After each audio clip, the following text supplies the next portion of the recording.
Tim, and welcome to Championship Sunday of Major 2. And we're not just going to crown one champion today at the main stage. We're going to crown two because why the hell not? We haven't been here in a while, so why not go ahead and jump the challengers on main stage? I'm Chip, with me I've got Studdy, and we're ready to go. We're feeling amped. You got yourself not one, but 1.5 coffees this morning. You're ready to bounce. I think there may be a couple of cheeky lads who have a cheeky pint or two already in hand. Already? Couple, these guys are lined up. There's my guys. They're ready to go. Boy, I'll tell you. And we got a fun one here. We got ROK Esports Major 1 champions on the main stage again. Looking to go back-to-back. They're playing up against Project Notorious, though, who, just as a small teaser, are going to be winning this crowd over. I think. Yeah, without question, man. You got some hometown heroes in Benjamin Beans and Afro who have been outstanding so far throughout the weekend. These guys formerly started off the season on that Cloud9 lineup. Didn't really work out, but ever since they entered down in the Challengers pit, they have been dominant from start to finish. They get second in the most recent Elite. All right, a couple matches you let go versus the Bush, but you instantly bounce back. You win the cup. You go right to the tournament, and you're already in the grand finals. Yep. P7 are prepared for this moment. Indeed the case, and this is, as you kind of saw through the highlight package, a reprisal of what the winners finals were. Went to map 5. A lot of energy between both these two teams, and there was a lot of conflicting energy in the crowd as well. But as P7 Notorious would immediately drop down to play the lower final, you could just see the determination, especially on Beans' face. He's like, I'm not losing to these guys. Smoked out the Stallions 3-0 to get their chance at redemption here on the main stage today. Overall, though, you look across the upper bracket, really kind of smooth sailing for both these two teams up until they played each other. Small moment, though, you kind of go back to the winner semis. ROK and FC Stallions went 5.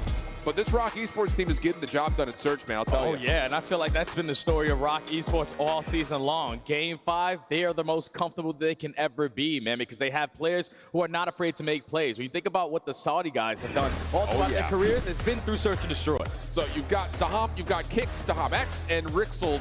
I think in particular, you kind of look over this roster, and if you haven't necessarily been paying a lot of attention to the Challenger space, but you are someone who's an avid fan of the CDL, you're going to remember Kix's name from when his time was shared in the league. Briefly stepped away, team changed completely. He's back into the fold, and he is the definition of everything. I mean, unbelievable. We're kind of joking around. It's like, this is like the 5-star recruit D1 athlete that decides he wants to go play ball at the local YMCA. He's crushing everybody. That's insane, man, because you even saw it on a small stint of him on the Falcons last year in the CDL. He was without a doubt the best player. When some things happened, he didn't want to play anymore, but he finds himself in the Challengers pit this season, and he's been lights out from start to finish. I talked to Ton, I talked to Bryce. They said if Kix goes off, P7 stand no chance. Yeah, indeed the case. He's been literally a him. On the other side of things, though, for Daham and Domex, I will say Domex has been hitting some insane snipes, which is something you're going to need going up against P7 Notorious, and especially going up against Beans, who, when we first got snipers back, when we're talking about like seeing early clips from like Embassy, Search and Destroy, Beans was everything. Yeah. I mean, he's just got that extra little bit of pizzazz. So being able to go into a Search and Destroy and be able to really go 1-for-1 with Beans is absolutely key. It just, for me, comes down to a best of 7. You're obviously have a chance to play more Search and Destroys, but what is the Respawn going to be playing up against a very strong Respawn team in Project Notorious? I think it can go blow for blow, especially on the hardpoint games. We saw it yesterday in that winners finals. The overload was a smoke show. So that's one thing that you definitely got to put focus on if you are ROK, because P7 were on point. We obviously told you to line up Afro and Beans, the hometown heroes, alongside Domicon, and a very experienced player with Eric Boom in the mix. I feel like Boom had his CDL stint 2 years ago on that Miami lineup and really hasn't worked his way back on in, but the Boom makes plays, and if he gets loose, you're gonna have a tough time. Yeah, and he's got the experience playing for this Notorious organization as well in Challengers, so he knows the ins and outs of what they look for, and in particular what the organization wants out of him, and we've seen that he can be that entry SMG and have those takeover moments and finessing 1v2s and things like that. Interesting little side note here, this is actually the first Challengers Grand Finals that we've had in fully international representation, and there's not a single player from the United States on the grand stage. DC's technically Canadian. He's a North American player, but he's technically Canadian. So it's an interesting kind of look here in terms of what we're going to get out of both these two squads. But really, it is kind of a Cinderella story up against the veterans of P7 Notorious. All 4 players have seen the league in some form, some longer than others. But largely speaking, this is a veteran roster looking to do what they do best. Yeah, they're trying to just put their name back into the mix and potentially getting called up to the big leagues. And you're already off to a great start because just getting top 2 at this event, you're guaranteed into the Pro at Major 3. That's the big one. So they're both going to be locked in. Yeah, that is the big news. Again, we're talking about Major 3 implications for Challengers teams. Both these guys will be there, but of course the ability to come away as Major 2 champions is just as coveted as anything else, especially considering that we've only really had one other organization go back-to-back, and that was Omit at the end of last year going into finals. So for Rock, this would be a huge statement for the organization and the 4 players that are on stage. Let's take a look. We have a best of 7 here for the Challengers Grand Finals. So as we kind of mentioned, we're going to be seeing a lot of search and destroy where, again, we had a round 11 affair between these 2 teams yesterday in the winners finals, but it was Rock who came out on top in all of the search and destroys. And taking a look kind of over the map set overall here, Jay, it's an interesting one to get things started. A lot of pressure on the ARs early. Yeah, I think the map's a little bit all over the place. We're actually going to start off with that Blackheart hardpoint, which was, in the winners finals, a 2-point difference. It came down to the most little mistakes, little opportunities that P7 were able to capitalize on it to close it out at the very end. The map number 2 is going to be the Raid Search and Destroy, where it goes all the way to around 11. But the overloads were the difference for P7 in the grand finals of the Elite, and they have to be the difference here in this grand finals here at Major 2. It's all about tempo, momentum early, for sure. That's always been the case, I think, especially considering the fact that we're on a grand stage here comparatively to playing inside the pit. Now, to be fair, the Challenger setup, if you haven't seen the pictures or watched the videos, it's been awesome. There have been a multitude of featured stations, and in particular, these guys did play on what the Bravo stream was for the CDL. So again, a little bit of elevation, but not the same lights, bells, whistles that we're going to be getting today. The crowd obviously going to be just as pumped as they were, and I know that, like, watching Bryson Tun last night, if you were watching the broadcast from home, you may not have been able to hear the crowd in location, but I'll tell you, watching from the front part of the stage, crowd was loud for the winners finals as well as for the losers finals. So they're used to a little bit of that energy, just gonna be a little bit different in this big space. Yeah, it's just something about, you know, UK events. The fans are lights out. Maybe a little bit because of the alcohol, maybe a couple brewskis, get these guys turned to a different level, but it's been an outstanding weekend so far, and I can't wait for Championship Sunday to be underway because this matchup is going to be insane. It's going to set the day off right. I mean, legitimately, based on what we've seen from this Rock team at Major 1, being able to take down Bush. But dominant, too. Dude, yeah, that was the big key about it. But then being able to follow it up with a solid online stage, they make it to the Elite Finals, come up short, but still looked reputable to be at least plainly speaking about it, and then to be able to survive a map 5 versus Stallions, to get through a map 5 versus this Project Notorious team, it really does. It just, like, it feels like a Cinderella story coming to life here, because how often were we thinking back to the Falcons team from last year and being like, is this for real? It's for real, dog. It's for real. But hey, we're for real. We're ready to get things going. We're heading down to the main stage for Frankie to bring our teams out for our Challengers Grand Finals. Thank you so much, guys. Good morning, Birmingham. Are you ready for some challenges? How many of you were watching last night over in the challenges area? I can hear a few of you. I'm so sorry, though. You're going to have to talk a little bit louder, Birmingham. How many of you have been watching challenges? Nice. We've got a good turnout. And how many of you are here watching challenges for the first time? Great. And less of you. That's going to be really interesting because we've got some British boys to bring on stage. Yeah, so you've come to the right place. So let's introduce your first team now, representing Europe. It's P7 Notorious!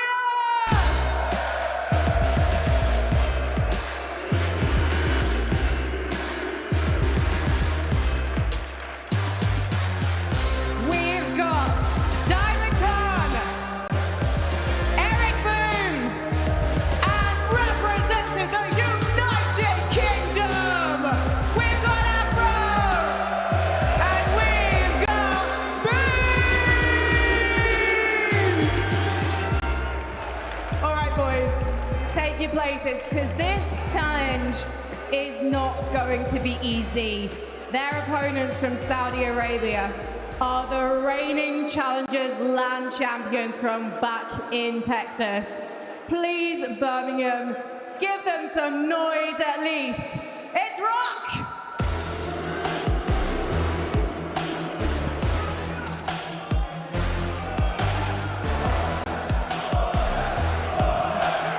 The IZ boys are not afraid of a challenge. We've got the Hulks, Red Zone, Kicks,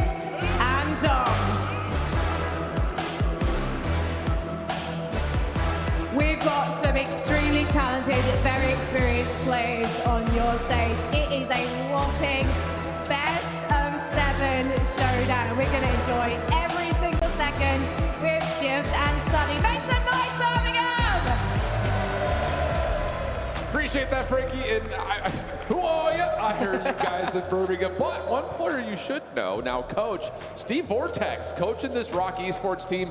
Heck of a debut from him behind the helm. So the GAFA has got it going on for ROK Esports. And he's now actually coaching against former teammates Josh. I mean, it's just like all of the UKL energy is surrounding the stage right now. And we're going to get things kicked off with just hot fire with Blackheart. Yeah, so much history between the two coaches, B-Sport Josh, Steve Vortex. They were playing back when I was in Towards the Pit.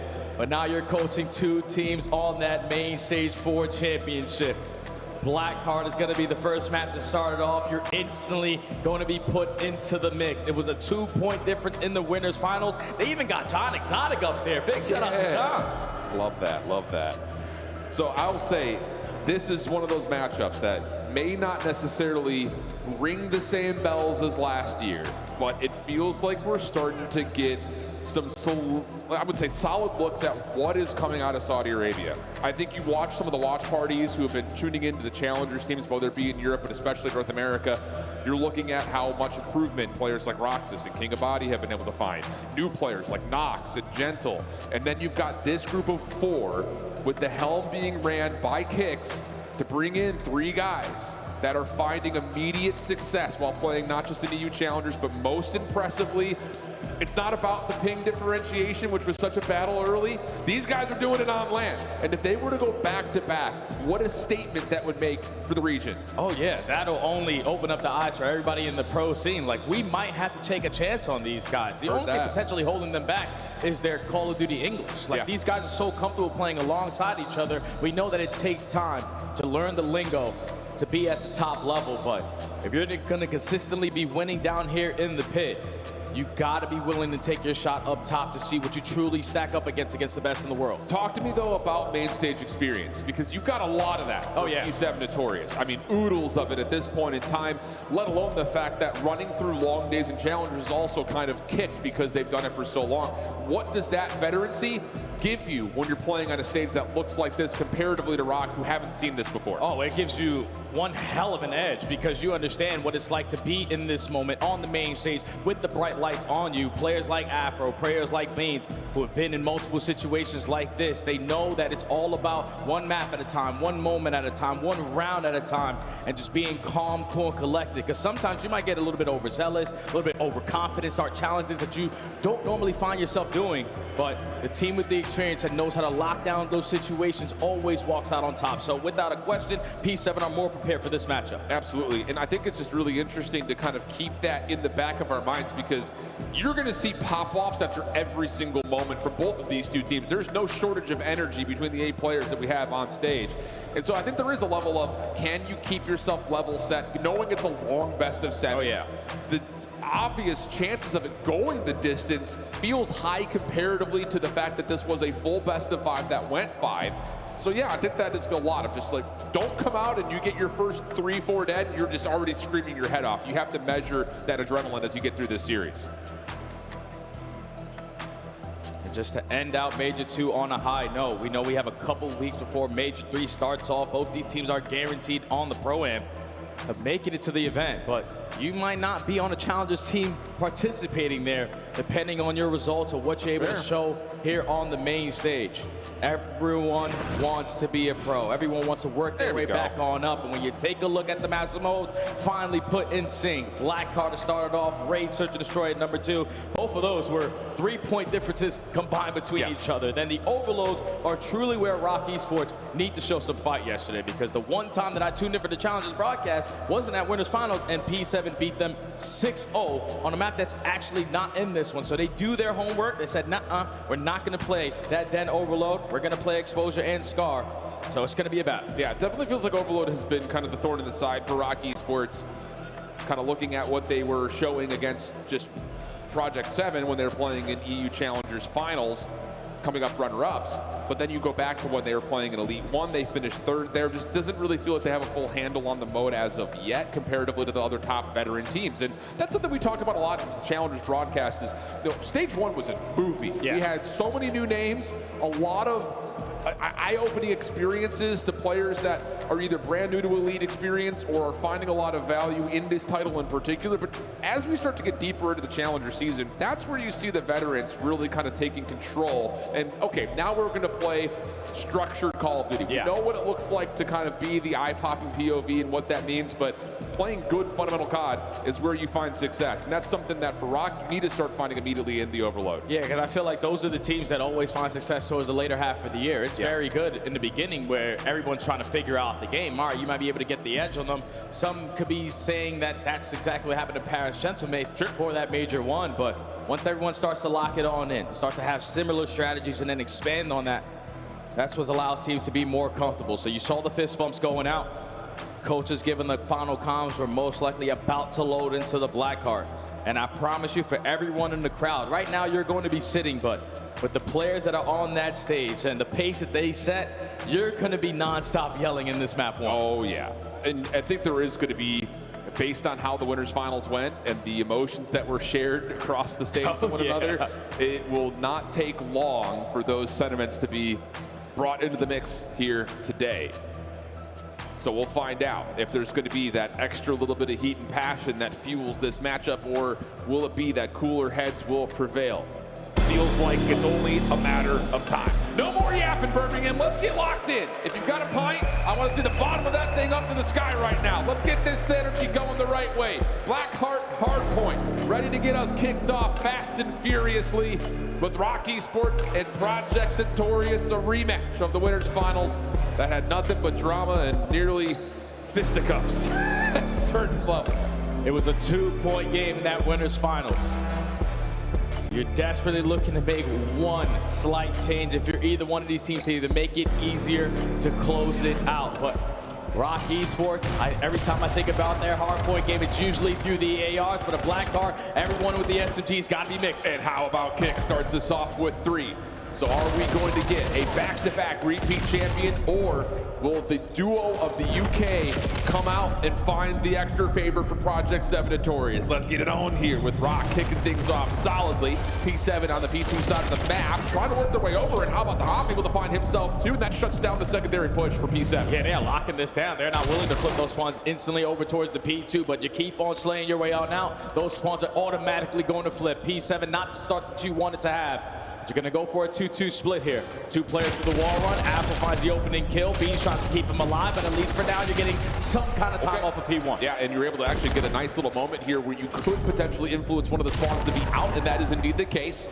So every battle a big one here from the front side of the second hard point. Eric on 3 in a row. DC finds his way into the hard point. Looking for a trade onto Rixold, who's kind of slipped the net here a little bit. Finds himself onto 3 in a row. Very healthy on top of that. And Rock Esports just kind of sneak their way over, re-break the hill, and they're in control. Yeah, I think that was a mistake right there from Rock Esports by giving up those instant P2 spawns, but on your first attempt right back in through the front door, you make it count because Rixo finds 3. Now all of P7 trying to work their way through that P4 area at windows, but you keep on getting cut down. You do have pressure though because you're winning gunfights through the front, so it's all on Kicks. Yeah, Kicks has his head in a swivel, able to find 1 pistol shot onto 1. Goodness gracious, are you joking? 4 in a row. Wins a flat-out battle against DC, who had an AR with the pistol, and he may not be done yet. Good read on the beans. That's 5 in a row. Almost good for 6, but the cleanup is there from Dom, and Rock Esports flawless on the second hill. Yeah, it's a big play out of Kicks, as that second pistol kill allows your teammates to instantly spawn on the backside of P4 and then overwhelm the P7 player in towards the P2 HP. So a nice, comfortable 40-point lead. Trying to work off the rotation because P7 aren't fully set up. They're dropping like flies. You're not in the setup that you want to be in. You're very tight on the back end. But the front relatively open here. Air's Boom under some pressure, and that is just a flat-out 4-man break from the front with no real read from P7 Notorious. Coming out a little flat right now. An opportunity for Rock Esports to really just take control of this game early. Yeah, and Afro was the guy that I watched all throughout this weekend, consistently putting up high engagements in the respawns, but a 4-9, making 5-9 start. You need this guy to start to turn up, especially on a map like Blackheart, but still 25 seconds remaining for Rock Esports at the P3. They're blowing this game wide open. You need to cut your losses of your P7 and have a response at P4. You've got a 22-11 stat line between Kicks and Dom. That doesn't even include Rixold, who's in position to lock down the scrap time. He's one of those players that kind of reminds us of like a Medals on Miami. He's playing well. This Rock Esports team's hard to beat. And now you're up by 70. P7 banking on a great hold at the P4 money hill. Eric Boom gives you a double to start it off. But if you're a Rock with the leader's advantage, you know you can start to take your time on some of these routes. Dom X is going to fly on through side steps, only finds one, but your teammates are not going to be in the play, so P7 hold for now. DC, good shutdown, at least on no one, but Dom able to find an opening to get Rock Esports on that long route around the back. Right into the hard point, shut down as Afro is able to find the elimination, and that will push off that Rock Esports hit and give P7 their first good moment of the map. Beautiful response here from P7 so far. 30 seconds uncontested, and you still got 30 left to go. All of Rock Esports kind of work around the back, and this can either really work out for you or be really bad, because now you apply the pressure, you're potentially going to give up some streaks. And you also have players like DC taking space on the opposite side of the map, so Rock Esports have 3 players over towards B2. P7 have an opportunity to chain P4 to P5. Yeah, big moment to get P7 cooking a little bit here. Eric's going to carry a 5 spree into this break attempt around the back. Afro, first engagement is good. Beans another. There will be a transition moment here, though, as Rock Esports able to find a couple of kills. Is it enough for them to lock down the spawns, though? DC, last one left alive, and as Rock try to get their feet underneath them at P5, we'll take a listen in with the Saudi Arabians here on P5.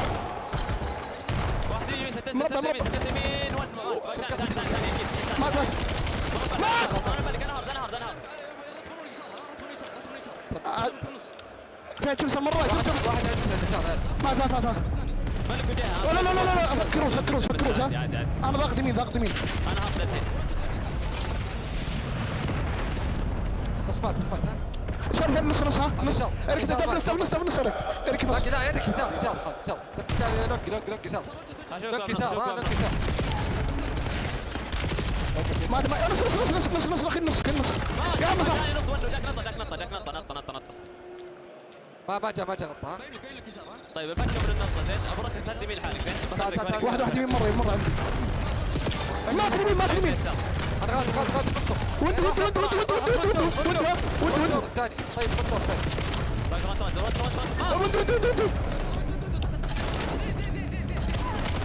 وين قاعد واحد وين ايوه عندك واحد نص واحد بالود ها واحد يقدر ينط عادي ها قربني بلعب دبل انا واحد عندكم جاني لاك دبل مات عندي واحد مات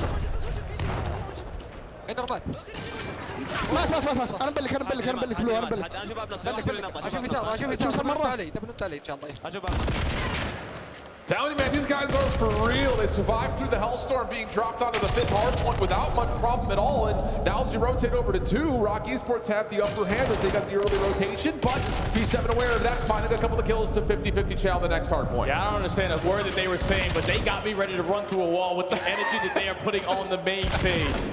They are on point. They've been able to withstand that Hellstorm coming in, micromanage all of the mistakes at the P1 and still have a 40-point lead with the spawns at P2. Another 3 dead, being single-handedly trying to contest for now. I mean, you are just getting 3 immaculate performances right now between Kicks, Dom, and Rixel. And Hobbs is just out here like, I'm on the hard point. You guys are frying up. No problem. That. Easy peasy, no problems. 165, 114, 30 seconds to fight, and there is just not space for P7 to get set up at all, so Eric's gonna have to do it all himself. Rock are fantastic right now, just creating so much extra space on these hardpoint holes. And P7 has to work so hard just to even get close towards the HP. Beans finds double, still can't lead to the contest. DC finds to win the one-on-one, but it's another one-on-one. Thankfully, Kicks is going to be weak. But the close spawn's still going to be there for Rock. P7 have it over towards P3. You didn't get any time last go around, but you desperately need it now. Really nice, fortunate spawn for DC here just before the hardpoint opens, but he can't make much with it. He's just trying to lock things down and block. The hunt is on for DC in the back. Connor stuck in the back room, nowhere to go. Rick's able to find his 23rd elimination. Now from the front though, P7 quickly able to reinforce, find a way to contest. Kicks, is there a moment for him right here? Maybe able to find nearly 2, but Project 7 Notorious lock things down, trying to respond to the pull spawns now. Yeah, that's big plays out of DC. Just stall time and eventually draw so much attention for Rock Esports to open up that front door push. At least the P7 getting a break and now flipping the spawns for a much needed response here. Still down by 60. Tom gonna give it one more chance at potentially a contest. He finds the opening fight, can't get the trade on the beans, but you still got the leader's advantage. We're still gonna contest for the final 15. Even though the spawns flip, we're still up by 60. Yeah, you have to have this hill right now if you're P7 Notorious. Kicks the first one to challenge. Nice shots onto Afro. Now we're jumping up the wall. Dom's able to find his one. Beats, can you save the day? No, not at all. Oh, and man. Gets a kill. And Rock Esports, a little late to the rotation, but convincing in nature, find their way in to potentially win the game here. Look at how far pushed out Dom X is. He's telling his teammates they have to be working the OE, working that wall run. Afro is able to be the lead guy, finds an opening double, is going to put himself in a position to block the backspawn, so Dom has to figure it out. Can't get the better there of DC, so the break is good for P7. Have to still hold this back 37 and still find successful rotations over to the new hill. Kicks, waiting for the regen on the staircase. Able to get one, but still weak. Trade, not fully there yet. Able to find a little bit more damage as Rock Esports were able to confirm that trade. Now up and over the wall. Rick's Whitligan in for some kid tech. 20 seconds to fight for. Dom again, still able to put some pressure on P7. Respond, they're gonna get the scrap time, and now it's all about rotating and finding the battle wins as we move over to 5. Yeah, Kicks needs to find a kill off the rotation, or he's potentially gonna spawn all the way across the map. A lot of pressure from P7 at that P4, but Dom makes up for it with a double. Now you have the rotation that you want to potentially close the game here at the P5. How do you set this one up if you're P7 on this break attempt? They're trying to split it. They're going to try to send 2 around the back, 2 from the front. Afro able to win 1 on the wall jump. Rixel, though, shuts down stuff at square. That's going to stabilize the setup for Rock Esports. Next hit for P7, trying to work its way quickly from the front. Dom on the corner, trying to get a read on where exactly P7 are. They're all hitting from the front, and I don't know if Rock are going to be aware of this. But an unfortunate team nade comes through, so now you just have to brute force your way into the mix. Nades are starting to land. Beans, last 1v1 with the Hum X. No, not going to work out. You've got to find a way to contest. Eric jumping on forward, able to get the first, but Rock Esports are spawning close. Response there from Dom, not able to get the second. Numbers starting to build here for P7, but now it's Rixel. No! Beans able to keep things neutral. 15 seconds, and P7 may see another hill. They're just trying to force P1. Consistently jumping from the wall run. Don't want to give up the final 4 seconds, and you keep on having the last man standing. So P7 are going to be able to force another HP, but you can already see on the minimap Rock all over the map, and you fall off. And you lose the player inside the actual mid drill as well. Rock Esports coming out and striking first in map 1 to get our grand finals kicked off. That's an insane amount of slaying presence there from Rock Esports. The fundamentals were there. And you're expecting P7 when they're early off the rotation to be locking down these setups, but your setups on the first attempt for Rock are instantly getting broken in. We're dying off the rotation, we're flipping at the wrong time, and that's when Rock were able to capitalize on so many big time holds for initial time on some of these money hills. They were in firm from control from start to finish of this game. P7 gave themselves a shot at the ending of that P4, but once they misplayed that P4 to P5 chain, you could tell Rock were always going to be in the lead. Players basically dropping 4K damage all across the board. What a tremendous team effort there from Rock Esports. And that is just a heck of an opening debut to a wider CDL audience who may be sitting here saying, surely not, no way. Oh, yes way. And I think it's just, for us, and I'm sure, Bryce and Ton kind of watching back over this, it's refreshing to not just see this team do what they've been doing online in a lot of regard in the Elite, but to come out, obviously win Major 1, but then get onto this type of stage, and you're wondering who's going to show up. And I think all eyes would initially point to Kicks, but for a player like Rixel to come through, who, not to point a finger, but if there's a weakness, it usually relies in what he gives you in the respawns. This has been a heck of a debut across the board for all 4 players on a stage that looks like this. Yeah, that's what Ton and Bryce are telling us in the back of the green room. Like, if Rixel has himself a series, it's going to be GG very quickly. And with the S&G presence he was setting alongside Dom, they were creating so much space and forcing P7 to be uncomfortable, while Kicks and Dom X just locking down the hardpoint time. So, feeling fantastic after the map number 1. It was a 2-point difference in that winners finals. You make those adjustments and you walk away with a way more dominant victory there. And now Rage Search to Destroy, where P7, in my mind, desperately need this map. I think so. I mean, you're also, if you're P7 Notorious, you're looking at the overloads as you have an advantage there as well. At least just based on what we've seen from both teams throughout either it be in the Elite stage, especially for P7 Notorious, who, again, they came out of their group flawless. It looked insane. Dropped out of the winner's bracket early, surprisingly. Had to make a long lower bracket run in North America to get back to the grand finals.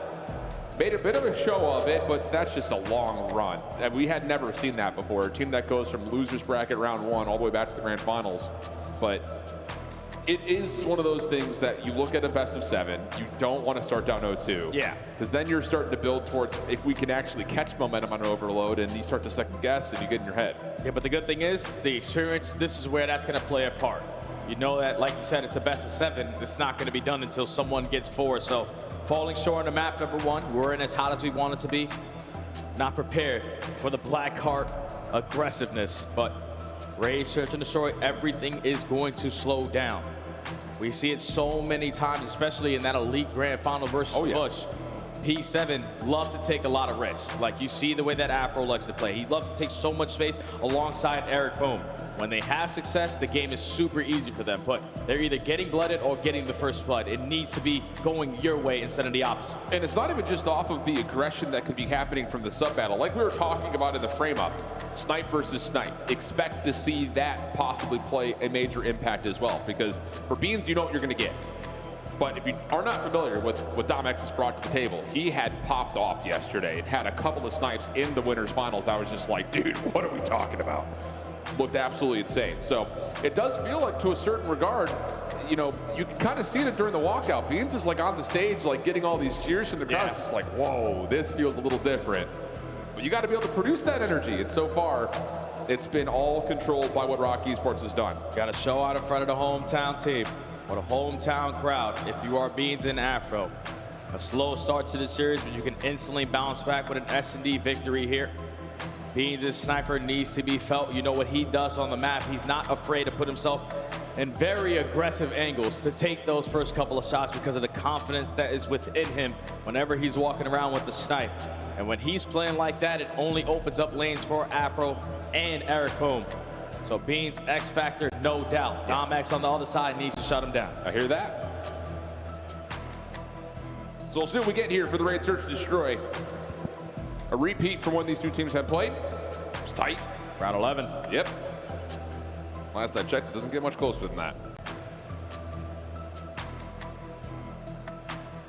But what a story, man. I mean, while we have the time. Never mind, we don't have the time. No more time. Instantly into the map, pal. Sitting here waiting for that little lock-in. And we're good to go. So who's able to control the narrative from the get-go here? Because off the rip, on the Blackheart hardpoint, it was all ROK Esports. They do that again, I think you start to feel a little bit of panic on the P7 Notorious side. Just don't allow them to take the map away from you. Force you to be uncomfortable and basically play ISO ball on one side of the map. Got to be able to spread, play for your information. Don't allow these SMGs to break you down. But into round 1 we go. P7 on the attack. Having to feel out just to see what ROK are going to throw at them. Afro just a little shoulder. He's able to at least respond and read that there was a snipe that came through mid-zig wall. Eric checking over towards pillars.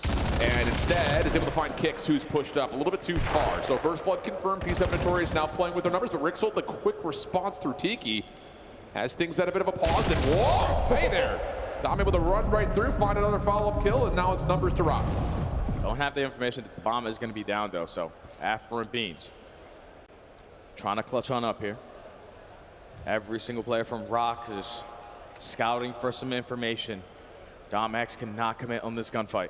Well, they're trying to isolate him, though. This is a nice over-the-top nade. Doesn't land. Doesn't look like it. Afro is still playing over towards the front side at Kitchen.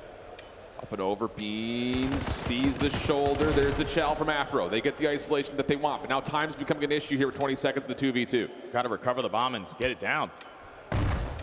Time is still ticking. You're going to use the smoke grenade to retrieve the OBJ, but Rixel is able to find his second on the round. Now it's a 1v2 for Afro. He is in a position to get the bomb down and get out. ROK will be aware that, nope, not at B. Afro sets himself up towards Laundry.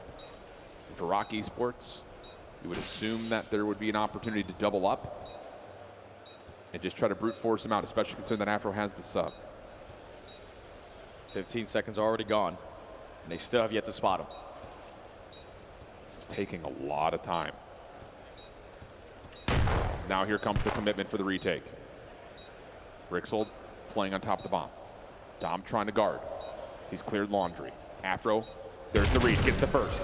Hopping off from the diffuse is Rixel. That shoulder's all Afro needs. He's going to fuck up the 1v2 just based on the clock. A little nervy for Rock Esports, punished by Afro. Yeah, Afro, big time plays, man. 1v2 clutch. You know your team needed a moment to potentially stand on to give you some momentum in this series, and a 1v2 clutch starts it off right. Rock Esports put themselves in the early man advantage. It came down to 20 seconds with the bomb down on your side of the map, but somehow you turn it into a 2v2, able to get out of dodge, and then waste so much time there on that retake. And that's only due to the fact that they were playing against Afro. This guy's an SMG player. He likes to hit routes, and he can potentially catch us off guard, but you take so much time and didn't clear out towards Laundry, and it works out there for Afro for round one. Rixel will still hold the 3 spree, though, after round 1 for Rock Esports. Domex just kind of watching a pixel peek over towards the outside portion of Laundry. Kick still holding into Rocks at mid. Afro and Eric, that's that duo that you're looking for. Shot for Domex, sent in towards Kitchen. That has Notorious scrambling and getting out of the way.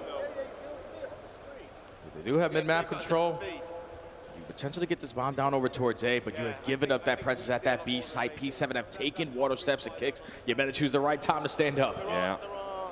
Oh, he's able to find DC. Meanwhile, that double hit through stairs is now making its way all the way around towards Garage. And Rixel is in a decent spot, but just overwhelmed from the burst play that comes through. Bomb planted behind this though, 3v3, Dom in some trouble. Beans decides to bail and join his teammates through mid.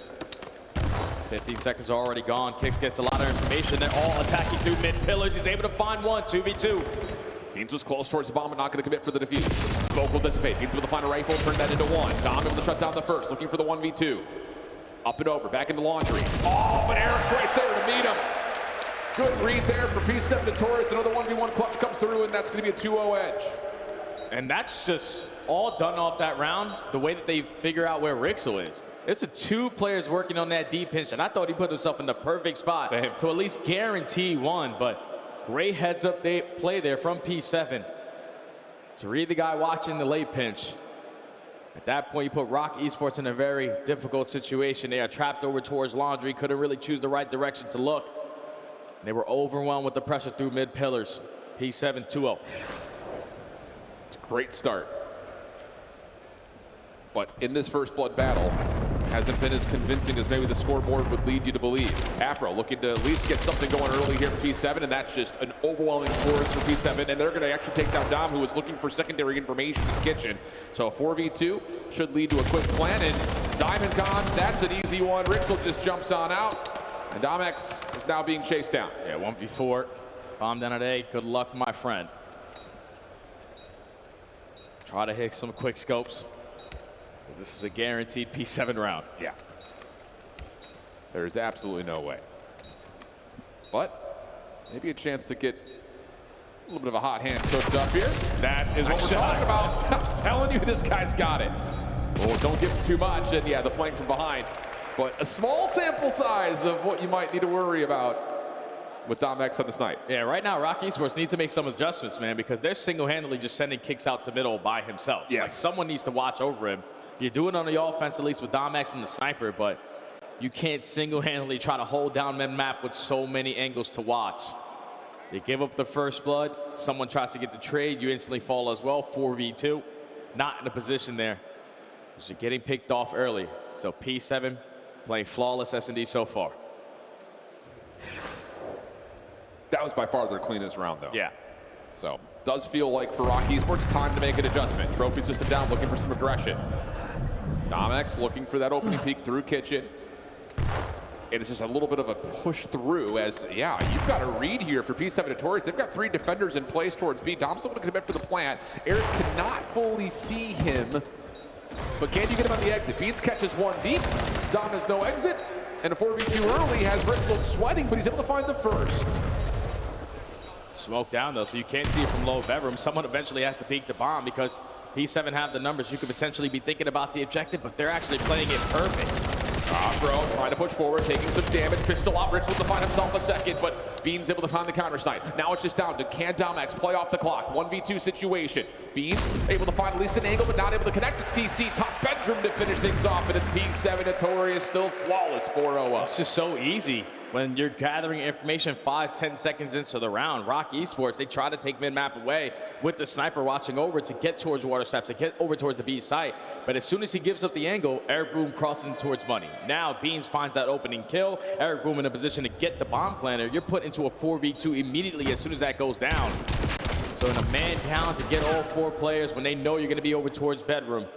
P7 just need to calculate their pushes. And they trade out effectively, and they're now up 4-0. Yeah, Rock Esports is going to need something besides the kicks push into middle to give them some versatility, because right now it has been pretty one-dimensional. Yeah. And that pivot point, if it's not there, it does feel like it's just 4-man hits, at least based on that last example.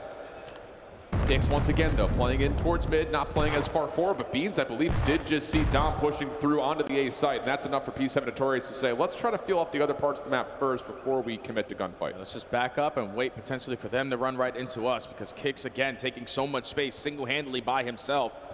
Throws a shoulder there for your Afro, you gather more information. So now you know there's pressure up mid, there's pressure towards ring, we gotta go B. Go B, yep. And they're going to be very worried about that's a Dolphin playing topside towards Tiki. Rixel, of course, sees Afro splashing into the pool. Oh, but a nice shoulder from Eric. Doesn't get punished, though, as Rixel! Oh my goodness, almost behind 2. But the trade is out, and now the flank is on. Being watched by Beans, no scope this time, just the AR, and he gets beat by Dom. So now a chance for Rock to get on the board 3v2. 30 seconds left to go. Both players from P7 looking for one-on-one gunfights, but a great re-pinch there from DC. You spot it if you are Kicks. Now all you want to do is play your life. I guess he doesn't see him, 2v2. You know that someone else is still playing deep. Afro, it's a big gunfight on the Dom. Just down the Dom X. Playing over towards cutout and repositioning. 13 seconds on the clock. Pressure on if they can get the plan off, but DC catches him at mid. The 2v3 comes through for P7 Notorious. So many clutches. Rock Esports, you gotta be alongside each other in these man-up advantages, because there's no way 2 players from P7 force one-on-one gunfights across the map.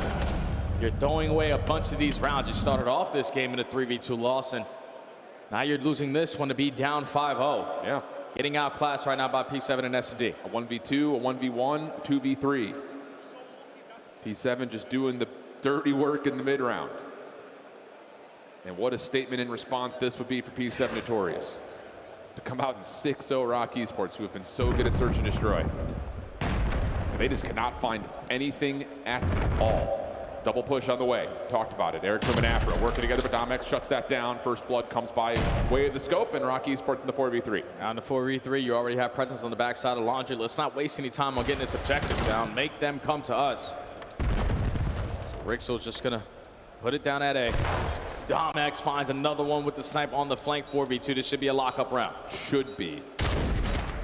Chance to watch some more magic out of Dom X's snipe. Pistol, that will work. Finds DC. Now has a rifle to play with. Knows that he's got Afro nearby, but no ace confirmed here. Rock Esports still on the board, though. Yeah, you finally get one on the board there. Dom X with the first belong to Eric Boom, being the aggressor through mid-zig. Head on a swivel. You know that pinch is open. You line up that shot onto Beans, and then 4v2, you get the bomb down. An easy post-plant victory there for Rock to finally get on the board. Starting to communicate between each other. Mid-round adjustments starting to come on in, and I think the biggest one on their defense is let's just take mid together as a unit, not send Kicks by himself. Need something else besides that, at least. Something else. And honestly, you were going to play that same kind of aggression. You're not really giving Dom X a chance to get first blood by way of snipe, so why not just try to rely onto that? Stun comes through, Kicks pushes forward. Some spray happens through Zig, but that's about it. Kicks is resilient, tell you that much. Persistent. Guys roaring with confidence. Mid-map is his. He's not willing to give it up for free. Hitting a couple wall bangs with the M15 just to put them at bay. And that's been 30 seconds gone, and Beans taking space over at Laundry. The play's going to be at A. Hey, a little contact defense back here, but What the hell? Yeah, you got to win that one. Let's get some and Beans able to find 2. And now all of a sudden, Rock Esports find themselves scrambling. You know that Kicks is playing at mid, so your flank has to be hard scoped and watched by DC, and everyone else at Laundry's feeling safe. This is looking like a lockup. Yeah, this should be a 6-1 victory for P7. 2 players prepare for the engagement on the backside of Laundry. Both players from Rock and a rally for their chance here. Stun One comes through though, does connect. Afro up and over, no problem. Plus the turnover to Kicks, who was able to find two, but nothing more. P7 Notorious. A little slow at the gate on Blackheart. No pause here though on the raid search. Take care of business, we're tied at 1. So many clutches, so many icy moments throughout this game. And it was Afro to start it off, and then everyone else giving their 25%. Rock Esports just didn't really have a good team aspect there on the raid search to destroy. I need to see more team pushes and better situations where we have the man up, but we're just playing two spread. P7 with the experience understood what your setup was looking like and by the positionings that you were in the gunfights they found themselves in. So they just picked you apart, worked around the map, and just manipulated the game the way that they wanted to. A tied series very quickly. That felt like a search and destroy that was won last night. Yeah. You know, as you're sitting in the hotel room watching back the 11 rounds that you played, what was causing us issues if you're P7 Notorious? Seems like you kind of figured it out there. Stay away from Dominic's snipe. Don't give him a chance. Know that you're going to get isolation onto Kicks. That worked out nicely. So, even with the opening first bloods that Rock Esports were enjoying, not in the closeout rounds, thanks to the mid-rounding calls from P7 Notorious, has them, like mentioned, tied up in a 1-1 count. You start to look now over towards the exposure overload, and that has been the weak point based on the kind of the sample size that we've gotten out of Rock Esports. They got blown out in the net overload. They vetoed that one out. That's your winner's bracket advantage, but you still need to show us something on the overload, no matter what the map is, compared to what we saw yesterday. Oh, well, it definitely should, right? Because yesterday it got smoked. Yesterday it was also a 6-5 raid search to destroy. Today it's got to be a different overload. They had to have been doing some homework on the back end. We'll find out. We're going to head over to our first break here, this best of 7 Challengers Grand Finals here at Birmingham for Major 2. A lot on the line. Both teams will be at the Pro-Am for Major 3, but a chance for Rock Esports to go back-to-back would be special. We'll be back with the exposure overload right after this. COD Champs tickets are on sale now. Come see the best teams lock in for this season's grand finale in fabulous Las Vegas. All 4-day passes come with early venue access. Head to FazeVegas.com or scan the QR code to get your tickets now. Look like the pros to play like the pros. The CDL team skins are available now. Scan the QR code or check out the in-game store now. Scuf, official controller of the CDL.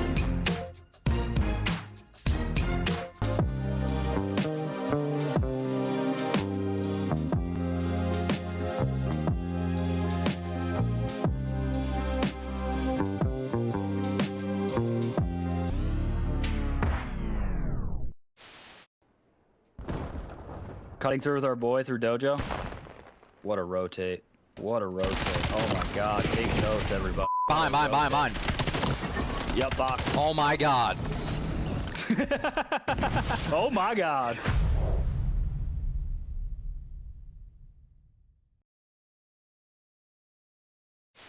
Shot time. One shot. You want front time. Time. Bronco, one shot. What? Oh. That looked like horse manure. 2 on time. Real's 9 and 21. Oh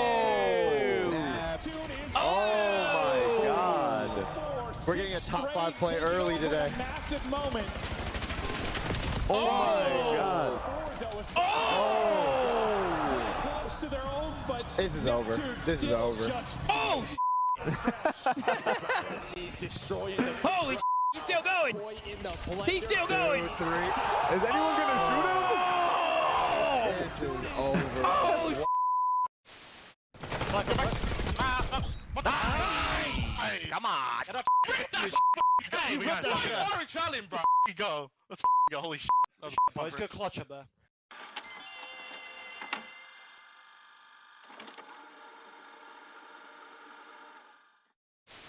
Ravens are a work-from-home team. Hero setting up Hydra from putting together a very congestive spawn trap. I'm sorry. That's good. That is good. That right there is good content. We're using that one. That is good content. That is the best way to call That someone is good on content. my- Help me jack off, Prime. Absolutely. You know ball, buddy. Calling them a work-from-home Who team said that? is Who said so that? We need to give him disrespectful, props. Who dude. said-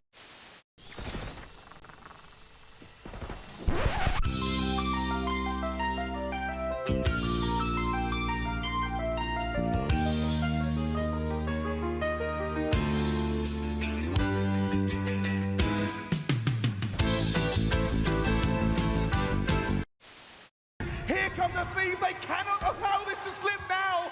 And there is snaking going on. Octane and Envoy have broken through. Can find one. Finds the second 1v1. And it's Clayster looking for the last. And it's cut it out. 10 seconds. 10 points. The comeback of the CDL year. Can they do it? The Thieves are moving, but they are moving into the kill feed. And Legion have just made the greatest comeback in Hardpoint you will ever see. Welcome back to Championship Sunday here at Major 2 in Birmingham. We've got a 1-1 count in the Challengers Grand Finals. Rock Esports kicking things off hot with a Blackheart Hardpoint win, but domination on the raid. Search and destroy from P7 Notorious has us eagerly awaiting the exposure overload. Shift with Study here. And again, just to kind of give the rewrap, the frame up one more time. Overload feels like the soft spot for Rock Esports. We've seen them get all the way to the distance of best of fives, largely because map 3 has not gone all that well for them. They get rid of the Den. That was part of the winners finals between these two teams yesterday, but we need to see improvements no matter what the map is at a best of 7. Oh yeah, but they need to just show instantly their slaying prowess that they had in map number 1. That is going to be the biggest difference maker in Overload, because we just casted P7 Notorious in the grand finals of the Elite, and they lost both versus a team who were not successful in Overload at all. So without a doubt, if you're P7 looking to take this Overload, I'm looking at the SMGs to really get going. Eric Boom and Afro didn't have the best Blackheart HP, but they had a great response there on the Search and Destroy. When your SMGs are able to be those lead blockers, to be those guys finding those opening kills, creating those lanes for the EMP carrier to eventually lead to a score, that's when the game is truly gonna feel like what you want it to be. So Afro, Eric Boom, gotta be those guys to just get lost and make plays. Yeah, I like that call in terms of who you spotlight. On the other side here, again, we've seen the ability for Kicks to just flat out take over, man. He's just been unguardable. But you look to a player like Rixel, who had a great Blackheart, like you mentioned, kind of flexing between both weapons. If he could provide that same kind of presence on the map again, Rock Esports may be able to find that little bit of extra success. I will also say we've seen a lot of exposure overload on the weekend. Yeah. It has largely been determined by what happens in the first 30 seconds. These breakoffs have been so crucially important towards teams getting early advantages and then kind of manipulating the map afterwards to hold those edges as we get back and forth in affairs of scoring. Yeah, and if you remember what happened with P7 and Bush in that series, the break off in the first 30 seconds, they were already down 0-2. Yep. So you cannot have that. You need to slay your way around the middle of the map. And if you're losing those early gunfights, value your life to be that guy that only needs one kill to stop the push.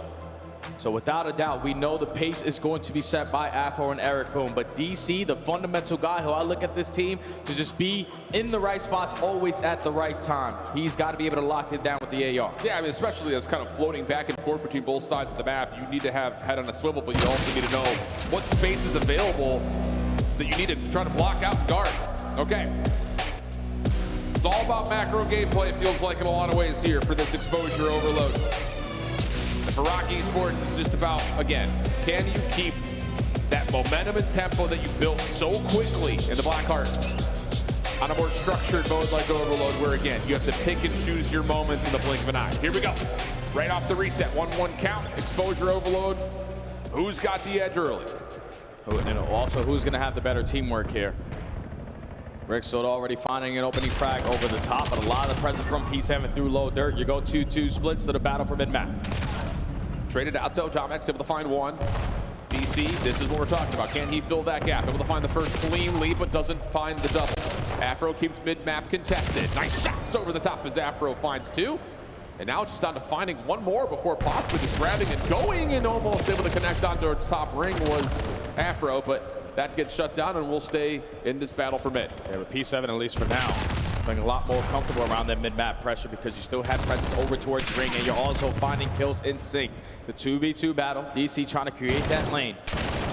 Potentially an opening score. Great shots there onto Domex, and now you have Beans on the opposite side looking for one-on-one gunfight. If he's able to win it, you can pull the EMP on that way, but the gunfight is taking so damn long. Beans eventually finds it, but 2 players fall. I mean, this has all been 1v1s all over the map. There's one at mid, there's one up top, one down low. It just feels like everyone's looking for one lane to push, and no one's able to create the space, maybe until Afro could possibly find 2. Hold on a second here, though. Kicks trying to grab and find a pop there to score, but here's the spawn to Rock, all the way down towards A. Beans blocking, trying to look for something on return. Eric stunned for a moment, but was able to get through the threshold and find the opening score. Yeah, Beans has been there for so long at that point. He was just waiting for his teammates to find somewhat success around that mid-map area because he was hard blocking, forcing all of Rock to spawn at A. So P7 get on the board first, and now already into the gunfight to potentially get score number 2. Afro finds 2 in a row, trying to locate number 3, but Beans cleans him up. So you have the EMP in your possession, got to finesse a little bit. Afro knows that there was another player nearby, but DC's able to find Dom.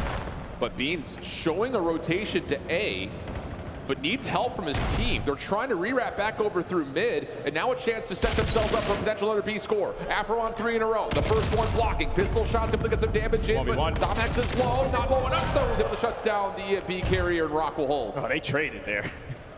It's gotta suck if you are Beans, but stop there for Rock Esports at the goal line. Now puts them on the attack. DC gives the information. So many players crossing through mid-tank, and he wins a one-on-one gunfight. Now all you need your teammates is to participate in some of these engagements. Afro gives you kill number 2. One player from Kicks is all the way out of the play. You just gotta go forward.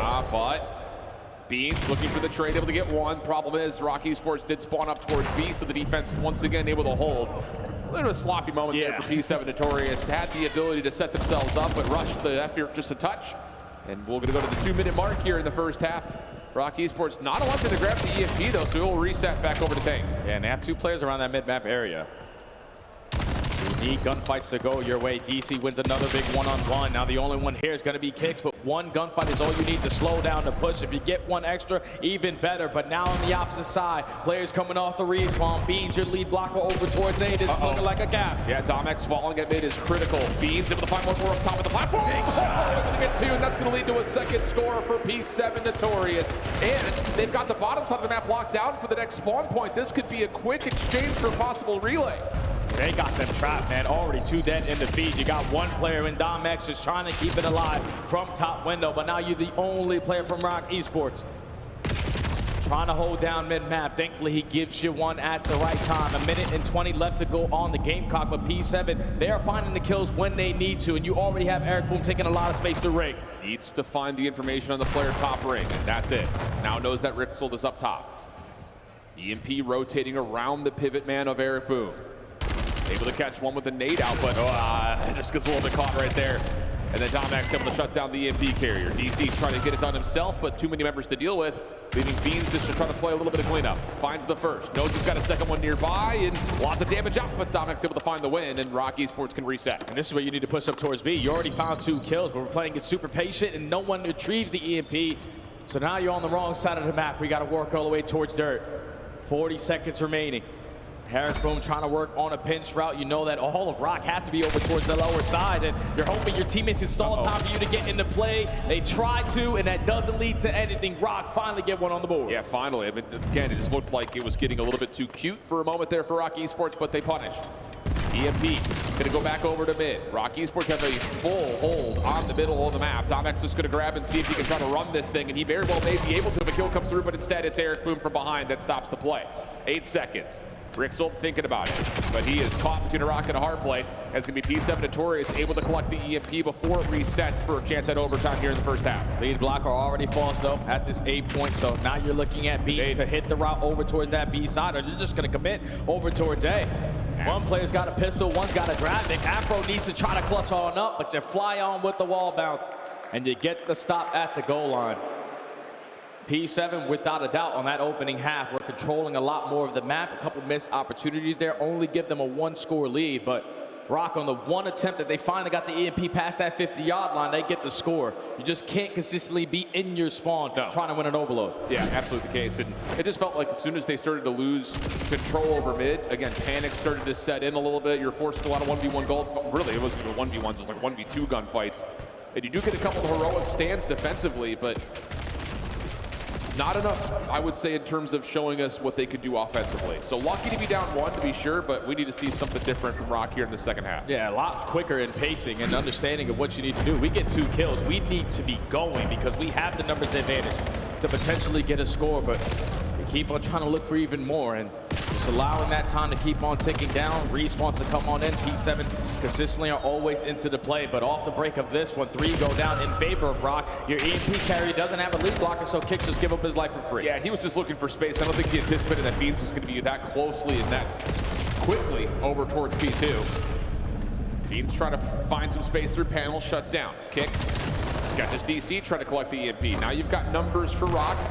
They've lost track of Eric Boom, though, until the turn comes through and Kicks finds a massive win. Now you can start setting yourself up for an attack with your Rock. Yeah, they're not going to go over towards B, and this is a perfect decoy because you draw the defense for P7 on this side of the map, and your lead blocker in Rixel leads to find an opening, but unfortunately, you look right at the wrong time. You make it a 2v2, and all Kicks has left is a pistol. The stop is good for P7. Now they're on the attack. Yeah, Domek's not able to A, see anything at that mid-cross, but B, doesn't find any eliminations on the pinch. Allows P7 to keep their focus forward, win their battles, and keep their defense strong. Now you've got a route starting to develop on the other side for Dynacon.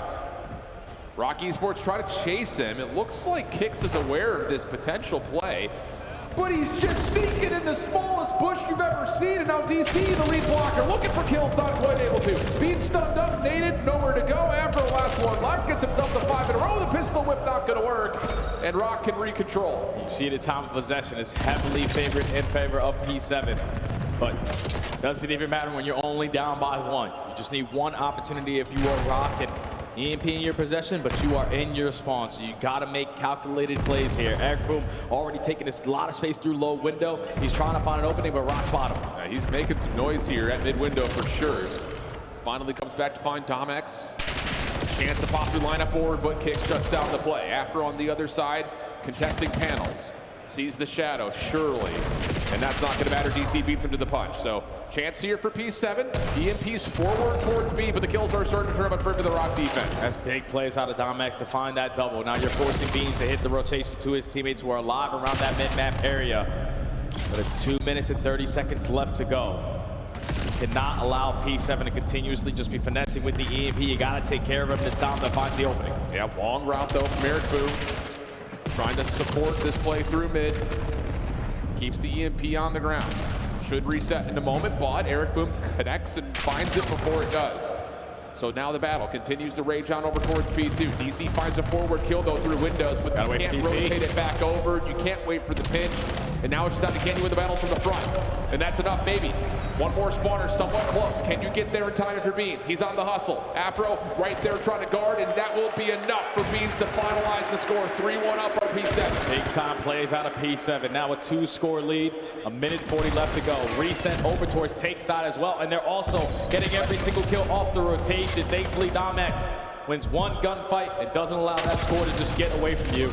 Just need your teammates to slay out of spawn, but as you do that, Eric Boom's just going to pull it out. And you get 2 spawners for P7 to the bottom side of the map. This is going to be an even battle in front of the zone. No one else is here. Rock Esports are all the rotation on the long route. The kills come through, and P7's going to get a freebie. And you still get the EMP down here, so the route from Kicks is essentially moot. Not much you can do from it. Eric is still causing problems here in the A zone. They are just controlling the game, the pace of how this is going to be played, and just putting Rock Esports in so many uncomfortable situations. They get 3 dead over towards Tank. You're not expecting the last guy to just retrieve the EMP, but the comms are coming in. We're getting low those scores. No need to waste any time on those fights. Let's wrap it back, potentially another score. Oh, man. So up by 3. Rock have literally 20 seconds to get one on the board, or this map's done. Yeah. Feels like it's pretty much all but over at this point in time. Rock Esports just could not put together more than 2 offensive looks. Too much forward zone of control for P7 Notorious.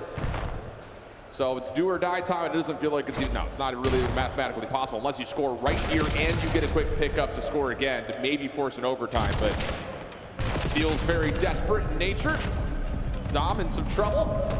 Push out comes through, and that elimination will all but seal it. P7 Notorious coming out with a fury here in the exposure overload. Going to take it by a pretty hefty margin. Just comes down to will it be 4, will it be 5? It looks like it's going to be just a 4-1 count. Yeah, they were just in firm control from start to finish of this overload. Wow. And that score number 5, yeah, we slay our way right through at that A point to make the stat lines look a little bit better. But P7, they outclassed them, man. That was straight teamwork, making the dream work, and understanding what we need to do in all of these moments when the chaos is brewing. It's just like Rock were a little bit late to like understanding what they needed to do on the map, where we needed to take space, how we needed to play it, a little more finessing involved when we had the EMP in our possession. But you don't really have a lot of times to make those plays because time of possession was dominated there from P7 from start to finish. Yeah, and it's just one of those things, again, the experience that comes with the veterans on stage. Give them enough time, they're gonna figure some stuff out. Yeah. And not to like, you know, completely rule out Rock Esports, but as impressive as they've been on the individual level, there is still the idea of, okay, how do we best play the mode? What do we need to be doing? Where are our chances if opportunities are created? And you get lost in a couple of moments. A couple of chances that looked like there would be maybe an opportunity to score, or at least threaten to score, get squashed because someone tries to get a little bit too cute. You think back to that long kicks route as the reset's starting to come through the bottom side of the map. He's never a part of the play. I mean, he's out of it for about a minute and a half, so. Tough scenes overall, but for P7 Notorious, a huge map win leads to some significant momentum. 6-1 the Search, 5-1 the Overload, and now we start to look towards the Scar Hardpoint. It feels like P7 Notorious have gotten their feet underneath them and they're comfortable. Yeah, the last two maps have been dominant from P7. The series definitely playing a part. You're outclassing, having so many clutches in the Search and Destroy, and then when you get to the Overload, it's just like Rock didn't understand how quickly they needed to read the map to make the right plays. And P7 didn't waste any time here, so without a doubt, they're feeling so damn good off of the last two maps to be comfortable potentially taking the third one in a row on that Scar Hardpoint. This is just a different map, though, for Rock Esports. I talked to Ton, I talked to Bryce. Whenever you watch these guys play, I felt like in the back of my mind, you put them on AR maps, they are going to dominate you. We saw it yesterday on Den. I've seen it so many times throughout the Elite on Scar. This is one of their go-to maps. So the frame up now comes down to not necessarily do or die for Rock Esports. The Colossus Search would be an interesting one, to be sure. But going down 1-3, but you still have another Overload to come. That's the one that I think really you're going to feel the pressure on. So that's why I would say for this map in particular, it feels like a must-win for Rock Esports just because the Scar Overload doesn't feel good about your chances.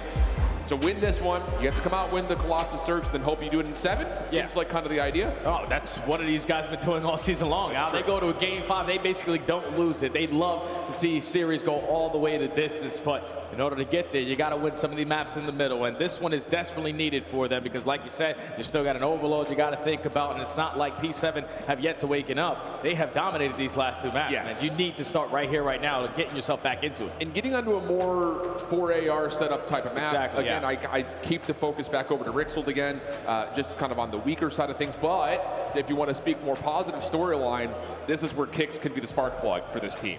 He has been unbelievable. The moments that we saw last year at the beginning of the year with that Falcons roster has shown up in a major way. He has been kicking people around in challengers, whether it be in the elites in EU, but I think in particular, you go back and if you were to watch any of the footage from Major 1, he is just everything, man. He's got a special POV.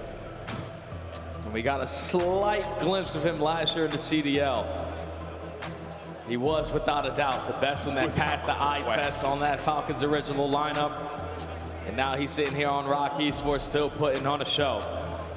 You need his AR to be felt, but one thing that they can guarantee is that their sling is going to be there. Their pressure is going to be there because you saw it in map number 1. I know Blackheart is completely different than Scar, but you whip out those ARs, you're finding the kills off the rotations, and you're winning those rotations based off of the sling. That was a difference maker in map number 1 and might have to be the difference maker here in map 4. I think it has to be. You know, shut down Beans, shut down Dynacon, put the pressure onto Eric and Afro. That would be a big key. I think especially on rotation in particular, if you can assert those long lines of sight immediately, force the SMGs to have to hit cheeky routes, maybe find less COD timing, that's your only real avenue. So yeah, I think it does have to start, I think maybe not necessarily at the breakoff, but especially towards the timing at P2. Rock Esports have to control that early rotation and set the tone and force P7 to have to maybe abandon some of their preferred timings to battle up against the ARs that Rock Esports bring to the table. Because you saw it in map number 1 when P7 put in a position where they go for it dead and they're trying to lead to a break. That first round gets shut down and they're just bombarded through the front door. So Rock Esports, you gotta force them to be uncomfortable, but it's Eric Boom and Afro already combining for 2. Eric Boom with a great pinch at White Wall, instantly flips those spawns, and P7 already in firm control of the map. Yeah, this little position from Beans could be huge, but it's a quick shutdown from Kix. You get put in that spawn trap. Oh, careful. Afro able to find one in response, but stunned up, can't find the better of Rixel. DC now inside the hard point. Not able to finesse, leaving Beans off the respawn in mid shops by himself. And that's a good response from Rock Esports. Fantastic plays from Rock Esports, more specifically out of Rixel, who just works his way around that white wall area.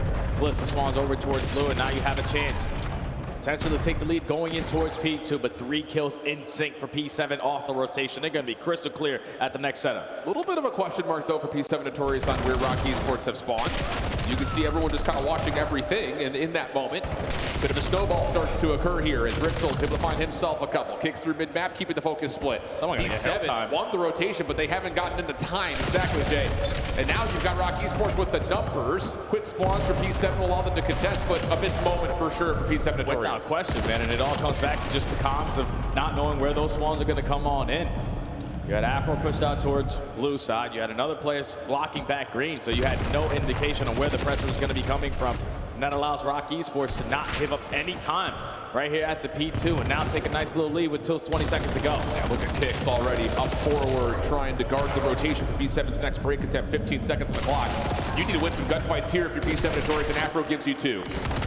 Timing for rotation, likely the next thing on the way here. The Rock Esports are fully committing for the time, including the route from Kicks. So now it's just down to what Dom can find on the rotation as P7 will get to the plane heady first.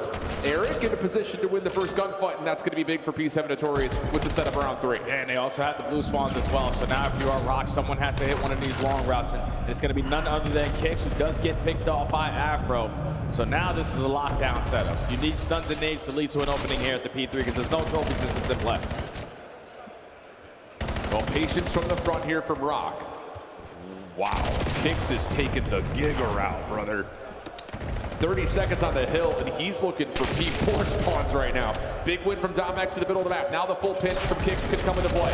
Able to find the first, and this puts everyone into panic mode for P7 Notorious. Last one left is Eric Boot, but that long route for Kicks only gives you 1 kill. P7 still reaped the reward of the majority of time, and with 15 seconds, they're just going to guard against the rotation, set themselves up for 4. Yeah, Kicks just goes on that long route so they don't give up a full 60 at the P3, because all he needed was 1 kill, leads to the final 20 there for Rock Esports. And a lot of map presence on the right side of the map. They also find a couple kills off the rotation. So 2 players from P7 all the way in Africa. At least a close ball comes in because that new hill instantly pops, but Afro is going to instantly fall. And Rock, even though it looked like a bad play at P3, it actually works out to perfection. Yeah, Afro probably spawns up right there like, whoa, where am I? What the hell? I get here. Rock Esports solid the first 20 on the 4th hard point. Dom able to win a big one on Eric Boom on the entry. Afro up top, gives away his position. So now the awareness on the Rock. Guns up, over towards white wall side. Afro looking to block spawns around the back. And with the numbers, now he can dive on into the hard point. Wins his first against Rixel. And deleting trophy systems, that's enough for P7 to get themselves in. And now they're going to win spawns on top of that with these extra eliminations. Almost able to find one more, but Rock Esports a chance to try to fight them over the exit. Yeah, now with only 20 seconds left, though, it's great to get this time, but it's even better if we can get the rotation to potentially chain it.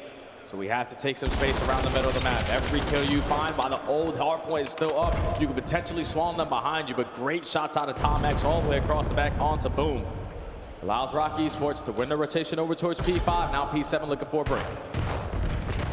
Kicks is looking for info on the backside, blocking spawns. Able to find Afro and DC. What a spot. Yeah, well, the nades coming through are going to give an opportunity for P7 Notorious to isolate. Rixel trying to follow up and fill the gap, not able to. Domex also dropping. Too clean. Quick break for P7 on 5. That's clean 4 dead. Back spawns now secured, and Rock Esports spawning all the way across the map. Need to find a stun or a nade to be impactful here, or potentially a break.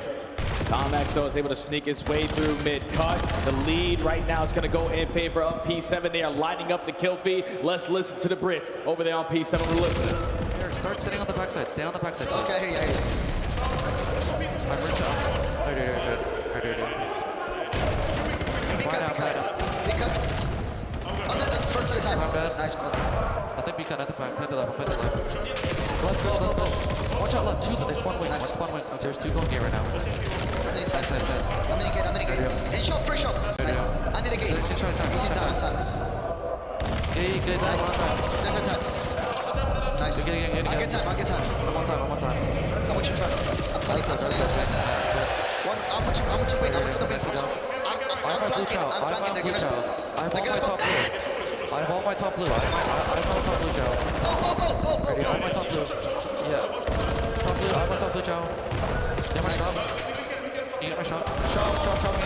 Nice. I'm checking. Nice. Soak for one wave. Soak for a wave. They're rubbing right. They're all rubbing right. Soak for one wave. Soak for one wave. Soak for one wave here. Top blue. Push. Weak on the right. Full stand front shot. Ready. I'm making a shot. We're gonna hit this one. Listen, I'm flanking the left side. Listen. Nice. I'm flanking the left side. One side. We're gonna start reflipping that. One's in a small P5. One's in a small P5 now, guys. In you, Kala. We're gonna start reflip. We're gonna Kala weak side. Kala weak side. Is there stairs? There's stairs. There's red stairs. I love both. One game behind. Yo, They're gonna come behind you guys. Our top part. One shot. One's up close bridge. One shot. Close bridge. Full stand, bro. He's in 18. Nice. Shot's open. I'm wrapping left. Shot pitching bridge. Then. 8 time. Last get blue. I'm gonna pitch you. He's holding the pitch, bro. All go in front. They're all going front. All In front of me. Roll. All four front, bro. Close up from the tip. Right here, top. Our top. Top. Nice. All that. Yo. I'm gonna go left side. I'm pitching. They're gonna hit this, bro. They're gonna hit this. I'm pitching at the left side. From blue, one shot. One's going shot. I'm going left side. I'm full beat. Bridge. Big good bridge. One shot, one dead. One more P1. Starting to get a little out of hand right now. P7 Notorious essentially sending the medicine that Rock Esports gave them in map 1 right back to sender. 28-12 for Afro, 20-13 for DC, and Beans Roars. He's also popping off multi-kill after multi-kill. And this second half of the game has been a complete shift in how all of the first half went. P7 dominate P1, have a hell of some to bail them out of a bad setup at the P2. And even though you're late off the rotation towards P3, you're still up by 60, and you have Route, big hit. DC gonna be the guy through top green. Give me kill number 2, tries to line up number 3, but not enough bullets in the M15. Still a break there for P7 for a good chunk of time. Yeah, and more importantly, you set yourself up for win condition on the 4th hard point. So it's just about making sure you don't get wiped here on this push attempt by Rock Esports. Fortunate team kill for DC, but the spawns are still in for P7 Notorious. And with 8 seconds remaining, that's all you need. The spawns for new. 150 to 14. Do or die time for Rock Esports. They need to find this wave of kills to go their way. At least effective on the trade, already showing presence on the backside of Tank, but this is a guy you haven't been able to trade a majority of this map. Afro holding down the OE. Give me kill number 2. He is on one right now out. Win condition established. Beams from the... Okay. The UK 2-0 getting it done here in Birmingham. 231-51. And this is what we were hearing about Rock Esports. As soon as the game gets out of hand, they get scattered, they get staggered, and that is leading to a killing field in favor of P7. Only 5 more seconds needed for P7. Back spawns are locked down. Afro's taking over. It's GG. It's GG. It had been for a while. Rock Esports continue to just flood on in like lemons. And shout out my boy Tunny. We're sitting in the green room. What's the scouting report when Rock find themselves down? They lose their heads. They start to get really panicky.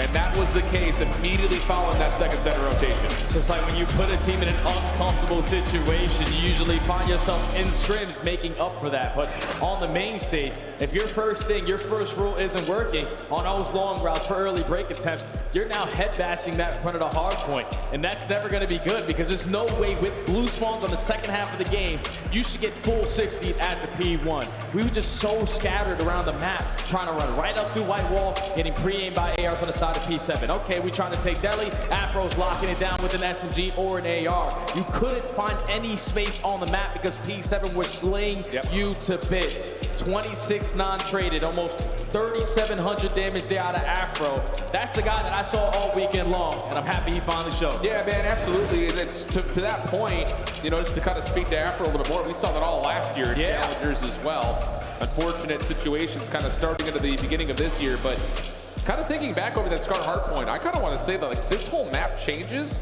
in that one moment where P3 gets away from you in the first set of hills. Kix takes that super long route to just create something. And yeah, that may work for that particular moment, but when you start to find yourself still down 60 points, 70 points, that's where the Rock team had been vulnerable, where they just get a little bit too jittery and it's just, I gotta go, I gotta make a play happen, and you're getting caught playing into a 2v4, 1v2, and you just don't create any opportunities at all after that point. And that's where the experience is playing a part for P7, because you hear DC, he's so calm, cool, and collected, just coordinated for his teammates like the quarterback where the press is coming in. But man, it's clean and cut for the last 3 maps for P7. They've been dominant. Absolutely dominant. We'll go to a break. When we come back though, map 5, search and destroy. Can Rock Esports get their heads together here in this small pause to try to make a series out of this one, still knowing that there's another overload potentially to come? We'll head to break. When we come back, map 5 after this. Scuf, official controller of the CDL. Monster Energy, the official energy drink of the CDL. COD Champs tickets are on sale now. Come see the best teams lock in for this season's grand finale in fabulous Las Vegas. All 4-day passes come with early venue access. Head to FazeVegas.com or scan the QR code to get your tickets now.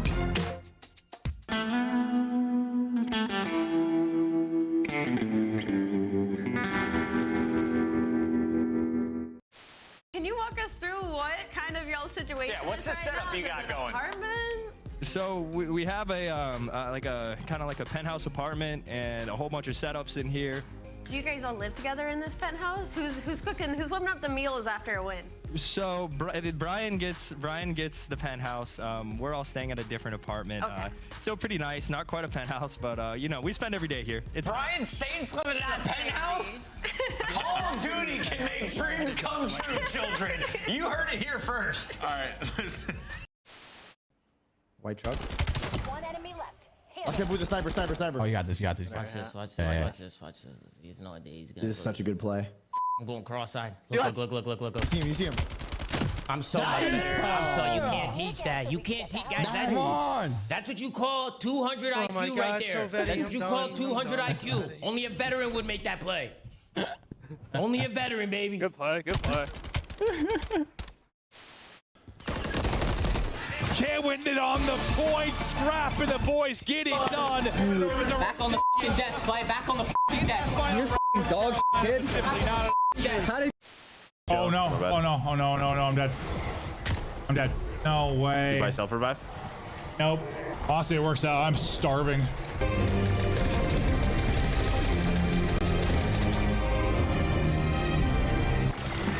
Krista calls these my old man ship.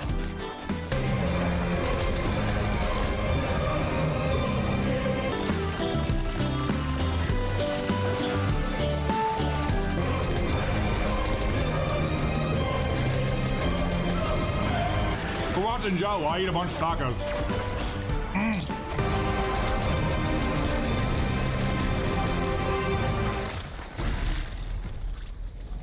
Did you win? How do I have the same amount of eliminations as you? Yeah, that's some horseshit there. There's no way that's true. Wait, hold on. Was he the greatest sniper of the Oh my God. He was hella good. It all comes down to this.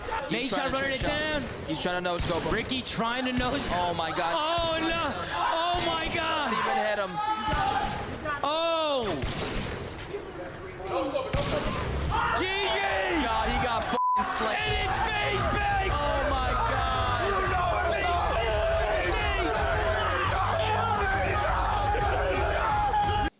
Welcome back to Major 2, Challengers Grand Finals, and Project 7 Notorious are in a bit of a runaway after the last 3 maps have convincingly gone their way. The energy that has fueled this Rock Esports team seems to be leaving the arena quickly. Search and Destroy to try to tell us what happens next, but these two teams aren't just fighting for today. You're going to see them in Major 3. They've already earned their position as 2 of the 4 Challengers teams that will be at the Pro-Am. And you can get there with the flash sale still going on. 15% off by scanning the QR code and using the code CDL15. That's for a 3-day GA pass. And if it's anything like what's been here, you're not going to want to miss it. Definitely don't want to miss it, man. Atlanta's going to be a great time. Sort of a feel of what 2010 to 2012 was like with that old school feel, amateurs versus the pros, man. It's going to be nonstop action. I mean, we saw at EWC, man. Challengers teams were beating up some CDL squads. Mamba and Craze all of a sudden end up in the league after that. Would go that direction. Would go that direction. Honest take early. How many CDL teams get beat by Challengers teams at Major 3? I would say 3. Yep. Yeah? I'd say 3. Yeah. I'm saying 3 too, especially as this Project Notorious team keeps playing like this. Mercy me, they're looking clean. Rock Esports, though, like we talked about, they are no slouches, and they're no strangers to fighting back. I mean, persistence just seems to be the name of the game for a lot of the players and teams that have come through the Saudi Arabian circuit. And for these boys right now, you're going into a mode that you've been really solid in. So you've got to come out in this one and then take your chance to just reset your mental going into a potential map 6 overload. But first and foremost, talking about this search, it feels like you got to set the tone. Come out and hit it with the haymakers, playing Colossus, so why not do something quick and fast? Oh yeah, without question, man. If you are Rock Esports, that raid search to shore is going to be completely different than Colossus, because all throughout that raid, it was like everyone playing ISO ball. I'm all the way on this side of the map by myself. I'll single-handedly take mid. On Colossus, the map is so slow or so tight, you don't really have options to just make those individual plays, so it has to be teamwork makes the dream work. You have to apply the pressure. Don't allow P7 to set the tone, because with Afro just having that performance he did, you can already tell he's fluid in his communication. He's feeling it. He's going to understand what openings he can get away with. But you have won the last 3 maps in a row. You need to kill the momentum early, and that's with the aggression. And I'm kind of thinking that on top of just the idea of putting together some dictated and structured aggression, see if you can get Domex to try to take an aggressive peek. He can hit the shots. We know that. We've seen that, whether you've been watching throughout the Challenger space or if you just saw the small moment of his example on Raid. He's no stranger to doing the same things that like a Super would do or like a Beans would do. So why not try to force that battle and change up the dynamic? Let's get ready to go. Colossus search and destroy. P7 Notorious looking to keep that crown on their head here for the first time in Challengers, whereas for Rock Esports, it's about trying to go back-to-back and just extending this series. But in these last 3, you can see it as plain and simple as what shows on screen. 6-1, 5-1, 250, 151. It's been all P7 Notorious, so you've got to come out swinging if you're Rock Esports to try to make this a series. Got to make them uncomfortable early into this game. So P7 on their defense. Beans obviously going to be sniping. Domex on the opposite side, but you can already see Afro with the aggression, at least showing face over towards B side, just going to back on up. Yeah, that will be Afro pushing up towards tunnel side. DC just kind of holding back, doesn't want to give any information away from any early nades, and of course, very cautious of this man in his scope. Beans is going to join this little play up that B though.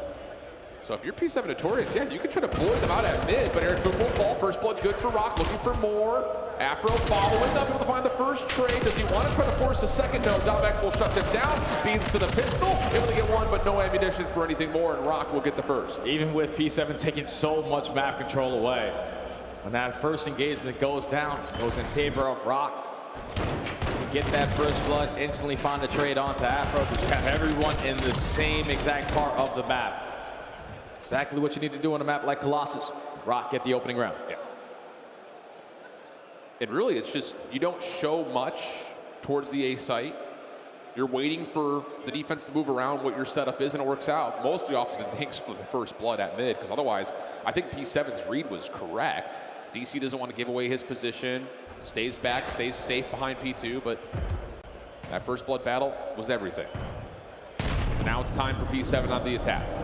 DC already stunned. No trophies, of course, here in round 2, so everyone's just trying to feel each other out, and these opening nades over the top, not gonna land here for P7 Notorious. Rock can stay.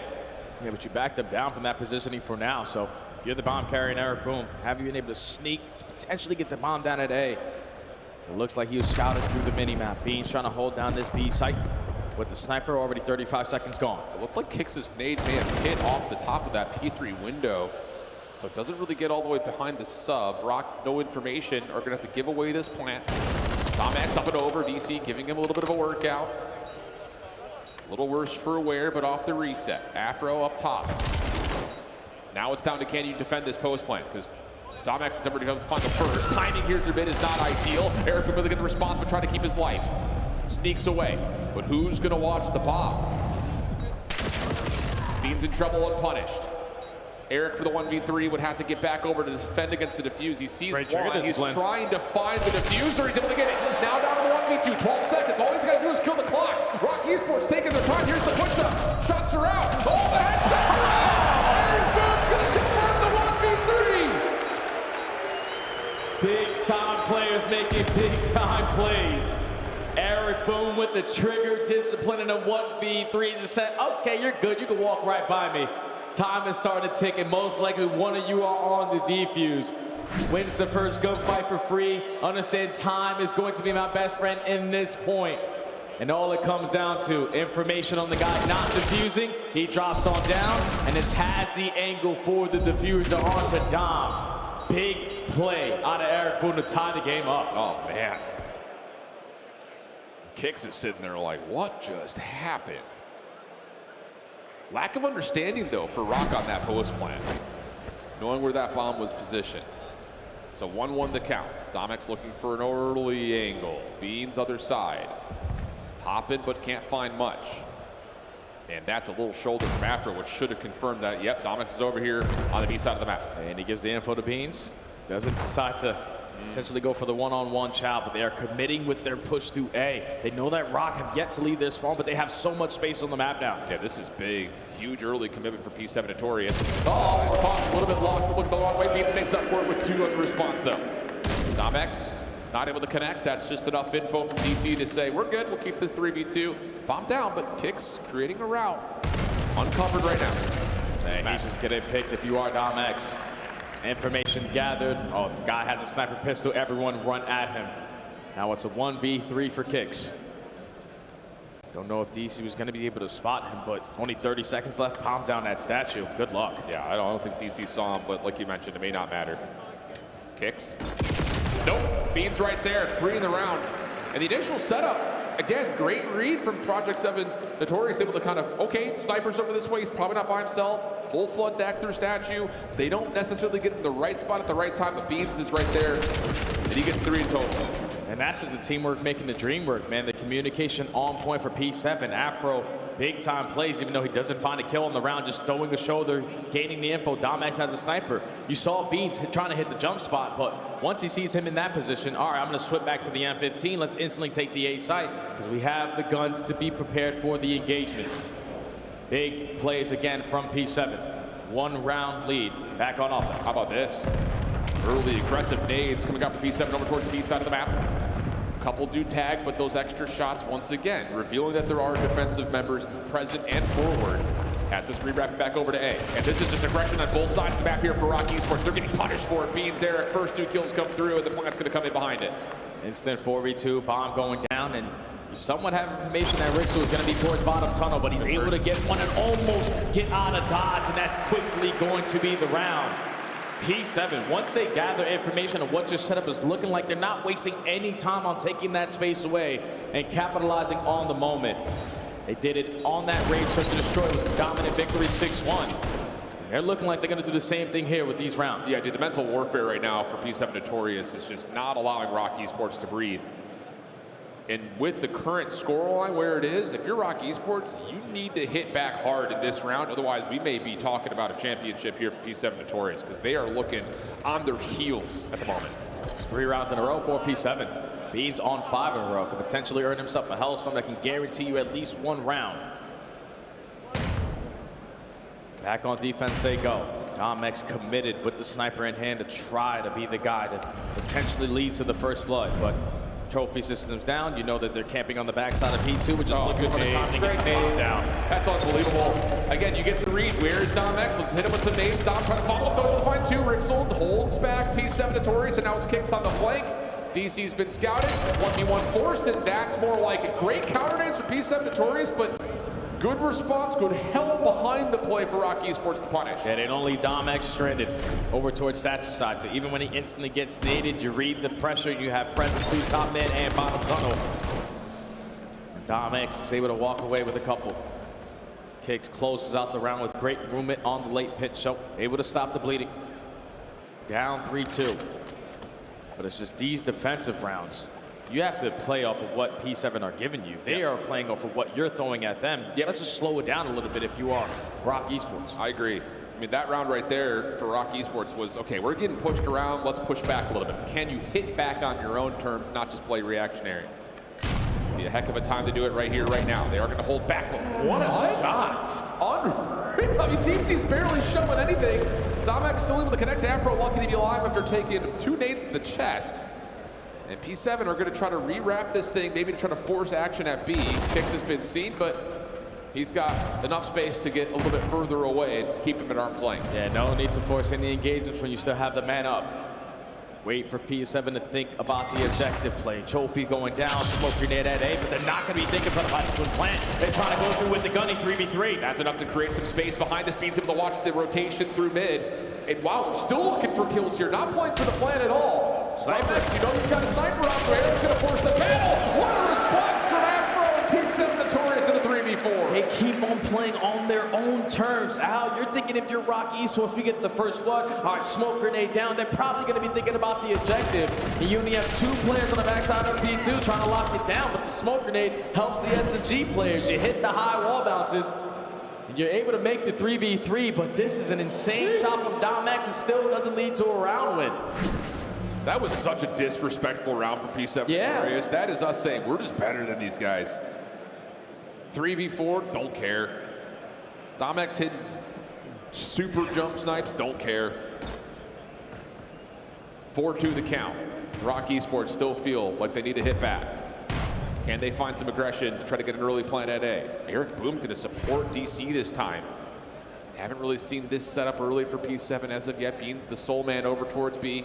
And Afro just looking for info top to P1. No need to do anything if you are P7. The only way you lose this round is if they get the bomb down. 30 seconds wiped away. No one watching towards top mid, so Domex uses his frag to at least keep that space safe. But the longer you wait, the more space P7 are going to take away from you. Now Beans showing presence towards bottom tunnel. And he's got an M15. So you can just play an angle here. Rixold getting tagged once again. Dom up top. Kix actually able to find the 1v1 on the Beans over the top of the B side of the map.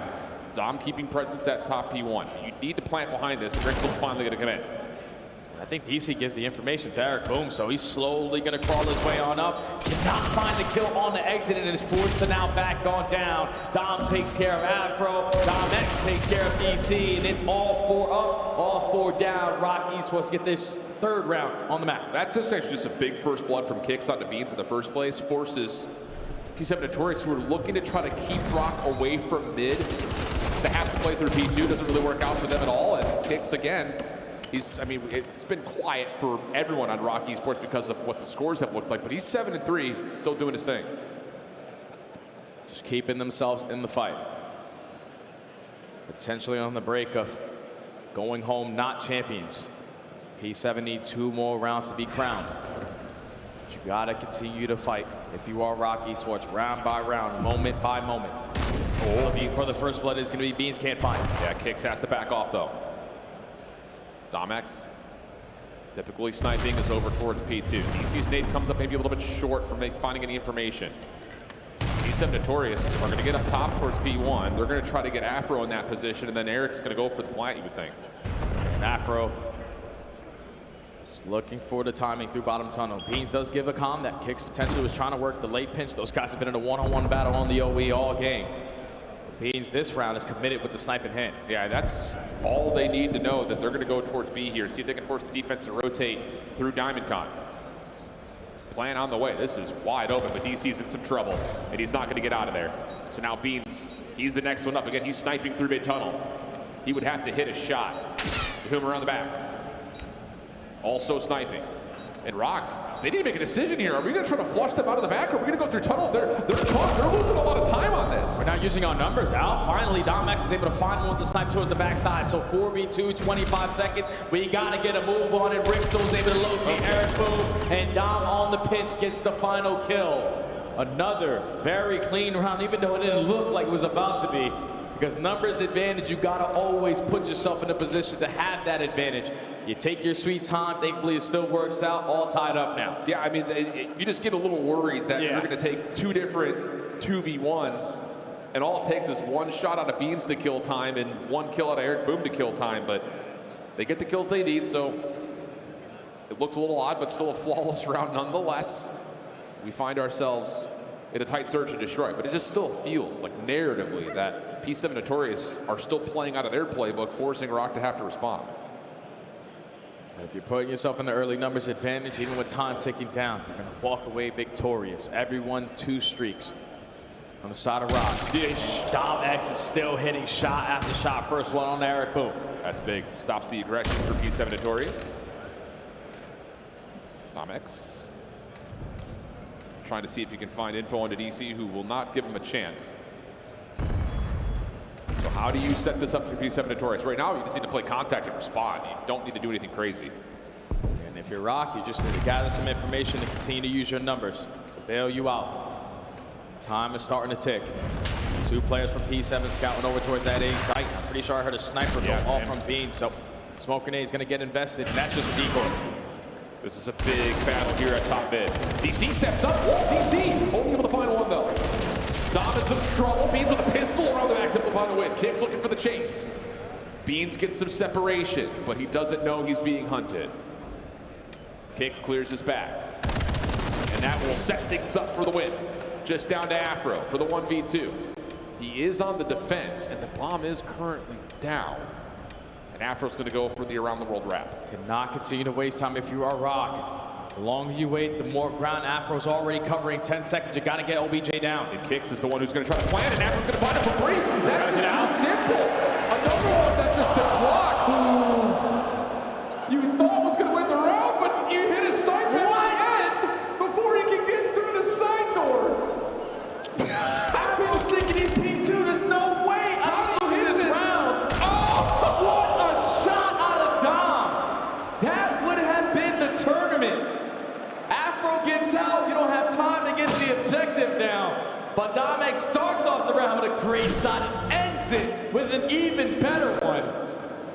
Big plays, great shots. Put Rock Esports now at game point. Dude, you gotta be thinking Afro's like, yes, sir. Oh, never mind. Oh my God. What a shot from Dom X. So now it's that point for Rock Esports. And P7 Notorious, who, again, it feels like they've been in the driver's seat, kind of setting the rounds up on their terms, have to go back to back. And Dom X is gonna connect again. He's on 5 in a row. Oh yeah, he's popping takeover, my friend.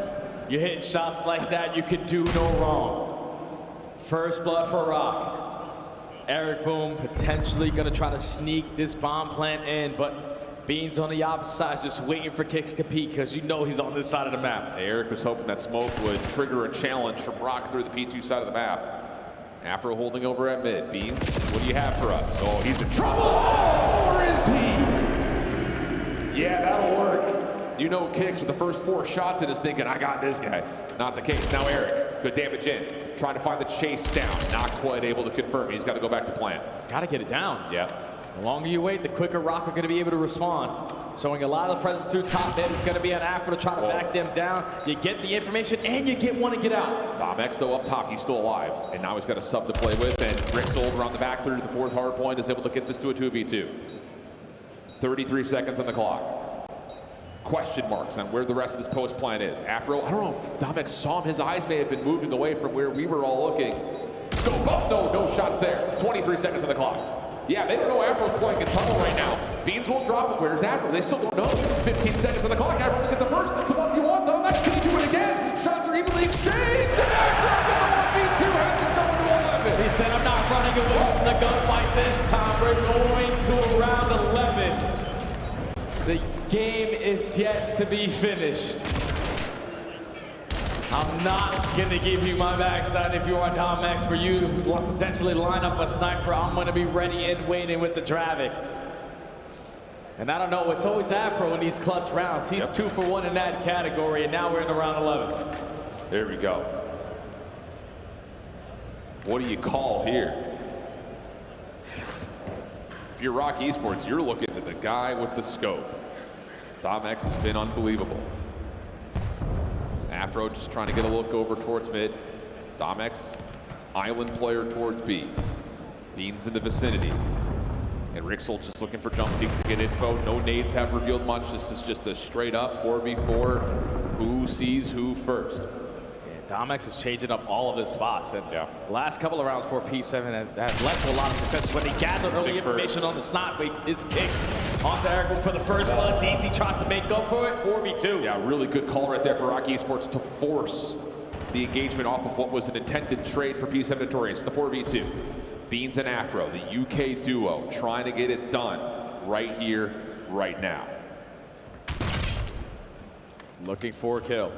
Before they even think about this objective, but time is not going to be on their side. You got to make plays and make them quick. Yeah, and this is Rock Esports set up in tradable positions. And they're going to try to test Domex's scope, and, well, not going to happen there. Not going to happen there either. Domex's last 2 kills, Rock Esports survived through a round 11 to keep the best of 7 going. Man, that's an insanely icy search and destroy from Rock Esports.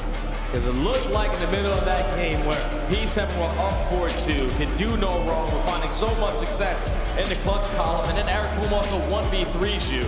You're thinking momentum is completely out the window, but you pull it back on your side because playmakers, you're expecting it to be an SMG or an AR player. No, it's your sniper guy. Dom X finds so many impactful kills, gives himself a first blood in the round that he earns the ace, lines up that shot on the Afro, and then puts the finishing touches here in the round 11. Rock Esports is just so comfortable in round 11s, and they find another one in the back pocket. All right, that is just such a committed call for Rock Esports. When you get the first blood, but then 9. Yeah, but then you also get Rixel to stay there, knowing that P7 is going to try to play for the trade. You've got a crossfire set up, and you're able to keep your numbers and keep your guns to make sure we don't get to a 3v3, where P7 Notorious, again, has been so good in the mid-round. What a surviving round that is for Rock Esports, and it is all about, honestly, Domex hitting that snipe on the Afro as the round is about to expire. Yeah, because if he doesn't win that round there, obviously it's 4-5 in favor, or 5-3 in favor of P7. But somehow, some way, with 1 second left on the game clock, is able to get the better of Afro. Take that round away, then continue to hit shot after shot in the big time moments. Rock Esports not willing to roll over and die here in this grand final. They're going to continue to fight, and at least for now, they're forcing another overload. Yeah, you take it away from the final kill and you see it in real time, that shot is insane. Twisted, bro. These guys are shooting, man, I'm telling you. They're here for a reason. They're your Major World Champions for a reason. But as we get into the next map, the question marks are brewing about Overload. The mode in general has been a bane in the existence of Rock Esports. Yesterday in the winners finals, blown out of den. You take that out of the picture because you came out of the winners finals as the champions of that bracket, so you get to control what the overloads are. Obviously you see it, exposure, not great. So now you go to Scar. And I want to see my man Kicks. I want to see him in takeover mode here. Controlling tempo, controlling pace. That has to be who you look to if you're Rock Esports trying to get to 7. Yeah, I feel like without a doubt, like Kicks is going to be that consistent AR presence that you desperately need on a map like Scar. But what I saw in that first Overload is that the teamwork wasn't really there. The fundamental plays in the Overload came back to bite you. You would understand, every single time on maps like Exposure or maps like Scar, you consistently have to wrap back to that EMP spawn, but the last guy that comes off the spawn has to be in position to watch the pinch, because if you give that pinch up, that's where you see those lead blockers taking so much space away, and that's what led to so many easy cats for P7. You're coming off the respawn, look at your minimap and see what's open. You have to fill gaps correctly if you want to try to force Game 7 here if you're Rock. We saw that on Den yesterday. We saw it obviously on Exposure. Just, I'm up, where do I go, where do I go? We just got to get caught making the wrong plays. We're not reinforcing in the right spots, and you can't make those mistakes on Scar. Maybe a little bit easier to do on Scar, though, compared to the other two. In a way, just based on where the locations of the EMP spawn at. Like, they force you through choke points, but still,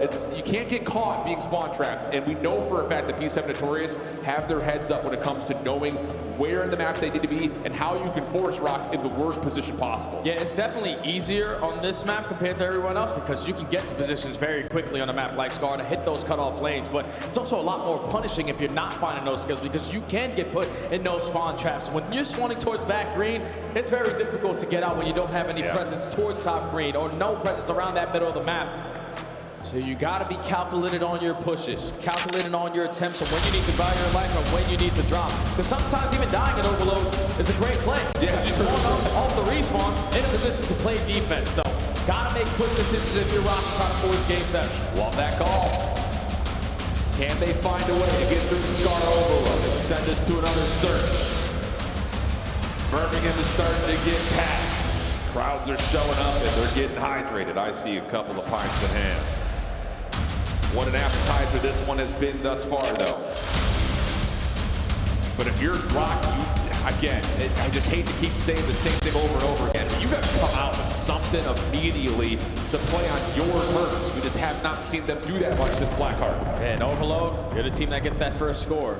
You can change up the pacing of the rest of the game. So it's all about the break-off. It's Dom X with the frag over the top that finds that opening kill. Rixel finds kill number 2. So you have a lot of presence around the middle of the map, and your lead blocker and Dom X is just trying to look for one player at Motel. Yeah, he may catch DC off guard, but the trade is quick to follow. Beans and Afro hold the line, but that's 3 dead, leaving Beans by himself, and he's going to lose the gunfight to Rixel. So now a chance to grab and potentially go. Crossfire setup for DC and Eric Boom, though, is good. Cut off through 18. Weird route there for Rock Esports. Leads to an opportunity to trade, but P7 Notorious will come away the victor. Yeah, but I'll take that if you're Rock Esports, because you only had 2 offensive attempts on that first overload that you played. The first go around, you find a couple kills in sync. And you're forcing P7 to be uncomfortable on the respawn. You still have a lot of mid-map presence. You take care of Afro. Now your next job is to just get a trade onto DC, but it's still a battle for mid-map. Yeah. Nice little block, though, from DC. He has been the glue guy, and just about every single team he's found himself on, nearly able to find a couple through the wall, but it's Afro to finish off the damage that Connor was able to start with. Beans now over towards the A zone.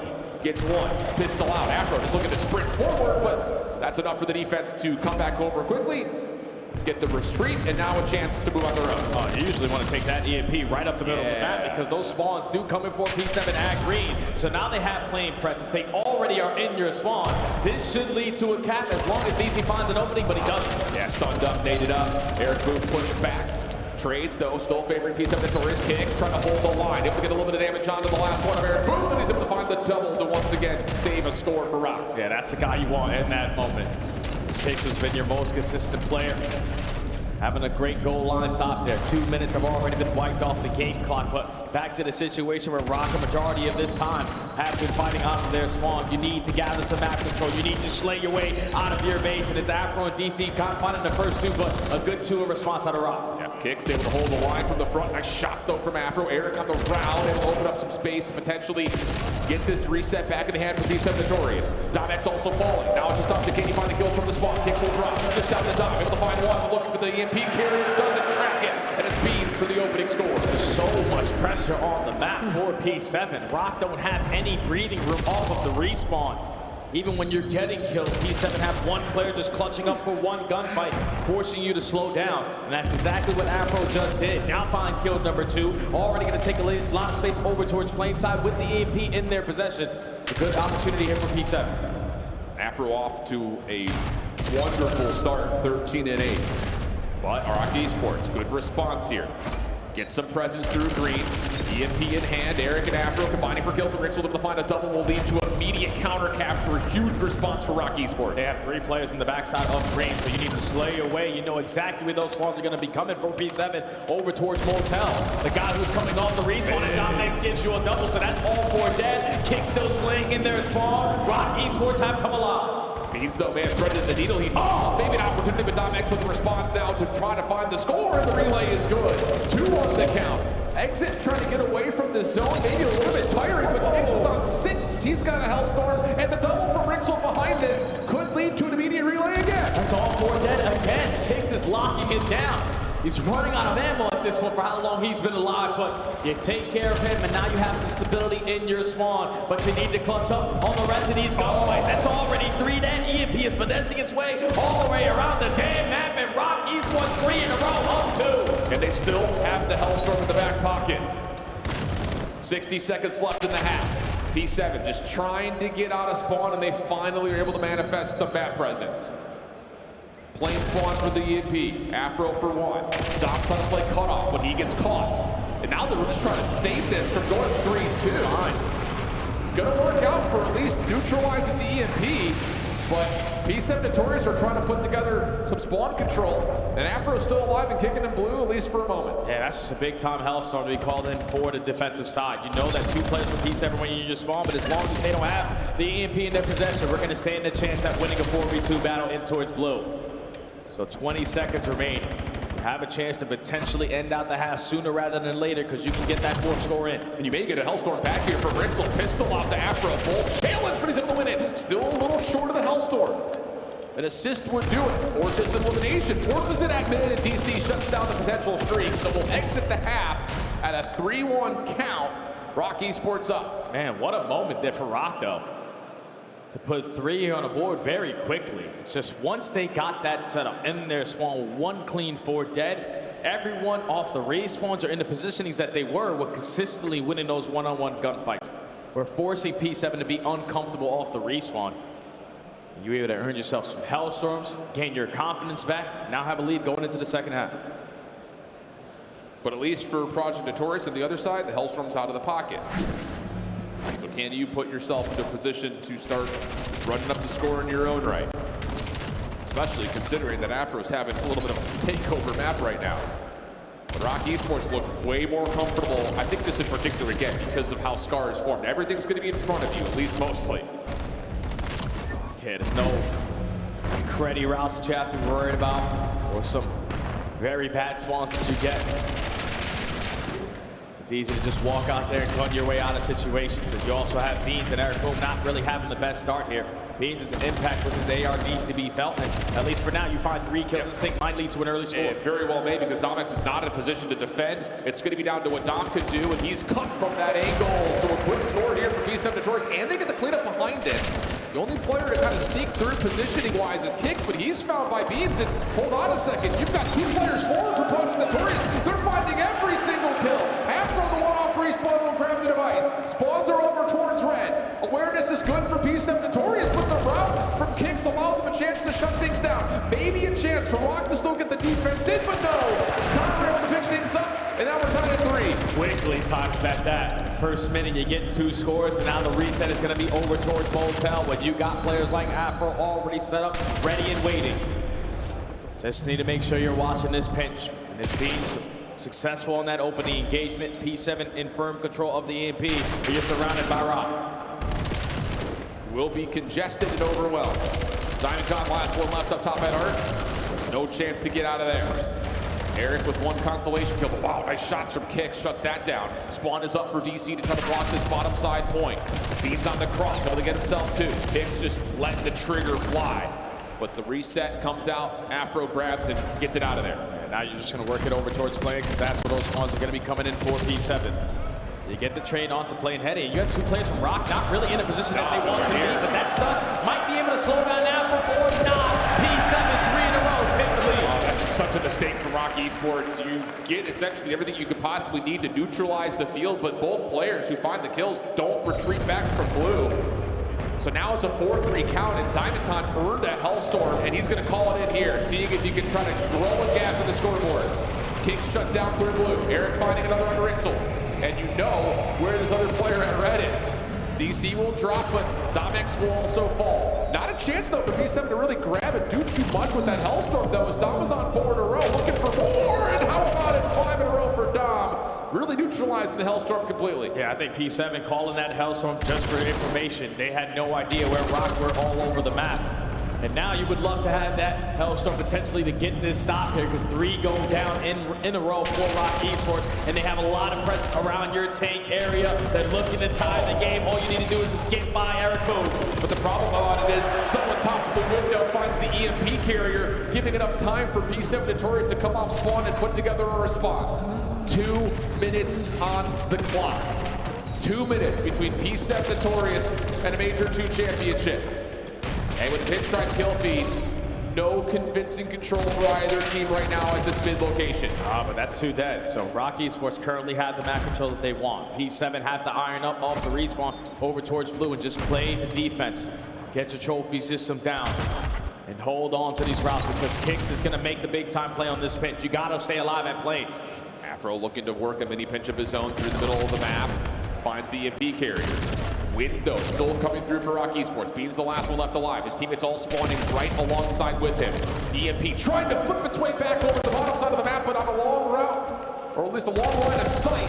P7 Notorious shut that down, and Afro keeps the pressure away as Rock Esports have to try to reform through mid. Yeah, Kix is trying to get them everything. He gave him 5 on that OE and still could not put the EMP in a position and they're gonna score. where they could get the score. Now P7 on the return, on the counter.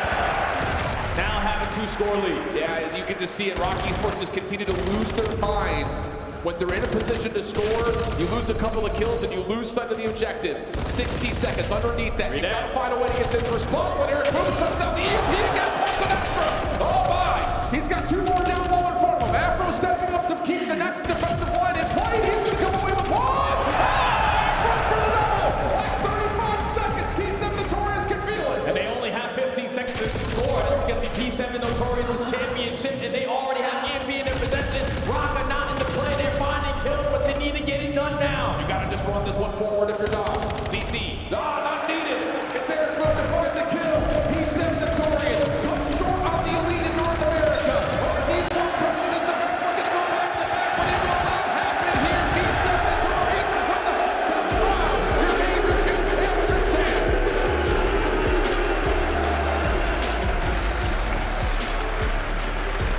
And they get their revenge from the winner's final. You lost in a game 5. You come back on championship Sunday, and you are a well-oiled machine. Not the black hawk you wanted. You dominated both of the overloads, and the players from the EU representation went on from start to finish. Congratulations to P7. Congratulations to the coaching staff. That's one hell of a tournament. Both teams earn spots at the Pro-Am. But for Project Notorious, wow, what a run. And it all, for me, starts back in the Elite NA, looking at the fact that they were out of their group #1 seed, get bounced down to the lower bracket in round 1, and start to make the God run, taking care of everyone. It's like redemption is in their name. Come up short against Bush in the championship series, but here, a quick bounce back after the lower finals, a 3-0 for being sent down there by Rock Esports. This whole series starts off with Rock controlling the tempo with that black card, but again, no shortage of energy on the Project Notorious side. They get it done.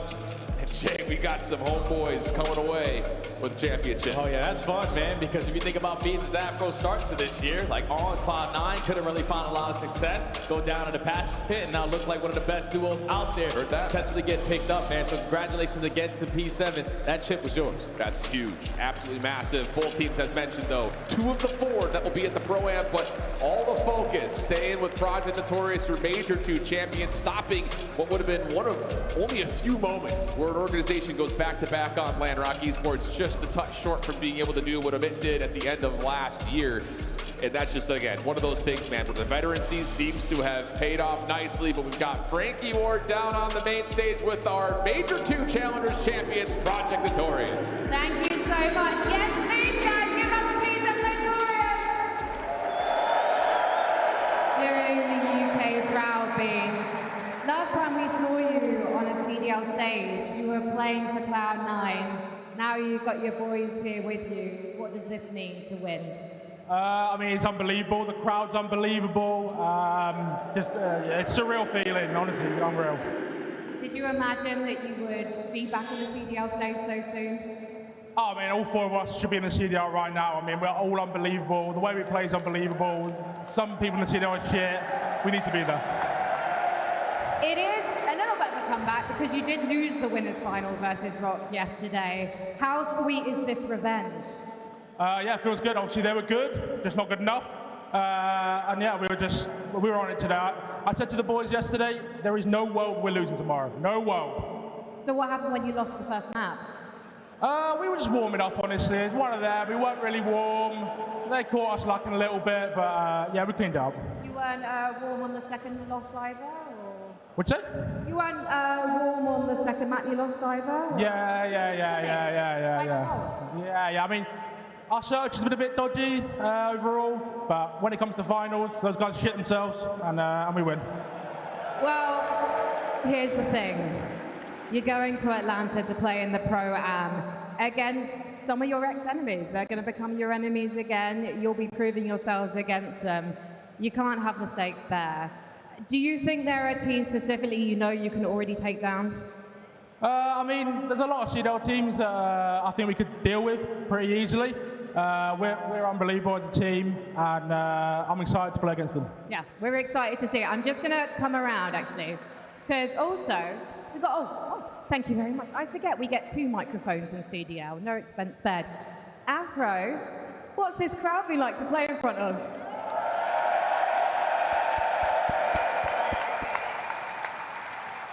Fucking amazing. Fucking amazing. And do you think we should come back next year? What? Should we come back next year? Come on, surely, fellas. Get the points in. Get them in. I imagine you'll be doing the same. Absolutely. Unbelievable. The points will be flowing tonight. Let's have a good Sunday, lads. Now, we've got a match coming up. First match of the CDL today is going to be Koi Esports versus LA Thieves. Who are you predicting to win that one? LA2. LA? Are you forgetting about our boy Inside? Huh? Are you forgetting about our boy Jamie on Koi? I mean, yeah, but I can't say Koi. They dropped me in it, so I can't say Koi, but we'll say LAT. Come on, Scrap, do something. That's fair enough. I totally get your beans. If any teams, though, from CDL came sniffing for you guys, yeah, I was going to say I was going to come between you and make you some offers. But if any of those teams came and said, you know what, we're looking to refresh, we want some players ahead of Atlanta, could any of you be tempted to break up the band? I mean, anything can happen, but we love our team. We're unbelievable. We're not going to join some shit team and ruin our careers. So if a good offer comes along, I'm sure someone will take it. But unless it's a good team, I think we're going to take it. All right then, boys. I want you guys to just celebrate together one last time. Please, Birmingham, give it up one more time for your Birmingham Challengers champion, P7 Notorious! Now, this isn't the only grand final we're going to have on the CDL stage here at DreamHack Birmingham today, because we have got so much to bring you here on Championship Sunday, including a grand final. Birmingham, are you ready? There's going to be more CDL action after this break.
Fresh with a vibe on God, what a ride it's been.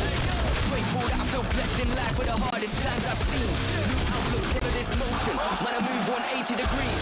Fixed up everything broken, now it's easy, now it's coming in free. What am I feeling like? Now a look at this view, top 10 running it through. Like, all about now a look at this view, top 10 running it through. Like it's work with a crew, talking facts, I'm all about truth. Running it, yeah. I'm making it like work, I make it look easy. Took a time, but it's my turn. It's about to get greasy. I'm making it like work, I make it look easy. Took a time, but it's my turn. It's about to get greasy.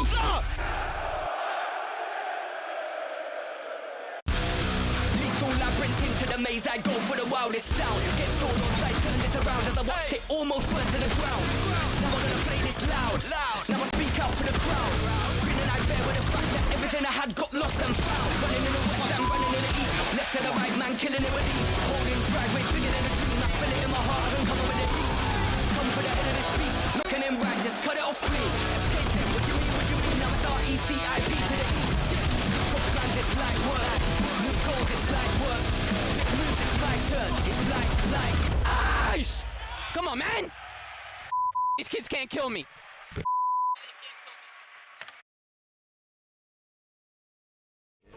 They got Roto. Abuza shitting on him. Vegas fighting this up. 15 seconds away. Throwing everybody out. Nice, Abuza. He's got 45. Holy f***. Everybody, baby, come on, let's go. Let's go, baby. GG. Oh my God! Let's f***ing go, baby. Abuza just went f***ing crazy. Let's go. Sitting it one more time. Do that. Three dead! Is that some moment? Get him! Get him dead! Toronto going to LAT tomorrow! Yes! Come on! Come on! Major 2 is here. 10 teams have made it to Birmingham. Only one team will take home the Major 2 trophy. The pressure is on. Brennan Exton are firing. Crip, how does he get perfect game of search and destroy? Miami get another one on the board, and Falcons can't breathe off the respawn. Yeah, 23, 24, 25, and 26 for Trakes, 9 in a row. 2v1. Lux is going for it. Lux! Oh my good God! Neptune is final. Taking over in a massive moment. He's able to hold it. Joe deceives. A quad feed for the young man. He's got the read, and he's able to do it easy. Ice is up with a clutch. He's in. He's pushed him off the... Oh! It's an unbelievable play. We're back in Birmingham, baby. Welcome to day 3. It is Championship Sunday, live from DreamHack. Major 2 kicks on with one of the best crowds we have ever seen at Call of Duty. They have been loud, they've been on their feet, and they've been cheering on their favorite players from around the world. But it is the local insight that have been the surprise of the week, and it's great to see that Afro and Bean just break the challenger's crown. The question is, though, who will walk away with the Major 2 trophy now that the Gentlemen, our Major 1 champs, are out of the mix? Welcome back in, everybody. It is Championship Sunday. I am your host, Chris Bucket, as always, and I've got the greats here on the desk. We've got Rosalie and Nameless, and alongside Nameless, it's the former duo from Call of Duty going silver medal. Guy, man. Mr. Studdy, how are we feeling, Stud? Feeling fantastic, man. Obviously, just finished casting the Challengers Finals. Big shout out to P7 again for making the mistakes or making the adjustments from the Elite Grand Final where they lost 2 overloads. You get on land, you win 2 for a championship. Big congratulations to them. A lot of our top teams falling out early. Falcons were gone on day number 1. Miami Heretics gone on day number 1. But with Paris Gentlemates out of the tournament, you have to think there's only Vegas in the way of Optic Texas. Let's start with Optic because, Allie, This squad is sitting at 15-0 in map count. They have been perfect in pre-final match counts. They've been unbelievable. Like the fact that you even have to bring up FaZe Vegas in this conversation as the only team standing in their way. And even then, there's a large deficit if you are looking statistically wise of where they are at compared to the rest of the teams in this building. I mean, even Shotzzy himself is rocking a 1.2 alone in Major 2 and Hardpoint. Their respawn is just unbelievable. Oh, don't say Wolf just to that. Yeah, Merc has a 1.3. They are unbelievable when it comes to laying down that damage. And there is no teams I can think of right now that are keeping up with that pace. Yeah, they're ascending to another level. You know, when we had Damon on the desk yesterday, he talked a little bit about this team and how they compare to the Dynasty, saying that, you know, they're their own beast. These guys are getting extremely comfortable within the chaos.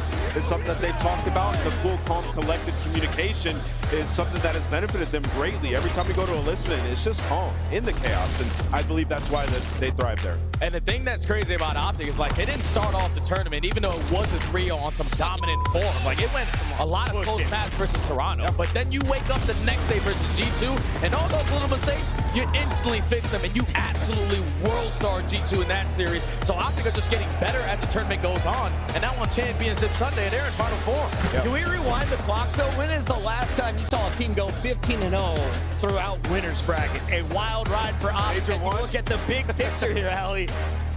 39 overall series, 33 overall series, and if you look at Black Ops 7, they're 1-1 right now. Wow, I mean, this is a storied matchup, right? We always are expecting to see this on a Sunday. We're getting treated to it a little bit early. Maybe we'll get a second one in that grand final. I know Ant rubbed his hands together. He's I cannot wait for this match.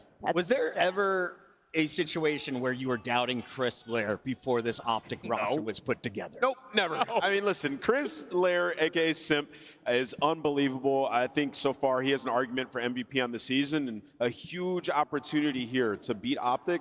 Man, that would do wonders for his legacy. We were talking about this FaZe crew, and Ali, Simp and Draza looking good. Abuza kicked off the day yesterday for the pink teams. He had a ridiculous performance. Who's your player to watch from FaZe tonight? I'm going to stick with Abuza. I mean, if he's going to keep laying damage down like that, we know what Simp's going to do on the map. I guess some people might call maybe 0-4 because he's going to be their live or die X factor when it comes to those big matchups. But I don't know, man. I want to talk more about Abuza and what he's been able to do because there has been so much speculation on him being online, him being good on land, where he's going to land and team-wise. So I think he did an incredible job yesterday. We'll be diving into that winners bracket finals deeper in a moment, but for now we got to turn our attention to the teams that are left in the elimination bracket. Koi, the big surprise last night as Insight got in front of the fans. What do we think of the Gentlemates?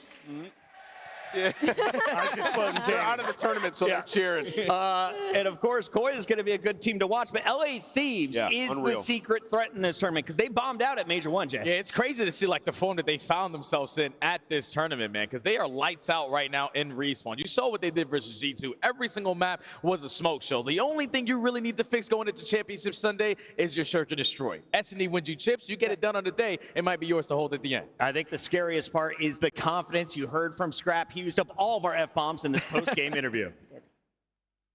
I mean, to be honest, the FaZe series was honestly a close series. We played pretty well, just a few things didn't go our way. But against Miami, we absolutely on them, and we're feeling confident going into tomorrow. How are you feeling about a matchup against Toronto Koi tomorrow? Because you were in that team a couple of years ago. Yeah, those are my boys. I love them to death, but I'm going to come down and put a dagger in them. So, yeah. You're going to hate them to death tomorrow. Absolutely. Even worse. Hey, England, y'all are my dogs. I can't lie. I with all of you. I'm going to come crazy tomorrow. I need you coming crazy as well. I appreciate it. One more question from me, Scrap. Is top 4 enough for LA Thieves? Nah, no, top 4 is not enough. What? Second's not enough. Third's not enough. There's one placement that I'm looking for. That's it. That's first. You're going all the way, baby. Exactly. Scrap is fired up, and for good reason. They brought in Neum, replacing Kenny on this roster, and Neum has showcased he can do it with the knife, the pistol, the snipe, the AR, the Drovic, whatever you need. He's going to get the job done. Study, you've seen players like this coming up. What energy has he brought alongside the vets of LA Thieves? Man, he's just brought a whole lot of just listening to the veteran presence and just want to be that guy that could do anything for this team. You're a chance saying the Swiss Army Neum. He's all over the map. Whatever you need me to do, I'm going to do it. When you're lined up against nothing but Hall of Famers in Call of Duty history, all you want to do is just put your 25%, and sometimes he's going even above that without question, moving up that Rookie of the Year conversation.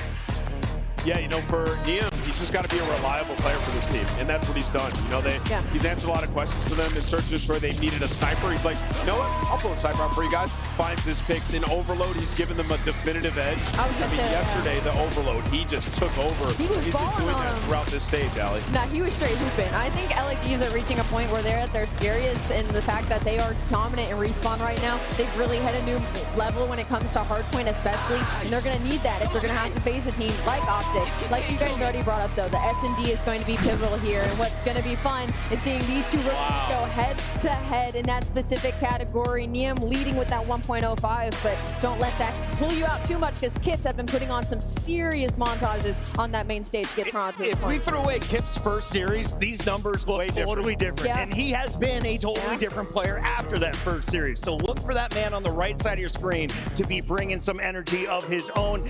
And let's talk about Kips. Koi went out. They found themselves a gunner. They needed someone to up the tempo on the team. He's done that on Den. Has he done it on other maps as well? Absolutely. I mean, the kid can do it all. We're talking about Swiss Army Knife. He might be that as well for Toronto. I mean, he's got like a 1.10 in Search and Destroy. In Respawn, he's top 2 damage rating on the season. Like, the guy lays down damage, finds his kills in Search and Destroy, and he's also a reliable player, and they've gotten so much better since adding him to the roster. Insight's play has gotten better over the last couple of weeks, and, you know, they're finally starting to find their team chemistry. The one question, though, is the S&D still. The same thing that Jay posed about LA Thieves, we have those same questions about Toronto Koi. If they can figure that out today, they might find themselves making a run here in Birmingham. I just feel like they definitely had a different showing from what we saw from Toronto online, because everyone is participating at this tournament. We're thinking like Kips, no doubt, throughout Major 2 qualifiers was their best player. You get to land, Insight's giving you moments, but CleanX has been outstanding ever since that first series. So everyone just needs to provide their 25. You stand a good chance. I gotta say, the Scump Watch Party is vibing right now. Their former huntsmen going across the battlefield, so and then you get to see your team in the winners bracket finals. We have an incredible day for you here, Championship Sunday at Major 2. Let's take a look at the bracket one more time. Optic, a clean 3-0 over Koi. Then they sent G2 down to that losers bracket, but it was LA Thieves who sent G2 home. Now we're getting ready for this losers final. I believe this is the first time that we have Optic, FaZe, LA, and Koi as our top 4, and they have been dominant franchises in CDL history. It's really interesting. I think one of my favorite things about that bracket is, like, no matter what, I feel like we would have been surprised. Like, even if Riyadh won their series, even if Miami, and that's what made this weekend so exciting, because it's just like, damn, anybody could win on Sunday. That is your bracket, but here are your teams. In the elimination bracket, we got to get going with Toronto Koi. You heard from Insight, but CleanX may be the silent wonder of the tournament. Toby has been locked in. Jay, what do you like from this squad? Man, what he's done for this team, like so far throughout this weekend, switching between the SG or the AR, CleanX has been lights out, man. They just have that teamwork that makes the dream work. They're consistently playing around each other, and you can even see it in that clip. They understand, all right, there's 11 seconds left. Let me get this EMP capture in 9 seconds, so they don't even get a chance to win. They know what the winning condition is. You just got to be on point with the gunning. Listen, this is their 19th top 4 land placement in the franchise history. This is something I've talked about. Toronto Koi has always been the top 4 conversation. They've always been the gatekeepers when it comes to Sunday, and so it's nice to see them back, you know, riding the ship. But for me, Toronto, their biggest edge they have right now is how good their Overlooked has looked this weekend. You're getting Insight and Joe. They're putting up 1.2s right now to rivaling Optic Texas. If they can continue that, make it to a final, we're looking at maybe another game set. Go ahead. They're going up against that boy Neum in LA. Their Overload has been A1, but it is interesting. LA Thieves #1 defensive team versus Toronto, who have been #1 in scoring percentage this event. So the Overload should go down to the wire, should be a 1-score game, but I believe that's going to be the difference in this series. Let's talk about the Thieves, because at the start of the season, they were considered the top super team alongside Optic Texas. They had Kenny alongside Abizi, Hydra, and Scrap. After a failure at Major 1, they made some moves. Hydra seems to be getting more comfortable in Search and Destroy, and Scrap had one of his best days yesterday. I think one of my favorite things about their hard point right now, it's 16-7, first of all, with Neum, which is second best overall right now in the league, and this will be the 13th top 4 land placement in franchise history. But speaking on to their hard point, I love that point that I was making, that Scrap's been soaking the hill time, and then he swapped with Abe, and that's why things have been so much better. Abe had 2 minutes yesterday in the hill. He didn't have to get any any kills. So what that tells me is LA Thieves are able to revert back and continue to be malleable throughout these series to just do whatever works and what's going to get them the win, Jay. 100%, Al, I completely agree with you, because when you saw this roster be formed in the beginning of the year, a super team with nothing but superstars. Eventually, someone has to take the back seat, and aBeZy was that guy yesterday. 3 minutes, 2 minutes of hell, barely getting any kills, but that's because Scrap and Hydra are double positive every map. He's doing the dirty work so they can find success. Yeah, I'd be in the hill too. Let's take a look at the maps and modes. What hills will he be sitting in today? We've got Hardpoint for games 1 and 4. As always, search for game 2 and 5. And that middle map is Exposure Overload, a great map for both of these teams. This is a beautiful layout, to be honest. Like, looking at this, I'm shocked to see Blackheart through. We haven't seen much on the side of LA or Koi, and I'm sure you have some point to make for that, but I just want to say this is a beautiful map set looking across the board. I think we're getting a lot of different You let them through against Koi. I feel like you learned this lesson 4 weeks ago in the qualifier. So it's not been as strong for Koi recently, 2 and 3 on it, so they've been, you know, susceptible to a loss, and the Search and Destroys actually favor LA in this one. And that Blackheart, LA have just seen how dominant Koi have been on Scar. They said, get that up out of here. Let's get the Blackheart, despite only playing it 1 time. Do you agree? Teams should no longer fear Koi Undead? No, absolutely not, because this weekend they have been getting thrown around on it. They're consistently having one player at least struggle, and you have yet to find a win here this weekend. And Thieves, on the other hand, played G2 yesterday, beat the hell out of them. So without a doubt, they're confident on Den. Well, with that point, that was the only argument against picking LA Thieves, and I will therefore choose my LA Thieves now with a positive win rate. We're going to make it 59. Yeah, I'm going LA Thieves as well. I think they take this one 3-1. Allie? I am also going with LA Thieves. I'm also going to go with 3-1. Oh, no. Jay? It's not happening, guys. no. I'm not going to do it. I'm 100% going to go Toronto Koi here. They're going to ice up in a game 5. All right. Shift was right last time for Koi. Does his duo have it this time? It's time to find out as we send it to the stage with Frankie Ward. Thank you very much, Puckett. Birmingham, how are we doing? It is a full house this afternoon, and you are in for a showdown. This first team gave G2 a sacking yesterday, and now they're in the mood to put their opponents out of the competition. Top 4 isn't enough, but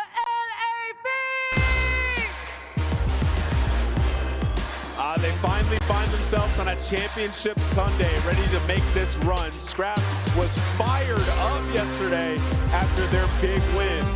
And now they have a date with the Toronto Koi, a team that has been performing this weekend as well. Who will go further in this bracket? We'll find that answer soon enough. You see the man. Let's clap here, you Birmingham. He stood with Hydra, aBeZy, and Neom.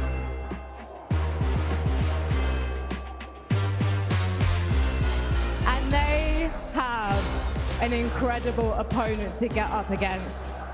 They have been underestimated this entire split of CDL, and they have overcome the odds to make the top 4. Please, Birmingham, show some love for Toronto Koi! I mean, you can hear all of the love in the building. There's only one lad left in this room to make it hopefully to a grand final, and there's no reason it shouldn't be Toronto Koi. Like Frankie said, they have hit new unprecedented levels. It doesn't matter what the desk thinks. It doesn't matter what the crowd and fans at home thinks. They have made it to Sunday, and they're looking to make a statement. And here to make that statement is Kleenex! We got Inside! We got Kix! And Joe Deceives!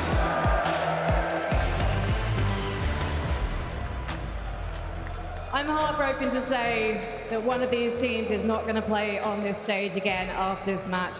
But I'm thrilled to know that it's going to be a barnstormer.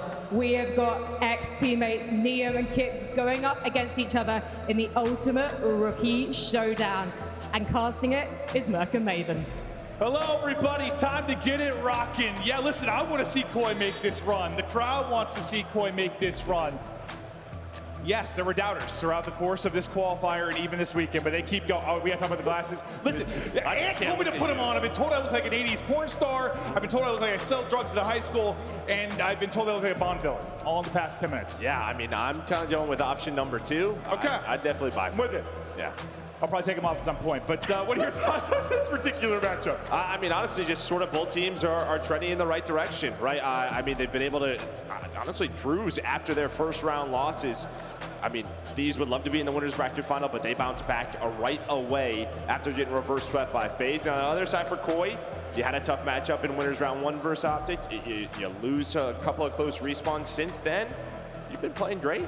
But for these two teams, I mean, there's a lot of similarities when you talk about strengths and weaknesses, yeah? Yeah, I mean, without a doubt, right? I think when you saw that map set, you know, you're going to play this Den Hardpoint, which for a little bit there was like, don't play Koi, but their Scar has been so good. So Thieves, they are rocking with it throughout this weekend.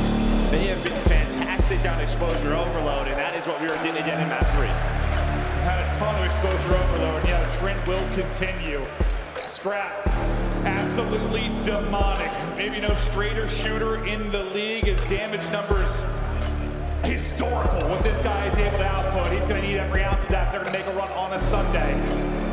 But for the crowd, they're going to be behind Insight, behind this Koi squad. Nobody saw him on a Sunday, but here they are from the play-in to top 4, looking to make a deeper run as the crowd will roar behind him. They'll start off on Den, which was their home. Once Kips came into it, it's Championship Sunday. It's an elimination match. It all kicks off now. Well, great start there for the LA Thieves. They're going to find 3 dead. They have the P2 side of the map. They're going to be hanging out. Neum going to get aggressive right away. He's going to find another to put 2 on the board. The key guy is going to be that number 1 going on that long route. That's Joe DeCease, but Scrap spots him. He's just going to wait, say, hey, pick him up off a spawn, or maybe he doesn't spot him. But now, timings, gunfights going down. But while this is going on, LA Thieves taking the time, but you needed that break if you were Koi. I was about to say Ultra. I'm going to say that plenty of times, trust me. But the patience there pays off for Joe DeCease. Kind of a nutty gunfight up against Scrap, but he'll get them spawns for a moment. Spawning behind actually will be Scrap. Back in the deep pocket, so there's an instant force here for LAT. 3 flying forward. How do the trades go down? Looks like numbers and spawns will hold for Koi. The back is open. I was worried maybe about a spawn coming in, but it looks like they're going to be all good for now. Able to stack it up inside the point. Thankfully for Koi, a team kill does come in on the Thieves side. Now Joe DeCease, the hammer up front for this squad, tries to get to work. Yeah, we talk about Scrap, and well, slow start for him yet. Still trying to find that first kill. But you give up 30 seconds at the P1. Joe DeCease wins that gunfight. You win the rotation of P2, and now you are cashing in as Kips. He's going to find the headshot on the Hydra. There was one spawn in the back, and well, Neum's going to win that. So you see, all the arrows are here now for LAT. Kind of okay. You got 20 seconds remaining. Can you win it from the front? No. If Koi, I'm saying, if you win it from the front, this will be perfect. Help maybe rotation for next, but now it is problematic. It's a split in for Koi. Early ahead for 3 will be Thieves. Spawns kind of all over the place. We'll see how this pans out. Well, I thought they would have expected Insight to be back there, but Insight is the key here. You have to wait for him, and his teammates die. He's finally going to get involved, but he's all alone, and that is unbelievable. I thought that was going to go so wrong for LA Thieves not picking that up. Scrap does stay on the map. Well, the late break with about 25 seconds left at 2 ends up being huge, and now you're turning this into nice early time. And here come the early picks, all the early picks for Koi. Neum, good job just getting out of dodge for now and then grouping up with your teammates, because you lost everybody. You had no chance to make the play there. But great effort back in by Koi. We'll see if Thieves can do the same as they're trying to get through. No opening in sight so far. Now what a break there from Koi. No trophies down yet this early in the map. So maybe trying to find an aid, or you're waiting for Hydra and Scrap to give you 20 seconds. You would love to flip the spawns if you can, if you are LADs, but Kips isn't going to allow that to happen. He will slow down the momentum. 12 seconds left now. Koi, you not transfer over to P4. Koi now. Can you answer a nice stretch there from Thieves? First person going to drop. You'd love Insight to get one. Not going to happen. You have one hitting it out to the roof side, the rest trying to group up through lobby. Lobby side Koi so far have dealt with. The roof side player is a Beezy, and they're all going to spawn on him, so that's where all the pressure is going to be. Everyone's kind of holding back lobby, making sure you keep spawns, thinking maybe the reinforcements are going to come from there, but everybody spawns out roof. They're going to flood from the front, and that's going to be a break for Thieves. Yeah, that's the tough part with this before at times. I mean, when you have no info, right, is someone going through Dojo, is someone going through top server room, when you have no information pushed out, you have to watch all the lanes, and LA Thieves, they make it pay. They just flood the front, Scrap's able to find a double, a great break from them. Yeah, this is like a hard point where sometimes if you have a spread setup, like you can just like turn your head to help in another lane.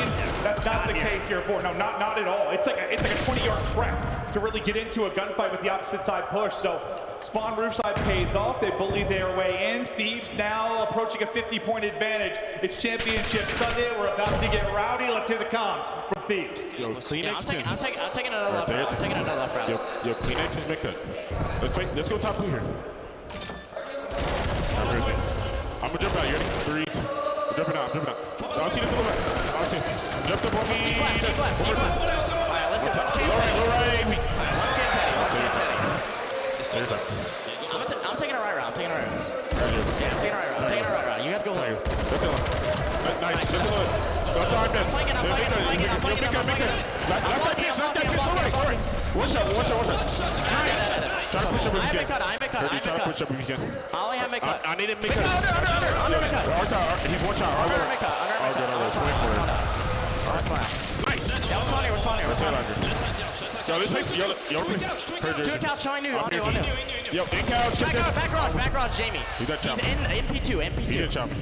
Nothing chop me back garage. Nice, let's go. Yo, Jamie and new. We Jamie and new. He's not showing. Nice. One more here. I don't see him. He's outer. Outer couches. Outer. Nice. Same line. Yo, inner, weak and outer. Half health. Nice. Outer. Hyper help. Outer. One shot. They're both front. Both front. Nice. Jamie, I'll kill one more. I'll stay alive. He's trying to close right time. Trying to be close, Joe. Watch out on Eddie. He's close right time. Close right. Close right,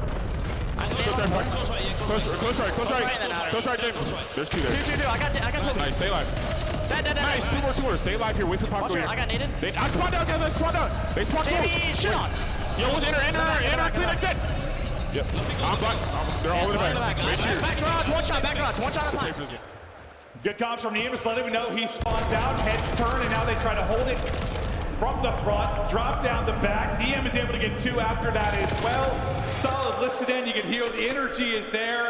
Maybe some main stage jitters, just Sunday jitters getting into it. I think it is pure adrenaline right I guess that's what I'm looking for, adrenaline. Yeah. Listen, Hydra, Scrap, they are fired up. But to me, Neem is the star. Not only finding multi-kills, but his comms are perfect. That is what I want for a teammate. He is just cool, calm, collected, and they are cooking. See if they can turn this into more of a lead. As the BC's trying to push out one side, it's a mid-spawn for Koi. And they're going to spread this out. It's in 2 through Dojo, 1 through mid, and 1's going to go on the full wrap. Full wrap has been dropped. Dojo so far being dealt with. Nobody picking up mid. Well, I said Dojo was being dealt with until Joe Deceives got 2. That last player in inside, well, BZ's going to stop shooting. So inside still a presence here. Finally, that'll be traded out, but going to be a little bit sloppy now.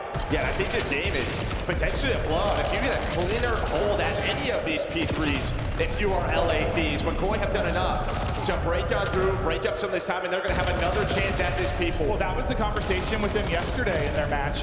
Kleenex making a ton of plays at a P3. They had so many P3 breaks here that led to a win. Doing it again, even if not a full-on break, just making sure, not clean time for Thieves. Now another P4 up. Last time, Koi, they dealt with the lobby side push really well. Then when the roof side spawn was in for Thieves, they were able to bully the way into the front and break. You do a better job this time if you are Koi. So far, dealing with it. Well, we'll see. Okay, I lied to you. Hydra's going to get 2. It's going to be through roof side again. Their 2-man setup, simply not enough. Maybe Kips can turn this into something, though. Yeah, you still have the close spawn. They were trying to find a BZ, so you had pretty much a 3-on-2 towards the front, or a 2-on-2, and Hydra won that while everybody else was looking for Abe.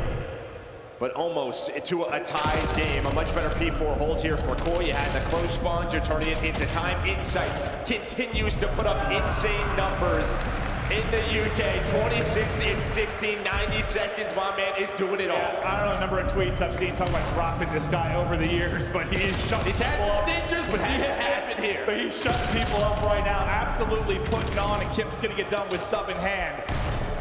Tie game, 166 into the third set of rotations.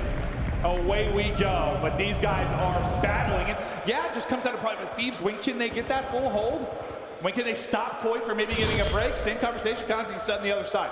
Yeah, P4, well, that was the hold that he wanted in transition. And this guy, not somebody's name we've really said a lot, right? The stars, Jodeci, Scrap, very quiet throughout this map, but it's everybody else stepping up. Kleenex is on a 5, Kips is on a 5, and what a swing. You have gotten like 10 points the last couple of hills if you are Thieves. And this is what they couldn't do before Kips joined. If Jodeci had an off match, they got slammed in a hard point. Now, not the case. Insight lighting it up. Kleenex back to a sub and putting in work. And you got to imagine Jodeci at some point going to start to soften up this back line.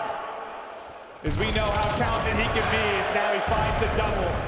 New hard point going to pop, and this is going to be an insane stretch from Koi. They're real close from taking this map 1. I think they need to take this map 1. This is their pick. It's crucial in the best of 5. I mean, they are just all on fire since that P4. LA Thieves are getting shut down. You need to find something and something soon. 30 more seconds needed for Koi to take map 1. What the hell was that on a Neum? Great finesse, but it may not matter.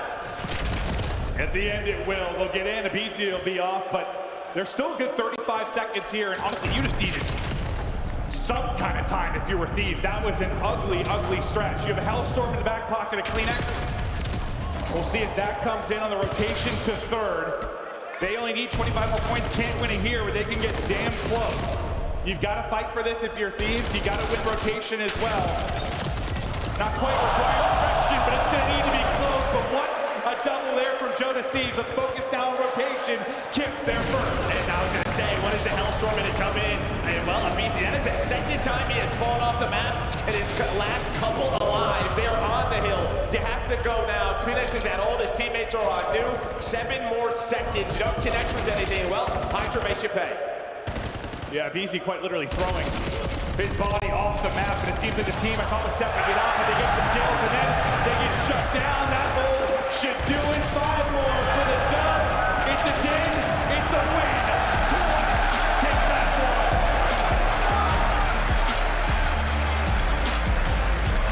And you can see Insight screaming, yelling. And sometimes that tournament's the first match of the day. That first match so important to bring that energy, and they are doing that here. Well, I mean, if Insight's going to be outplaying Scrap, Thieves are in trouble. In trouble. Because, I mean, honestly, before this weekend, or before today, like, that is probably one of the more lopsided main AR matchups in the league. It's up there. If Insight's going to be winning that, good luck. Yeah, I think for LA Thieves there, I mean, you had some big breaks early, but then you just never had a rotation. Once they got broken at that second P3, game was done. You didn't have spawns for P4. They flipped you right away at P1. You then had to break there again at the P2. The game just got out of hand. A big part of that, the slaying everybody in negative on the side of LA Thieves. It's the opposite. Scrap's still most damage from love. Yeah, he's still shooting. Not surprised, or not shocked to see that, but Insight plus 11 right there in the damage department with Scrap. We'll meander through some of the highlights, but yeah, it really starts with the second P4, and then we'll take it. I mean, they outscored them. I guess we'll have to see. It was 160 to around 110 when we got to that. And then it ends up like 220, 160, somewhere in there? Yeah. So probably a 110 to 0, somewhere around there?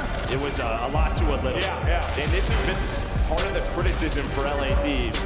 Normally not in respawn. They've been great in map 1s, but like in Surge, when things get out of hand and the momentum goes against them, it feels like they panic a bit. They don't get on the stage. They don't slow the game down. Well, how many times have we talked about really last year, this year, that's what separates sometimes good from great?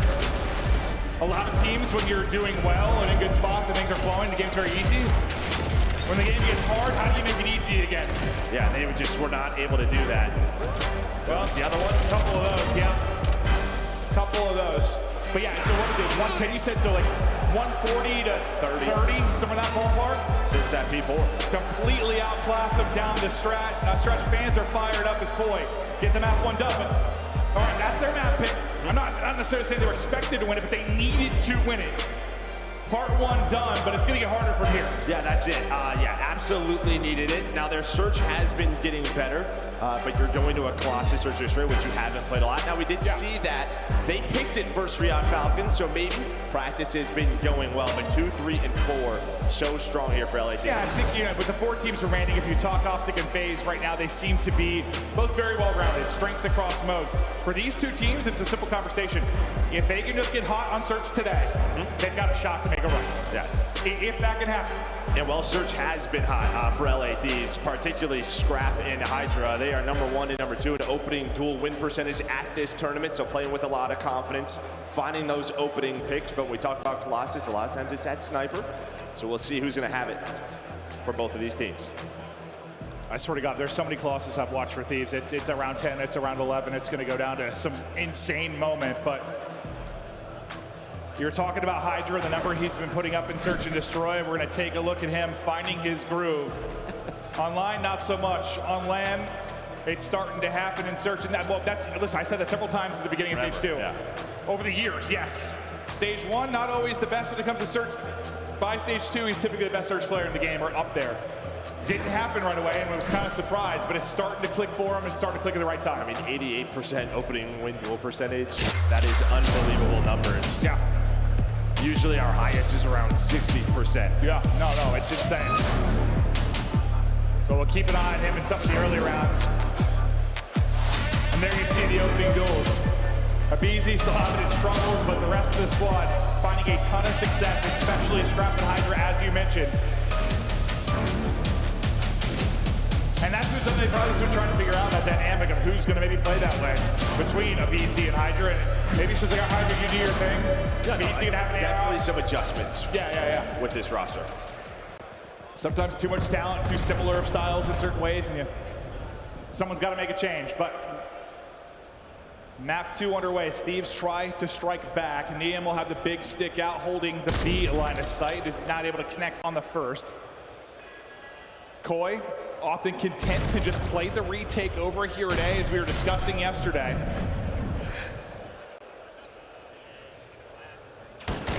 I just tucked away, now he wants to go.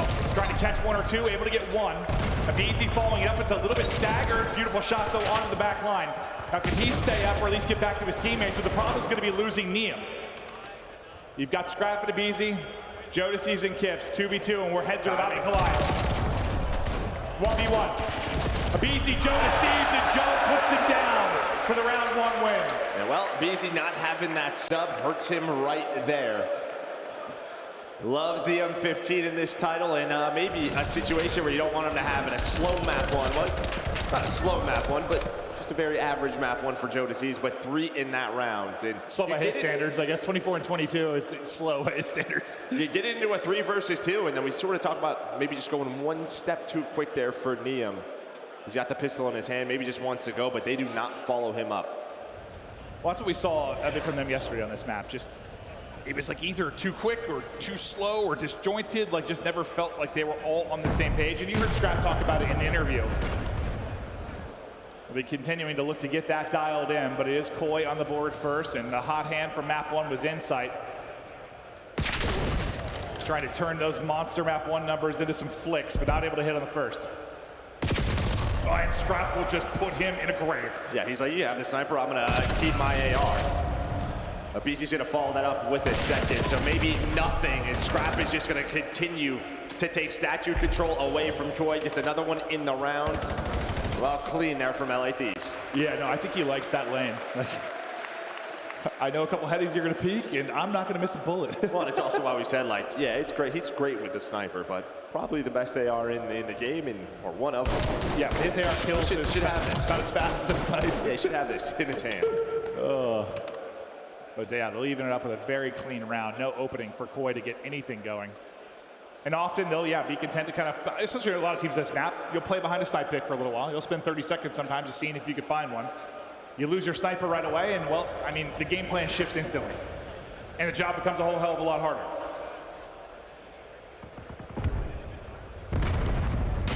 We'll see if Koi are still kind of, looks like they're gonna be content to play kind of the mid and B heavy and A retake type of defense. see right there, Koi, they allow plants in 71% of their rounds. And to your point, they like to play for the retakes.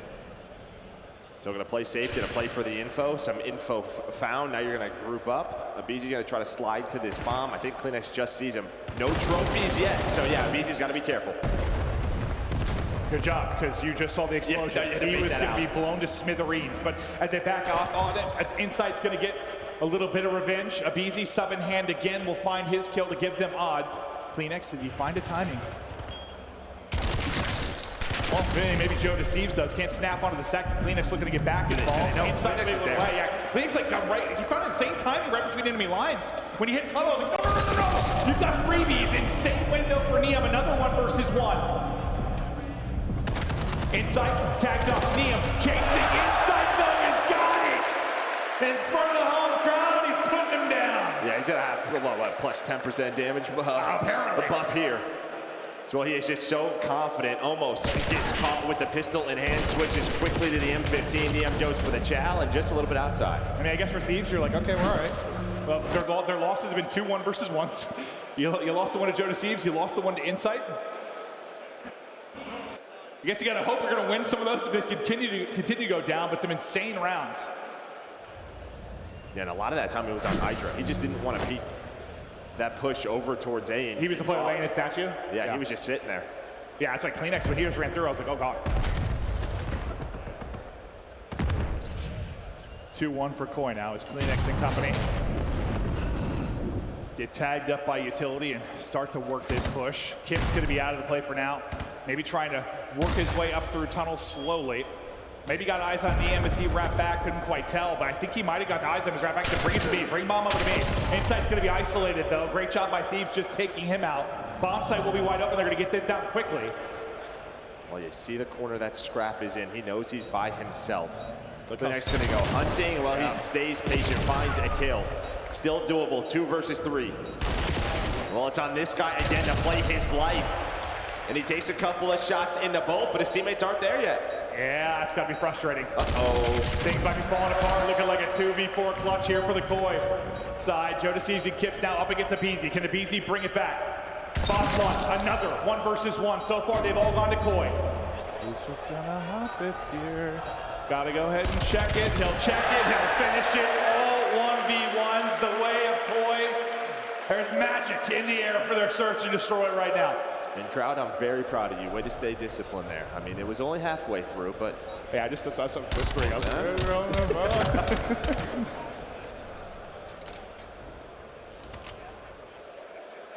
But these are the sorts of rounds that we've seen from Thieves. These just can't happen. And Scrap's probably wondering, where the hell are you guys? Like, what is taking so long? They are here. And well, yeah, 2v4. Yeah, he probably hit both the half HP, or somewhere in that ballpark. Just one of those has got to be traded. The map's starting to slip away from Thieves. Honestly, it's been all 1v1s, and then that dominant round where I don't think Thieves lost a player. So they just need to end these without getting out 1v1s, and they're fine, Joe. That's simple. Or win one. Yeah, or that, yeah. Well, Thieves thought he had one. He did not. Instead, he's triple chowed. And CleanX will get the blood. Plant will go in for Thieves. Scrap trying to run away. He won't get chased. Hydra hoping he has the timing to get behind enemy lines, and he does. Shot's a little shaky at first. Not after the first. Snap on the second. Continues to finesse. Puts Insight down. No, he doesn't. Insight's going to clutch up. He'll get the kill. Everybody's dead. It's another round to Koi.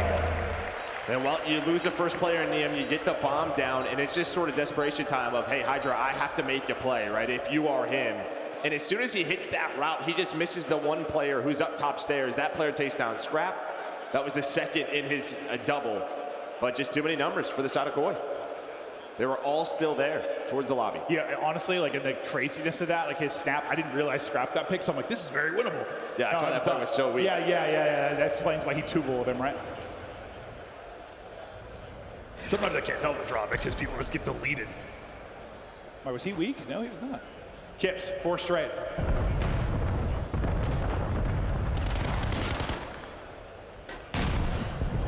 Looking for info here to top middle for now, but CleanX on his belly and getting up towards statue. Yeah, slow round here. You hear the nades. Just both teams trying to find information. Scrap still holding near P2. This is similar to their last offense. Get out towards tunnel, cut it through tunnel. Joe Deceived so weak, can't reach out this. And I think Hydra wants to go there. He hits him down to 16, but knows I didn't have any backup, so has to throw the smoke, and then Joe just rips up easy, but 2 versus 2. You know what I'm talking about? Sometimes I don't know if they're weak or not. He just got dropped. We might have ourselves another 1v1 here in a moment. We'll see. Kleenex eyes on the spot. Well, he doesn't get any damage in. It just gets dropped. Kleenex is gone. Insight nowhere to be found. 30 seconds to go. He's taking a route. I just picking this up though. He's like, I know what I would do in this scenario. I'm gonna turn around. And that is just high IQ plays from Paco. Just don't allow it to get to the 1v1, we're good. Nicely done, and yeah, I mean, I think Kleenex is holding that cross. He's at least able to get one from that situation, but Paco just comes slide hopping across, and he's so good at that. Ripped. He is so good at that. You just get camera, the long slide, the shots come in.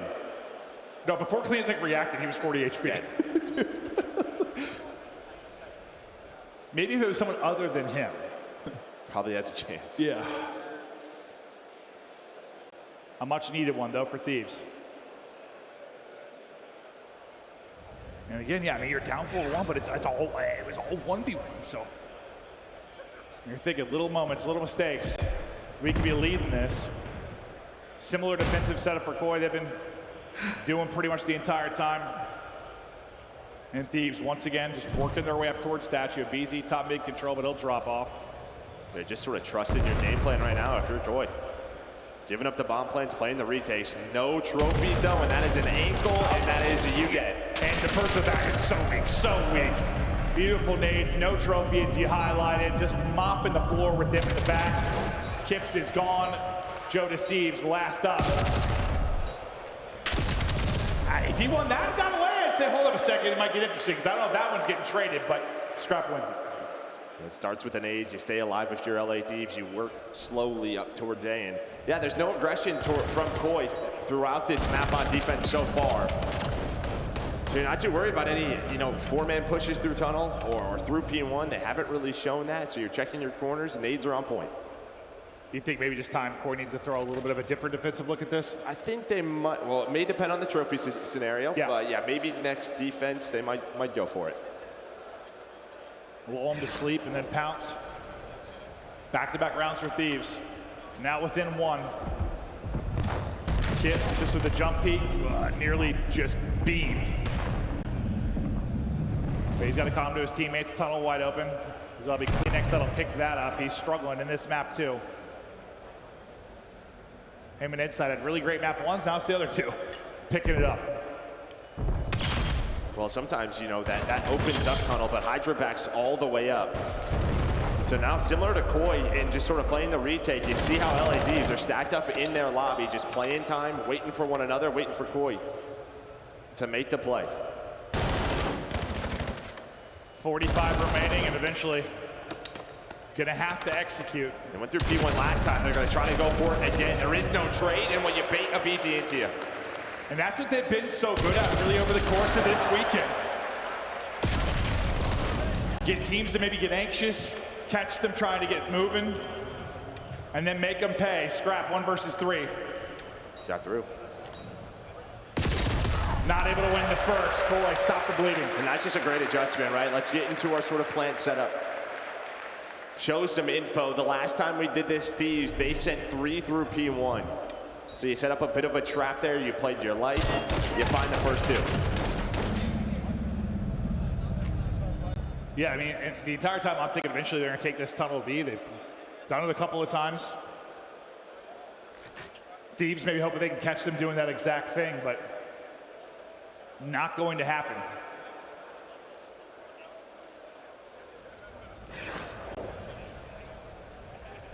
A round away from a 2-0 edge in this best of 5. Again, this is an elimination match.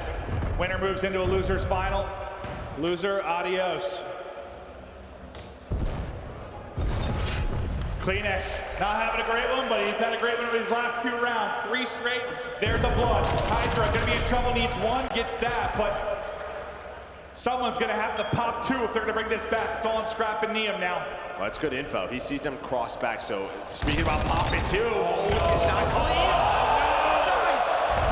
Fixie has one, Fixie has two, but Jamie Inside says adios. 2-0 lead for Koi. They're getting it done.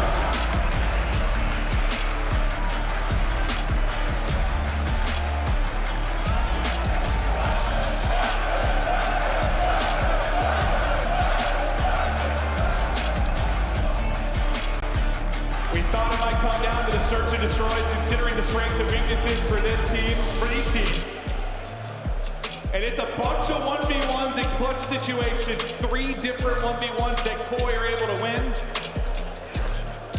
The S&D struggles continue for Thieves. I did not think we'd be 2-0 Koi right now, but here we are. No, and I think you saw some of the struggles, the mental mistakes outside of the clutches from LA Thieves. That 2 versus 4 is a big one. Yeah. But just in general, I felt like the map played exactly how they wanted it to.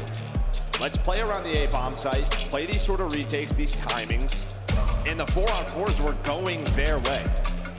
Listen, we know just historically, back when it was Ultra, listen, the extended time has just been with Inside Kleenex, a team that is going to do a ton of prep the night before for Search and Destroy. It felt like they were prepped. Yeah, they had it. Yeah, there was no openings for LA Thieves whatsoever. No openings, and when they thought they had them, it was a trap more often than not. Just beautifully played by Koi. They needed the map 1 win. This was just gravy. This is a search pick for Thieves. Cherry on top. Koi in the driver's seat, complete control of this series, and now a chance to close it out in 3-0 fashion. The crowd's been fired up for Insight. We're back in Birmingham, UK. It's been an amazing event. We're gonna have an incredible championship Sunday. Hold your seats, wait just a few moments, and we'll be back to the action. Quick break, then the exposure.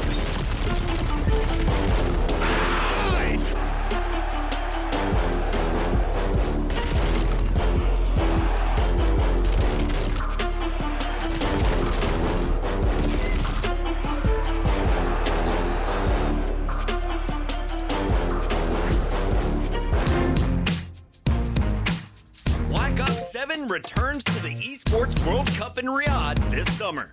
Scan the QR code to be notified when tickets go live later this month. Start the season strong with the 2026 Call of Duty League Pack. Grab yourself the CDL operator by scanning the QR code on screen or check it out in the Call of Duty store in-game now. Scuff, official controller of the CDL.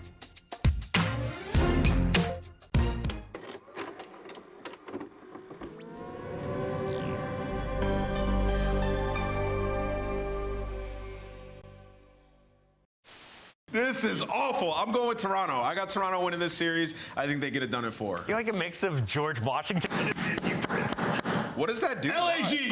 Oh, okay. Production, this is a sick, weird joke. Give me my pick back now, bro. Flipping this. I'm going LA Thieves.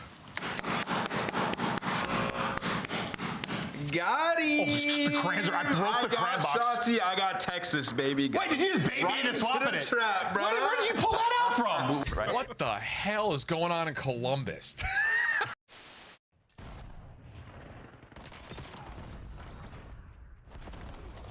Sur 2.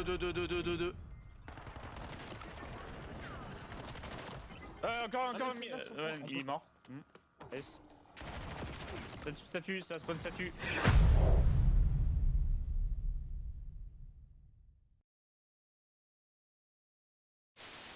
Happy birthday to you. Oh my God.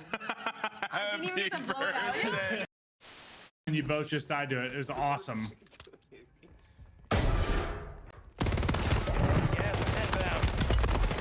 Oh no, Mamma Mia! Oh my God! Mamma Mia! Oh no! Wow! You are him. Oh no! How about you both? Yeah, perfect. Yeah, locked in, clocked in, working all day. Tunnel vision like a water slide, but I ain't here to play. Locked in, clocked in, working all night. Bring the men out on till the sun's up high. Yeah, you know the vibes when I ring the bell. If somebody gonna buy it, and somebody gotta sell.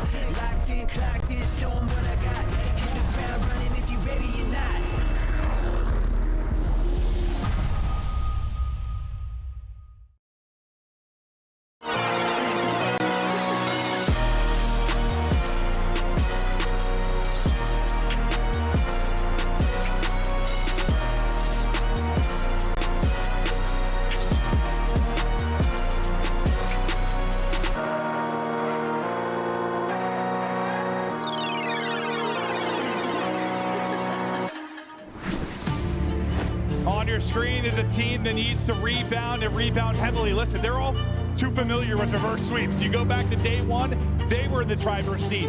FaZe pulled the reverse sweep off. They know it's possible. Things have just got to click, but you talked about this team sometimes when they're in trouble. They can't get out of it. This is the definition of trouble. Yeah, I mean, even if they get to the map 5, I'm probably still a little nervous, but yeah, I think if they get to Black Card, they absolutely have the skill to get us to that game 5. But it starts here with the overload, and well, Niam in the exposure, what he is doing, just controlling the mid cuts, finding all those kills really around those mid stairs, around P4. Look for him to be in those spots. Yeah, no, I thought it was going to be more like for overload, but that's exposure all mode. So it just shows you have your kind of your power spots as a player. Listen, you competed. I'm sure every map, like there's a spot that all players like. I'm sure you have a couple that are just like your spots. Well, I mean, it's where he feels he needs to be at, right, with the AR. So winning those opening gunfights, winning those lane battles allows the openings for Hydra and aBeZy.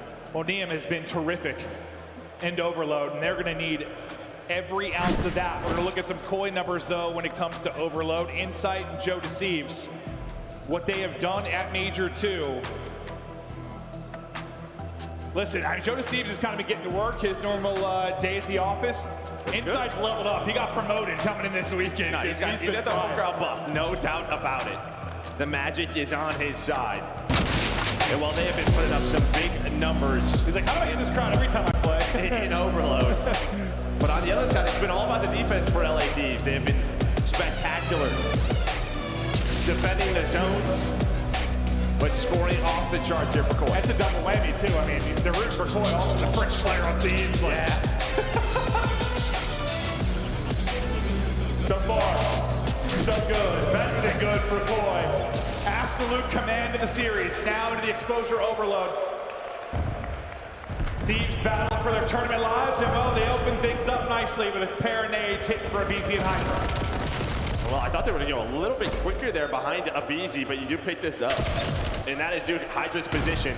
But that stops everything. You check the corner if you are CleanX to make sure no shenanigans off the break. We've had a ton of exposure this weekend. What's been the biggest takeaway, maybe, just across teams? I felt like online, like there was so much, I don't know, goal line stance. I think this one, it's been sort of the efficiency of scoring and then the breakoffs. Well, we've cast a lot of pairs, and there was a lot of scoring off breaks. No, there really was, really was. Like, honestly, when Thieves had, like, before that, I thought for sure that was a score based on what we've been commentating. But you said there's a little bit of a delay with the push, that big pickup from CleanX. CleanX is trying to continue the pickups. Combines there with Joe Deceives to shut down one, but aBeZy's been finding his kills at mid, so no one with really a ton of control here mid to make this an offense, but with Insight finding a couple. It gives them a shot here to turn. Oh, well, no, that's a massive one from Niam. You saw the heat map where he likes to find his kills, getting to work, and that one was brilliant. Two, simply spectacular. Everything Koi were thinking gets shut down. And well, that's just because EMP dies top spiral, right? Scrap's able to take it up there. You had 3 kills, or sorry, 2 kills, 3 players pushed up, and you're hoping the last guy can find it. But the final 2 from LA Thieves, they pinch through low dirt. Niam, he slowed things down, but it's still that way. It's like, yeah, you have this map control if you are Koi, but you don't have the device, and now that thing flips on its head. The overload has been completely different for this team once we've gotten this Major 2 lane. You saw Kips and CleanX leading for all scores. Well, if they run this back, they're already here. They're going to beat them. How do the battles go down? It goes down well for Koi. Could have gotten ugly with some insane play from the Thieves side. Just a dangerous position potentially, but they're trying to push this out again. They're losing one as soon as the push starts. They haven't been able to turn it into anything past really the 50-yard line. Now pressure, Joe Deceives to get something done, not able to do it. All Thieves winning the fight so far. Now let's take a look at Thieves' offense. Can they get it going? Another win. A great need from Insight, though, to maybe delay this. Hydra tries to get through, damage in, but can't find anything. If he finds success, that's probably a score. That's what I was thinking, huh? Yeah, he just could not find a clean kill, and then he gets pushed up. And well, yeah, it's been this 50-yard line battle. This has been the exact opposite of what we've casted over. Yeah, no, it has. But things will turn around, and maybe it starts right here. It looks like the final player's gonna die. It's gonna be all 4 dead. Here's a good chance here for Thieves. They need to get something going. They need to get something going early. Where are they going? Finessing it back and forth, trying to keep the Koi defense guessing. Niam walks onto a nade, and well, good luck with that one, brother. Not gonna be able to get through. Koi shut it down. And I think that they wanted to really take their time, but because Hydra got so far pushed up and found that first kill, they wanted to go to A really quick, but you never really moved the Koi players around. They weren't as spread as they wanted them to, and now you have a chance here as Insight hits the pistol shots on a scrap. And you can just go. He maybe had a chance to just go, but now BZ in the back line. Gonna be holding it down. Two are gonna be flanking through mid. Koi don't realize where they have to go, and they have to go fast. They're looking for a BZ, they take too much time. The flank is going to develop, and Joe Deceives. I was gonna say simply too much to deal with, but Joe Deceives does it by himself! Are you kidding me? Got a little bit of help from inside onto the last, but what a double there for Joe Deceives. Yeah, I mean, Niam was there, right, but he just backs up. He thinks his teammates will trade that 2 versus 1. Does not happen. So Joe Deceives puts the score on the board. Sometimes trust is a great thing. Sometimes though, it is betrayed. And is right. Joe Deceives is snapping. Absolutely feasting. Waiting for it and then hitting it. Everybody drops, but the score is through. And that is exactly what you want, because not only you put the score through, but they find all of the kills. So you're gonna come off spawn, there's no counter spawns. That's what Dime's a good thing. Yeah, so you're in a spot now where you get the kills again, you can have the EMP, but these are fighting Niam's on a pinch, but it might be a little bit too late. Hydra's gonna take you down, it's all down to Niam. That player's weak, it's a 1 versus 1, and you always have had one more guy. Yeah, I was just gonna say the same thing. There's always just one more body for Koi. One more chance with it. Kleenex leading the way. Damage in, but not able to finish the kill. 2 trying to hit their mid-cut, 2 coming through on the defensive side for Thieves. Kleenex trying to finesse. EMP still in hand. OT about to hit. But you're gonna have to absolutely back it up and rethink this. Wait for your teammates to come off spawn. And they're spawning very far from you. All the way out towards like a P5, but look how forward you got. Kleenex there, Kips has got 2. They're finding those kills that matter, and suddenly it's wide open. Kleenex has got the cross. Then the nade's hit, not gonna happen. And it's an overtime score for Koi, up 3-0. And they can taste the 3-0 in the series. And yeah, I think Thieves, they're just not thinking those players are gonna spawn that close to the P5, but I thought he had to go that way. They just don't get into their spots, and Koi players able to find the kills, and what a route from Insight. Oh my God. Oh, what a wild half. I mean, it is just a stalemate for the first 3 minutes. A couple of chances, but not great ones. And then this double from Joe Deceives, the BZ just gets buried. That's the first one through, and then it just unravels for Thieves. So what, all their scores come in the final 90 seconds. Yeah, I think you had more chances. Well, maybe not more, but you had similar amount of chances if you were LA. Before the final 90? Yeah. The defense was way too good there for Koi. Breakoff going better for Koi as well. It was a breakoff the Thieves really needed to win. Hydra, well, he kind of turns the tide there. She's just dancing around outside people. That looks to play against. If you are inside, you barely see the guy, then he's two-piecing you. Well, he kind of flipped the map. I mean, that is all Hydra. Here's a chance for LA Thieves. Vance is done. Will delay this a bit. Niam's bitching. He thinks it's time to get nade in, does not, and that is an early answer that you really needed here from Thieves. They'll get it through, and now they're trying to track back. They're worried about the counter. They're going to tension it between 2 players. Joe Deceives able to get away. Now it's going to be on the Kleenex to try and find the opening on the other side. You're going to have a 2-on-2. This could be another score for Thieves. Not going to happen so far. They're able to win the 2-on-2. Yeah, you don't chain it together, but you don't give up the counter. I think that's the first objective that they were worried about. 100%. Yeah, Joe Deceives was kind of getting away from them. Niam backs up, gets that 1 kill, stuns, great on a scrap. He cannot do anything.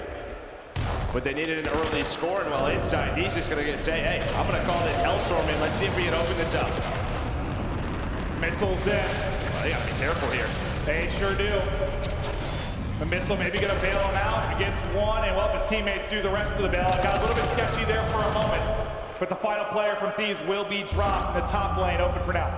That was well done, because we've seen some friendly fire incoming, but he just lands it up top, says, yeah, all right, Kips, just stay down low, don't get hit by this, and we are A-okay. Niam, he has had a couple of good pitches, and well, and it's all going to be 3 dead, and it is wide open. So Niam just goes all the way way through low dirt says thank you very much. Oh, that's a gift. A theft and a gift.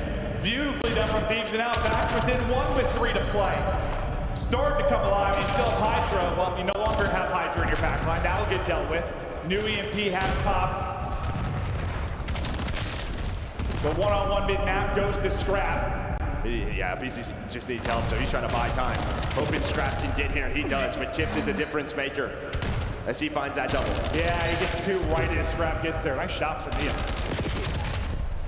But he'll get dropped. And where you thought maybe you could play a little bit of keep away, if you're up 3-0 and get to like the 2-minute mark, not going to be the option anymore. This thing's gotten too tight. It's been all about Thieves' possession so far. 2 dead for Koi.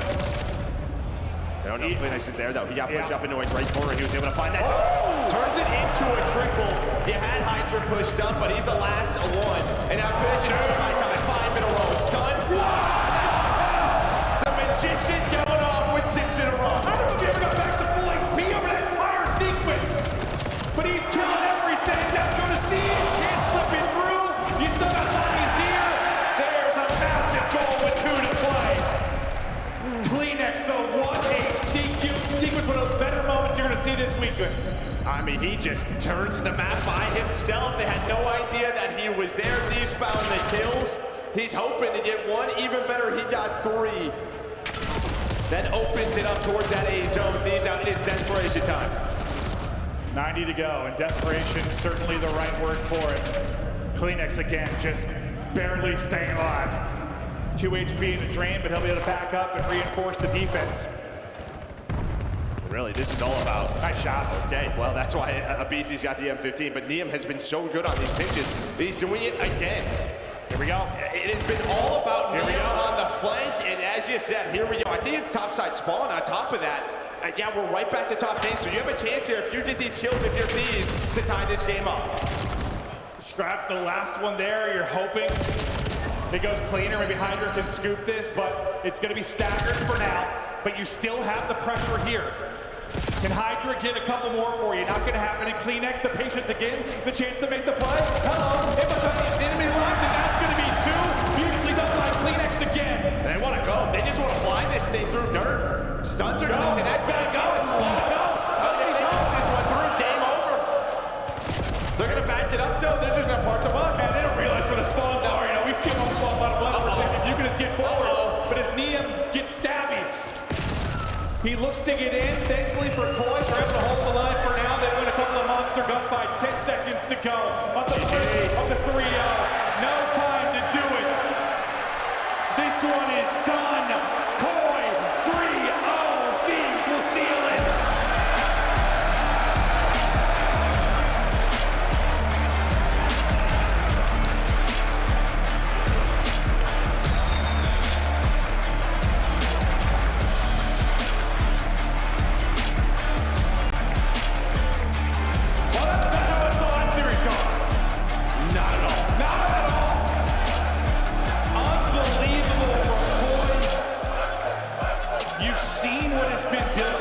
Kips has joined this team. You've seen the subtle improvements. It still felt like they were a step away, but it feels like this weekend they've taken that step. And well, they get their dead hard point, they close. Yep, I think the biggest difference maker throughout this weekend, their search has gotten better, especially their Colossus. Normally they've avoided that map, now they've won it twice. Exposure, overload, perfection. We've had so much of it. Well, Thieves say, all right, let's square up here. And they do. They had their chances, but Koi's were better. And I think that's going to be the problem for Thieves until the search gets to a good place. They're just going to go out with a whimper sometimes. Like, it feels like they don't have the ability to lose a map 1 and then win a series the hard way right now, right? It really doesn't. It doesn't at all. And I do think they're going to get there eventually. They're just not there yet. Koi, take a 3-0. Here's a look at the stats for that 4-3 victory in the overload. Fantastic map from Kips.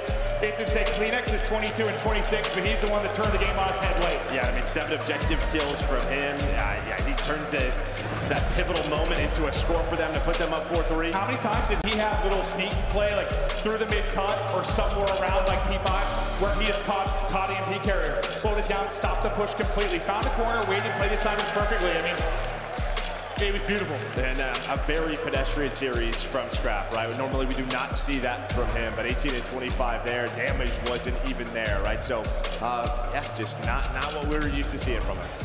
On stage, we've got Joe Deceives, Koi, move on. Thank you so much. Joe, first of all, that hard point. Tell me about P4 and how you managed to take it. I mean, yeah, you know, they came out hot, and, you know, it was kind of weird because, I don't know, I feel like we went down a lot, and it was like they were kind of applying a lot of pressure, but we were able to slow the game down, kind of stop their P4 push, and I don't know, we came out. And that chill continued on S&D, isolating those fights so well, not letting them backstab you. And Joe, something about you is you seem to be at the center of every successful move that Koi makes. How does your team enable you? I mean, those guys are insane. I mean, Toby, especially in that overload, you know, they started rallying back, but Toby just goes on an insane streak, gets us the cap. I mean, that's just who my teammates are in a nutshell. You know, whenever anyone needs them, they just come out, close it for us, so. What do your teammates mean to you? I mean, everything. I mean, without them, I wouldn't be here, so. So talk to me then about the future. You've made top 3. The job, Birmingham, is not done for Toronto Koi. You've still got a battle on your hands. How do you feel about fighting all the way to the final? I mean, I don't know, I feel good. I feel like I've had this before where, you know, we win the losers semis and, you know, we're all excited and stuff, but we end up losing this, you know, the losers finals and whatnot, but I feel like now I've grown and, you know, the team's grown and we're ready to make this losers run all the way, so. So what's the plan now? Because you've got a bit of time before you face off your next opponent. I mean, plan now is just reset, take a deep breath, and just watch the match, see who we're playing, see what they do, and just adapt to how they play. Well, Joe, I feel a bit rude. I'm so sorry, Birmingham. We haven't been giving you enough love. Joe, what do you think of this crowd? I mean, they are insane. I mean, you guys, you know, I've been watching COD my whole career, and I've always heard the stories of UK crowds, European crowds. You guys live up to it and blow it out the water. So I appreciate you guys, appreciate all the love, and we'll keep this going for you guys. And do you think that this crowd is the reason that Insight is becoming the MVP of Toronto Koi before our very eyes? I mean, 100%. You guys give him that UK pride that he's playing with. I mean, he's playing insane because of you guys. Also because of him, he's also an insane player. But you guys kind of emphasize that, and I appreciate you guys so much. Well, Joe, you've got a very important match to catch up with, so go and see your team. Please, though, Birmingham, make some noise for Toronto Koi!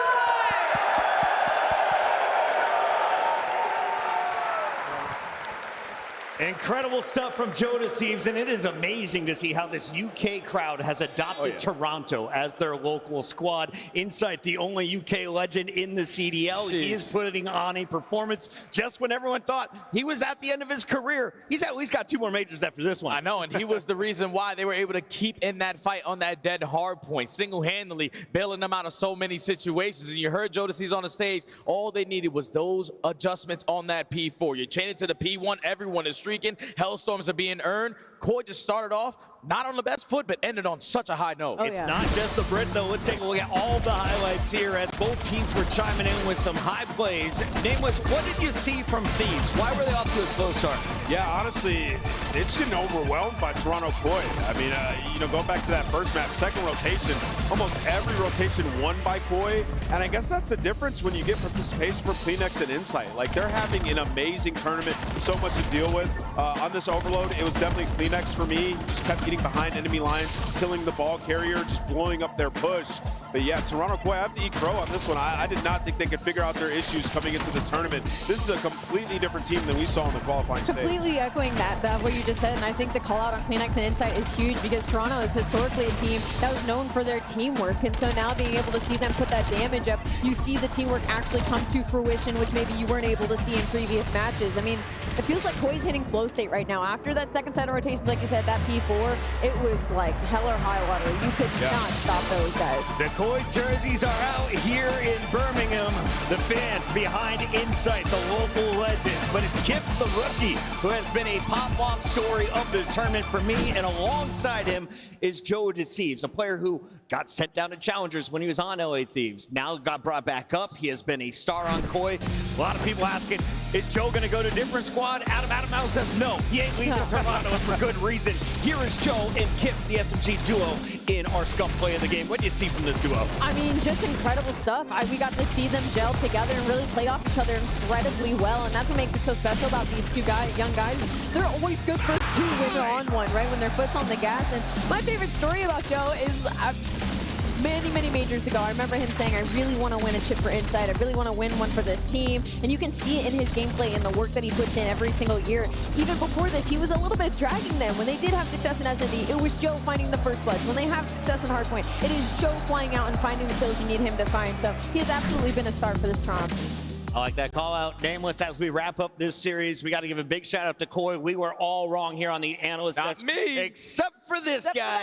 Shift and Study, both having faith in Toronto. Do you have it moving forward? Joe says they struggle getting over that next match. The only thing that scares me for them moving forward is the two teams left in the tournament. And you found a lot of success on Colossus Search to Destroy. I think FaZe ain't gonna give you that, so you gotta figure something out very quickly if you're Koi. Take a look at that bracket to remind you where we are at. We started with 10. We said goodbye to 7. We are down to your final 3 teams, Optic, FaZe, and Toronto Koi. I don't think anyone's bracket is right in the pick'ems, Alec. No, I don't think so. I don't think many people could have predicted this, especially with the parity the league has already been in. And even now with these final 3 teams and the way that Koi just played on that main stage, I truly could not pick one out of them. Final thoughts here before we wrap this one up. Nameless, are Thieves in a dangerous position? Are you okay with top 4 after bombing out top 6, Major 1? I mean, you even got to ask me. You just asked Scrap. You heard him say in the interview yesterday, like the only placing that he's going for is first.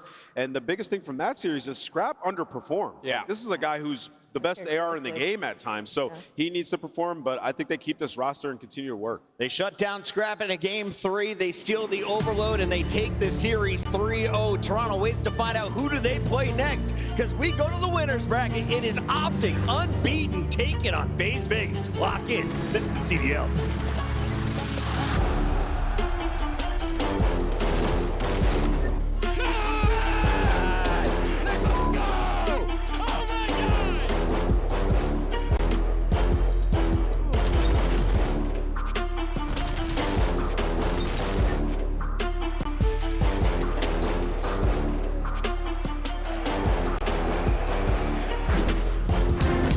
Major 3 is going to be a classic. 4 challenger teams are taking on the 12 pro teams, bringing non-stop action to the ATL. Get your tickets before they sell out at DreamHack.com/Atlanta. Dominate the competition on main stage with the CDL Major Hunter Tracer Pack. Collect your chip by scanning the QR code or heading to the in-game store now. Monster Energy, the official energy drink of the CDL.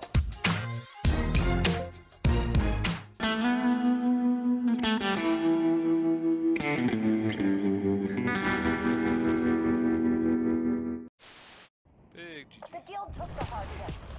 Oh, that was roll for Bears. Aw. Got the hard point. Hard point contested. Oh my god! Goodness.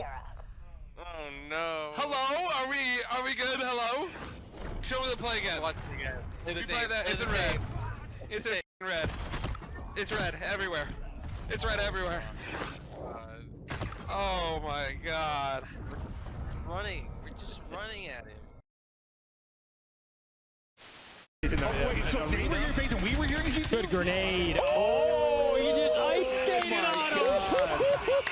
Yo, that was a skateboard move right there.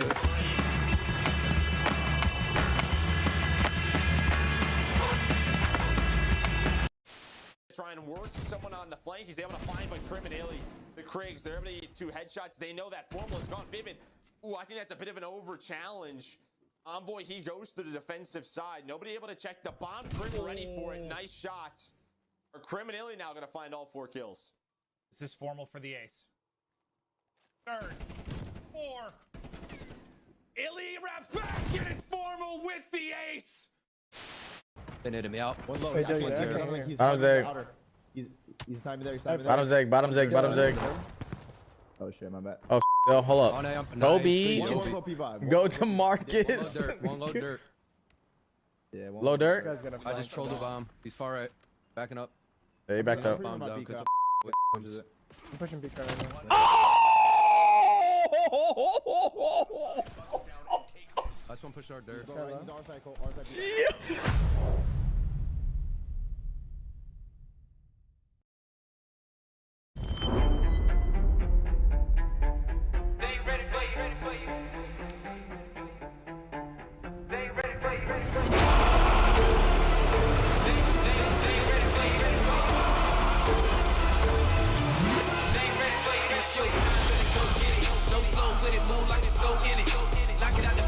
Show in it. They ain't think you had the guts, now they know really, man, you better come with it. You ain't playing no games with him. Your homeboy gave up, you ain't changed with him. Do it right, cause you never switch lanes with him. You gotta fight for the goal, just play with it, hang with it. You're not down, no shame in it. But you gotta raise up with a flame in you. Put your fist in the air, let's push till we down to the victory, yeah. We can victory, yeah, let's go.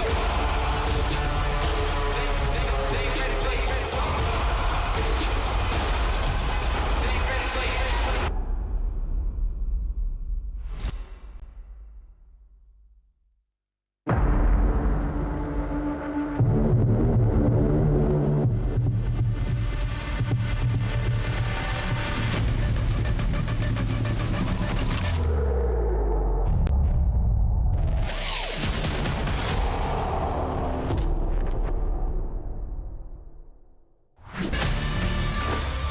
Back live in the UK. It is Major 2 for the Black Ops 7 season, and we are down to our final 3 teams. 2 squads are unbeaten, but before we get to that, let's take a look back, all the way back to our last time we were here in Birmingham.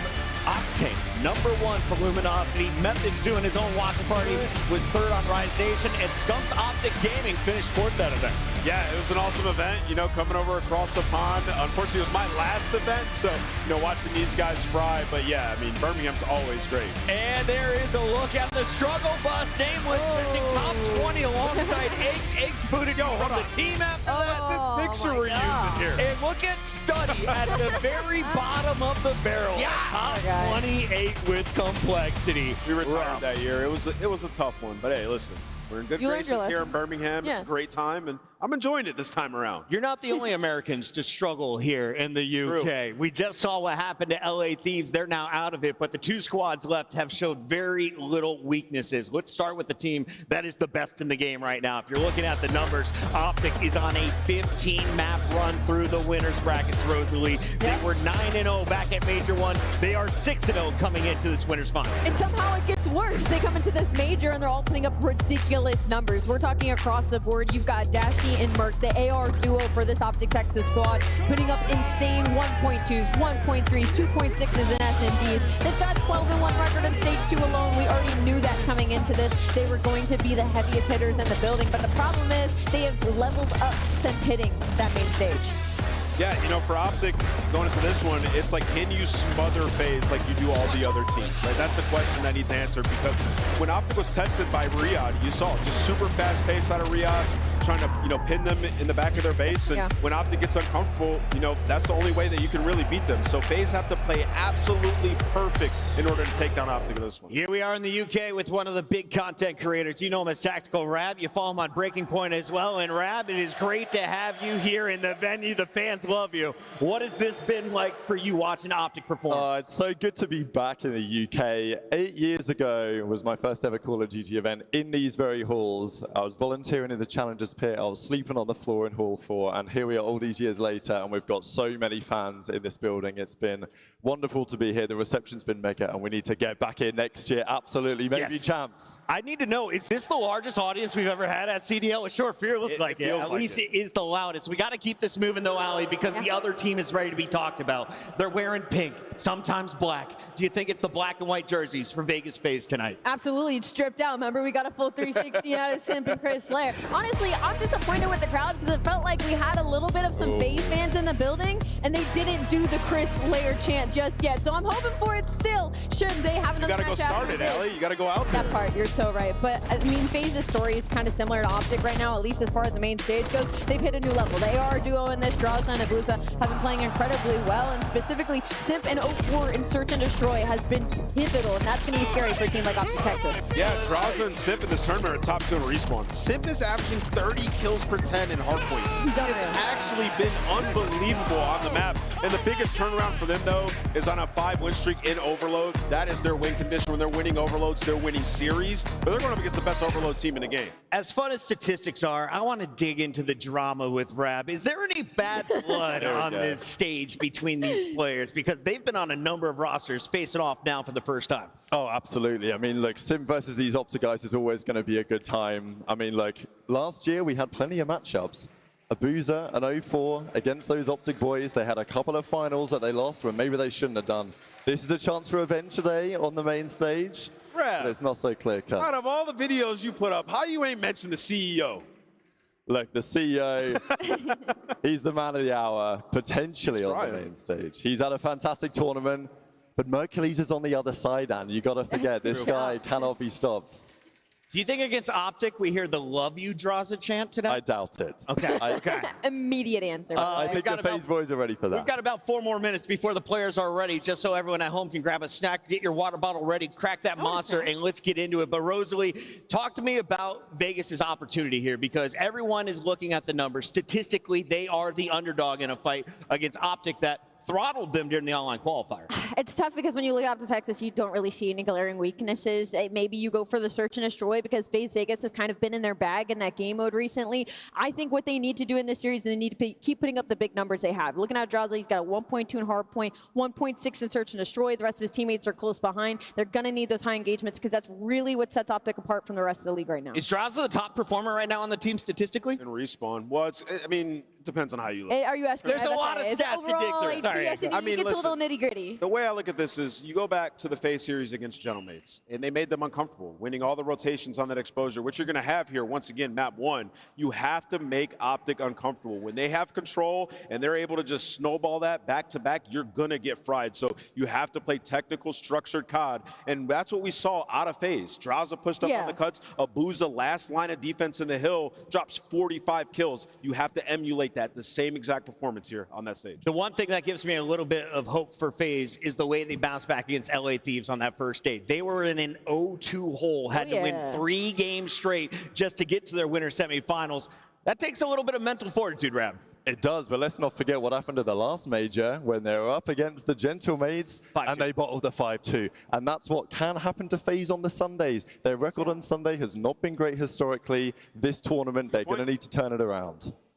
That's a good point, and a huge opportunity here for Simp. You know, all that time and all those years, they said, you know, his team was godlike. He can't do it without them. He has an opportunity to shut all those people up, do it up against Optic, who are the vocal fan base up against Simp. So massive opportunity for him. But here's their major 1 run, 3-0, 3-0, 3-0. I was about to say, they didn't even have to go against FaZe during this. Other teams were able to take them out for them, and Falcons isn't even in this tournament anymore, and Gentlemates, well, they can win out with a little bit of a whimper. So for Optic Texas, for them, they should be staring at this like, dude, we just need to make it to the final. And then I'm trying to think Vancouver with Abuza and 04 for Vegas now. A lot of seconds. How many times did they win a winner's bracket final going into that championship? I'd have to go back and look. Feels very rare. If they're able to pull off an upset here, you have to think that is pristine position for Abuza to get his first trophy. I know a lot of Europeans are out here cheering on the Belgian. Ali, is he still your player to watch? Because I got a little glimpse at our maps and modes, and I saw Exposure Hardpoint might be back in the mix. The man went 45 and 25 last time he was on here. Oh yeah, I mean, he's going to be fantastic to watch as a POV, but I think I'm going to change my person to watch, especially with this map set to 04. I think he is going to be the difference maker in this series. I feel like I know what we're going to get out of everybody, and that's going to be a little bit of the wild card is how he's going to perform across all game modes, not just one. Looking at this map set, though, this is absolutely a square up on both sides. Naturally, Optic Texas, are going to have the edge just because their map pool and obviously their run during Stage 2 qualifiers was unbelievable. But don't get me wrong, FaZe is also comfortable on almost every single map in this layout. Raid, Search, and Destroy has me terrified of Mercules, but also Draza went 8-1 on this map yesterday. Does it come down to the snipers? Are the ARs the focus, or will it be the SMGs and the smoke plays in Search? Yeah, I think it's kind of how FaZe deal with the spreads from Optic. You know, when we talked to David yesterday, you know, after their raid, like, they'll just take space on you. You show pressure mid, then Dash is going to take your bedroom. And it's like, okay, what do you do? So,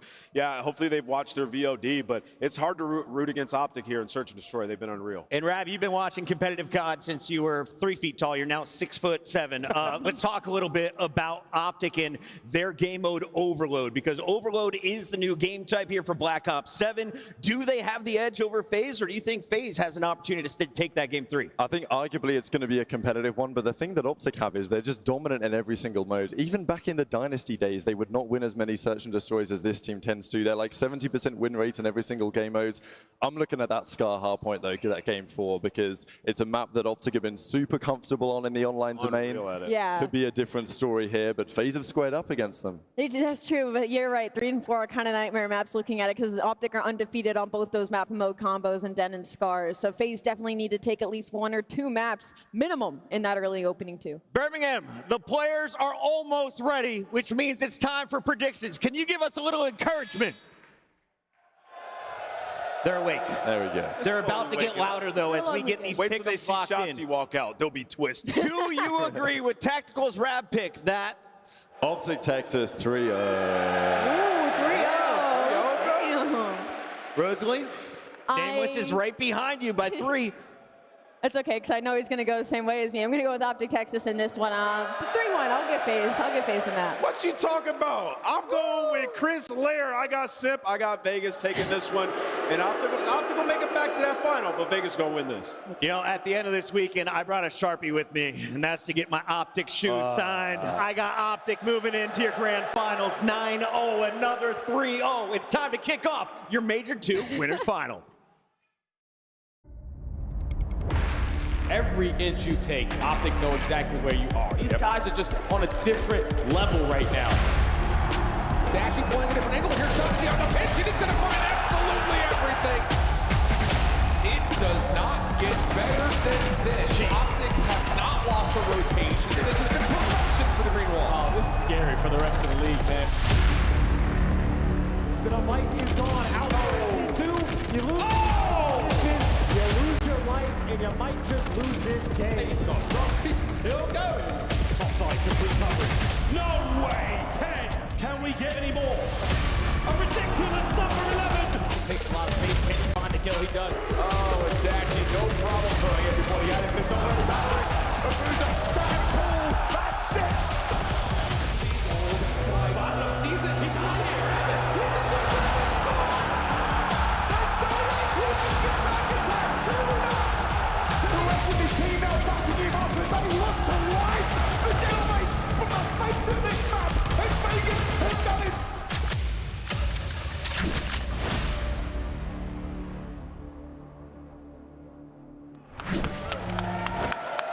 The front runners know that this competition is theirs to lose. Are they going to get tripped up on the way to the final? Not likely. It's Optic!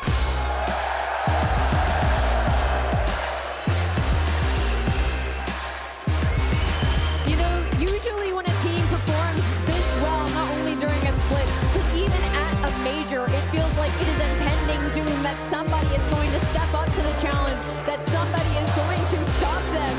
But it doesn't feel that way with Optic Texas. Maybe a dynasty in the making. These guys have looked unbelievable. Birmingham, keep that energy up!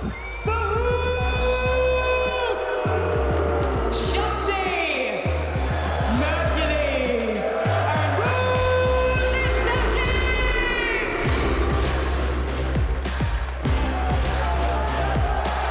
And we could very well be looking at a rehearsal for our grand final here today, because their opponents are nearly flawless, aggressive but flexible, and here to kill. It's FaZe Vegas! Oh, the crowd is already against them, but listen, Simp is used to that. They beat the Thieves in a reverse sweep, then they cut through the Gentlemates like butter. Look at them walking out on that stage. You see the ear-to-ear grins. They have a huge opportunity here to take down the Green Wall and punch their ticket to the grand final. Let's get it going, Frankie. It's the bulldozer from Belgium. Abuza! Drazza!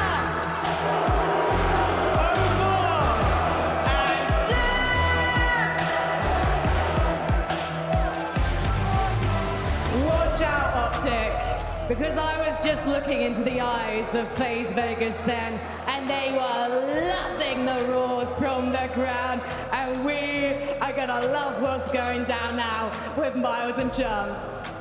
Thank you, Frankie. We are loving it indeed. An absolute classic here in the Call of Duty world of Optic taking on FaZe here in our winners bracket. I can't wait, nor can you, mate. I speak on behalf of both of us now. How you doing? Yeah, I'm doing fantastic. This is what we live for in the world of Call of Duty. Yeah, FaZe versus Optic. And at this point, it is a tale as old as time, just as is the hatred for Drazah. You know, the FaZe guys, they feed off of this energy. Yeah, they do indeed.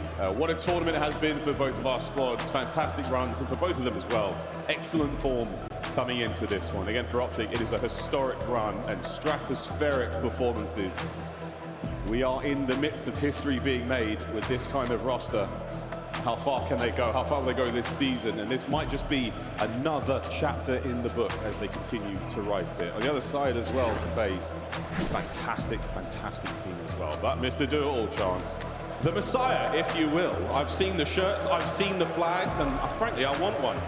Praise be, and it is the day of the Lord. Mercules getting ready to do it all down the line. He is an absolute spectacle, doing the objective, doing the damage dealing. I mean, he has converted everyone that was a non-believer. Well, we're bowing down now. Yeah, it's going to be a big one. A lot of pressure on those young shoulders, but they haven't seemed to affect him at all just yet. Looking like a vet out there. They're calling him the reincarnation of DB3. I see small shoulders. You can put me a chance on both of those. Here we go, folks, in map number 1. Into exposure. Our first hard point again. Both teams looking solid. Seems to be a must-win for FaZe. And a quick note on the mind games in this series. FaZe Vegas, and it has been this way for a few years. They love to pick Team B because they love having the middle maps of the series and treat that map one as a warm-up. Well, Texas did it to them in this one. This is FaZe's map to lose. If Optic strike first, that might just be the series. Test the mettle of our squads. Let's find out what they are made of here. The opening salvo. Relatively even on the attack towards P1. Smack bang in the middle of the map here on exposure. FaZe in first. And AR players talk about it all the time. That opening battle, you see who has that extra edge. Merc taking down Abuza is going to be a key force in this one. Abuza, the man you want to slow down, but there's the response. FaZe make it in, and Abuza strikes back. Lovely two there from Abuza. He is working the middle of the map effectively. Next fight. Shots are in, and again, it is Simp and Abuza running the middle. Lovely time here, gained off of P1. Looking towards that P2 rotation shortly, 15 seconds out. At Mercules up, there for 2. Either way, for a P1 FaZe, happy for the time. Not easy to collect, but a 15-second lead just to get the flow state going. Of course, Mercules, well, not kill number 6. Losing gunfights like that is a massive thing for FaZe. They'll win the rotation to the new time. Yeah, they're only there that early, but they managed to walk away with it. So lovely P1 into P2 now, and Simp by Tank. Eyes to the right-hand side of the screen. Here come Optic, Hoop, Dashi, and Merc making their way forward. A bit of a pinch working in for Shotzzy. We'll see him later, friends. Draz holds the front line. A big 2. Yeah, one pinch though. Number 6, Shotzzy trying to find that route, and he has the timing off the map, and this is what he's built for. He gets caught though in overwhelm. The positioning on the time there for FaZe, that is incredibly heads-up gameplay. These gentlemen are dialed in. No effect just yet. Holdings firm. FaZe Vegas. Pink wall of players is taking care of everything that's come their way so far. Big 2 from Hoop. Dashi's in. A little bit of scrap to be had here on 2. And how many players are going to spawn out for FaZe? That is 2 players out, 2 players in. 0-4, a lot of pressure on him. 2 players trying to play keep away as he falls. Simp there for the follow-up, but that is only for the spawns. In the new time, Optic will be there first, trying to play keep away. And that is the keep away game underway right now. Through the back line, taking care of Simp. A rotation 1 now by Optic. How much time can we hold on to? Shotzzy Mercules get theirs in the back of FaZe. Dashi lines up there. No good on the kill though as Mercules hunts his way through, but FaZe are close in the back. Yeah, great disappearing act there by 0-4 and the teamwork on point. That's a quick break on P3 and FaZe now going to maintain this lead. FaZe get in. FaZe now setting up for the hit through the front line coming Optic.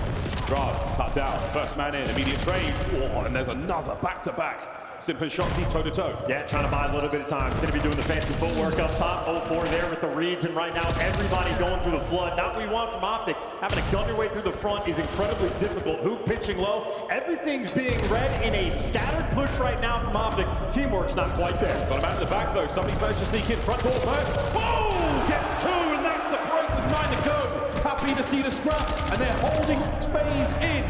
And this is the dagger rotation as well. So Optic, well, they're going to be down by about 47 seconds going into the new time. The phase right now, it is the height across the map. Nobody's even past this 50-yard line. Optic looking at this P4. They're trying to get that money. A couple of big ones over the phase now. Can we get through?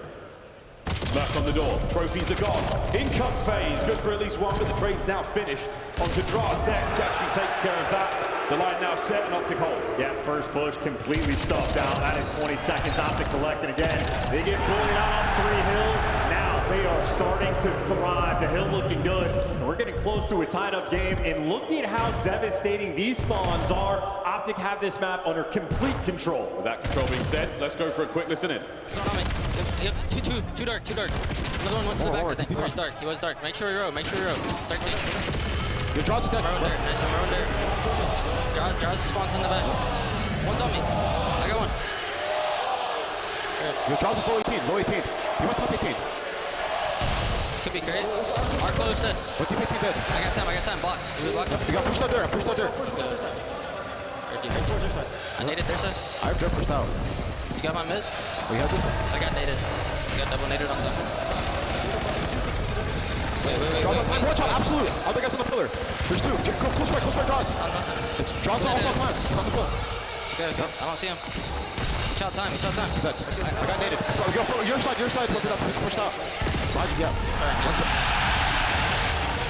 I naded there. One guy picked our side, draws. It's our dirt. Waller no forward, one shot. Okay. He's aping Waller. He's on time. Alright, give me. Heard you. I flipped.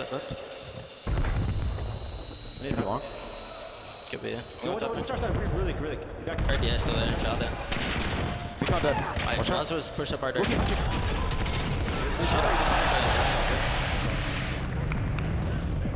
Classic listening from Optic there. A lot of hoot, a lot of deads. Great calls. Yeah, you also have him calling out spawns before the players pop up on the map. Hoop right now is locked in. It has been so for years. Right, fantastic first set for both of our squads. Very, very even. Major difference though, Draza continuing his hot spree in the respawn, 17 and 12 so far. Nothing major from the Optic boys, but the slight lead to work with. P1's looking good. Well, I think we saw the necessity for FaZe to stay ahead of the game, right? Optic had that one rotation win over towards P4. They lost every single other hill, and it was enough to get them tied up. So FaZe right now bringing the fight to them on P1. Nice 2-piece there from 04. And more P1 time being collected. FaZe trying to give you a little bit extra. Sim right now, still on the road from the middle. This is a great P1 once again out of FaZe. They've dialed this in. Can they win the rotation of 2 once more? Sim lets one fly by with a little moment there.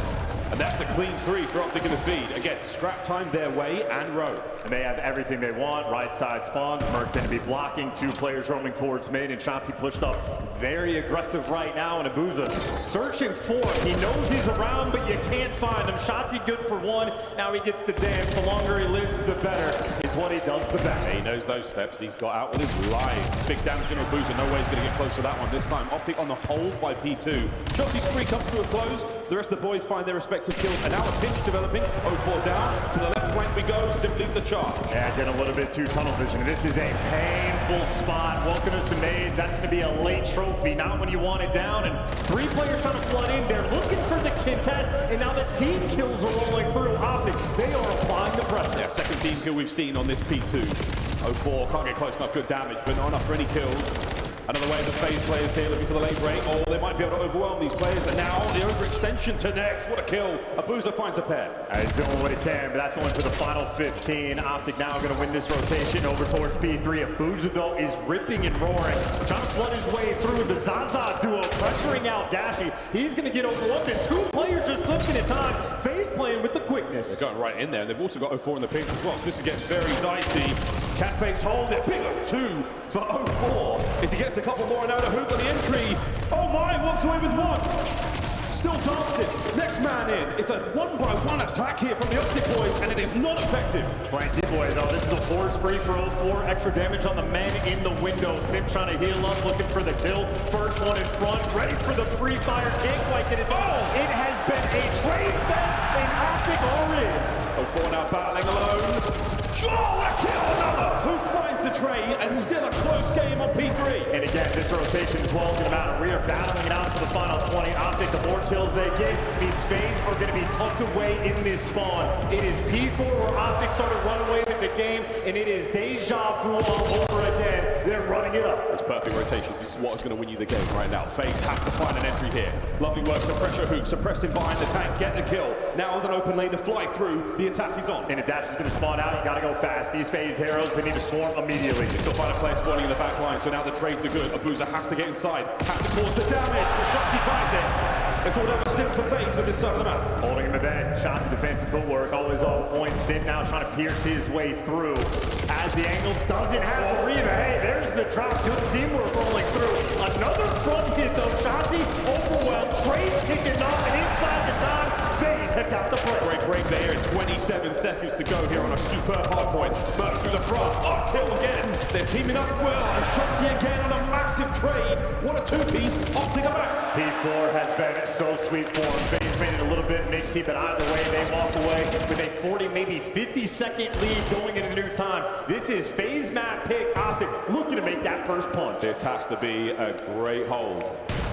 Draws in position, the trophy there, doing the work for him. Over the top, catches a sweet pair. Next man, Shotzzy's going to get himself on time, and Optic will be able to get it. Playing people away, no one right now able to collect it. It's going to be a square up fight towards the middle of the map, and Shotzzy, the nuisance, has that under control for his teammates. The job is now easy for the ARs. It is one direction to look. Optic, they can win it here on P5. This is map one, this is how it goes.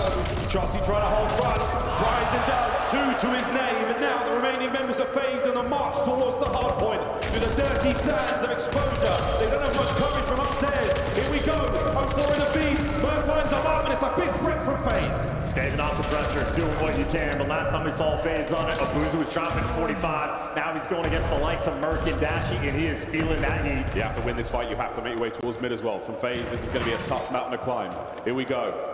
Dashy from the big window. We're playing for P1. We're finding shots all over the place. The final moments, and P1, bang, and the dirt is gone. They have cleaned it out. And you can just be so annoying. You're going to be on time first, only 10 seconds to go. Optic might just win it here. On and down. Dashy once again. The bastion here for Optic. Another to his name. But no one in the time just yet. Here comes Shotzzy trying to seal it. 0-4 with the coverage. The big hook from the corner. On time. Exactly where you need it. Optic take that one.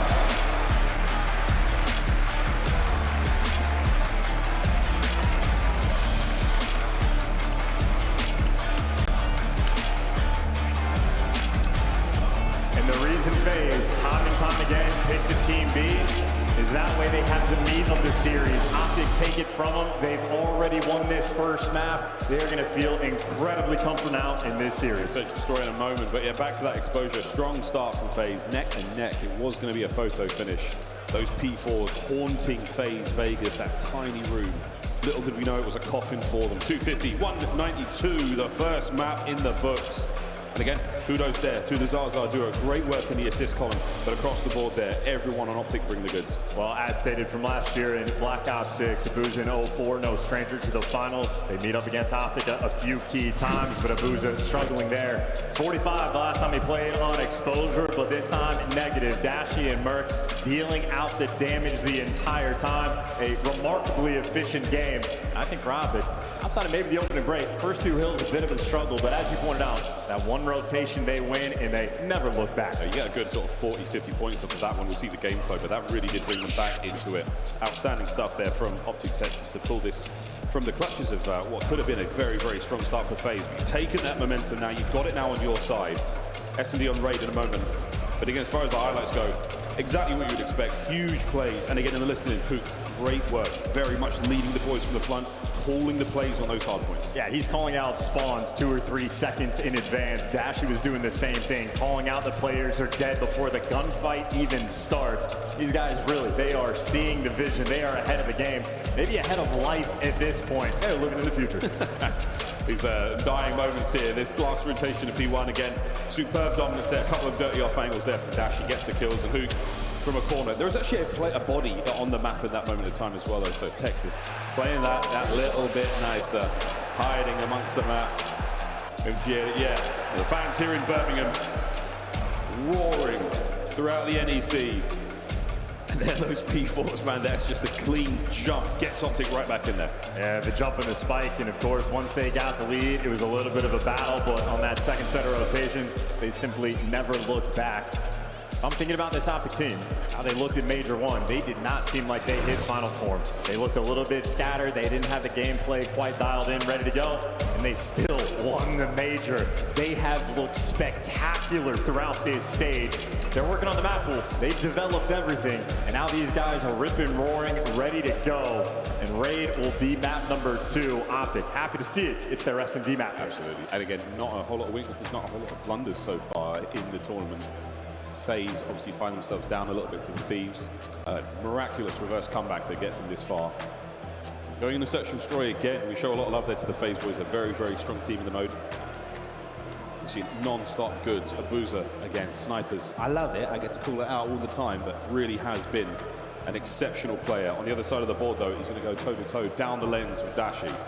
It'll be a wonderful fight to watch those players throughout the map. And you know, Dashi's willing to square up as well. He's been doing some fancy stuff throughout the year. Maybe the most aggressive sniper we have, especially his willingness to hound players down with the pistol. They can develop all the strats they want. JP looking through the notes there just to talk over strats before we get going. But this is the type of series you are prepared for long in advance. They've been ready for FaZe for weeks. And this is your damage difference per round. So this is more output that you get compared to what you receive. Optic, that means 3 players are feasting.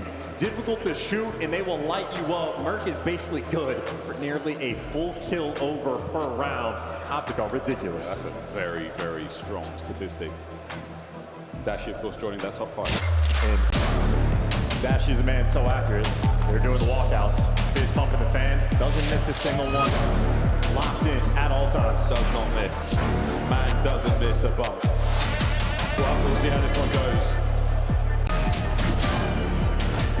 We'll see FaZe on defense first.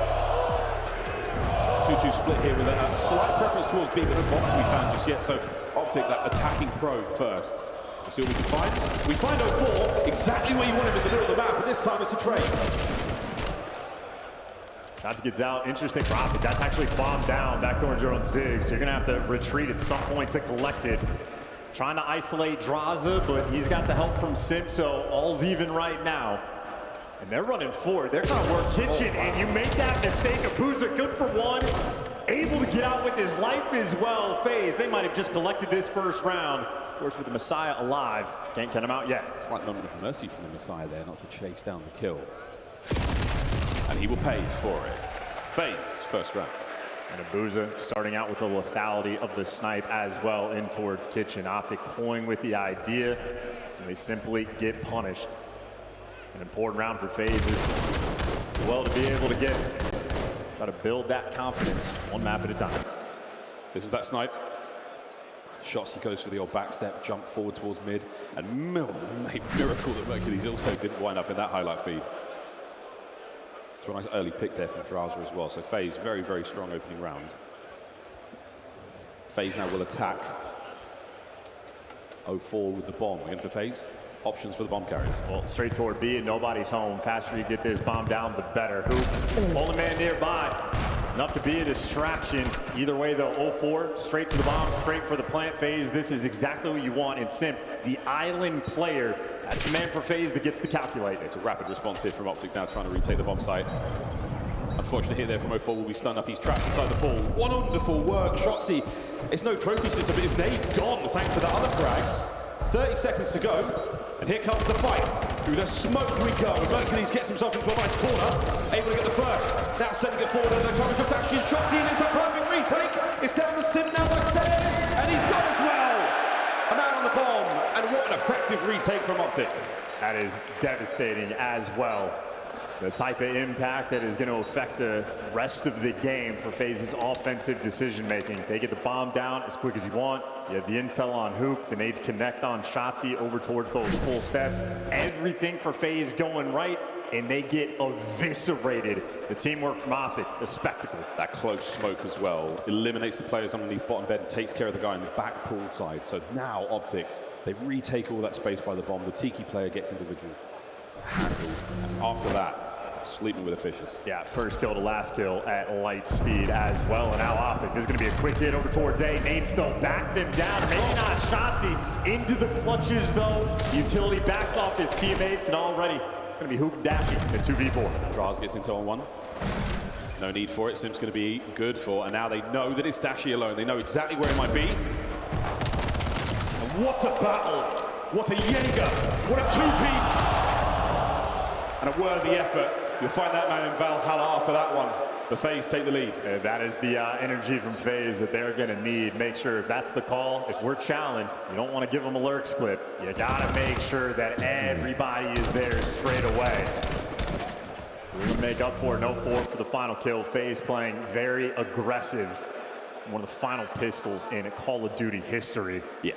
It's so spooky. Well, he gets rid of those 10 rounds very quickly. Actually, anybody at home, if you could work out what Dashy's sort of like rate of fire is with that thing, that'd be a very cool stat. Big Bruce not able to find it, but what a spectacle. Nice lead here from FaZe, 0-4. A great round, a wicked attack there. Opening nade salvo, they're going to connect to Mercules once again. It is back-to-back rounds where everyone just gets involved. Yeah, 0-4, by the way, one of the most first-blooded players we have in the league. Tries to make a solo play, gets picked immediately. Abu's on the slope and shoot. He's going to go wide by Paul, so he won't be seen just yet. We've got to get in position here. Good bit of coverage over the top. They're very much trying to take this bomb site. Abuza gets it going. The flank done. Dashy now through Paul steps. Connection. A 2v2. Can that pistol find it now under the effects of the concussion? No need. Here comes the hit from Optic, and Dashy's going to get very much involved in this. And M15 in the back pocket. Sim makes it a 2v1. He's going to have to go fast. And Sim and Drazah working together. Clearing the space, but the timing is not going his way. They are hunting it down. Indeed, there it is. What a snap from Dashy. The knife at the ready for the next man, but no good. And the instincts were there. The FaZe, once again, a little bit of space, a little bit of separation. No pieces to be found. And swapping away from Dashy is psychotic. You know that man, so capable of the clutch. Either way, though, the teamwork for FaZe always going to be there.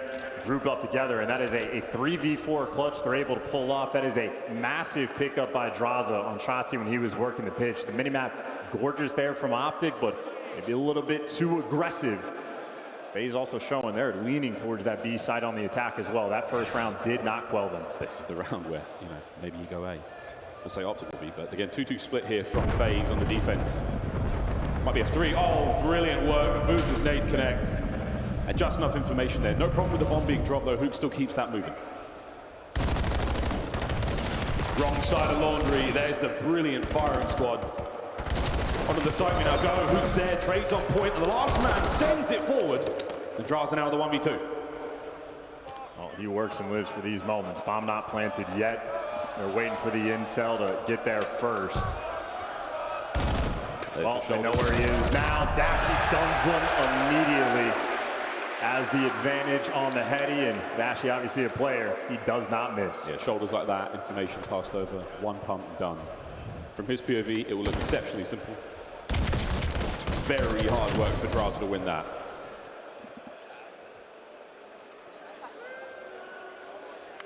Play call now from both sides. Our ARs spitting bars before we get into the next. In each of these teams as well, getting picked early in the round and still clutching the 3v4, just overwhelming ring. They lose a man, but it did not slow them down a single bit. Full speed ahead towards that A site, and well, now FaZe mixing up 3 players through mid. They've been nading the hell out of Kitchen every single round. It's for opportunities like this. The timing on their side, the aggression is easy, and they already have a 4v2. Sim managed to find an unbelievable kill there on a dash in the nade for Hook. Doesn't catch it. Opportunity for the bomb plant here from Sim. He has coverage from behind the stairs. No, he doesn't. Mercules slips right on through, and now Mercules to the knife, but it's from the hip. Drazah finds it, all down to Hook. No bomb plant. And options now for Hook. Finally, we see that A-bomb site love. Well, no, it's the long way round for both of our players. Drazah with a boozer over his shoulder, Hook alone. He has the read, intel on both. Fights on. Attempted retake now from Hook. This is a 2v1. This is a tough spot. Both the players will have cover. And he should know both are towards basketball side as well. He's going all the way around working the pin. Straza looking for it, and it's going to be the half route. Yeah, it's going to be a trade. We're hoping for that, but Hook might have just slipped the net. A gift. No, Draza. No holes in the defense. Great round from FaZe. And Hook assuredly knew if he gets that first kill on Tiki, he's going to turn and snap on basketball. Draza doesn't play aggressive with these shoulders, what could have been, but entirely on point in that situation. FaZe making great play calls, and again, they've been setting the tone with the nades at the start of the round. They have been bombarding Kitchen. This time they finally able to capitalize. Let's go and take that empty space. Able to pick up that first blood on Shotzzy. FaZe have been setting up for the long game. So Draza there, enter the Mine Palace and look for a strat. We'll see that one come out now on defense. Again, a wide spread there from FaZe. Optic, they will opt for the middle map here. Great tags. Hercules is here as well. Hook, will he be able to pick up any of this? What a kill. Gets away with it as well. Big advantage. Unbelievable. Another first blood there. Blood in for 04. Oh, great damage does get traded out. A 2v3 though. And Abuza right now pinned down for the moment as the A plane has already been hit. They're trying to hunt down Hook. Good luck, have fun. Good news is they still have Abuza's snipe. The bad news is it's 30 seconds to play with. Surely nobody shows anything there from Optic. It might be Dashy there, just on the check. Here we go. Kyler Garland. Masterful work on the flank. Catches the pair out. An X-ray vision, not something you are born with. That young Superman finds it. And for FaZe, it is live by it, die by it, 04, either first blood or first blooded. They already knew he was full steps. Hook ready for that gunfight, even at close range with the M15. And is locked and ready to go. It's a fantastic round for Optic to win to find that 4-3. Heavy stack now for both squads towards Ring, towards the A-bomb site, and it's about to pop. We live and die by 04. This time we roll the dice, and the dice come up good. Draza finds it as well, and that might just be the difference. A quick smoke now. I don't think you're going to have to reposition. Well, Hook's making the play. He's going to be working a relatively quick pinch, or maybe waiting for his teammate to grew up together. The nades backing him off the site, so no plant just yet. Taking back Laundry, but it's Abuza with the bomb in hand. Now he's making that slow approach. They've cleared out the backspace. Draza knows exactly where to look. Bomb will get planted. Draza allows there with those shots to get the oh! Reckless with the magnet, he lives! Draza now makes it all down to Merc. It's a 1v3. And you would have prayed for another kill here, but here we go. Let the man get to work. And work he does, all the way down and out, map point FaZe. And you see the idea from FaZe as well. Risky to go towards that van and move over towards Ring until you get the trophy systems out. Well, they had the protection there, able to swarm. No one's taking damage before you make it to the other side of the map.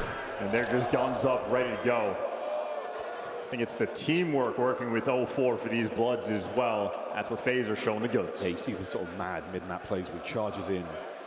But with the coverage of the boys around him, it seems a lot more effective. Individual plays don't get you that far at this level. 5-3. Optic with a fast hit towards B. Shotzzy will be the carrier this time round, and he's sending it. The slip slide might be a fast plant. It is. There's the stretch. No hezzy. And FaZe have not reacted on the mini-map at all. It's going to be a bit of a slow retake here, but they don't have a lot of time to work with. And Sharksy right now, a difficult man to root out. Check those lungs in a moment, see how he does. He's going to have to come up fair eventually. And that break of glass, Dashy backs that wagon up. Less than 30 to go. We need to see some action. Over to Hook first. Shotzzy gets it from the pool. Hook's under pressure. Under pressure, but cool. Finds it. And out of Dashy. The battle against Tiki is won. 20 seconds to go. Onto the bomb site. FaZe find themselves in a big kill. Down to Hercules.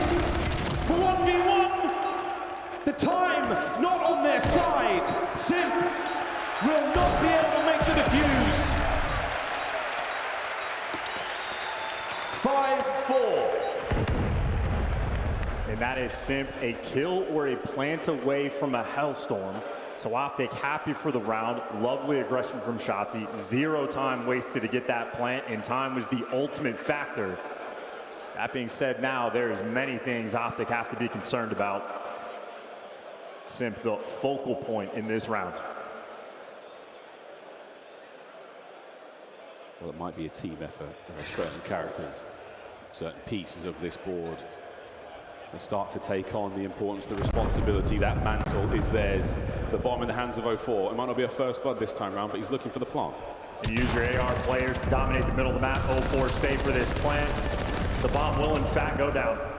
It should. We're trying to hold that ground. The Optic not receding at all. There's the plant. Now on the retake towards Ring, and it looks like we are going to get something happening here. Will FaZe read this? Will FaZe make the move? You got to go to Simp. Will FaZe get inside this position? Indeed they do. They stop the defuse as well. 3v2. That was a tricky try. He was so close to it. Who can dash it now, trying to recover. 04 with the lovely tags there, allows the mover to pick it up. The last man is gone, and FaZe not to be fooled, and Mercules came a pixel away from another round. But the COD gods give it, and the COD gods take it away, and there they give us the map 4. Also one of the first time in years a player hits a ninja defuse, gets that close, and the crowd doesn't give it away. I wonder why. We may never know. What we do know is Overload's coming up in a moment. We'll have a quick look at that replay. This was how close it came. And Mercules truly, that is about as close as possible. An unbelievable kill there from Simp. Hook doing the very best he can, but again, Call of Duty is a game of pixels and milliseconds. Right there, proof. And keep in mind, Mercules has already shown throughout this year he is willing to hop the bomb in those moments. He's done it on exposure. He'll try it against FaZe, but a team that certainly does their homework and is well prepared. Well, it could have been to send us to a round 11, but now we just get to talk about how efficient Vegas was. Simp, 13 kills on the main stage. He loves and lives for these exact moments. Obviously, a lot of credit to Abuza as well. Not high impact in the kills, but the 3 first bloods, big impact. Yeah, those snipes again, absolutely wonderful stuff. And Simp, big time player, big time plays. Well, that does see us get a map 4 at the very least. Some of us are licking our lips. But before we get to that, of course, it is Den. Before we hand out a couple of scars towards the end of this series. Will we have to go the distance again? In any other world, this very much could be the Grand Finals, and still, it may yet, depending on how the rest of the day goes. We go now to the desk to break down the first 2. Excellent start to this winners bracket finals as we are knotted up 1-1. We had to bring in the biggest Chris Clare fan on the planet. He goes by the name of Maven. Your pants are sparkly. You're all smiles. What's going on, I bud? sat down on a couch and got up just covered in glitter. You can't see it on camera, but thank you, Why are Allie. you complaining? I got glitter all over I think me. it looks great. But no, Chris Lear was final in the map 2. He did have a great map 1, though. Honestly, he played a little bit better. Right. He got a better chance to win that. But I think, Ant and I were talking about, I think the thing that separates Optic and FaZe from the rest of the pack right now is they're both just very good search teams. Yeah. Not like good stretches of search or a good map of search. They're just good search teams. Biggest difference between them and the rest of the pack. And as we take a look at some of these highlights, who do you think chose for Raid to be in the first half of this series? Or were they really just deciding what was going to be played in the final search and destroy? Allie, we see the numbers coming from both sides. Go ahead, Dan. Yeah, so Optic pick Raid, and you think about it so far, each team has won the opposing team's map pick, so it's all even spread here. And I just want to talk a little bit about FaZe and how awesome they are on offense. They have 5 bomb plants, 4 offensive wins, and the way that they approach versus Optic are thunderous on their retakes, and you saw it.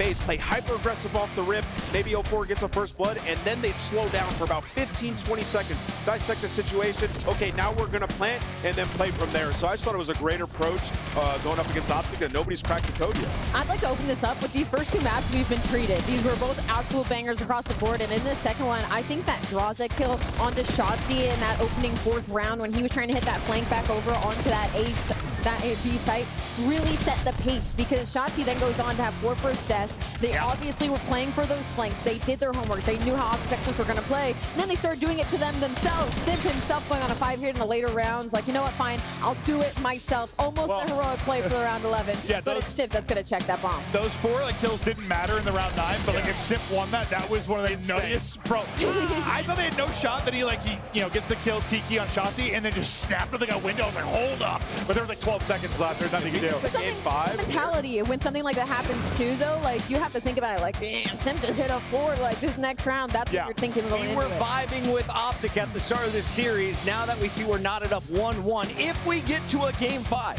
is Vegas the better search and destroy team? Because that was Optic's pick on Raid. I will say, if Optic don't adjust their defensive retakes when we get to that game 5, it's going to be tough for them just based on what we just watched. Like, FaZe have done their homework. Like, their offensive rounds were stout. So we'll see. We'll see. Ali, the next game is a respawn, and we open this thing up with a hard point. Let's take a look at Optic's dominance through the early stages here, and I want to know who has the hot hand early for Optic Texas. Well, on side Optic Texas, I honestly was Merc. You see it on your screen. He goes on a 3 spree. This is where FaZe Vegas kind of ran away with it for a little bit. All the opening gunfights were going their way. Simp and Draza were absolutely taking over the middle side of the map. And then you get in that second set of rotations, and it's like Optic Texas started to wake up. It was like their hands were cold, and they were a little stiff. They started to loosen up, and FaZe Vegas just couldn't really put themselves back into it. It was crazy. I thought the win condition for FaZe this series was Draza. I think he's the single most important impact player in this particular series. He had a solid map 1. It was actually the other 3 that really couldn't get it going.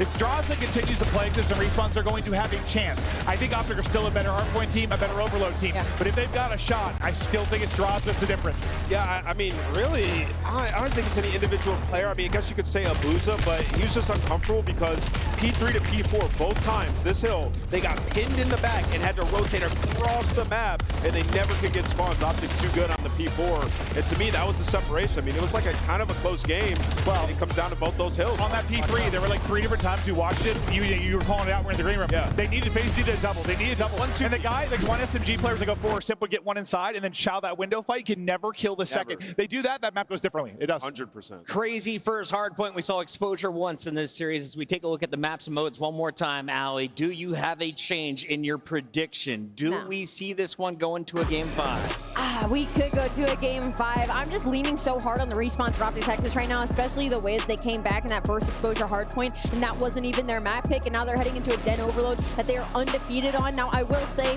for FaZe's side of this is also their strongest overload map, so this is definitely a little bit of a head-to-head, but I've got to lean for Hook on the side of Optic Texas in this one. They've been unreal in that game mode. This is the look at the numbers just between these two teams this tournament. 33 and 37, not a bad start for the 2 stars. Not at all. Both these guys play well. Really, everybody in the lobby playing good so far, and you know, it just becomes a bit different for Optic when you know, like, we're not guaranteed the search in this series, right? So you have to win these next 2 maps to feel comfortable. It's time to find out, is Optic moving on to another grand finals, or will FaZe beat them there? We send it back to the casters. We'll have to find out together, won't we, Birmingham? Very, very excited to get into a game of Overload. And yeah, this one again, FaZe looking good, Optic looking great.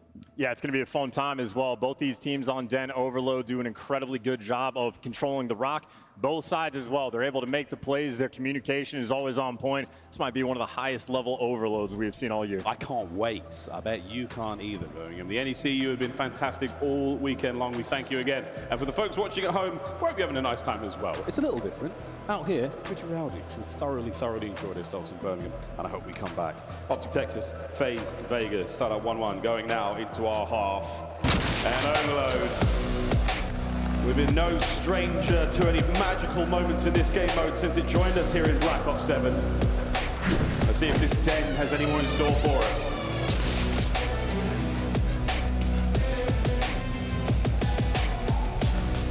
Big Brucey, he has had himself a time. A 1.36. In the few series they've played. All right, here we go, folks. Into Den. We'll see those opening salvos and that attack towards the first EMP. Oh, we're really spreading the map too for FaZe. They have left the middle of the map completely open, so Shotzzy has taken all of that real estate. In the meantime, it's the pinch plays from FaZe. Both Simp and 0-4 torn with the idea to take care of one, but the next man in line weren't prepared for that. Big Pippin. What a shot. And he takes care of Dash as well, but good 2 there. Battle continues, and Hook proves to be one of the meanest M15 players up close. And now the B goal looking a little bit nicer there. Optic on the press forward, a quick pick up, and here we go. We're making a run for it. It's Mercules, he's on his way. Shotzzy takes care of the reinforcements. He's crossed the threshold. There's a 1-0 lead. And now you're set up for the new one as well. I mean, it's a bottom side spawn. You have to play keep away if you can, but right now you're trying to take care of all the players in your spawn. Shotzzy, game of hide and seek. He's still alive for FaZe. No one is there on the defensive end. Picked apart. The rally cap is in, and Optic will go up 2-0. There's so much space on the map, they managed to get themselves across. Optic have scarcely left FaZe's half so far. Lovely work out of Shotzzy again. No kill, but now over to Dash. He has to hold FaZe back. Slow and steady approach here from FaZe. They know they've got time to spare. Rally's very, very doable at this level. Well, Optic officially, they're in control of the pace of the game, and they're in control of the device as well. They're swinging all the way back, but they got options. In the driver's seat, they can do whatever they want. Hoop right now, the front man, able to get to work. FaZe responds, and here we go. Hoop trying to be that front man. Call the defenders. All three have made it to the corner and laid over the top from Mercury. Shotzzy looking to get in there. 0-4, the last man to deal with, and Merc is good for 3. He's second already. They're throwing haymakers. We are only 2 minutes into this half, and Optic separation. FaZe have been taking every single gunfight out of their spawn. By the time they make it to couches, the Optic players, they're creeping it up in different corners. Staggering statistic, no possession whatsoever. Defensive hold, but you've still got the numbers. An opportunity for either goal. Which way do you want to go, lads? Burke over the top. 0-4 finds it. And Shotzzy, what a wicked play to stay this safe. He still has the moment. A pickup. No good. There we go. FaZe finally get a hold of the EMP. Yeah, sometimes impossible to read these spawns. A juke right instead of going left. And FaZe will take that gift. The first time able to get control of this device. And they got plenty of players in front of them they're going to have to deal with. This is so much pressure on the map. While 0-4 is dancing over here, we're cutting completely to the other side of the map. FaZe, they're trying to force it through on B. A single defender is all Optic have got. Hoop's got to go massive, and we're going to maybe slip the net here. He might be able to get through. Or can we stop the capture? Sure can. Hoop good for it. No one checks the corner, and Sim luckily gets away with his life. Optic quick pickup, and now a run across the rooftops. Defender Draza has to find something there. He has to slow these players down because the goal is still open. Here we go. FaZe could get on the board here. The run is on. Dashy desperately trying to get in position to stop it. Not going to happen. 3-1. Yeah, 2 more players to beat as well, but he gets traded. FaZe maybe looking for the rally cap. It's going to be an interesting mini-map. These are the situations where your comms have to be on point. Symptom pick, trade it out. There you go. Another pickup here. A run is on. Shotzzy doesn't get right. The pistol win. Not going to happen. Brilliant shots from 0-4. And now a run. A goal there on the right-hand side of the screen looking good. Hook. This could be the stop. 0-4, lovely play, keeps it alive, and we are pulling this back slowly but surely.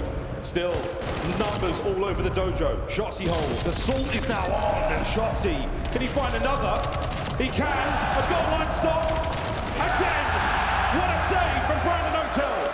And now they got a minute to work with as well for this potential next capture. Mercury's already soaring up the middle of the map. Optic, well, they get to toy with it. Is it going to be a juke? Are they going to show the right side, go left, or are they going to let Hoop pinch this one out? FaZe, there are 2 arrows that are nowhere near where they need to be. And one player to stop it is going to be Sim. It is a wild mini-map. And Dashy overwhelmed. Tough situation. FaZe bailed themselves out. Gotta get going real quick. Mozart spawn down. This could be another capture. 40 seconds on the clock, and it is 3-2. What a first half. And it's a topside spawn as well. Anybody's advantage here is going to be FaZe. It is 3 players right now playing for all the spawners. Sip's trying to find something here with the detonate. The frag gets through. Draza connects on at the time. Here we have it. Another dive. Sip, the body block towards the door. The trade's now complete. You've still got Draz in play. You've Draz down. Abuza down. Optic on the run. But 0-4. They run all over him. A pickup now with 15 on the clock. And you're not in a hurry. You can let the time tick, play for the OT, and make sure FaZe have no more opportunities for a score. Mercury's the frontline man. He gets killed. And now the device guy needs to be careful, has to run away. His teammates are nowhere near him. And at least now, it is only Optic with the opportunity to get this final score. Extra time is on. They've gone the long way around. And again, Hook is in position here. Hook could line them up. Oh, it's wonderful damage and a team kill through the middle of the map now. Optic still have the time. We're certainly playing for the front end to get the kills first, and then Dashy will run it up the back, and it could happen. 12 seconds. The foot race is on. Mercury's. How many kills can we get? Just the one. That should be it. And the final seconds here. Hook, though. Opportunity there. Dashy's going to try to make something happen. Oh, my goodness! A slight moment of hesitation, but a lead nonetheless. Yeah, that opening onslaught for Optic, absolutely on point, menacing for that rally capture at 2 scores in a matter of a minute and 10 seconds. And just a nightmare of a mini-map where FaZe were taking 90% of their gunfights, a half a second off spawn. There was no room to breathe, but they bought themselves some opportunities, managed to get this bring back in. And maybe some great defensive work for Shotzzy here in this moment. Great follow-up from Dashy. Could have been a little bit worse, but I think for the way things started, FaZe are very happy to only be down 1. Absolutely, that opening spawn trap where Optic was diabolical. Bruce, look at this timing. Again, if he pauses, there's an option, well, if he doesn't pause, rather, there was a slight chance. Time stone out that he could have maybe got that one done. Regardless, look at the possession there from Optic. What an unbelievable first half. We'll see what happens now in the second. Off rip, solid work from them. Still a bit of a kill box there in P1. Well, no device control though. Sending Mercules on the pinch phase. No reads on the minimap for the moment. Well, Sim takes care of it. 3 in the feed. Well, now you hit the goal button. Number 204 already in position. He's trying to get it going. Lovely stuff out of shots. He keeps the dance on, and now he keeps the attacking team on the guess. He's managed to slip through. The stun is going to be on the connection. The comms will be there. The nades on the top are good. Shotsy, there's the stop. A goal line save. Nobody home. Cleaned out the device man as well. Great work there from Optic. We're going top side, at least for the front. Shotsy playing with the gunfights down low. And you are in no hurry in overload when you have the lead. Right now, Optic, everyone grouped together. Playing for that rally, want that top side capture, but FaZe are here on the defense. Classic dirty corner and a two-piece from Sim. That is the leverage you needed to get out of this situation. Oh, Shotsy though. Keeps it alive. EMP still there, no reset. He's got it in hand. Back and forth he goes, good coverage. And that grab does stop the reset. Question is, do you want to pick this up if you're FaZe or just play the keep away? Optic now grouping together. Yeah, last-ditch effort to roam nearby. All these arrows swarming. And the reset happens right before they get there in the middle of the map. FaZe with more control. Dashy wins the key gunfight. In Optic now, the device is theirs. They're going to make a dangerous run though across the middle of that lobby. Abusa's got to find something here. EMP does get dropped. Stationary for a second longer. Here comes the run. That is good coverage. Mercules has secured it. Hook puts it through. Number 4. That is wicked reposition. And now we're battling down low. Shotsy playing keep away. And, well, Hook will just be that next man in line. FaZe, though, with the presence, the numbers, the kills, and the feed, they got everything they want. Draws a frontline blocker. The Zaza duo trying to run this through. Big run. It's a fast one indeed. Abusa gets it through quickly and a nice kill, but you've got to go to the top side of the map. And Optic already set up for that rally. They are ready for the 5th to go through. Sim's got to go massive here. The chase is on. The shadow of Mercules in front of him. And a quick hiccup. An awkward moment and lots of information passed over. Draza secures the goal. Next man in. What a two. Massive up to Hoot. No good. Abusa holds the line. Dashy finds the window. It's fine, though. They should have the numbers. Dashy taken care of, and they pick up the device. Number 6, though, dude. Optic are always in your spawn. So much pressure. Trigger discipline on point. Waits to go for maybe the sneak pass. Who kills it? He is gone. Shotsy is built different. You may never see another one like that. What an unbelievable play. Is it enough to break the back of FaZe here? 2 minutes to play. In game, his IQ is off the charts, but now Dashy out of position. We're calling it the Hellstorm from spawn. People inside for the moment. Got to win the gunfights with the device. Sim and 04 doing what they can, and they got the help, but it's a team kill and not good enough. They took a big swing and they whiffed. And they're getting knocked off their feet. And now topside once again, and already the run is on. The defenders are now in position. Dashy, one more bullet would have done it. FaZe, they should be able to respond to this. Shotsy on the play. Here comes Merc on the close by. Catches out 04. Not enough to send the EMP in just yet. A swing, a miss, an open goal. Mercules! Is it enough? What a save! But Dashy will get it through for the 6th. Optic out here calling game. 3-score victory right now. FaZe, they're going to have to get rally capture after rally capture. There's no time to push up for the kills. They got to get to the device and go, but they're rolling a little too far past it. I don't know if they have time for this. Bottom side defense as well. There's a brick wall thus far. Dra's next man up. How many can he walk away with here? One's good, 2 would be unbelievable. Waiting for the boys to now get in position. Shotsy with another corner. Shotsy, no good on the 2. Trades ideal. Hoop now forward with 40 on the clock. It's just too much. It is going to be mathematically impossible just here in a minute. FaZe going to have to dive bomb it, and hey, they got it in hand, but a couple more kills from Optic, and they got advantage in the series. There's the damage, there's the push. Draza, the carrier does get dropped. Final 30 seconds, and it is a desperation play, and what a moment for Shotsy in the second half. That, a true MVP caliber moment, unbelievable work. And Optic on a final run here. And this one is just for the scoreline. This one might just be for the fans. 6-3, the final score. as Overload comes to a close. Optic will take the lead in the series.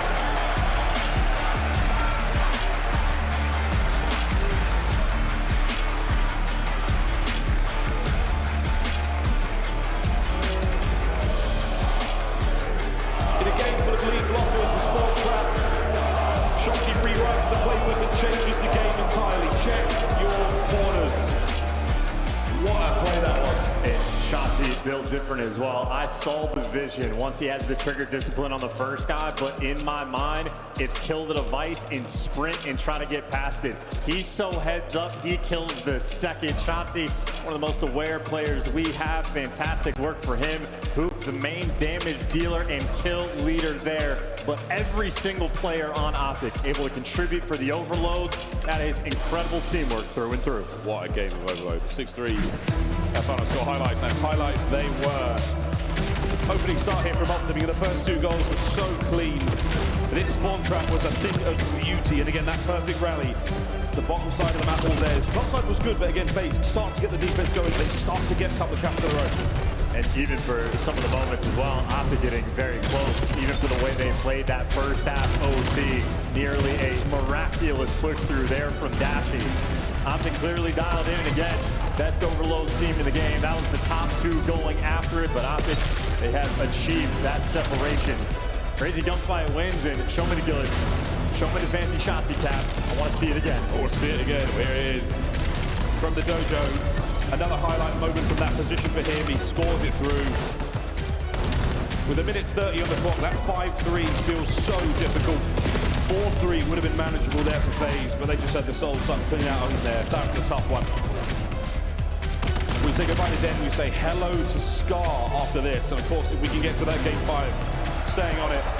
With the Birmingham NEC on its feet after that performance. What a fantastic play. What a fantastic map. Optic find themselves now at 2-1. No stranger to the grand finals is Optic, a single map away. Exposure was FaZe's map pick, so this is how Optic wanted the series to play out, at least in the long term. The Scar to get it done, and guns hot, rotation's gonna be a fun time. I know if I'm thinking for FaZe, I want to watch those P4s, see if they've figured it out, crack that code. They're great at the breaks, they're terrible at the hold. You can't make mistakes at this level. Not against Optic. They will punish you for every last detail. The hot hands, of course. Well, we saw the people struggling at Booza. Not the finest work we were hoping for on an AR map. It's because Big Bruce was dealing out damage like this. That is 2 minutes of hill time he was able to get. Fantastic damage as well. And of course, Hook, well, I mean, that is a casual 1.3. Very casual for Hook. No big deal. No big deal. Only 30 in the hill. Could be better, but beautiful stuff there. Again, as we talk about this matchup on the other side for FaZe, word to Maven, keep eyes on Drazah, the X factor in this match. Yeah, and of course, Hook is a player. If he's dropping a 0.9, you're talking about how much value you're getting from the comps. He can give you a 0.8, and he's still a high impact on the map. He gets a 1.3. But hey, easy victory. We saw it there in the overload. If Hook is the guy leading the lobby and slaying, the scoreboard not gonna look close at all. He's now digging deep. See if a world champ like Drazah can find that experience, talk to the teammates, and get them ready for this next map. Scar, it can be a blender of a map. They've been here before, they've been here many times. Crowd are there at the end of the FaZe desk. Multi-world champion. They've done it, they've seen it all, they've been there, and now they're doing it again. A lead now for Optic in this winners bracket matchup. You know how it sort of goes.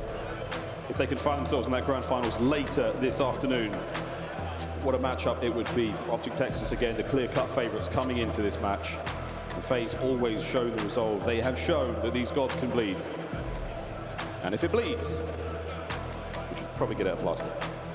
Gotta check on that. Great healthcare, from what I understand, in this country. At least it doesn't bankrupt you, which is nice. Very nice indeed. Well, here we go, folks. The hands are warm. The thumbs are loose, and hopefully the backs are limber as we nearly get into this one. And Drazah still an opportunity to pass on even more.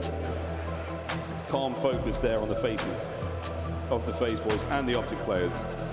Again, this is a spicy Scar indeed. We're getting into the match in a moment, folks. You know what this music means. You know what those mean. It's time to play. And I could just appreciate how loud the music is and how calm Optic are in the moment. No stress on those faces. Grand Finals, main stage, loud crowd for Optic. This is home.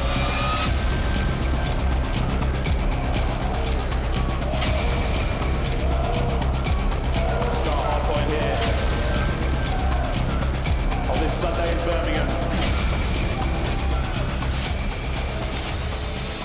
Map number 4, here we go. An advantage off the opening salvo towards FaZe. They got the side of the map that you prefer, winning the gunfight. 0-4, kicking it off right. All those chirps from Drazah, maybe getting it ready for that. You're already forcing the spawns, or maybe FaZe dropped the ball 4 turns for it immediately. In what a read. The second Drazah spawns out, well, the Zaza duo turns for it. FaZe looking good on top. FaZe still holding that front. Merc pops out top, and he's going to now send it through mid-map. Sim gets tons of damage in. The flank taken care of there by Hoop. Wow, 0-4 going for it. What a crazy chain that was. All aboard, Birmingham! Looking good, feeling good. The metal is roaring. FaZe, well, advantage off the opening break. Doesn't matter anymore. Optic have already taken the lead. That's a wicked shot. Another take back there from FaZe. They're going to find themselves a little hard point time here. They'll have the lead going into P2. They do have presence on time, but that could change at the drop of a hat. And the hat's on the floor right now. Optic are in. The Holy Day Sabbath. Mercules now on time, 5 kills, winning the gunfights with the pistol, simply untradeable. Now FaZe trying to reposition. No pitches just yet, but you catch Marin Sachi, but you get welcomed by Nate. A 1v1 for time, and Drazah at least opens it up, trying to keep the pressure, but there is no moment to rest. This is a P2 that is war. No breathing, no stopping, no hesitation here. Merc trying to pick up on these damaged players. Again, the trades have been endless. FaZe have got a moment here to breathe. What are they going to do? They're going to get the air back in their lungs? No, they're going to fall. It's 2 from Shotzzy. Mercury's now on the top spot. Can't pick up the pinch. 0-4 lives on his side of the map for a second longer. Allows the reinforcements to get inside. Hey, look at this. No trophies on the P2 just yet. That is made kill. Stars making a high impact. You're having to fight for every second, and you're not getting any of that scrap. Dashy takes it from you on the rotation. Foot race to the plane heading. Mercules is going to get here at the same time as 0-4, but he wants the time. His teammates have gotten the kill, and he wins the good one. FaZe right now, they're going to be in the spawn trap blender. This is a golden setup for Optic Texas. Third hard point here on Scar. And Optic will get that opening time. Still close. Not as close as FaZe. Will try and make it now on the attack towards. They don't necessarily have the manpower to break this yet. Merc doubles back. Power position, leaves time now to secure position, and secure position he does. What a lovely 2. Hey, there is nothing that feels worse on this map than we are spawning up in the top right corner, and you are just getting picked apart life after life. How many players are going to have to start taking these routes? Well, they're getting met by a Hoop. They win the gunfight. Next man in line goes Shotzzy. I mean, you are just getting pinned back. This feels like a blender. And of course, that means you're likely to lose the rotation as well. Optic will have the right side spawns. This is the P4 you were talking about in the pre-match. Oh dear, nice scoreline change here. Optic starting to walk away with it.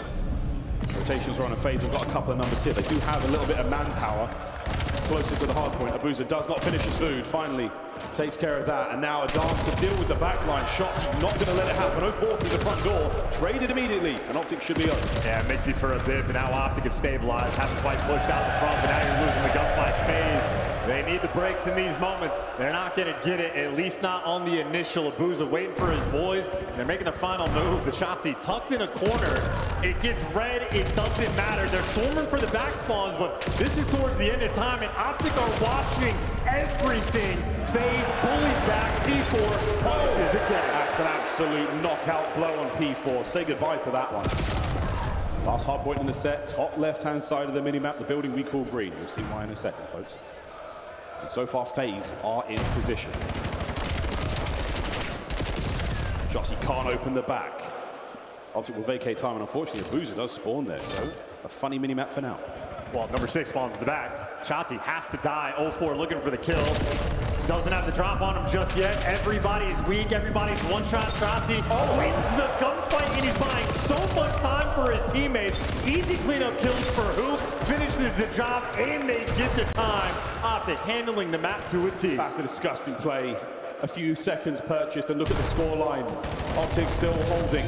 Dashy, no cover, no problem. Gets one. Traded out immediately, and FaZe will be in. But again, a spawn in the back from Hook for now. With 25 seconds to go, you don't quite want to start flipping it yet. How will you contend with this attack? Mercury's upstairs. Can't find his first. Dashy does get a couple, including him, and that is going to be a clean break. I mean, hey, first set of rotations, Optic couldn't be happier with that. It is going to be an 80-point lead on the reset. This is speed up. All 4 players positive. Optic feeling good. That's it. Fantastic. Second set now upon us. Here we go. What, 54 to 132. This is a do or die for FaZe. They don't want to drop to the lower bracket. And Shotzzy still on a lovely run alongside Hook here. Pressure towards the rear of Blue gone, and now for time. Pop that midfield, go on a pinch. Other 3 teammates, white wall. Pinch gets red, Sip has that handled on the time to contest, and honestly, Optic might just bully through the front. Players jumping over Dashy, looking to be good for the trades. Hook, the wrecking ball of the cleanup crew, but this P1 salvo, just a battle. FaZe have flipped the map, trying to keep things under control. So far, very, very well handled P1 FaZe. We're still holding. And Optic really, as soon as they get down to that one player, they freaking send it. And Hook finds a couple there in the feed. Is third, looking for the next man through the glass. All dead, FaZe. Right from the board to the right-hand side of the map they go, where they will meet the blade of Shotzzy. Well, 2-2 split right now. FaZe maybe happy for the reset on the pinch over towards P2. Couldn't tell you where Hook is going to spawn. Well, it's right behind them. Oh my God. So Shotzzy maybe gets to shoot a couple players in the back. This is a mini-map of hell. Shotzzy even has the AR. Optic on complete form. This is their runaway game. Runaway moment, and now maybe the death throes of FaZe Vegas. Let's go for a listen in and hear them survive. 没动，等下，哎，跳，跳，跳，跳，跳，跳，Flipping. You buy that. And Lasky going behind the wood box. He's slow walking wood box. Yeah, he's change or something. I'm needing like a... Yeah, he's ready. Hey, man, I'm trying to Don't take it in. Nice, one more time. Don't take time. E-box. I'm watching. Find it. So what I'm going to do. He's below me. I'm one shot. I have your line. I'm good. I'm one shot. I told you to take it, bro. I'm one shot. He got me 2 minutes. Right here, mid. Nice. Good. Nice. Top lane. What is he playing? Top lane. I think it's mid. He's going to pick up fast. Or he's been trained. He pick up. I'm not really P5. He's from my P5. You should challenge him. Don't take him. I have time. Hey, top lane. Last two play.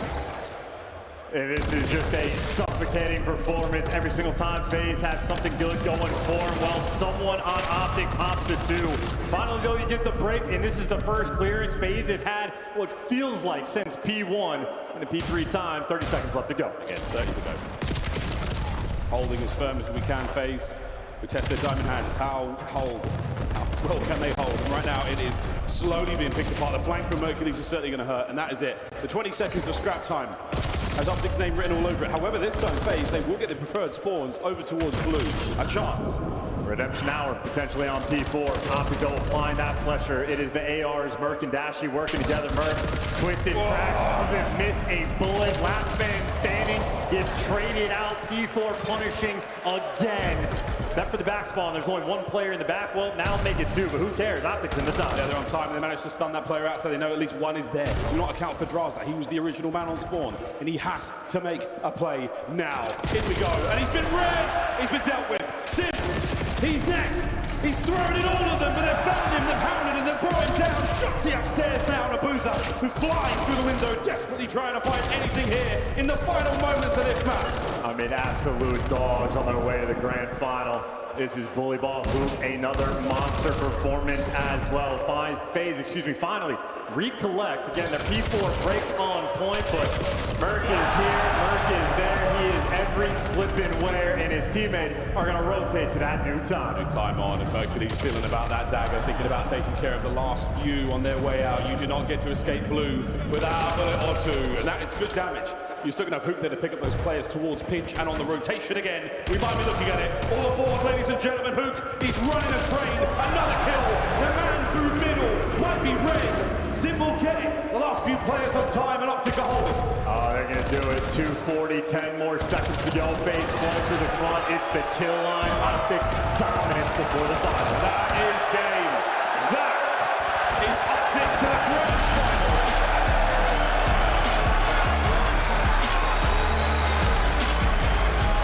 Just like their qualifying run, a single blemish,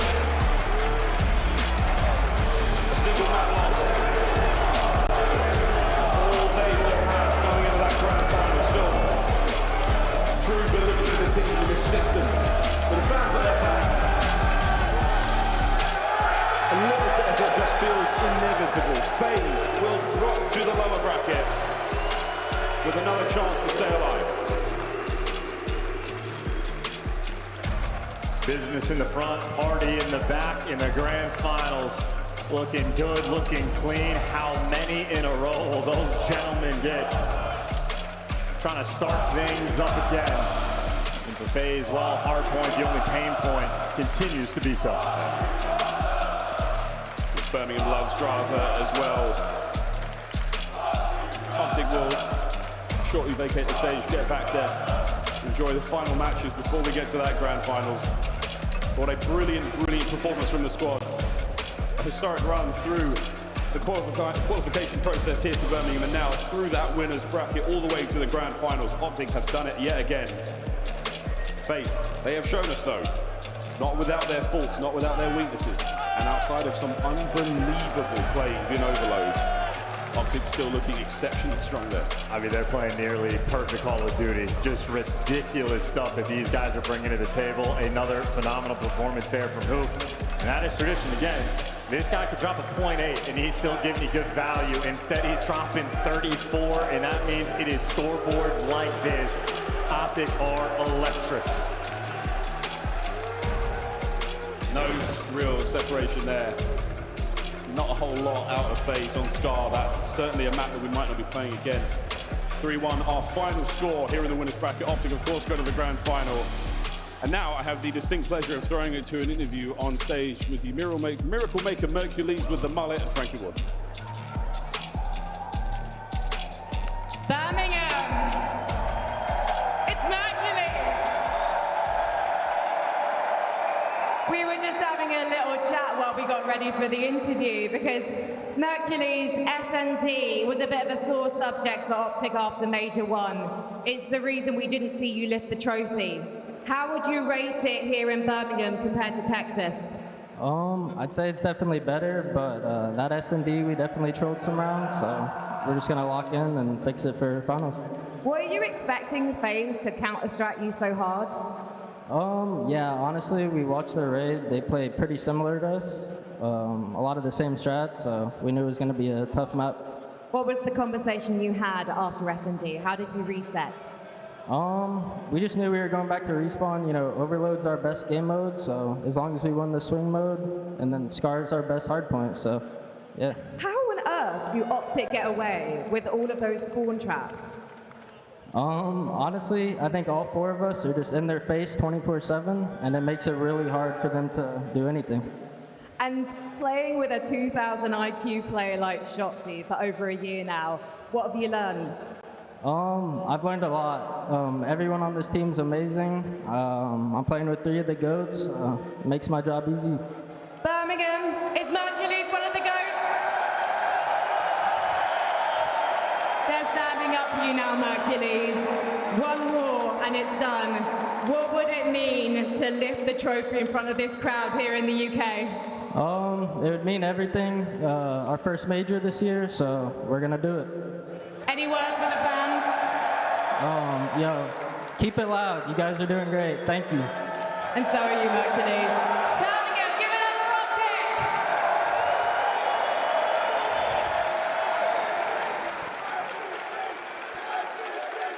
Don't worry, folks. He has 2 of those shirts, and he washed the other one. We got Nameless up here to break down everything we just witnessed from that Game 4, because I was asking you, who do you think wants this MVP more? They both want the trophy, but who wants the MVP more between Hook and Mercules tonight? You know, I think they're just a hive mind as a team. It's hard because Hook never wants the individual acclaim. Yeah. Like the last couple years, I've just never heard it from him. And Merc seems the exact same way. So hell, just give it to them both. They're both taking over. But yeah, that was a Hook series for me. Ali, it was a great showing on Raid by FaZe. Outside of that, the respawns belong to Optic. Let's walk through some of the highlights. Tell me, what did you see from our winning team? I think Merc put it perfectly on that stage, just not really giving them a whole lot of room to breathe. Like in this map 4, you look across the board, you want to pick out a player that did well on the side of Optic Texas and really push them through this map. It was all 4 of them. You could have said any of them. Hook was putting up huge numbers, making huge plays. Shotzzy was doing Shotzzy things, being annoying, taking advantage of routes left open from side of FaZe Vegas. And obviously, unfortunately, on the other side, 0-4, you get almost double negative out of him. You live or die by 0-4 in the respawns when it comes to FaZe right now. And unfortunately, versus a team like Optic Flint, you can't have numbers like that. I mean, it's as simple as the map 1 for me.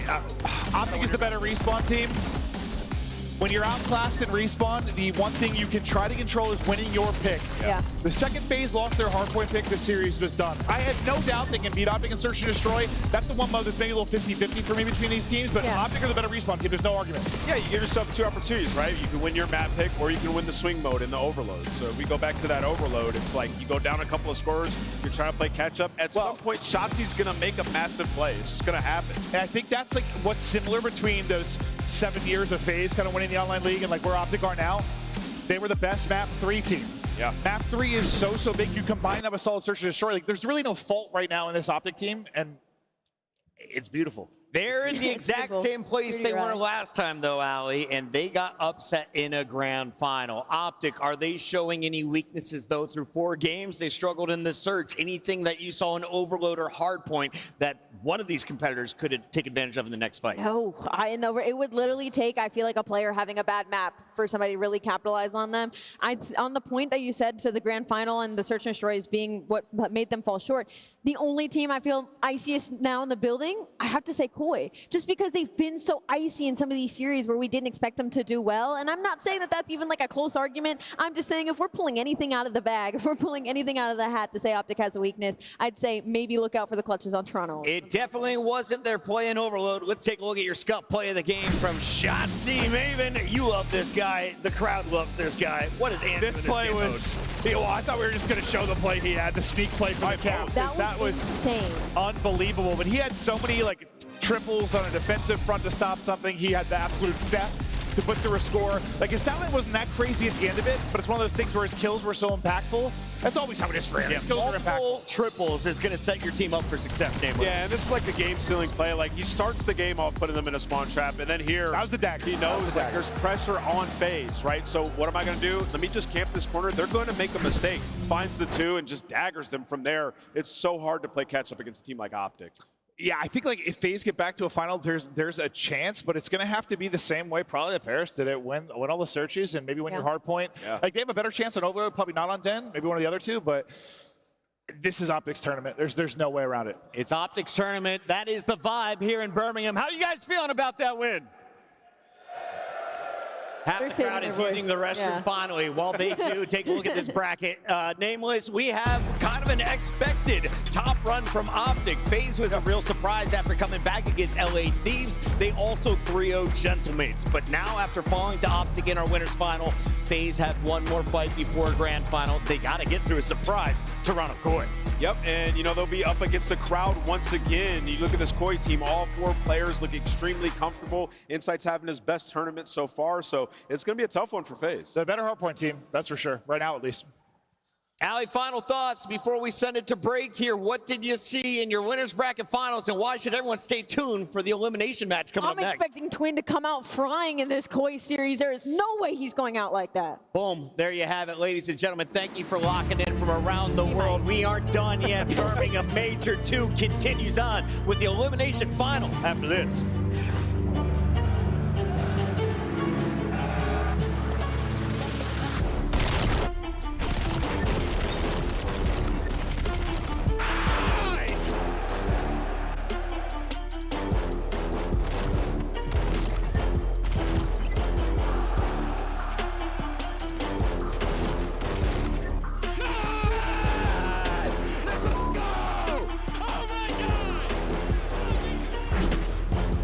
COD Champs tickets are on sale now.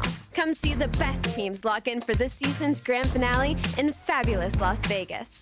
All 4-day passes come with early venue access. Head to FazeVegas.com or scan the QR code to get your tickets now. Look like the pros to play like the pros. The CDL team skins are available now. Scan the QR code or check out the in-game store now. Scuff, official controller of the CDL.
Who's the band that sings "Wake Me Up, Wake Me Up"? I can't wake up.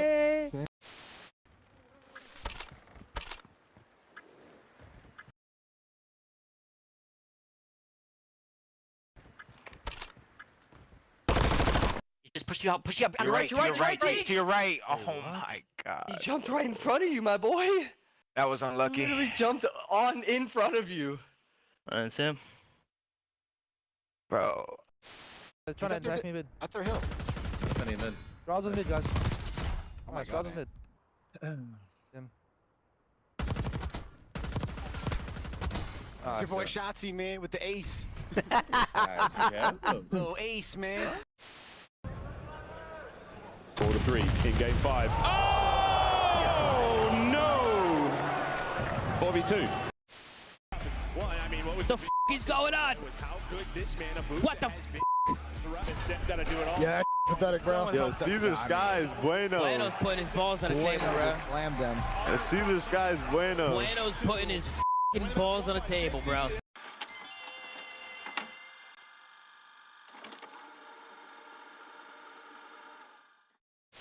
going to be a play over towards tunnel. Don't mind this. This is a good play. Making the play. Phaser all Hip just made the play. Long-range shots are good for 6. FaZe is gonna lose. FaZe has lost. How? Back to the grab. Brother, that was That is unacceptable. Brother. That one is bad. Wow. That is as bad as it gets. It does not get worse. You were up 5-2. Neptune 1v3s and then 1v2s.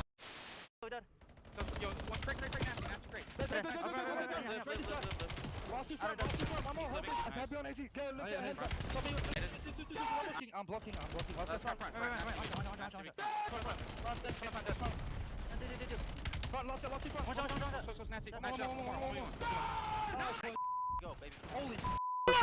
the one. Alhamdulillah. Alhamdulillah. Ya Umri. Alhamdulillah.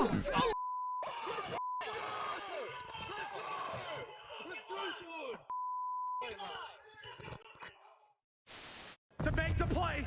It's been all about him all tournament long. It can come down to a 1v1. Oh, he's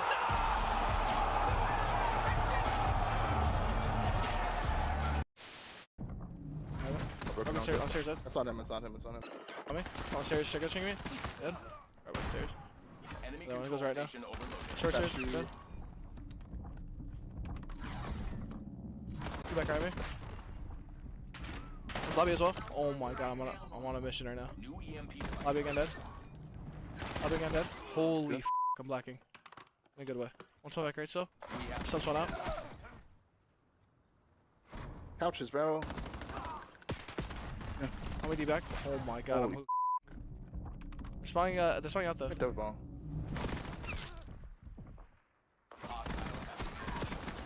I'm on a dirty fucking streak right now. Holy transported to the enemy zone. Overload device. still playing for me for some reason?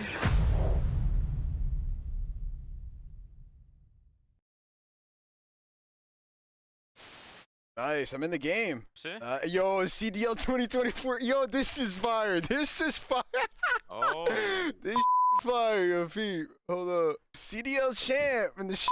Come on, huh? That shit clean, bro. This kind of clean. Damn. Yo, that's aura, bro. Come on, now.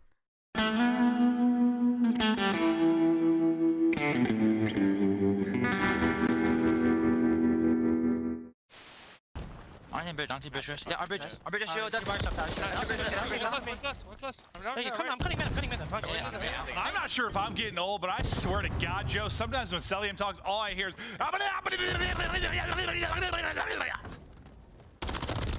Yeah. All right.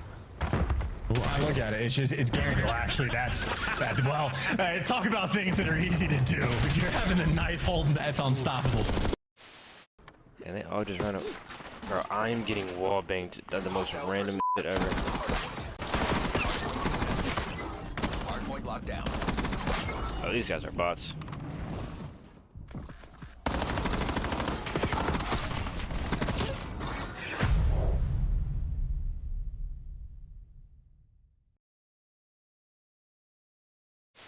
Ghosty doing his best to do it.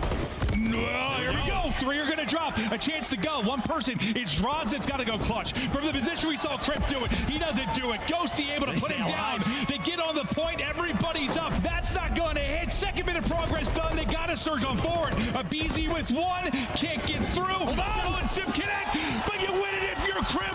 Of course it's Crip. Time and time again, he wins his one-on-one. FaZe fans, the hype squad in the front row, they make it to nearly every single event. That poor guy that hit the deck today outside the venue, is he here? Saw that. That was tough. Hey! What is that poor guy ate concrete for breakfast? Tough one.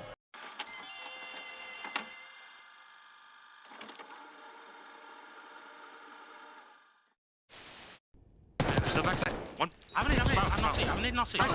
Stuck. In the corner. Absolutely.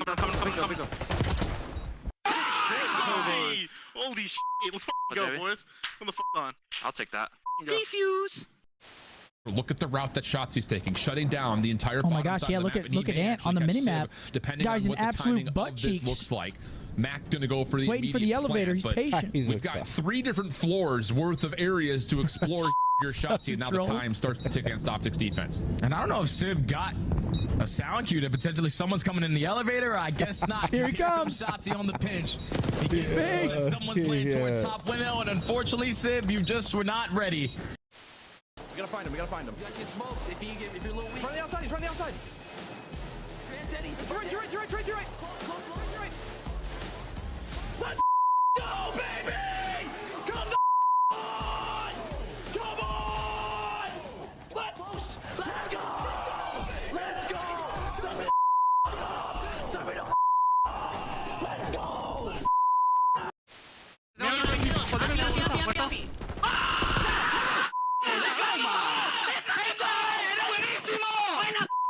¡Vamos, hostia! ¡Vamos!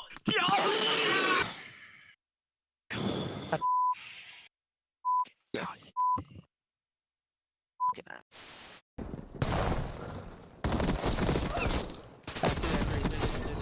Got me. We have the overload device.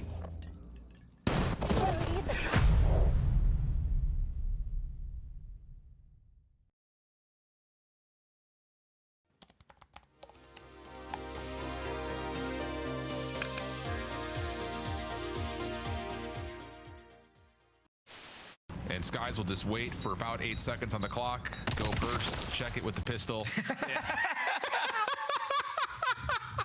You'll watch Okus in a freaking turbine.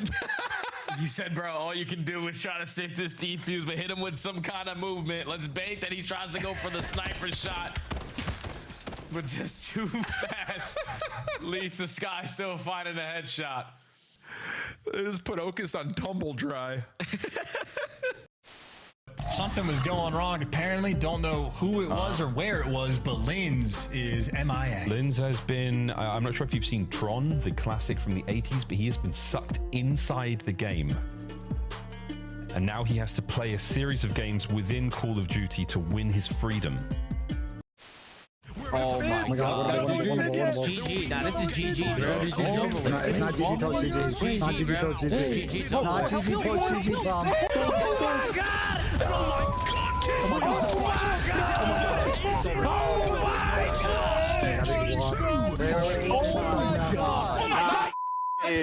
Caesar! Caesar! Holy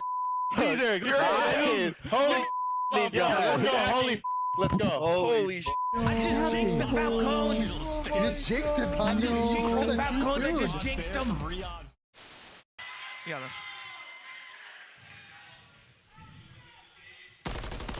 Push me. I already pushed. On the forklift, take your time. Probably won't hop in this situation.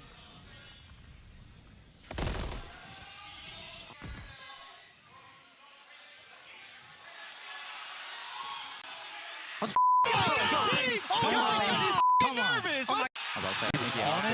I think he hopped it. Oh, see that, dude? I couldn't see it either, but I thought it was I thought you'd have my cross there. Can he find another? 3 lives now for the Stallions. Hey, this is just a round of S&D. It's a round of S&D, but we saw how that one went. Dylan and Rex, last Hermano, does not survive. Ultra clean, efficient, no time wasted. And Scrap, never a player that says any mean things about any of his opponents. An incredibly nice young man. Unbelievable gameplay.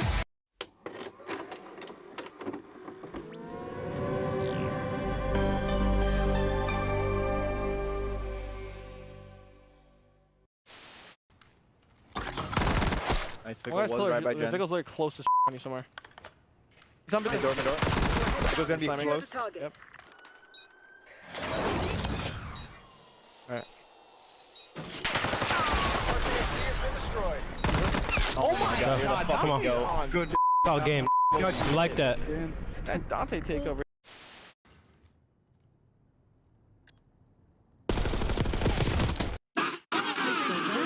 Holy shit, go! You are dog your dog. Oh my god. I mean, maybe you can ego chow at times, some teams if you're phased, but you're not doing it to Sim. There's 2 that line up in front and Cell, maybe making the play, trying to stay alive, pushes in, and Cell goes nuclear. I set up. Come on the stairs, Nice. I'm looking you. Could be outer. Outer. That's nice. 3v1. Please go. Nice, baby. Oh my god. I mean, I'm trying to scam it. They won't even kill me. وين اي هو 10 طيب يمين كان سوي اصلا اللي اول سلاح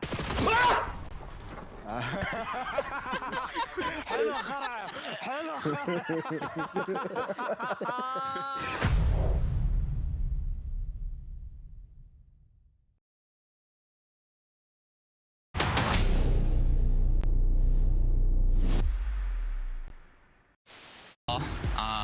You know, we knew we were going to come in and handle business. You know, they're a pretty team. I don't know what all the hype is about around this match. I mean, look at the scores. I did. Obviously having a big performance there over at that Train Hill. This guy is looking to finally really pick it up. He's had a few slower maps, but I guess he's finally caught his bearings. Now 16-9 and forcing the issue on the flank. He's inside of their face, as that's going to be 5 in a row. It's 6 for Capsule. He is woken up and erupting right now on the Subliners. Make it 8 in a row. Stay on Spires. Play 2 ones. Take your life, dude. He's in. He's just running away. Just run. Come on, Go. Come on. Come on now. Yo, this guy was so much.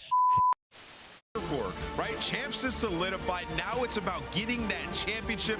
We know how that momentum can get you the ring, and look at that trophy. What's that? Best in That's Call of Duty history right there. We did pretty good in Black Ops 2. I think that thing is better. Let's take a look at the catch that.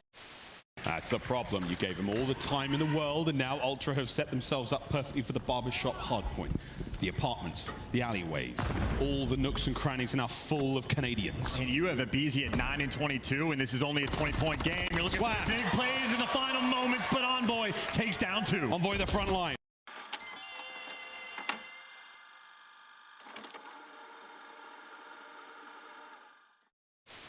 Billy, lie.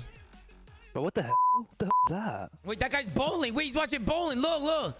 You see, he's watching bowling. Yeah, what the fuck?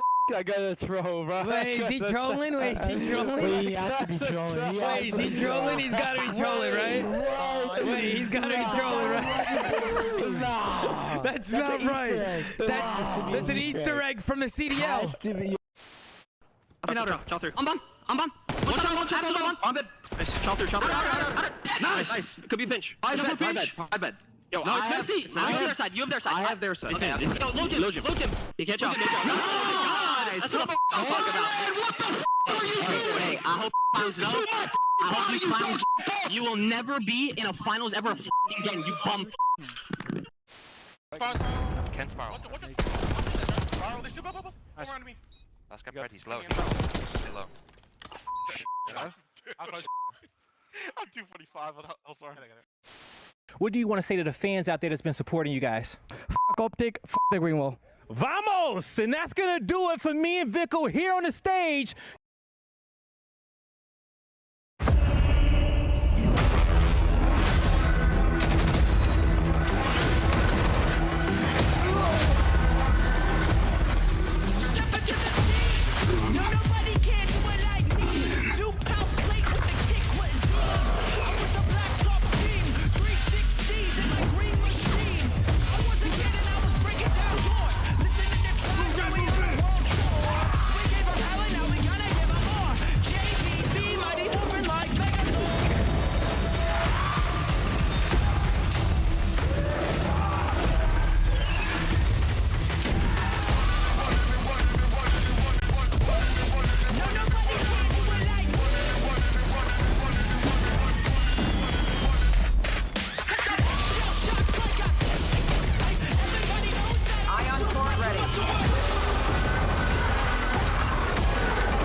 Eyes up.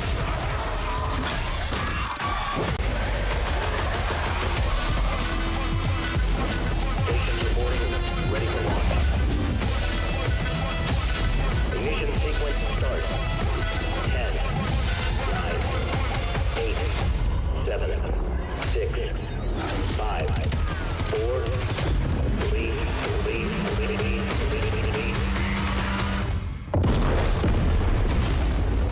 No, nobody can do it like me. You ever want to use a grappling hook straight into a crossbow? Now you can. Season 3 is on its way to CDL, and here at the Call of Duty League, we are celebrating some of the new maps, but as everyone is getting excited for the next major, we might see some new game modes at this major. Name was, I saw maps like Plaza, Gridlock mentioned. Do you hope to see either of those in the mix for the next set?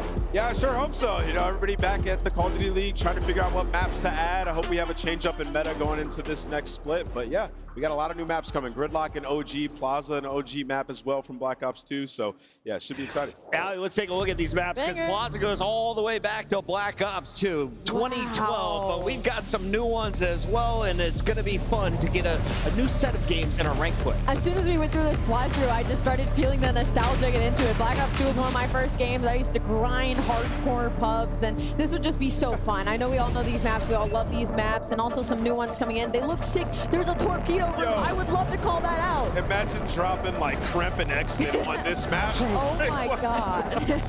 Oh my goodness. And Chance, I know you are the demon when it comes to matchmaking. What are you most excited to fire off on? Maybe a Gridlock. That's one of those maps that I am very just interested to see how it plays out, what they're going to do with the wall bounces, how it's going to play out for S&D. And of course, it's Overload now. Map control. Maybe that map can bring the goods.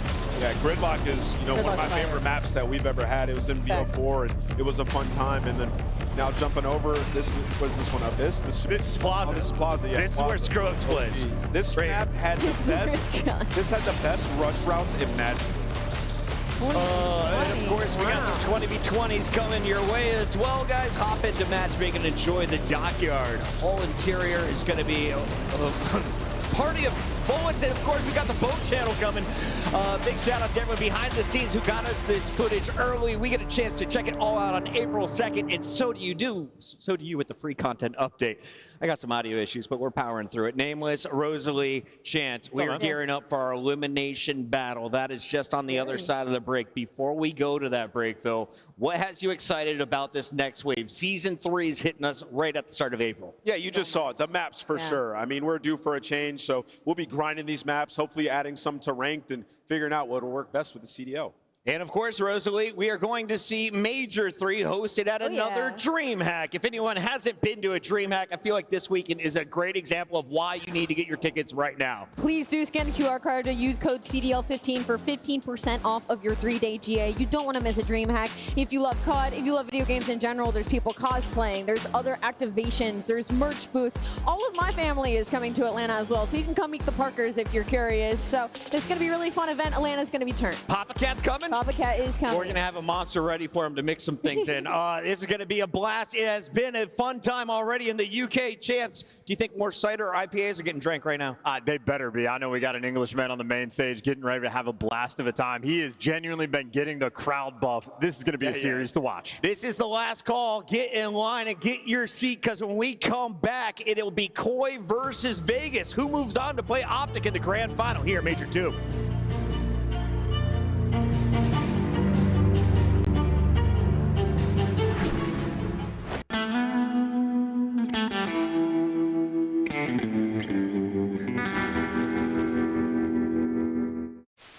Do you agree with Smokes not being in Respawn? I do personally, yeah. You do personally? I do too. I think it would make the viewing experience worse. What did I just see on my screen? Who was that guy? Did you see that? No. Who the fuck was that guy? I don't know. Wait, what happened on the screen? Over there I on missed YouTube. There was some random guy, like, see how they have the quad box? Like, there was some random guy just like in the all 4 boxes, and he looked like he was going crazy. Yeah. Yeah.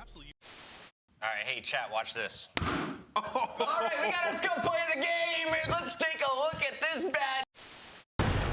Here with you. One shot. You one shot B2 if you need.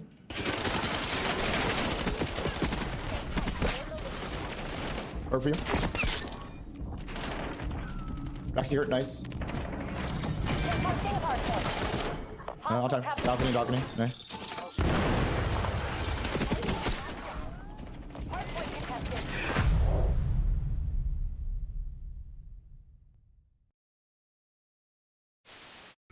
I got hit. Let's cross. What the f?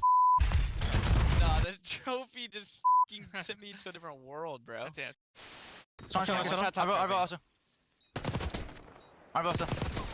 You're better. You're f***ing better, bro.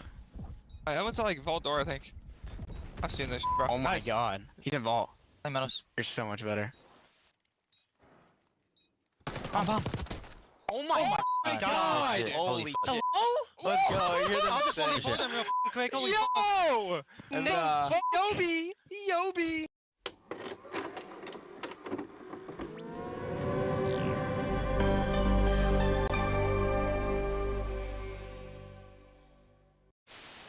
No, he's mid desk, laying down mid desk. The long desk, snaking the long desk. Nice play. Good Let's go, Clay. Let's go, Clay. Should've ran at him, bro. Yeah, you should have. With the Vaz, for sure. All good.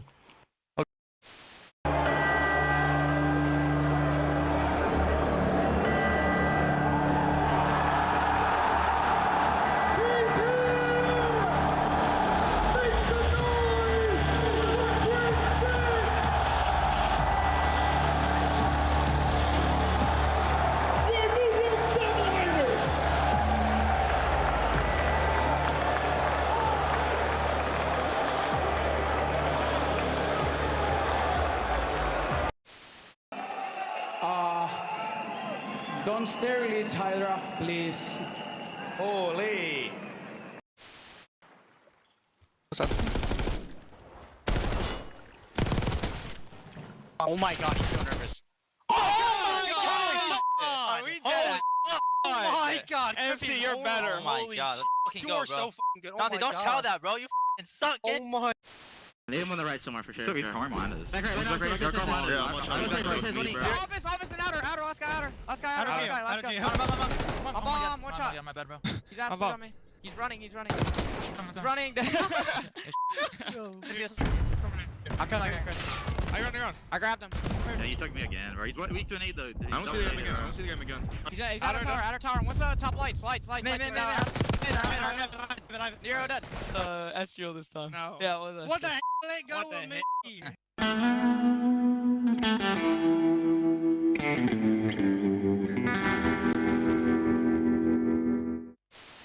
That will be the game. Just get into P2. Get the final second. 250 to 110. Are you kidding? And you got the Bulldog already out of his chair. You know when he's in that mode, he usually gets it done with the SMG, but his AR was simply uncontested.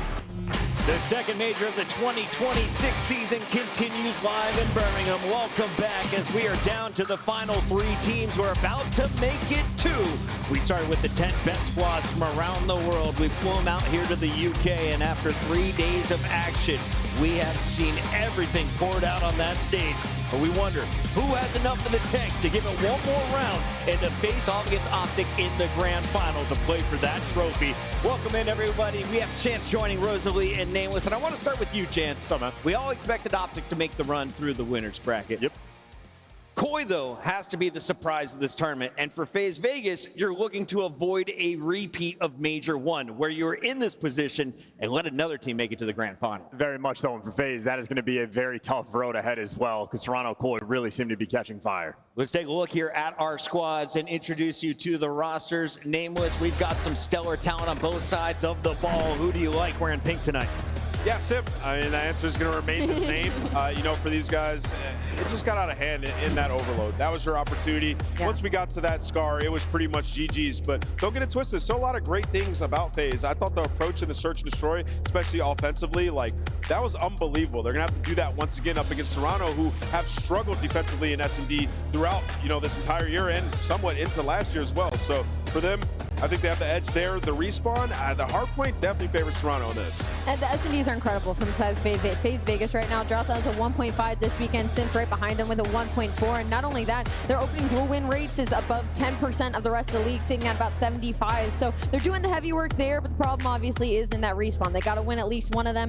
And when it comes to the hard points, in their last 10, they've all been within like 50 points until that Scar hard point versus Optic Texas, where they got a little bit blitzed. But Scar's not in this series, so if you're FaZe Vegas, you got 3 opportunities to still respawn. Vegas are the favorites in this fight, but they can't look past their opponent. Toronto Koi has been the dark horse of the tournament, and just when everyone was calling for Insight to retire, he is having one of his best events alongside Kips, the rookie, Joe Deceives, the leader in the slaying category, and Kleenex, Mr. Do-It-All, who has been Mr. Consistent this weekend, Chance. Yeah, they've been ferocious as well. This is the most confidence I have seen Insight play with in such a long time.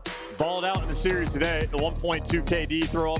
Electric energy he had, and like for the rookies, this is a tough environment for a guy like Kips. He's been sawing on land, and especially today, the fire that these guys have been catching, it's incredible to see. And I haven't even really seen him slip either, right? Like I feel like in every series, Kips has been fairly consistent now, putting up the good numbers, so that's going to be huge in a match versus a team like FaZe Vegas. And Toronto, it's a similar story almost in the side of Optic Texas. Their strengths are going to be in the respawns. Where they're going to struggle versus FaZe Vegas is going to be the search and destroy, and the biggest thing, their defense. They're allowing way too many plants for a really poor retake on the side of Toronto Koi, so maybe get a little bit more aggressive in these early rounds. But as we look at the map layout, honestly, I personally hate this for Toronto Koi. I feel like it puts them in a spot where they have to win that den hard point. They are awful exposure, search and destroy, and then you're banking on the 2 respawns after that. It's not going to be easy.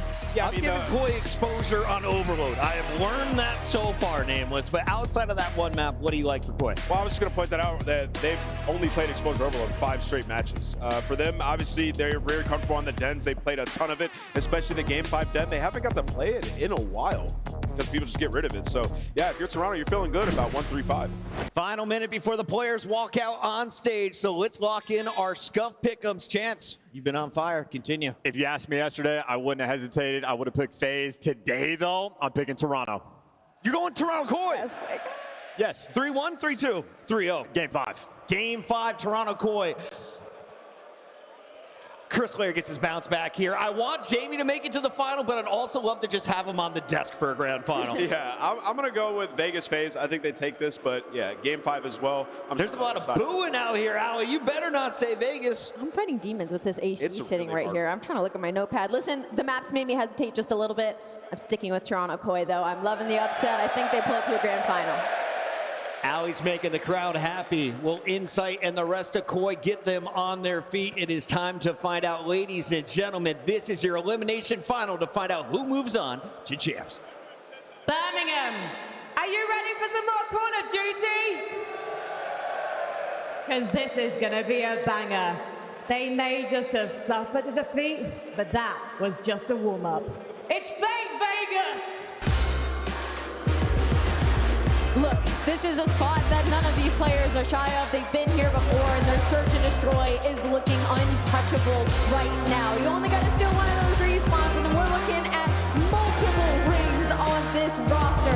Abuza has hit new levels this weekend at 04. We know what his ceiling looks like. Every single one of these members of Vegas FaZe are going to need to bring their A game in this series. Please, Birmingham, let them hear you. It's Abuza, Drazza, 04 and Sim.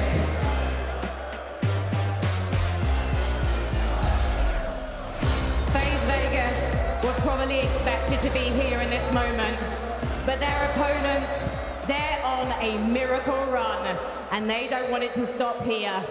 It's Toronto Koi! Sometimes when the pressures are highest is when the greats perform, and that's been Insight so far. You know, he talked about this was potentially his last tournament. Well, he's been frying, and he's got way more left in the tank. They figured it out here in Birmingham with the city and the crowd on their side and on their back. One more match to get to the grand finals. Please welcome Kix, Joe Deceive, Kleenex, and he's on fire, Birmingham!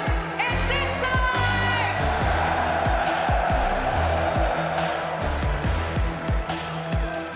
One more chance to make the finals to both of these teams. Birmingham, give it your all as we head to Shift and Study. Come on, Birmingham! The lower finals that we may not have expected coming into this tournament, especially with the form that Toronto had been in leading up through the qualifiers, and especially the giant stumble they had versus Optic, but the bounce back has been incredible. They're feasting off the energy, and now it's time to try to get this Cinderella run all the way to midnight. You're getting hot at the right time. Ever since that devastating loss versus Optic Texas, you are 9-1 in map count, taking down all these teams who was sitting around that middle pack alongside you. You're creating some separation. And it's just a big shout out, without a question, to Jamie Insight. You heard the Des talking him, potentially his last tournament. Without a doubt, he's my MVP so far for Koi. Without question. I mean, and also just the ability for the rookie and Kips to get battered by that Optic match and then step up when they needed him most to come through in a couple of clutch situations. On the other side for FaZe, kind of like Frankie at the desk had mentioned, no strangers to being in a position that looks like this. Yeah. The Major one, they were making a lengthy lower bracket run before they eventually got cut short. But this feels all about redemption for them and kind of proving to the COD community that they are not just kind of floating top 4. This is a top 2 team. They want to get back to that grand, look for revenge immediately. Oh yeah, without question, man. You know that every single player on that stage, on both sides, want to get to the dance versus Optic. Both looking for that rematch phase. Obviously feeling it a little bit more recent. But the Den hardpoint is such a massive one for both teams, more specifically Koi, because FaZe do exactly what they've always done for the last couple of years, choose Team B. They are forfeiting their hardpoint pick for the map #1, so Koi, you need to take that. Indeed the case. Well, for Sim, he has been unbelievable throughout this tournament to this point. Can he get FaZe into another El Clasico rematch for the grand final? Birmingham, I think I know where your allegiances lie, but let me just check. Who's got FaZe in this one? Who's got Toronto? And how many of you are properly hydrated? Here we go, Den hardpoint. Let's get it up. Everybody's a little bit turned here in the UK. But into the map number 1 here on Den. FaZe starting off with a lot of success. Dominating mid-map pressure, but the flank hop gives the rookie, gives you 3. The break is going to be good for Koi, because the guy gets it done with all 4. Yeah, an electric start here for Koi. Talking about the importance of this map. We talked about it all throughout the qualifiers. Anytime you see a Den in Toronto, you expect them to dominate. So far, it's been an electric start. Kleenex, nice timing to get the reset back over toward Cole and Couches. Pistol up, but 0-4 shuts it down. FaZe still trying to stabilize and hold for the P2 side of the map. Final 10 seconds, the only player off the rotation is going to be the rookie. Kip's already fined 1, still knows it's going to be a lot more players from FaZe in the vicinity, but at least the team kill does try to help you. But the rest of the FaZe players work their way back on in, are in the time for now. Rotation, the name of the game for both these two teams, although at Major 2, FaZe have been a touch outside of the normal metrics that we would have assumed. And now, looking for the break attempt, are Toronto from the front. A chance to jump on in with Numbers. Draza waiting for help. Simp over through Couches, though is shut down. We get Draza by himself. Numbers still here for Koi. FaZe taking a moment to pause, see if they get the spawns back up, and a couple of nades will land, making life a little bit easier as FaZe will re-break. Yeah, just take your time. You know you have those back spawns. You're just looking for the opening kill. You find it with a frag out of a boozer, so you instantly put yourself in an advantageous position to fly on in to soak up the remaining of this time. But as you do that, you flip those spawns. Koi break in for the final 20, and all this is theirs. Yeah, it's just in the messy scrap time. Toronto have looked really solid, really across every single map. In Hardpoint, you think back to when they played against Optic, they were getting absolutely manhandled in the killing field, but it didn't make a difference. They were still doing a nice job over the objective to keep the map tight. So up about several points early, over towards P3. Nice shots from inside, but can't quite finish this food onto Abuza, and FaZe will win rotation to 3. FaZe win rotation to 2, don't really get time, but now at 3, you need to make up for it. Down by 15 points, you already find success with the slaying over at the Dojo side, but it's the pitch from Joe Deceives, who is on 5 in a row, looking for kill number 6, while his teammates are just drawing the intention on the opposite side. They don't win their fights. Joe gets taken down, and now it's all left up to Kips. Yeah, and the problem with this is FaZe were able to establish control over the Dojo side of the map, so with 33 seconds left in this hard point, FaZe looking good to reclaim the lead, and of course, give themselves a money hill spawning to their back. Abuza kicks things off as he shuts down Joe. Kips insight, trying to force this final break attempt with 20 seconds left on the hill. It's just Abuza who's left here by himself. FaZe really prioritizing to stop the overextension. That's a lot of time for Toronto. Yeah, they were just banking up. They wanted to guarantee the Dojo side for that P4, but you forfeit that 20, and now you're losing gunfights off the rotation. Not an ideal situation you want to be in if you're FaZe, but at least for now, Simp makes up for it at that old time. You're going to turn it into a 2v3. You still have the chance here to hold it. A great help. They also know that Draza's playing along the back, and Joe will find goal. Response back over to the middle from 0-4, as Abuza's trying to hang on to the rooftop play. 0-4 gets the shutdown towards pillars, but Joe Deceives still spawns in, plus the double from Kips will get Toronto another chance to force the spawns into hardpoint control. FaZe coming in pieces, but they're finding kills, they're finding 1v1s. It's not convincing enough. Toronto now with the numbers. And now you have to take your time if you are Draza, because all of your teammates are spawning up right behind you, and Koi shut down that first wave. So you got to give it a good team push for your second attempt. 3 players through the front, 1 through bottom mid. First 2 kill go their way. This is guaranteed to break for FaZe. Yeah, Kip's not able to hold on, and there will be no spawners for Koi nearby. So the break of about 25 seconds, good for FaZe. We turn our attention back to the middle of the map, and what will essentially be a dead tie game heading into our second set. 0-4 having a really good start here for FaZe, 12-9, getting a lot of the work done on rotation, which is what FaZe need. But they lose that gunfight through mid-cut. Now you got to work on the opposite side of the angles, and Kips already gets the read on the 08. So it's going to be Koi set up early at that P1. This is the hard one that they dominated versus Thieves, and now FaZe need to work their way in. 14-7 from Abuza, locking down Couches, has help from Simp. FaZe, though, trying to overwhelm the hard point. A lot of focus on the objective, but it's not turning up in favor of their kill feed. Last one left to zone 4, and he will drop. Good time here for Toronto. Most importantly, you look to the minimap, they're still spawning P2 side, so it's all about stabilizing right now for Toronto. Yeah, and that's exactly what they do. That all 4 dead, block the spawns over towards Couches, and are just hoping that they can win the gunfights flying out through bottom U, but it's Abuza again, 16-8, giving this team a lifeline every single chance he gets. 3 in a row.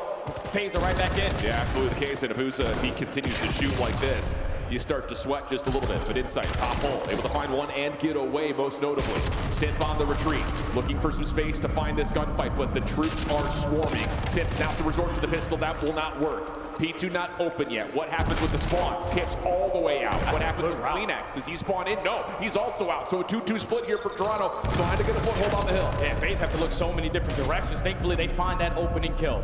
So you give yourself a chance to hold this in a very tight setup, but it's the patience out of Kleenex. He gets a couple players weak. Now Joe and Inside are just going to fly on it because they had the advantage, and the break is good for Koi. That's the definition of life gives you lemons, you make lemonade. Unbelievable patience from Toronto Koi.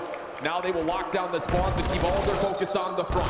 Hit purely, coming through the rooftops, but 04 Semtex plus Sim finding a kill. Now has FaZe with numbers. 04 follows up with another. Kips can only get one. Spawns are still in for now with Toronto, but it's just down to can they actually get a structured hit to try to find the scrap time. That's way too easy there if you're FaZe, and it's all due to the Semtex is sticking a player right in the forehead, but no trophy systems in play, so you break through the front door. You're keeping yourself into the mix. You got a chance at taking the lead here because Drazah and Abuza light up the kill feed. You're forcing Koi off the rotation where they should put themselves in a position to have the numbers, but Sim's already here. Yeah, he's watching a nice angle on the Godhead. He stuns and nades, also slowing down Toronto.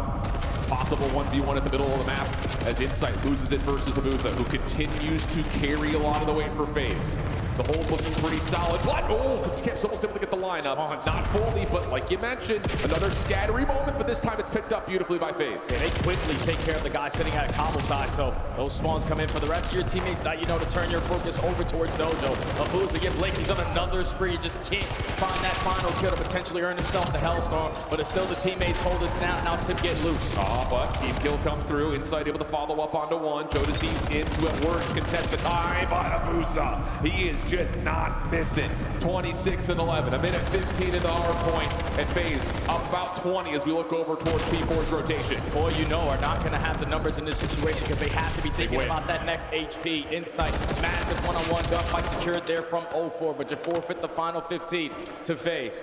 They have a little bit more time to work this OE. It's going to be on Joe. How much can he get? Oh, they don't really know if Joe's playing close or not. That stun did not land from Sim. Abuza also stuck in the front side of Dojo, and all three members for FaZe trying to play on the rotation will be shut down. 04, last one left. Able to find one plus also forces Kips off the map. So Toronto a little bit scattered, trying to get them set up in play, but the spawns are close. CleanX finds two from the front. Drazah around the back. Hasn't had a great map, but could put a lot of pressure to block spawns. Yeah, this is such a big play out of Drazah. It's just his teammates don't have any presence towards the front, so you're continuously trying to show face around the backside, but there's no pressure around the map because we're losing all these one-on-one gunfights. Last player was 04. You take care of him, and Koi take the lead plus some. There's still 25 seconds to FaZe have forced to go through the front door. That's not what you want, especially with CleanX on 6. Not quite at the Hellstorm yet, but playing the outer rooftops. His timing could lead to a huge streak. Doesn't finish the first. Can he get one more? No, not quite. Hellstorm not earned off that. But still, Toronto hold the full time. They're going to be up about 30 points, and we're going to step aside to see how Toronto Koi are coming. Yeah, there goes 1v2. What's it new? It new. Abuza.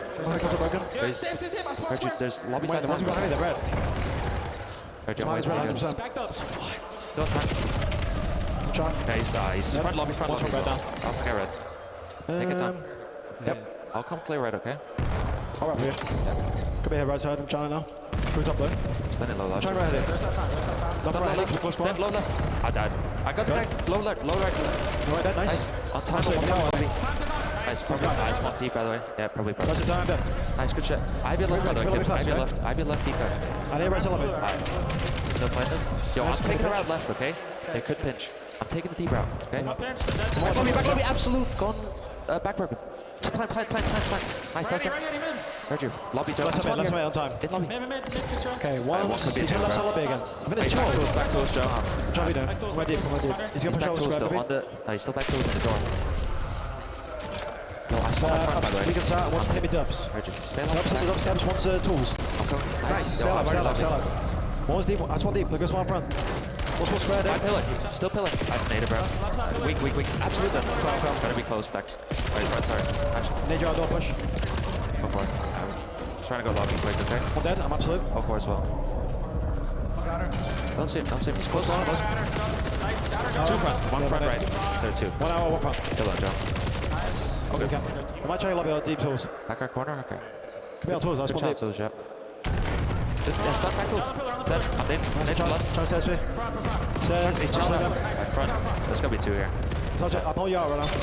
Nice, probably outer. Really weak. I'll go. He's on the 25. Okay. Nice. Maybe ult. Fine. Go new. I'm max one there. Could be by a tree. That's the first guy, yeah. One outer.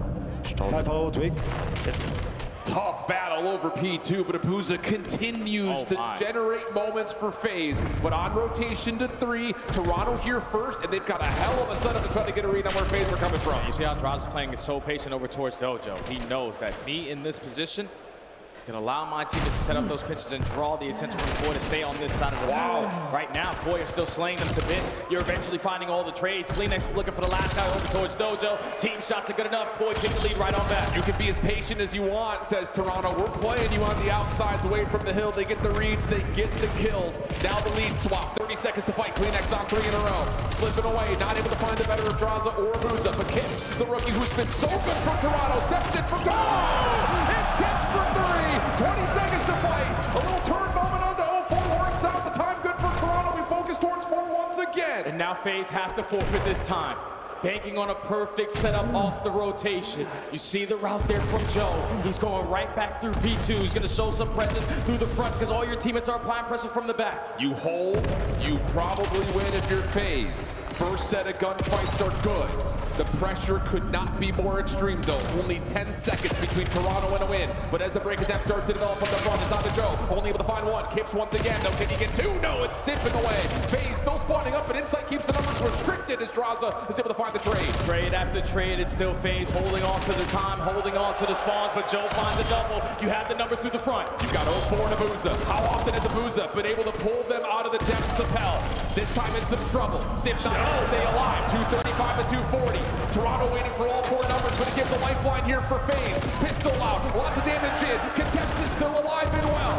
Draza waiting for that last bit of help. The Semtexes, the stuns, they're all hitting. FaZe are able to get back in.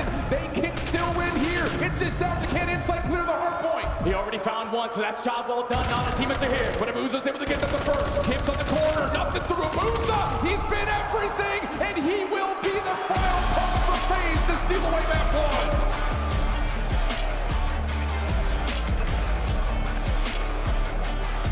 You were in control of that hard point from start all the way up to the 2nd or 3rd rotation at the P2. FaZe were able to manage so many different times throughout this game of shutting down players on the side of Koi on streak potential. Because you think if they have a Hellstorm the way that they were holding down these final 20 seconds, they could lead to easy breaks or phenomenal holds on the back end so you can change some of these HPs. But FaZe kept going blow for blow, battling, switching between SMGs and AR, but it's Abuza with 5K damage, 42 and 23, 35 non-traded with also 2 minutes in the objective. He had a map like that this weekend. It was on exposure.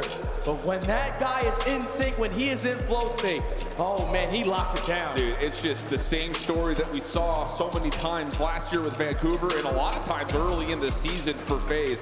He just has the ability to say, nope, not so fast. And then go figure, he also is the guy who calls game right at the end. Unbelievable stuff for FaZe, but it really does come down to this rotation. And for the first time, FaZe were able to get a big layer right in front of the hard point to get a read first. And I felt like Koi soaking up this final 10 seconds. You had opportunities to just take more space on the map, but when you do, we were just going 1 by 1 on that attempt. You know Vegas are going to be camping on the backside of Dragons, but when you give them that first wave for free, and then they know on the map that you have to be committing through that front door, all of this is a trade fest after this, and the fact that FaZe get outnumbered in that final push there from Koi when Joe opens up with a double, all they're doing is trying to contest. Koi are waiting for the stuff that they to potentially give them more of an advantage there, but Vegas don't bow out. They lock in for that final hold and they get it done. And you almost wonder right here, do we try to maybe just get that last push up before FaZe can get the reset off of the players that are off the block? More importantly, Abuza's down to 45 HP. He stays alive, is able to line up a couple, and then the final hit kind of replicates what we saw early. Just you have to do what you have to do, and that's hit whenever you possibly get there. Maybe you could have waited an extra split second, but in the high pressure moments, you're trying to make a play and FaZe punish. Yeah, it's just like right there, Koi, you know, like we found that opening kill. We don't need to allow these players to stay alive in that corner because we're turning that over towards the tree side. We have to jump on them, but you give FaZe opportunity to continue to stall out the time. They close it out at the very end. Yeah, look at the gaps too. I mean, the big spikes that you see in the graph are all coming by way of P2 or P4. So the Muddy Hills providing a lot of cash, especially if you're FaZe there at the end. But a back and forth affair, and this was a map that again, was largely going to be one that you look at if you're a Toronto fan saying, we would love to have it. Maybe not necessarily have to have it, because this upcoming map for Exposure Surge hasn't really been a big rehearsed map for either of these two teams. So there are opportunities to kind of catch each other off guard, but it still feels like Toronto, anytime you see Den, you want to see them get to the finish line. No, in my opinion, I thought it was a must-win on that Den hard point, because the Search and Destroy coming up, I know neither team has played it in quite some time, and that's because the last time that they played it was versus each other. Yep. Koi got destroyed, 6-1 on that Exposure, got dominated in that First Blood category. That can't be the case here, because you saw in the S&D versus Optic, Koi got ran over. You're giving up too much of the map. FaZe have a similar playstyle in their book, so you got to be prepared for that. Yeah, and I think just in particular what we kind of learned about FaZe in the last couple of instances of Search and Destroy, I'm not really necessarily looking at the first 2 or really even 3 stats. I'm looking at that post-plant win percentage. You know, I think especially watching them play Optic on the raid, they just came off that winners finals. They're having the same identity of, if we've got the opportunity to plant, we're going to plant. And we're going to try to use that clock to our advantage, even if it is a 4v4. 45 seconds to defend is much nicer than having to play 2.5 minutes in total. So kind of see how things unfold here with the Exposure. Both teams not really having the same amount of experience as others, and maybe there's something, but let's be honest, like when you talk about that 6-1 affair, that was way at the beginning of Major 2 quals. So I'm sure the identity will look very different from the last time these two teams played. Says if you are Koi and you are willing to give up all that map control on your defensive side, which is a struggle for them, they bank on just using no information and playing retakes as a 4v4 unit. You need to be able to spread map, get a read of what FaZe are going to throw at you, because they're all over with their play calls. Well, it looks like for FaZe on the opening offense, looking purely towards B off the breakoff with a lot of nades littering both Joe Deceives and Kips, who will back off just a touch. Kips going to get a little bit of information, but also takes a lot of damage. That smoke is an interesting place for it. No 4 will wait for it to dissipate before potentially taking this battle, and he finds Kips for first blood. Fantastic shot there out of 04. Kips a little overzealous there on that pick. You know the action is going to be over at this B side, but now your team is man down. And 04 can essentially just play a little bit of a hop up here. Finds the second and third, looking for the full ace on the rewrap. Should have Joe in front of him, and it's all 4 for 04. Great plays out of 04, the playmaker here for FaZe. You set the tone early on with so much aggression over towards B. A lot of utility does get invested. You just put Toronto Koi in a position where they're forced to back on down. But the rookie cannot afford to get picked there. You know the play is coming at that B site. You would much rather have a 4v4 attempt than a 3v4, because FaZe know they have the advantage with an extra gun, an easy post-plant win. Yeah, I think Kips is just thinking, okay, smoke dissipates, I've got an AR, you know, at worst I can get a couple of shots and back off, but too clean from 04. So early aggression, early tempo works out for FaZe's opening attack. Toronto's turn. Rinse, wash, repeat, kind of the same idea, but look at the push up here from FaZe defensively, double stack in the Creddy corner, but Joe gets the read, clean extra 1, the trade is out, and Toronto will have the numbers. Now you shouldn't waste any time here, but you are going up against Abuza and Draza. Trying to look for some information before we even think about the objective. 30 seconds already gone. And I love this, kill the noise, create some doubt here into the FaZe defense. All 3 members for Koi sticking together. FaZe, a little feel out towards B, but are now going to resort towards playing in mid. And Insight hasn't seen anything as of yet. But if Draza can get forward and catch someone off guard, this could completely foil the Koi setup, and he's able to find one. Such a big time play out of Draza. Bomb's going down at A, but there's a lot more that you have to focus on if you are Koi. You're able to get out towards low there, but they have all the info now. Oh yeah, and the pistol shots out of Abuza sets up Draza for the easy finisher. Kips, 1 versus 2 opportunity. Has the bomb down in front of him. Draza up top, seen. And I don't think Draza saw Kips, so now he's gonna try to isolate the 1v1 pistols. No, pardon me, not that haste. That's Abuza has got the sniper pistol combo. So he gets the first, the 1v1. Checks over the bomb, nothing home, but Abuza just a little bit too far away. Takes the surprise and finds the win. Yeah, that's just a tough route that you have to hit, because you don't have the angle from window side to even think or even spot him on that defuse. But what a play out of Mr. Search and Destroy and Draza. He has so much reps in the off season, during the season, 2v2s, 3v3s. So comfortable in the game mode, just decided to say, screw it, I'm gonna run right up the middle of the map and try to make a play. And he's able to find 2 on the round to clutch up there for FaZe. 2-0 now.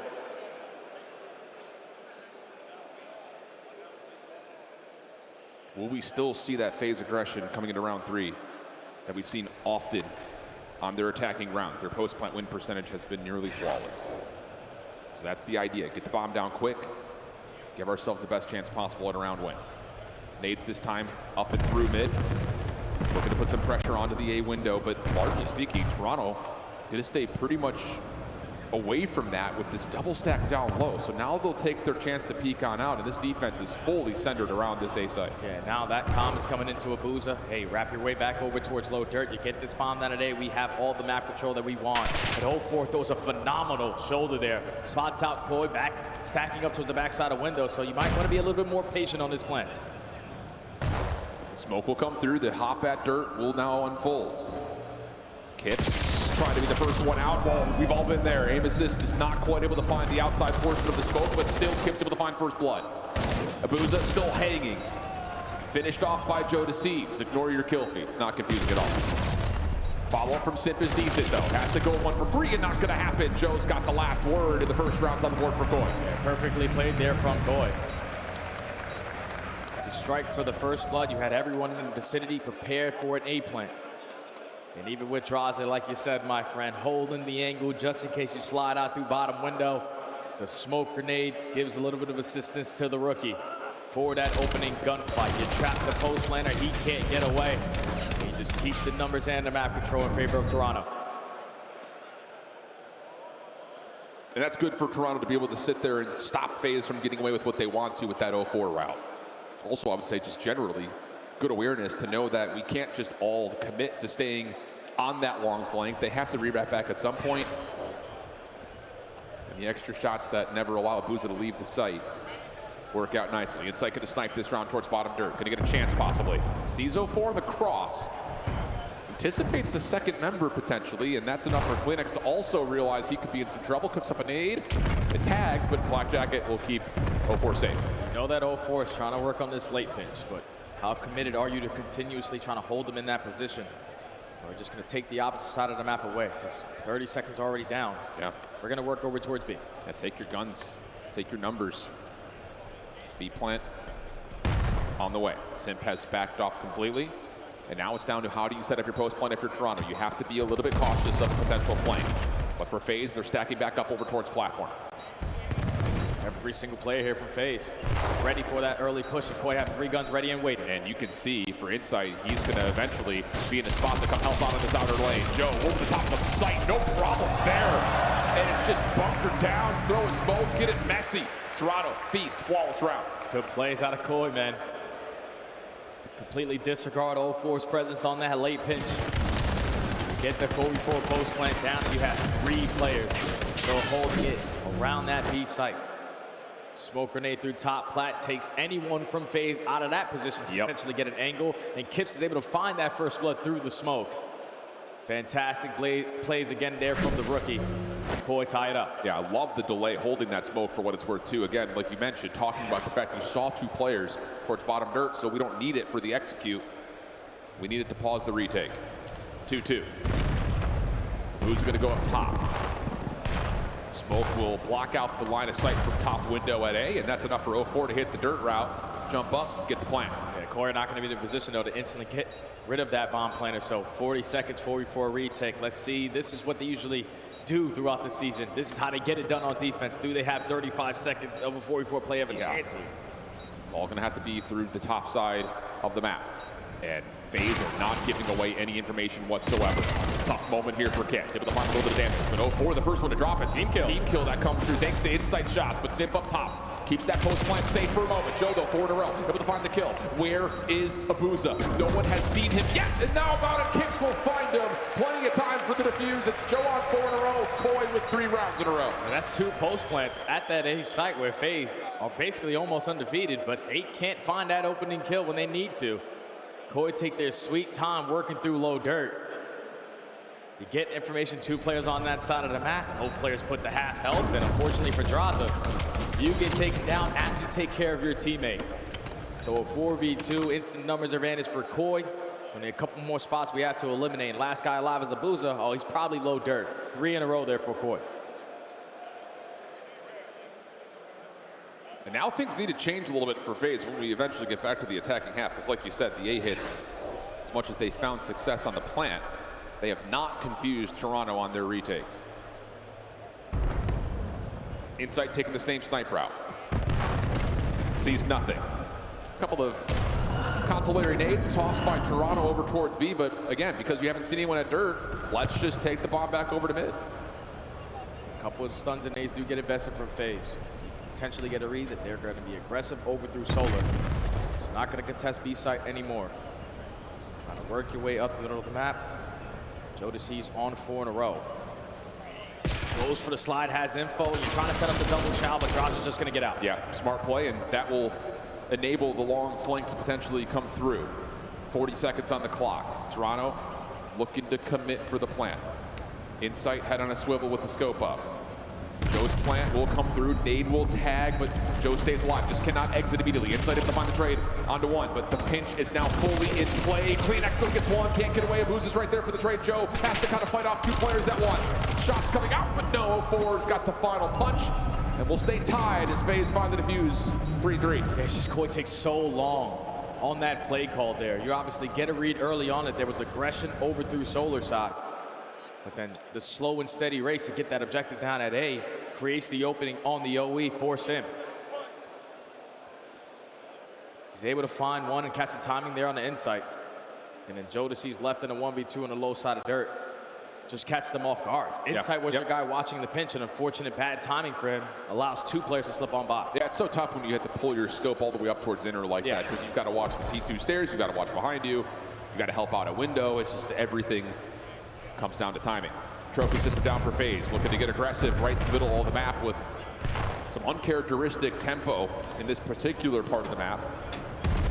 Droz gets first blood, Insight drops, and that puts a ton of pressure out of the defense in for FaZe. You've gotten P3 control, which is not what Toronto want to let you have. Yeah, now you wait for Koi to make the play for it.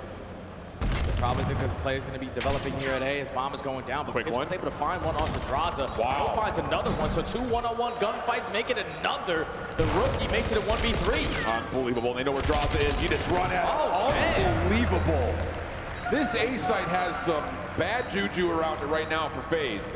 And initially, I mean, we didn't see any of it, but it felt like with FaZe getting in towards P3 like that, you could just set up someone top window, someone in the close corner. You're going to out-trade that double doors push, but that looked a little too easy. I wonder if Draza just overcommits on that one-on-one gunfight through top window. Man up, bomb down at A. We had all the information of where Koi was showing presence. We're just losing gunfights at the wrong time. Kipz finds the first, Jodeci's on the opposite through Zig, finds another one-on-one. And you sort of put FaZe in a panic mode, which they usually don't find themselves in. And that's 3 different looks, variations towards an A hit, and none of it's worked out. So, again, throw that in the back of your mind. When we eventually get to another FaZe offense, does that mean that they're going to feel like they have to go B? We'll find out. Insight once again initially starts with the scope, then switches off the M15 as he's seeing no one down towards bottom dirt. And I wonder if this will be the exact same thing we saw from Toronto their last offense, but now Insight's got an AR, so he can help out on both sides of the bomb. Said all I needed was a different gun. In that situation, I would have been a lot more committed on that pinch watch, but a couple shoulders get invested. Spot out 0-4 sitting on the bottom side of window. Bomb is already in the position that you need it to be. Abuza is going to be able to spot them on the cross, but you got to sneak up for the bomb lane. Yeah, Kip's able to get back out though, so no commitment here. Doesn't really punish Toronto too much. A couple of tags will push Abuza off that angle. And now here comes that pinch, but this time it's repeated, and that's enough for Insight to get the read. Kip's right there for the help. 4v3, but 30 seconds, and honestly, FaZe can still defend this side, especially with 0-4 in this position, Joe. Interesting. Not quite able to commit to a gunfight. Now he's not committed to the bomb plant, and that's going to lead to Draza on the long flank. Okay, Draza needs to get there very, very quickly because your teammates are trying to stay alive for as long as he can. Draza on the late pitch, locates CleanX, only 15 seconds left on the round. Boy, gotta go B. And they're going to get the plant off, largely thanks to Kipz pushing through P3. He's able to find one in that exchange, and then a second. 5 in a row. Kipz close to a hellstorm. Does he get all of it? Draza, last one, left by shots, but can't quite finish. So now Draza down to the 1v2. He's got time. This is a round that you could desperately try to pull out. It's just you don't spot Insight on the back right. Insight spots you, and he's able to close it out with that final kill. Koi taking their time. This is what they did earlier versus the Thieves. You know that the Thieves are going to get antsy. The same way FaZe are right now getting a little bit antsy off of the information they are gaining. So you're waiting just an extra couple of seconds, catching these guys potentially on the retake chance. And you get that first blood. And the rotation play with the rookie leading the way, just taking all that space over towards Jens. Now puts Koi at game point. That's two great quarterback calls. From the first point, it's Insight saying, boys, same setup, same play. If I don't see anyone, I've got an M15 this time. The second is, boys, this doesn't look good. I got P3. Let's rewrap this thing back to B. Good decision-making leads to Toronto now up 2 on map point. And yep, after FaZe found 0 success at A, they're going to try to just full rush the B point. Forced team kill comes out, but the trade still lead to a Toronto advantage. 0-4 already spotted out by Insight. Trying to finesse his way to a different spot to potentially make this a one-on-one gunfight, but the movement able to at least keep Insight alive for now. You need to wrap on this and find a couple of kills if you're 0-4. They're going to try to plant this in the backside at A. Maybe Toronto is not fully aware. They saw a couple of shots be tossed out by Kleenex, but the post plant is all set up for window. 0-4 is a safety net from top window to keep the bomb safe. Abuza just looking for a one-on-one. He's able to find it. Does he get away from the trade? At the moment, yes. Joe on the hunt, able to lock him down. Now it's just down to finding 0-4, and he gets caught on the backside of Zig. Toronto, big response here on the exposure search. Swatting away everything at that A point. And we're tied at 1. Fantastic plays there from Koi on their defensive setups. Even when they were late to gathering the information, the teamwork made the dream work on these retake attempts, especially at that A site. It was the first 2 rounds that quickly went in favor of FaZe, but then Koi started to get a read on what they were throwing at them. Phenomenal teamwork, followed up by great quarterback plays, especially out of the rookie. Yeah. He's been their best search and destroy player all throughout Major 2 qualifiers, and he drops double digits there to get it done. Big bounce back map for Toronto Koi. After what looked to be a hard point that they nearly had locked on up, gets slipped through their fingers. You come out with a great response. 4 first bloods out of Kips at a 10-5 tally and nearly 1,500 damage. Mercy. On the flip side, again, you shut down where a lot of your first blood pressure comes from. 0-4 does still catch a couple, but you avoid any sniper antics from FaZe. That wasn't a part of the play really at all. And again, it's just the defensive success of Toronto, which I'm sure Nameless is sitting there saying it's about time, because wow, for a while we were all getting frustrated. Definitely, man, because sometimes you just give up the side of the map and you waste so much time on your retake opportunity that you even give yourself a chance at clutching up on the round. But this time on that A site, you're consistently finding the first bloods, and at least a great retakes. Koi tie the series. Koi gonna be feeling pretty good too, because it's an exposure overload. A team that at one point in time was just dead. Now it's just been all exposure at the major. For the most part, it's worked out beautifully for them, except for 1 loss to Optic. Can Koi find the swing map and take an edge in this series? We'll find out as exposure overload grazes us after the break.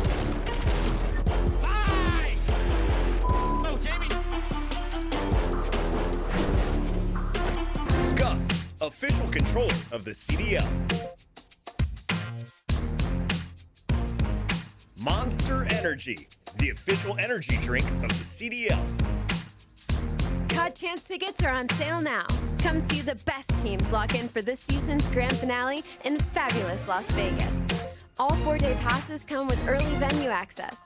Head to FazeVegas.com or scan the QR code to get your tickets now.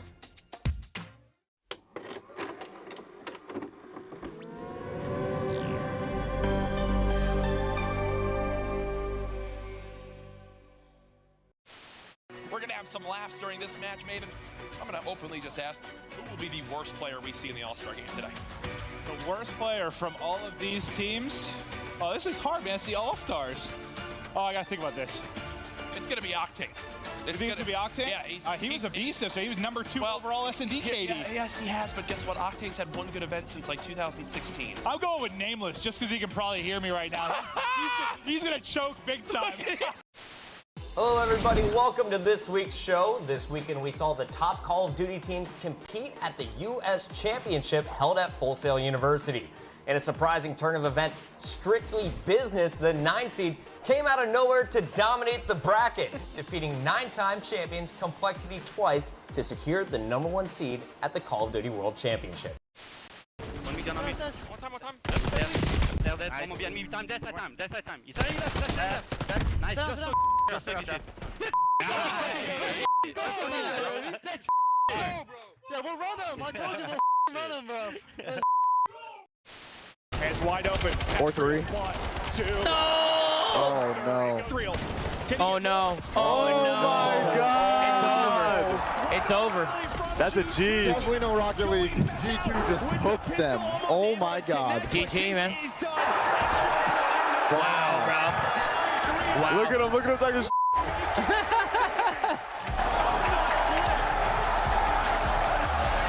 Oh.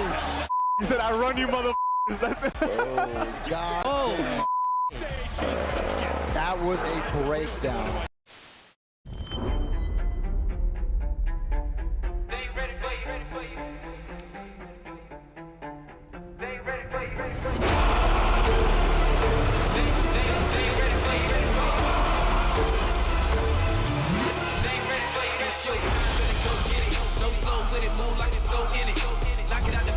Show in it. They ain't think you had the guts, now they know really, man, you better go with it. You ain't playing no games with him. Your homeboy gave up, you ain't changed with him. Do it right, cause you never switch lanes with him. You gotta fight for the goal, just play with it, hang with it. Not down, no shame in it. But you gotta raise up with a flame in you. Put your fist in the air, let's push till we down to the victory, yeah. We can picture it, yeah, let's go. They ain't ready for you.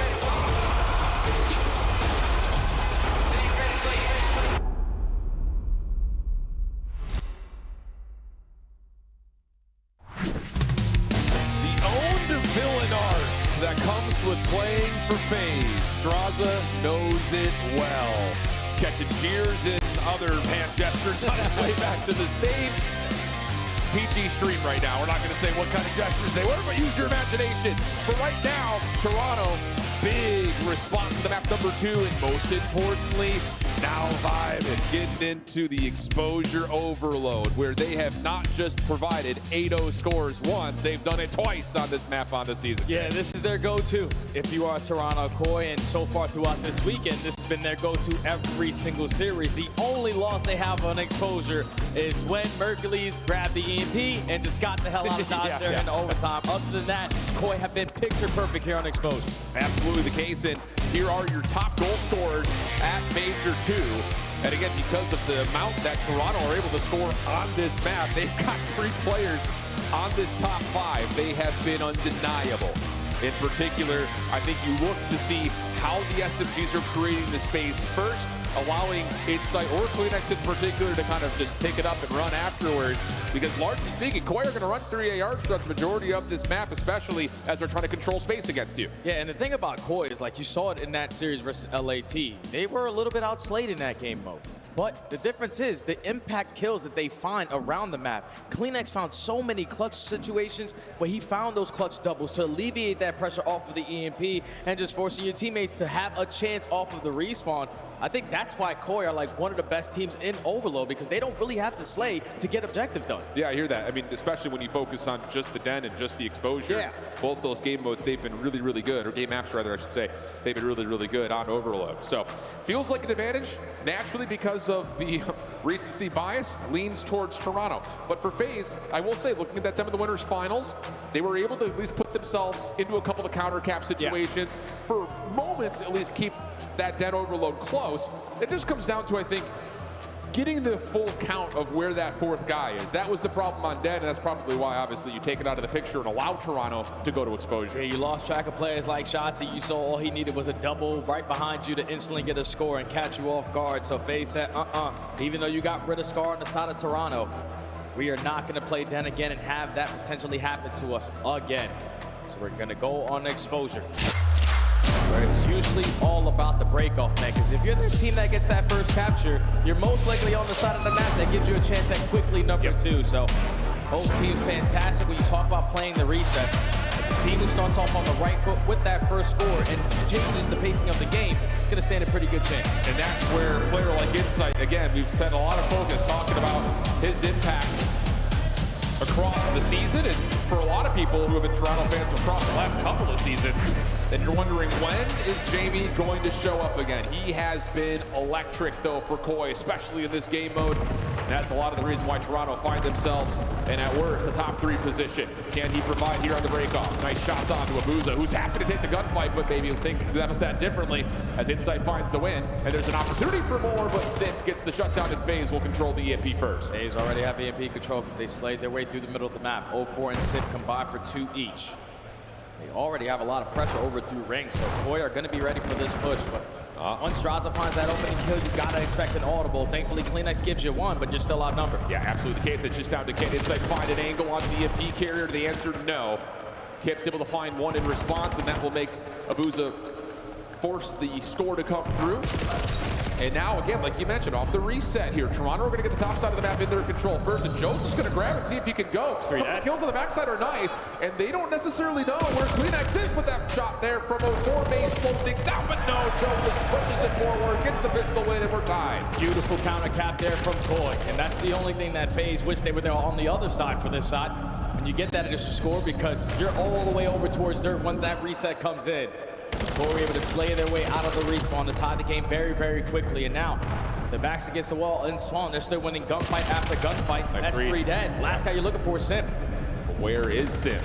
Kip's able to find him, but too low of health to really take that battle evenly. And Simp turns that into a second. Up and over. Simp's going to find 3.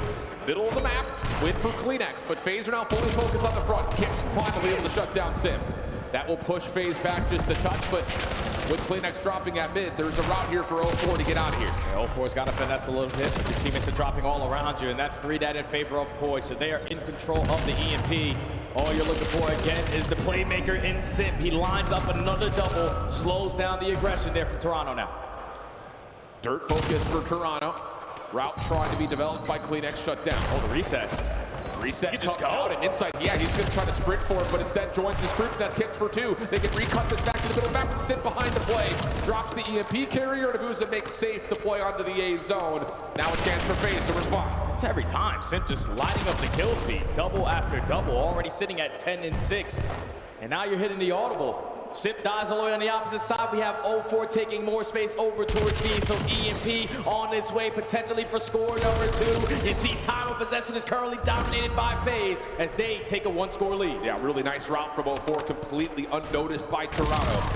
2-1 the count. EMP back to mid. 0-4 still slipping behind enemy lines. Toronto not able to track him down, and there's more space for him to work up here as Kemp will fall right over the top of the EMP. Now back over to the pistol as 0-4, pretty sure he's out of ammunition, but the drawback eventually will drop. Insight stubble has Toronto back into control. And he's on 4 in a row. Get Insight to get this catcher in. He can potentially earn himself that Hellstorm. But you need lead blockers to set the tone. You're going to have Joe Deceives trying to work on the pinch. He does find a one-on-one gunfight in succession, but now you know the rest of the teammates on the side of FaZe are going to be rallied up at B. Yeah, trophy system down though for the FaZe defense. Insight just looking for info. Dane pushed up, pistol shots come through, but FaZe pushing forward with their numbers. Able to take down the EMP carrier, but a line in the sand has been drawn as Joe and CleanX hold over towards the P2 staircase. 0-4 to Abuza though, able to respond, and FaZe will have numbers for a moment. EMP close to resetting. Yeah, resets about to go in, right back to the middle of the map. Now it's all about finding success, slaying around this area. Inside of Drazah, going trade for trade. Just have another gunfight over at the tank spot, but Abuza wins it. And now Abuza is going to potentially turn into your lead blocker. No, because Simp is already at A. Yeah, problem is Joe Deceives was unnoticed. He's able to stop the EMP, so it gives the defense of Toronto a chance to respond to Simp's position. But Simp, not to be deterred lightly, able to find 1 in response, but Insight and Kips will 2v3 the front side at A. 50 seconds on the clock has Toronto in possession. Last guy you were looking for is 0-4. You quickly take care of him, so now you know all of FaZe Vegas is going to be off the respawn. A lot of space can be taken away. Again, you're trying to set up the best play possible. You're drawing the attention for FaZe to stack up a lot of bodies over towards this B site. One player watching the pinch, but it seems like Koi are just committed because Insight's working that flank. Yeah, Abuza's way outside of this play. Big first win from Insight, 3 in a row. Here comes the push forward behind that. The green light showing. Kip trying to work with the EMP, but shut down. Nice push up from 0-4, who finds 2. Last one around the back, though. Able to get the 1 1v1 goes the way of Abuza. 13 seconds before the halftime overtime comes into play, and FaZe are working a quick route through panels. They don't spot Insight, so can he find a kill to at least slow down this play? He puts down shots, but doesn't lead to anyone at the end of that gunfight. And now that's 2, making 3 dead. FaZe are going to be able to get this OT score up by 2 going into half. Huge response right there at the end. Because as soon as Insight finds the first through the middle of the map, you're thinking, oh no, this isn't looking good. But I love that decision from 0-4 to push up, take the fight away from that flank, take down the EMP carrier, give your players off spawn a chance to deal with the flank from Insight. And I'm curious if Koi in that push where Insight finds that kill on the pinch, just committed on the high wall run and no one going low. Because there was 2 players from FaZe sitting on the backside of Solar just ready and waiting. I don't know if Kips thought that was a free score in, but positionings from FaZe too strong on the defensive side. Get the OT score, you have a nice comfortable lead, up by 2 going into halftime. Now you're forcing Koi to play a whole lot quicker than they want to. Yeah, we just saw it on that highlight package. 0-4's decision to push up. You trust your teammate off spawn, will deal with your trade at worst. The second player off spawn deals with that pinch, cuts down Toronto, getting back to the EMP. But now we into the second half. Time of possession essentially dead tie. FaZe gonna change that though with a great break off, but Joe and Insight turn things around for Toronto. EMP on the ground. Yeah, we know where 0-4 is. We should instantly just be taking space away. Great shots there from Joe. Able to find 4 from low dirt.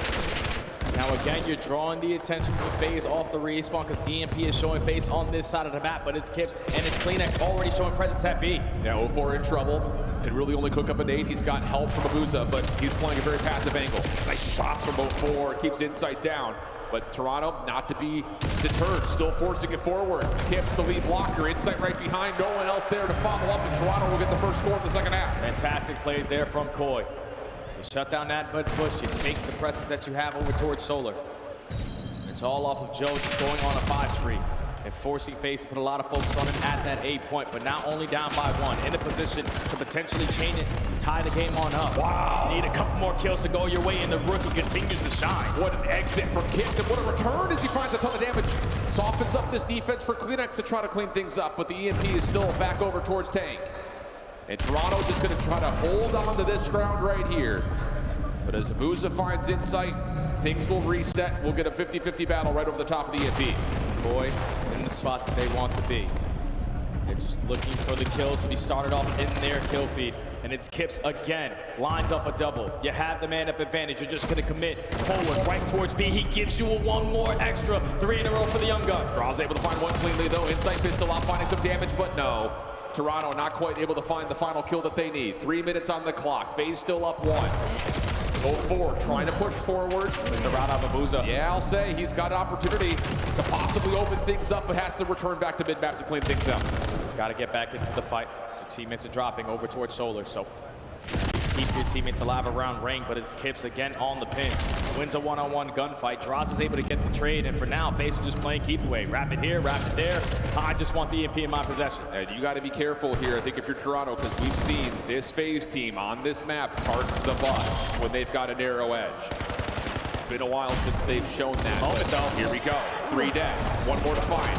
And it's just down to Draza, a pop, hold down the trigger, you find the kills. We've got a tie game, 2:20 on the clock, and the EMP still spawns down towards dirt. Abuza finds a teammate before finding the trade, but it's just down to that final 1v1, which 0-4 will make sure FaZe can hold on to this part of the map. Koi have been mapped.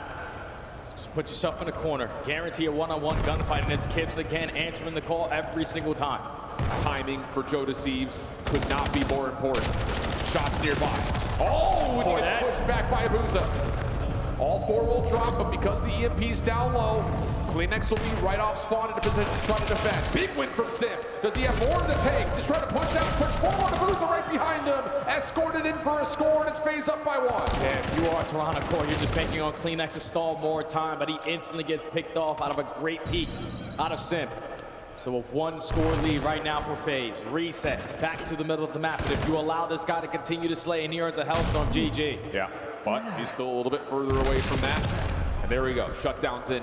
Minute 20 on the clock. Toronto controlling mid-map. Draza trying to work on that. Pushed aside though. Joe Deceives bounces off the wall to find 1. He does get traded, but 0-4's follow-up will have FaZe still looking to regain the middle of the map as the EMP's in Kips' hands. Nice transaction shoulder there from Kips to gather information onto Abuza. Now off the respawn, you're hoping Joe can clean that up. But Abuza wins that one-on-one.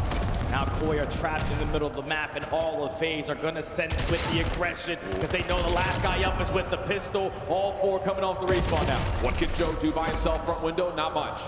And you've got space created by Abuza. Toronto coming off the spawn towards the A zone. You have to win these gunfights. You need to win them cleanly. Abuza down to a single set of health, and he will fall. 0-4. He's got the pistol out, but he's getting stunned. He's getting naded. He's still in the final wins, though. Off the reload. Does he get the final one? Oh my goodness, and he still scores! 2-point advantage for FaZe. Time ticking. Toronto need to go quick. His best impression there of James Bond, just getting it done with the pistol only. Lines up 3, and I'm curious if he's able to pick up that Hellstorm because you instantly call it into call game. Wow, what a moment from 0-4. What a map from 0-4. 31, make it 32 and 19 with the game-winning score. A huge map response for FaZe in the face of what has been nothing but Toronto on exposure overload all weekend. It was a battle, especially on that first half, but that ending to the first half, that overtime score gave FaZe a lot more of a cushion than they desperately wanted going into the second half. 0-4 getting lost, ARs holding down lanes, and it was initially to start with so many big-time stops with multi-kill after multi-kill. We're the team that initially get the scores, we're the squad to control a majority of the map, and FaZe get it done. They're on the overload, and now we're at game point in the series. I mean, that's both respawns that you could categorize for FaZe as big players making big plays, and wouldn't you know it, it's coming out of the two guys that were transferred over from that Vancouver Surge roster from last year. They want to get to a grand final stage again badly. Abuza at map number 1 doing it, but here it's 0-4, 32 and 19. Not to be outdone, Sid goes 27 and 12 with 11 assists and tops the damage in the lobby, but still, it's just those individual moments that are created by a player like 0-4 are not to be forgotten. Yeah, you see the stats there for Toronto. Boy, everyone's sitting at negative besides Insight, but it was still a very close game. Just a couple small mistakes, a couple opportunities that FaZe were able to seize and make the most out of. I think the turning point, without a doubt, was getting that final score before the halftime. So now Koi backs against the wall. Need to take down FaZe on their map pick. This map 4. But reflecting back, again, it's Toronto off to the races. A really solid start, considering the fact that FaZe were able to sneak the opening goal, but the immediate counteraction, you thought, okay, Toronto back underneath them, ready to go. Same thing we've seen all weekend long. Get someone through, but it's just so many of these individual moments where it looked like Toronto were about to score. It's a mid-pitch that gets picked up by 0-4. It's a route that gets set up by Abuza to allow the rest of the team to come back into the play. And when you do that, you leave an opportunity for players like Sim to shine as well. I mean, it's just, when you get that kind of performance out of 0-4, who's often been kind of the, okay, are you going to show up, are you not? The rest of FaZe, yeah, it shows why this roster was built in the first place. There's something about 0-4 and his routes on a map like the Exposure. He knows what he can get away with and how he can be impactful on the map, but single-handedly getting the job done here. 3 pistol kills, get the OBJ in. That calls game because he instantly spawns in with the Hellstorm. You don't have a chance at playing the reset there if you're our Koi. So big-time players, like you said, making big plays, and 0-4 had a very good moment where you desperately need it. You do it for the squad. The fact that he pistol whips 2 of the best SMGs historically in the CDL is insane. And then the shoulder as well, because you have teammates running up right behind you, but that shoulder with a little bit of health regen coming in, and the confidence, I'm gonna go for that chow and get the score. So now let's talk about the Exposure hardpoint. For FaZe, it's a map that they have enjoyed seeing in the map pool. Yeah. The results maybe not as convincing as you would hope when it comes to a go-to pick, but playing up against Toronto on this map, what are you looking for? Just the adjustments from what happened to them in Optic at the P4, man. That was the only hard point that truly was a difference maker in that series, because it was blow for blow, answer for answer. P3 was scrappy, P2 was scrappy, but the P4 hard point was the biggest struggle for FaZe Vegas. They were late off of every rotation, and every break attempt, they were getting shut down. So Koi, once you get set up towards these hard points, you can see it forces FaZe to be uncomfortable when they're in a break situation. You win that first wave, then FaZe are just instantly forced to be put in a bad situation that they don't really like. Yeah, and kind of reflecting on that, you look back to map number 1, 10-point game. Joe Deceives is having a whale of a game up until he's got to play up against Abuza, who legitimately was the hero for FaZe in map 1. So many moments where he's coming away with multi-kill after multi-kill. I mean, we're talking nearly 5,000 damage and 2 minutes plus in the hard point. He was doing it all to keep FaZe in the game, and then was also part of the final punch that got them that map 1 win.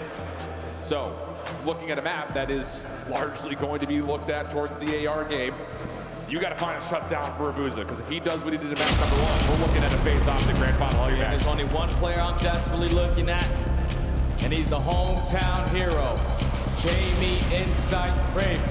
Needs to put it together here on Exposure. Get your team to the map 5 where it's anyone's game. You beat them to the punch. You set up properly, and you lock down these setups. That is your key to victory. Boy, just need a couple of hard points in sync to force game 5. Yeah, leader's advantage would go a long way for Toronto. Can they manifest that early? Break-off attempt on the way. A lot of focus towards Inner. Insight opening battle towards Abuza. You called the chance what you wanted to see. And Insight has the opening tilt in his favor. That's my MVP here for Toronto.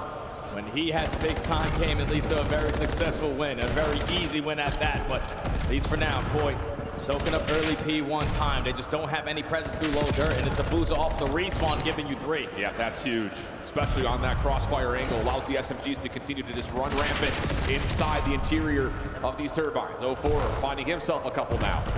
And Insight kind of just has to sit and wait as the rest of Toronto are playing for rotation, but as he drops, now FaZe can just fully focus on P2. And they have all of them mapped. They already have players in the position sitting at mid-cut, and 0-4 gives you one off their rotation, but now you're going to be outnumbered. Spawns do flip, and this is ideal for Koi because you have the entire map now unlocked. And you get the white right as the hard point opens, so a couple of the FaZe members spawning all the way down towards the bottom part of the minimap. I was going to say, allows a chance for Koi to push up and take away extra space, but both of those members will drop, and now all of a sudden FaZe quickly on the rebreak attempt. CleanX for 2, does his job. Joe looking for his double. Help from above as Insight finds shots onto Abuza, and that is a miraculous hold for Toronto in what was essentially a 2v4. And that's Joe Deceives, CleanX getting it done. Stalling time for the teammates to get back into the play, and Koi still holding on to this P2 without trophy systems. 30 seconds remaining at this HP. 0-4 and Droza and Sip this time around combined for 3, and they're going to get the break, and this is where you force Koi to just back on up. You don't want to flip out. Well, Insight able to get 1 is helpful. 18 seconds left on the hard point. We'll have FaZe reclaiming the lead. And interestingly enough, CleanX is just trying to gatekeep through mid stairs, so it's going to force FaZe to push through panels. Pressure being established though. Insight's out. Insight, like you mentioned, spawns way out in Narnia. Joe trying to hang on to his life. Nade, stuns, anything he could possibly throw at FaZe to slow them down as the rest of Toronto trying to set themselves up in the hill. And Joe, off of his regen, finds the win on Abuza, shuts down the play for spawns, and now FaZe has to break from the front. All of FaZe coming off of the respawn, banking on stuns and nades to be impactful, but it's the routes out of the rookie. Finds the opening. CleanX with the frag. Instantly puts you in the number situation. That's all 4 dead. First wave shut down, back spawns blocked. Another wave through the front again. And now you've got that extra layer in front of the hard point as well, although Kips is second guessing the timing. Looking towards the far back, 30 seconds to fight. Here comes 0-4 in his route. But the problem is Toronto's winning all the gunfights from the front, so you immediately go back in. 0-4's about to get overwhelmed. He only finds a single kill. What a hold for Toronto. Fantastic plays there from Toronto. CleanX is streaking, and he's so damn close to earning himself a Hellstorm. He's gonna play it patient. Soak up the remaining ounce of this time. Potentially get closer and closer, just needs 1 kill. A word assist or anything at this point in time. Here comes the rotation to 4. FaZe sprinting to make sure they lock down the spawns. Has that streak been earned by CleanX on that scrap time? We'll find out in a moment. Not quite. Keeps to win the 1v1, and now all of a sudden the Hellstorm has been earned. FaZe in control, but a huge resource added to the bank of Koi. Koi has so much pressure on the map. It's over towards Solars, but CleanX does not win that gunfight versus 0-4. Insight instantly filling the gap, trying to put himself in a position to block those backspawns while the Fest is going in, and he wins a massive one-on-one gunfight. Now there's only 2 players for FaZe you gotta look for. Yeah, and Insight just dancing. The rest of Koi trying to establish control of the spawns, and they get the read on 0-4. Damage is out. He still stays alive for a little longer than you'd like, but the trade eventually comes through, and Insight continues to make sure the spawn stays safe for Koi. Inside the hard point, Abuza for 1, Sip the follow-up, and that's enough to at least allow FaZe some time from the front. Yeah, but Koi still has the spawn, so you're gonna give this one last rod, knowing that you have that Hellstorm in the back pocket. We could use this final 10. The stuns and nades, everything getting invested here for FaZe, knowing that they're still going to be on the backside of this HP, and they've been able to hold it down and keep Toronto at bay behind ring. And you can see FaZe are just like, you can't call them the Hellstorm if we're all still in P4, so we're just going to keep fighting you here. Finally, things start to move over towards the fifth hard point. Hellstorm can be called in. Keep an eye on 04. He's hunting. Not able to find anything as of yet. He'll get called out by the UAV element of the Hellstorm. Simp will fall by the Semtex of the missile as well. Kip's finding a follow-up. Draza also will drop. So the Hellstorm is successful unless Abuza can double down. He finds the Verge, gets out of there for a moment, but Toronto will get the break. And fantastic use there of the Hellstorm. You take mid-map away, and now you're in towards the HP with a good chunk of time at that.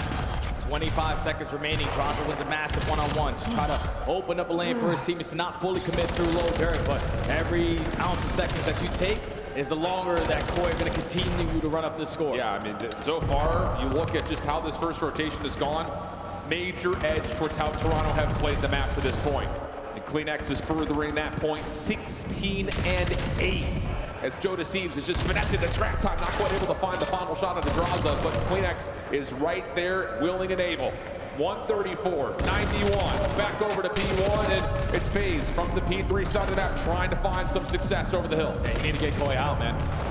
They have all the crossfire set up when you chain that ending of the P5 when you're in control towards the P1. You have to work on some of these routes. Draza and Simp combined for 2. Draza gives you 1 extra, so the break is good for FaZe, and they need some good time here. Yeah, it's not just that. You would also love the rotation, too. It feels like both. 18-9 for CleanX. Traded, shut down. Insight down low, keeps the hard point neutral. Toronto keeping focus on the objective for now, but don't have the numbers nor the map control to really get much time. Just a 40-point game. Insight and Joe, though, turning the numbers in favor of Koi. Joe's going to give you a double, plus CleanX gets the full wipe over towards P2. Toronto winning rotation to new. And it's the same exact situation that happened in the first go-around at the P2. 4 dead at the right time. And if you are Koi this time around, you have trophy systems to potentially lock this down even better. Insight, your job, hold down mid-cut. He wins his one-on-one. You know that you don't have the sponsor. You're prepared for the push. Hips up top. Trying to play sentry turn, but Draza shuts it down. Plus the nade. Landing on the CleanX has Toronto bounce out the hard point unless Insight can find the wins. Not the case. FaZe in. We step aside to see how Koi set up their break. Yeah, close. And mid as well. He's close right. Once yellow gen, by the way. Okay? Once yellow gen as well. Go for it. Nice. Let's just play time then. I'm in time. Mid push. Just show me tank. Yeah, we can fuck with the closer. Weak tank. One more. Top boxes in mid. All force mid. All good. Con inner. We can swap. 3-3 hold. I'm trying to take the D right. Okay? I'm gonna go low right. Hold up. Once we out mid, maybe. Con. Yeah, it's 04. In a 3. I'll be scared. Don't see black box. Okay. Nice. I don't see anything else top house, okay? I'm just waiting. Jumping long. He's up. Look up. Nice. I'm going new. He's gonna be a new. He's gonna be a new. Hit twice. Yellow cut. Top window dead. Good. So low house, man. Absolute low house, and weak at time. Top. Nice. Look at spawn mid. Last guy long. That's last guy. Yeah, I got time as well. I'm gonna help Joey. I just told low house. They could just run. Mid time. Window dead. One in time. Low house. Simp. Absolute top house. Left corner. I'm one shot right. That's a try. Good luck. I'm one shot. Good luck. Nice. Good one. Hold one mid again, boys. I'm holding right. Yeah, back at P1. Right straight. Well, the end of P2 fell apart, but wow, that is a huge recovery moment for Toronto as the map was about to get out of control in favor of FaZe. Big recovery. CleanX still holding down the front. Window! 3 for CleanX, and it's a full 4-man wipe. Toronto have win condition established. Yeah, and it's still only 20 seconds remaining at this time, so you're going to be the aggressor. Start thinking about that rotation over towards new. FaZe are not going to have the numbers off the roto, but it's Abuza that gives you the first one. Koi are going to soak up all of that time at the ending of the P3. Give themselves a 60-point lead going over towards P4, and now FaZe are banking on a perfect setup. I feel like we've seen this story before. FaZe down about 50 points with a perfect setup around the 4th hill. Toronto trying to find multiple points of ingress. Abuza in trouble. Denied from the front, but 04 fills the gap nicely. Can't find more than just the one, though. Just up to Simp. Damage out into 1. Needs help. Spawning up is Draza to be able to assist. Looking for one more on the outside, and Draza's able to find 2. Now from the front. 04 able to cut that off, and FaZe are holding to the first 30. First wave shut down. Second wave on the go, and at this time it's Koi right through the middle of the map. Kip gives you the opening double. You have the numbers to fight this. You just have to win the gunnies, and you cannot because you can't trade Draza. Repitch though on the way back over for Koi. Don't want to give up on this time. Pistol not going to work out for Draza. Simp there to find his trade. Last one left is the Rook, and he will be shut down. And you got numbers now for FaZe, trying to stretch across the map to isolate onto Kleenex. We're going to eventually a tie game, but it's just down to what can Toronto do. Spawning out, trying to rotate late to 5, and Tim nearly cuts it all off. And now there's no Hellstorm in play for Toronto to get a quick break here at the P5. So you got to do it strictly with the gunny. Already have pressure through top mid, but you're looking for the opening, and it's Kleenex who strikes first. Mid-map control goes the way of Toronto, but Abuza saves out the play from the front. Insight has to wait. Late lead for FaZe. Toronto spawning on the left side of the map.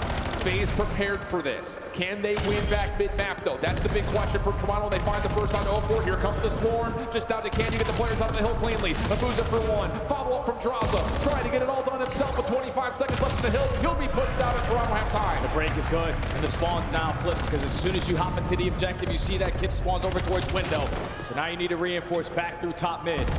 Basically a tie game with a chance to take the lead, because Koi are starting to fire on all cylinders. Insight on 5 in a row, Joe on 3 in a row, and they have mid-map to instantly change it towards P1. How close is Insight to a Hellstorm? He found a lot of that on the objective. If he gets a Hellstorm here, that could be critical for Koi, just dancing around the time and potentially setting up win condition on 2. Doesn't look like he earned it. 225, 214. FaZe dancing around the middle of the map and finding a couple of kills that should lead to some time. Yeah, gotta take your time if you are Koi in this break attempt, because you're dropping like flies in individual spots.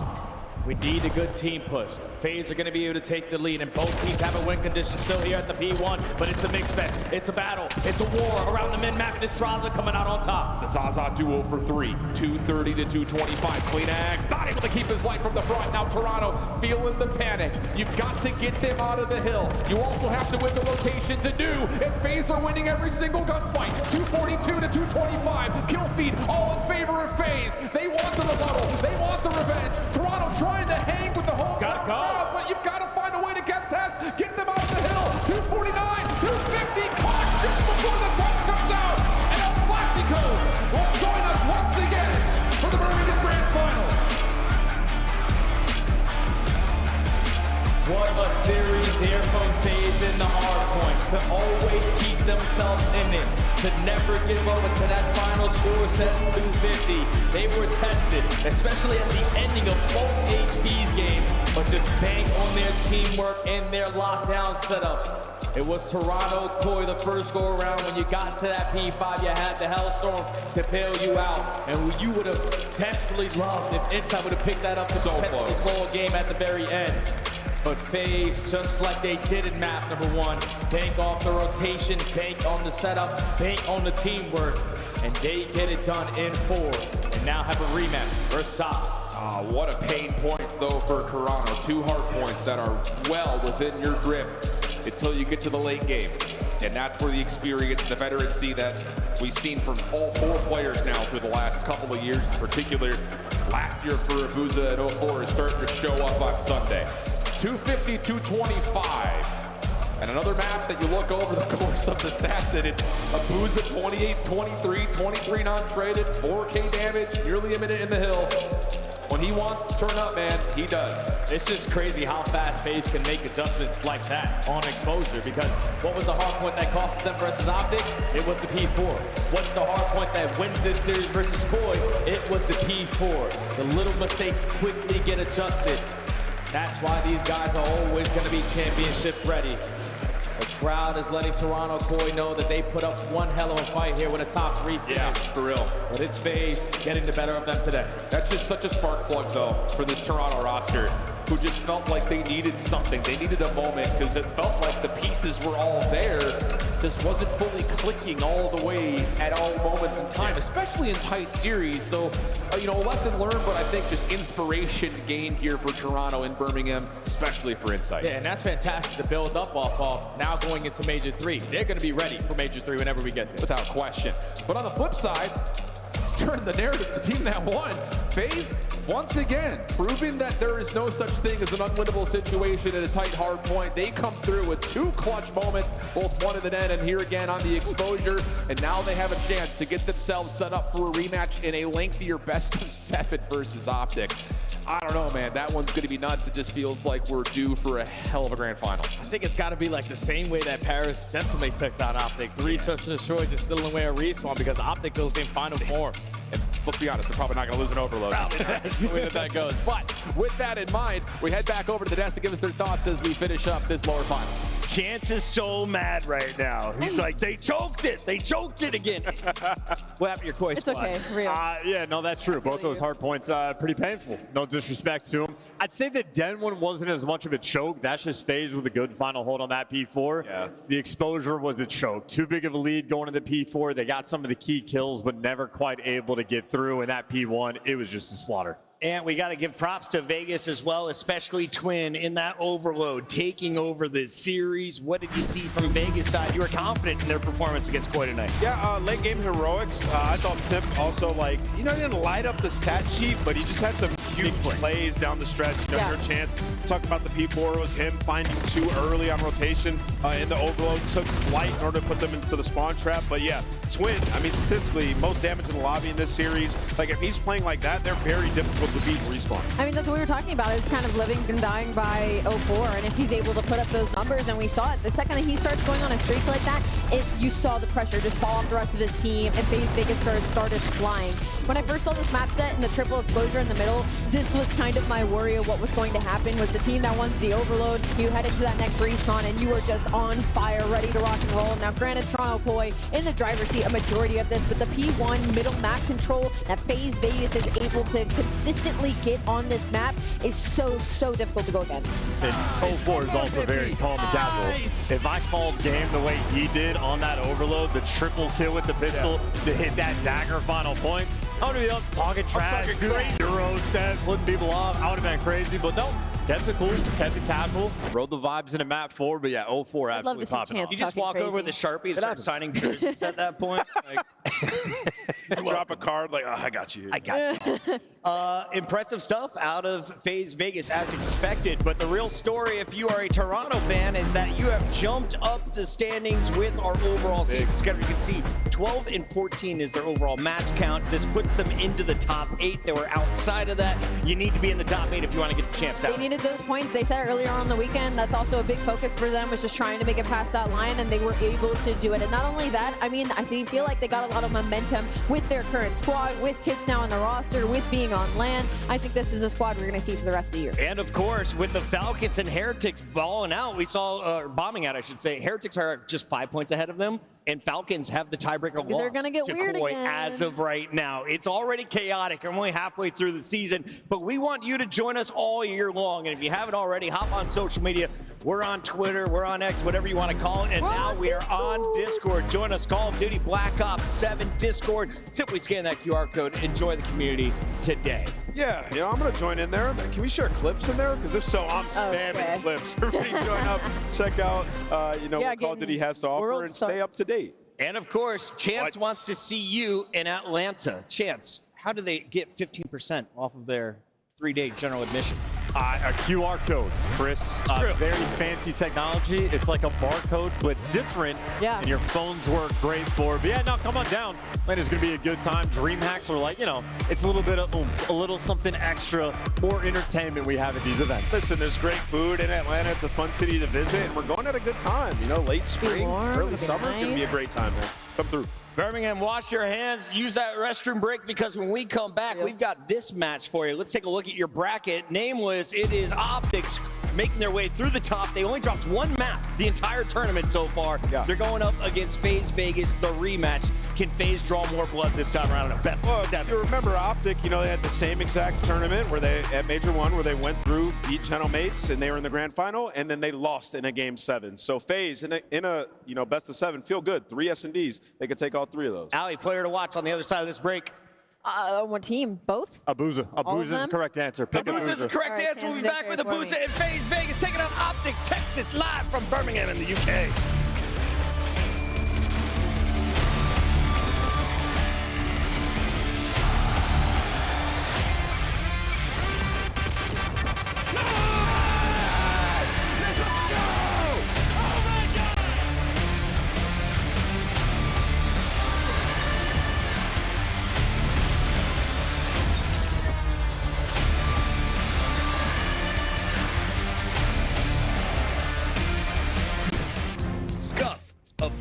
controller of the CDL. Monster Energy, the official energy drink of the CDL.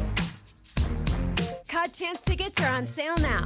Come see the best teams lock in for this season's grand finale in fabulous Las Vegas. All 4-day passes come with early venue access. Head to FazeVegas.com or scan the QR code to get your tickets now.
Welcome back to the CDL. Wow, what is going on? He's the master of fight. This guy is just, that's unbelievable. Okay. I knew we were coming back to him. This is not what I was expecting. Oh my God. Both players are at a standstill right next to each other, and they spot each other. Sketch trying to get the nose. Yeah! You're a child! You're a child! You're a child!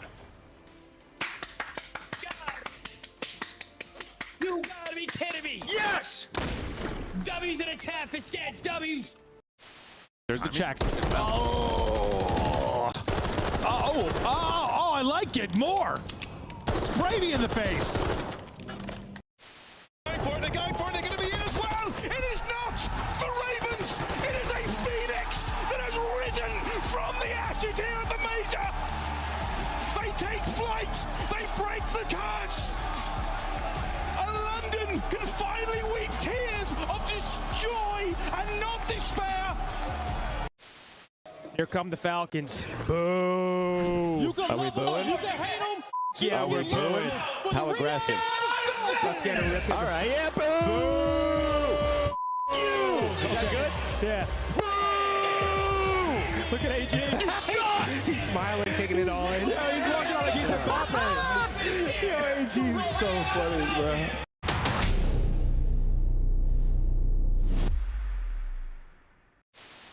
They're all saying go back, rewind it. What happened, bro? right at it, Tom. Man. Oh.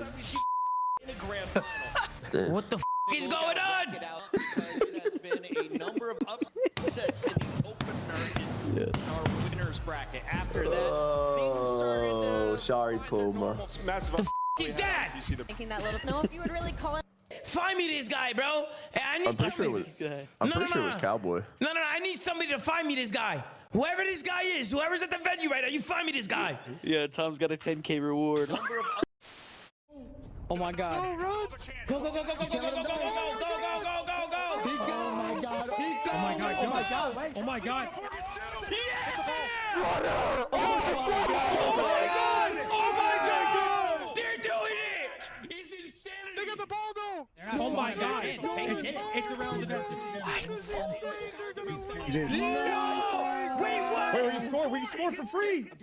Oh my God, the title. Take the Oh my God. What just happened? Wait, what? Did BZ just do that? Dude. Overload's the greatest mode in Call of Duty history. Overload's the greatest game mode in Call of Duty history. Man, Wixel is just gonna have to slide up with ARs.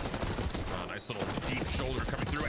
Oh! Wow! No way! He gets the one through the drop, and then all. RCXD out. Yo, these RC cars, please. I don't care if you get a fucking RC car, you do not call it in, bro. Ignore the thing. Do not call that goddamn car in. Sitting back, it just doesn't feel good. They've been able to clean up one. Scrap. It's just waiting. No way. Oh my god. All right, well. Oh. Chat, don't clip that. Don't f***ing clip that. I'm standing. Let's do 2 weak. One more. Weak.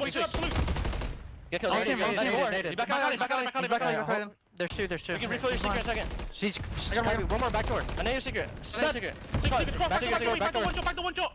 Holy shit, Eric. Last one. Nice, Eric. Good story, man. You can't kill me. What the frick?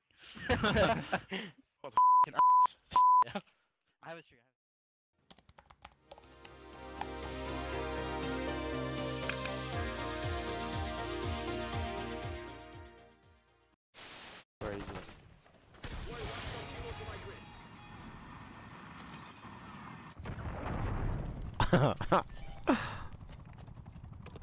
I suck with this.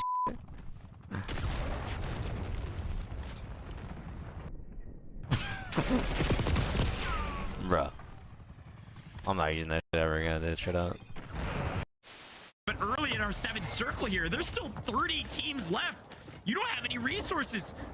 Get to the zone if you can. Win your gunfight. Maze somehow sneaks through. You see a lone Nubu Spartan running around like a chicken with his head cut off. There are so many squads. This is unprecedented. Being able to see this from the Codcaster is so special. There's our first moving zone. Impossible situation. They've done it. They've done it. The first points of the season for the Vegas Falcons. Hexton has definitely Vindication. We got effects and everything. We got effects and everything. This guy Alex, unbelievable. He is a first series win for the Vegas Falcons. Vindication for all 4 of those. I can't believe it. Oh my god. Unloved champions across the board. They have Oh. done it. Different spot. Trying for a different spot. Oh no! Wrap it up, Chuckleberry Finn. I think you're having a great time. Attends, encore. Le triple nul. Triple de Sydney, mon gars. Voilà, mets-toi en confiance. Mets-toi en confiance, mon grand. Voilà. Allez.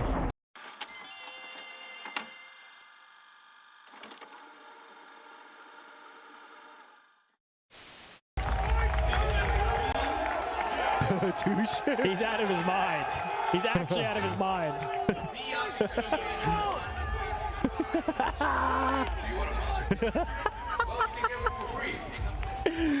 Yo, what is wrong with Touche? He's great. He's actually great. He's out of his mind. Hop and look over him. You can see everything.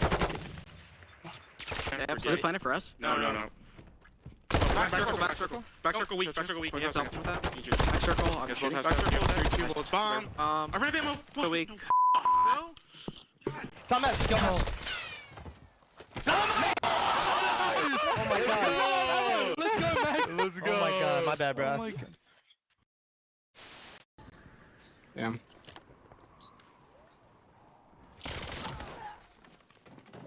Hostiles are setting the device. You're our last chance. Think smart, move fast.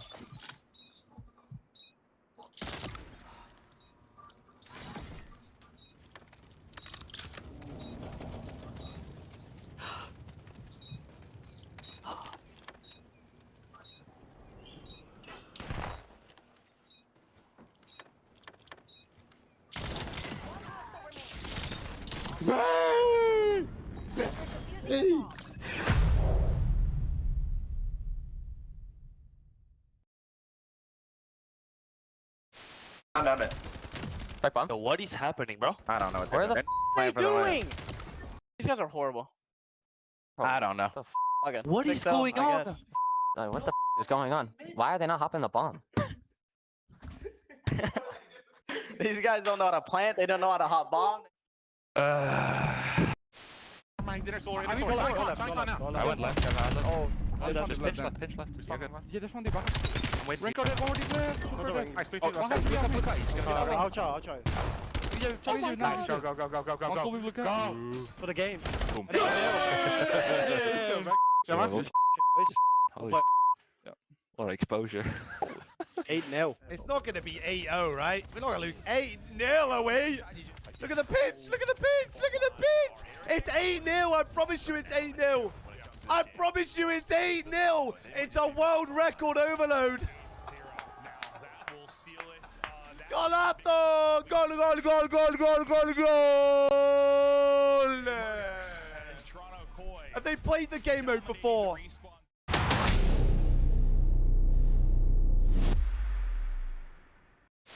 In the corner.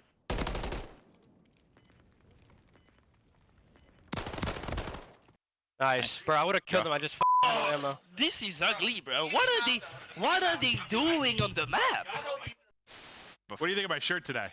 It is a choice. It's a choice. Listen, guys, I put this shirt on. I felt pretty sexy, to be honest. Yeah, I looked in the mirror and thought, God damn. And then I got into the green room and everyone said, your shirt's too tight, you look like an idiot. And I was like, it's just a little too small, but it works. Record that you and Karma and crew at the top are feeling safe with 3 rings. Karma, Crim, 6, and Clay all with 3. Eggs, J-Cap, Apathy, and Arcades, as well as Simpa and Apizi with 2. And that list should stay the same. We're safe for now. Nobody's catching us this champ, so I'm happy about that. We do have quite a few world champions up on that stage. We got 4 of them up there. I had to bust the rings out. I had to bring them out back to their natural habitat. They were forged in arenas like this at Call of Duty Champs. Welcome back into Birmingham, where we just completed a great rendition of Sweet Caroline with an excellent audience. And now the Love You Drop a Chance have begun before the grand finals. What are they playing for? That trophy right there. The Call of Duty League Major 2 DreamHack Trophy is up for grabs, and all the money as well as points towards COD Champs. Welcome in, everybody. You know Rosalie, you know Nameless. This guy, you just heard him gas. It's I Hold Shift getting ready for the grand final. How are we feeling about this one? You want it plainly, Chris? Feels pretty green. Yeah. That's what all I got to say. I mean, the overload advantage is so big for this Optic team. I think the crowd liked what they heard there. Yeah. They also like the fact that Optic is coming out on stage. Before we dive into this match, though, we want to take a step back and highlight some of the best that have been here all season. Allie, I want to start with you on the left. We've highlighted Mercules. On the right, we've got Simp. Let's start with the Optic man. Can we just look at the big picture for a second? We're comparing Simp, Chris Lair, those numbers to Mercules, being able to do that in just a couple of months to hang with some of the greatest that have ever graced Call of Duty. This should be an incredible matchup. He's been unbelievable, and the biggest difference you'll notice, Search and Destroy. A 1.57 out of Mercules on this side, a 1.19 out of Simp. That's going to be the matchup you want to watch up, because it is the Search and Destroy that is going to make or break this grand final. And taking a look at Mercules, and you said something that was super high praise. You said, I feel like this is the second coming of Damon, aka Karma, Mr. 5 Rings. Yeah, you know, he can have an unorthodox playstyle at times, but just super reliable, extremely good at S&D. Like, he just has good instincts, and that's something that, you know, Damon always had in his career. And, you know, for Mercules, that's why he's so good at S&D. When he's in a clutch, he's never out of it. I was going to say, like, yeah, the stats, the numbers, the gunny. We've seen it over the course of the last year and change. We saw it a lot in the offseason events as well across a number of COD titles, but for me, it really is his ability to make split-second decisions that are so pivotal. The overload versus Toronto, the grab and run. You even saw Kleenex hesitate for a moment. Mercules did not. So many search and destroy clutches where he knows I can just play off this diffuse because they're not checking me. It's just the split-second decision has been so good from Merc. He's a youngster, just his second year. He wins Worlds in his rookie season, and now he is being compared to the greatest of all time. Let's talk a little bit about Simp, because this was my pick for mid-season MVP. Why isn't it on Mercules? Well, he has 3 incredible teammates who are equally carrying the load. Simp, though, I felt like has hard carried his team through some of these online qualifiers. If you're looking for a spark, it's just a reminder what he did in a 1v4 last year that turned everything around for FaZe. He can do that at any moment throughout a series shift. Yeah, and that's just the power that you get out of an individual. That's why you build a roster around him. I think it's just the cohesion that this FaZe team has been able to build since the beginning of the year, where 0-4 to Booze looked like they were kind of dragging behind it a little bit, and then all of a sudden you get that synergy built up. Yeah, and I think you look at the rest of his former teammates, and it's like, all right, Simp is him, and he's been playing so well this year. For me, for my midseason MVP, I have Simp as well in the SMG role. On the other side of it, as an AR, it would be Mercules, so it's only right we compare these two. And something that's so frustrating, though, I think from Simp's end of thing is he is like always so consistent. He's Mr. Consistent. Back in the previous FaZe roster, it was Mr. Consistent getting top 2 every single event, and they've already done it for this event as well, but we need his teammates to be consistent as well alongside him if they want to pull out this win. Now, we had a bunch of rookies in the running at this tournament. 10 teams entered. We're down to 2, and neither of them are going to be featuring a youngster, but these are the top dogs that we are looking at after their performance here at Major 2. Neum, some ridiculous plays and Overload. Showed you his sniper and search destroy.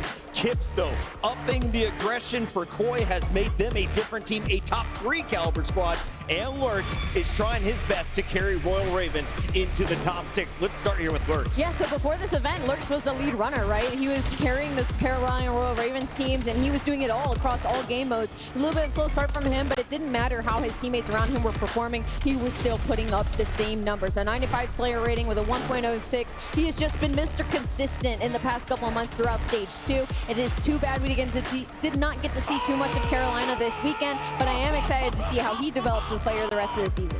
Yeah, if we're talking raw ability of those 3 players that we had on the list, Lurks tops it for me. I think he's absolutely unreal. And this guy, I mean, I'm bullish on him, right? Like, you watch him play, and it's like, he looks like one of the best players in the game. He's a great his POV is ridiculous, can pop multi-kills, probably needs a little more development, but you look at the other 2 guys on that, and they're more versatile players in terms of Kips and Neum. They can get it done in all 3 game modes. Let's start there with Kips then. Pick it up for me. Yeah. What have you seen from the Toronto Koi rookie coming up from the Huntsman? Yeah, so they asked me who my midseason rookie of the year would be, and I would actually go with Kips, and he showed me a lot here at this tournament. I mean, he started off slow, instantly bounced back. You're talking about a guy who's top 2 in damage rating on the season, a 1.11 in search and destroy. He's been unbelievable. In land S&D, 1.18. He turned this camp around. It was looking bleak over there in Toronto.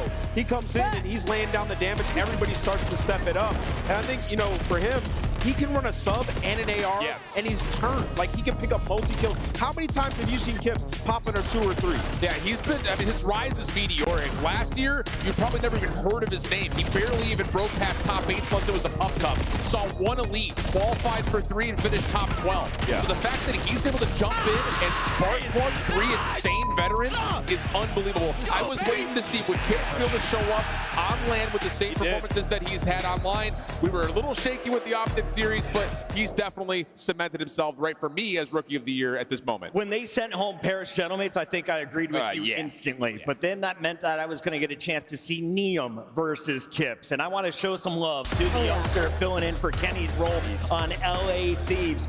Whenever he's got his pick in, I feel like he's got an extra 20% damage. The man is so dangerous with the sniper. He's out here shanking people at short range. He can do it the AR, the SMG, the pistol, the knife, the sniper. He can do it all, including running this overload. You just said it perfectly. He is Mr. Do-It-All, and I think that's what kind of separates him from the other 2 on this list is, like, he was put in a really tough spot when it comes to filling in for Kenny. He wasn't even really performing that bad, and then we found out it was really more of a systematic problem than it was one player, right? And Neum comes in, he brings him cool, calm, collected comms. He brings in a 1.0, which is all that you needed from him. He brings in the rotation. He brings the fundamentals. And then this event, the past like 3 weeks, we got to see a superstar Neum. We got to see him pop and take an overload. We got to see him pop in pieces and search and destroy. He has really stepped into his own with this team. By the end of the tournament, in the final series, he was their best player. Yes. Are you kidding me? Like, yeah, Neum's been unreal, and he's getting better. And he's one of the players who, from online to LAN, stark difference. He's way better on LAN. That's a good sign. All right, we just bought FaZe 10 minutes. They get 5 more before they take the stage. It is a grand final rematch. Optic, Texas, FaZe, Vegas.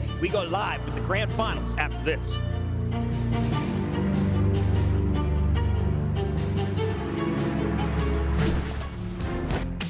Major 3 is going to be a classic. 4 challenger teams are taking on the 12 pro teams, bringing non-stop action to the ATL. Get your tickets before they sell out at DreamHack.com/Atlanta. Dominate the competition on main stage with the CDL Major Hunter Tracer Pack. Collect your chip by scanning the QR code or heading to the in-game store now.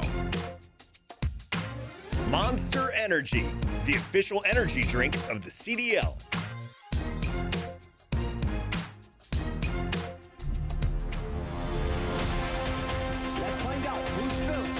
saved. Heretics ready to dive in. Let's do.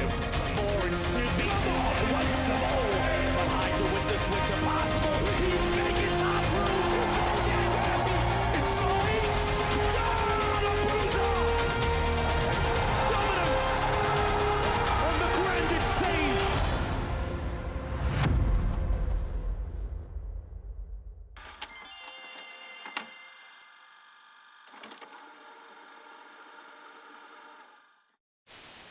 We get it? Yeah. That's Boom. Let's go. Garrett. I want to say that I was not trying to curse us. I did not. I thought it was 250 kills. So when we were up 70 kills, I was like, "There's no way we can lose." Yeah. Now it makes. Don't run now. Right. Close. Stay on Spires. Play 2-1.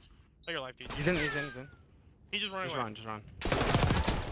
Fuck you know, baby. Go. Come on. Come on now. Come on now. Yo, this guy was f***ing so much. Go, man. Let's go, bro. Let's go, man. Now we get the dog phase again. Try.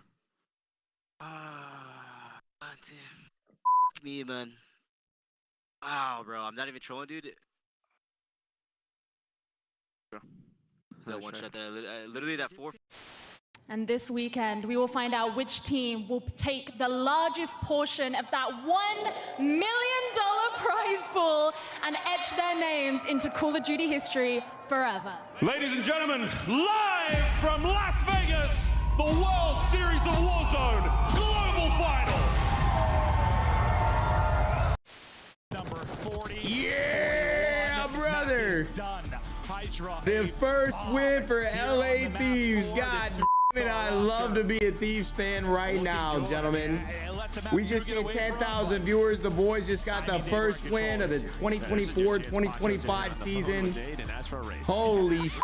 We should have won 3-0, but we'll take the 3-1. A win is a win, and boys, we look f***ing dangerous.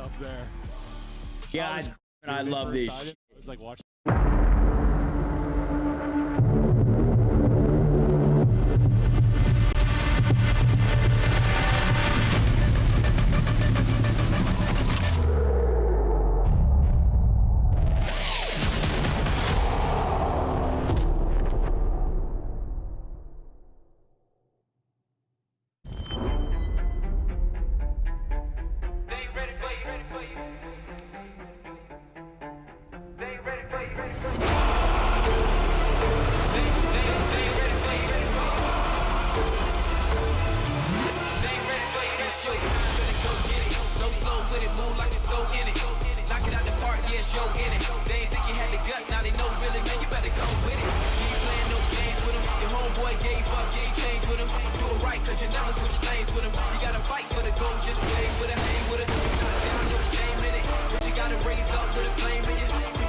The chants have begun here in the crowd. The UK fans on their feet as they are ready to welcome the teams to the main stage. This is the grand finals of Major 2.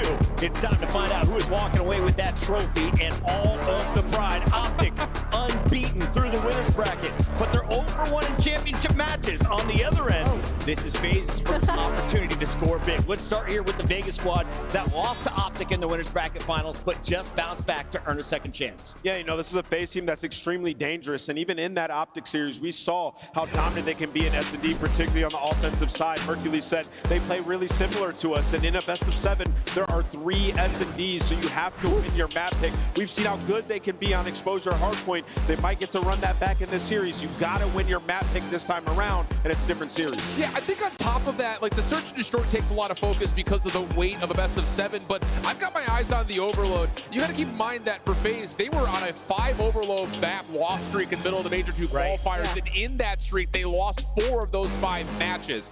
When you're playing up against Optic, good luck. You have to have that, though. You can't just start this series down 0-2. I thought that what they saw in Exposure Overload versus Toronto was inspiring. They need more of that if they want to have a chance to win a finals today. 8-2 in Overload Game 3s on land. Here in a best of 7, though, you're going to see it multiple times. Let's take a look here at their opponent that is hoping to make this just a 4-game series. Optic Texas has been crushing through the winners bracket. They finally dropped one in that winners bracket finals. But if you're looking for negative numbers, I don't think you can find them on any stat sheet, Allie. No, you walk me through the green. You literally can't find a single one. They're all positive across basically all game modes. And the biggest thing for Optic Texas and the edge that they really have in this series, not only is the overload, obviously you saw that stat from FaZe that on land they are 8-2 on it, and Optic Texas just beat them on it. They have the edge, but also their map pool is so deep compared to the rest of the league. We got the pleasure to speak to Damon on the couch yesterday, and he literally brought up that, you know, at the end of the qualifiers, we were testing the map, making sure our map pool was where it needs to be, and that's going to be a problem in a situation like a best of 7 because they're going to have a lot of control over these vetoes. The coaches knew they already have the #1 seed. All that is left to do is to polish the perfection. Let's see where we landed in our best of 7 maps and modes. And Shift, this is a little different from our best of 5, so walk me through it. How is it all going to work? Yeah, I mean, the Colossus to start things off, Optic fans are thrilled about. To be able to set the tempo, the narrative, control the energy of the environment.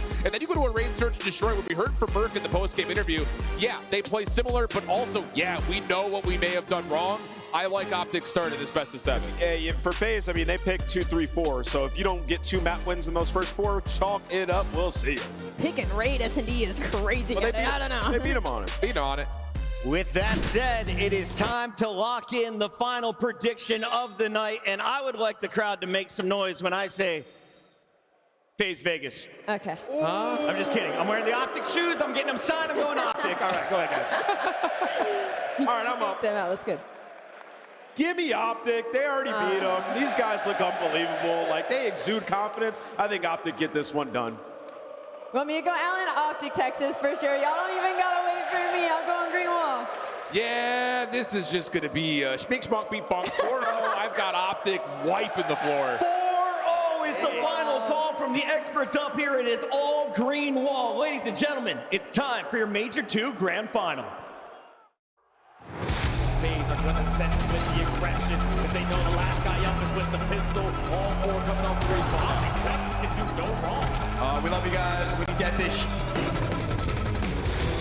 The lights is on. Out on 2. Jinx down 7 in a row. The worst contested time. He is just not missing.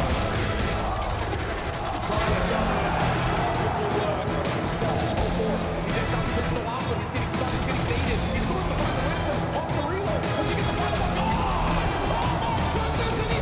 Optic are always in your spawn. So much pressure. Trigger discipline on point. Waits to go for maybe their sneak attack. When you build it, he is gone. Chauncey is built different. Hit the corner. Nothing for Abuza. He's been everything. Fight for the win. And Abuza takes us to game 5. So Chauncey then he gets to shoot a couple players in the back. This is a main map of hell. Chauncey even has the AR. Optic on complete form. This is their runaway game. Top chance before the bottom. That is game.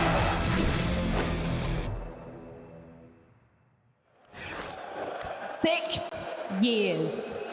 That is how long the UK has waited for the CDL to return to our shores. These teams have given it their everything to be in this grand final. They're going to be making history today in front of one of the greatest crowds that this scene has ever seen. First out, a worthy opponent. Aggressive, ruthless, they barely make a mistake. It's FaZe Vegas! Oh, this is a massive opportunity here, especially for Sim to take down Optic with a new squad. If it draws in familiar territory, 0-4 and Abuza, they've been to so many championship matches, but haven't been able to get that win. Another opportunity with some new teammates. They gotta go through Optic, and that's no easy feat. Please, Banner, give it up for Abuza! Drazza, 0-4, and Sim.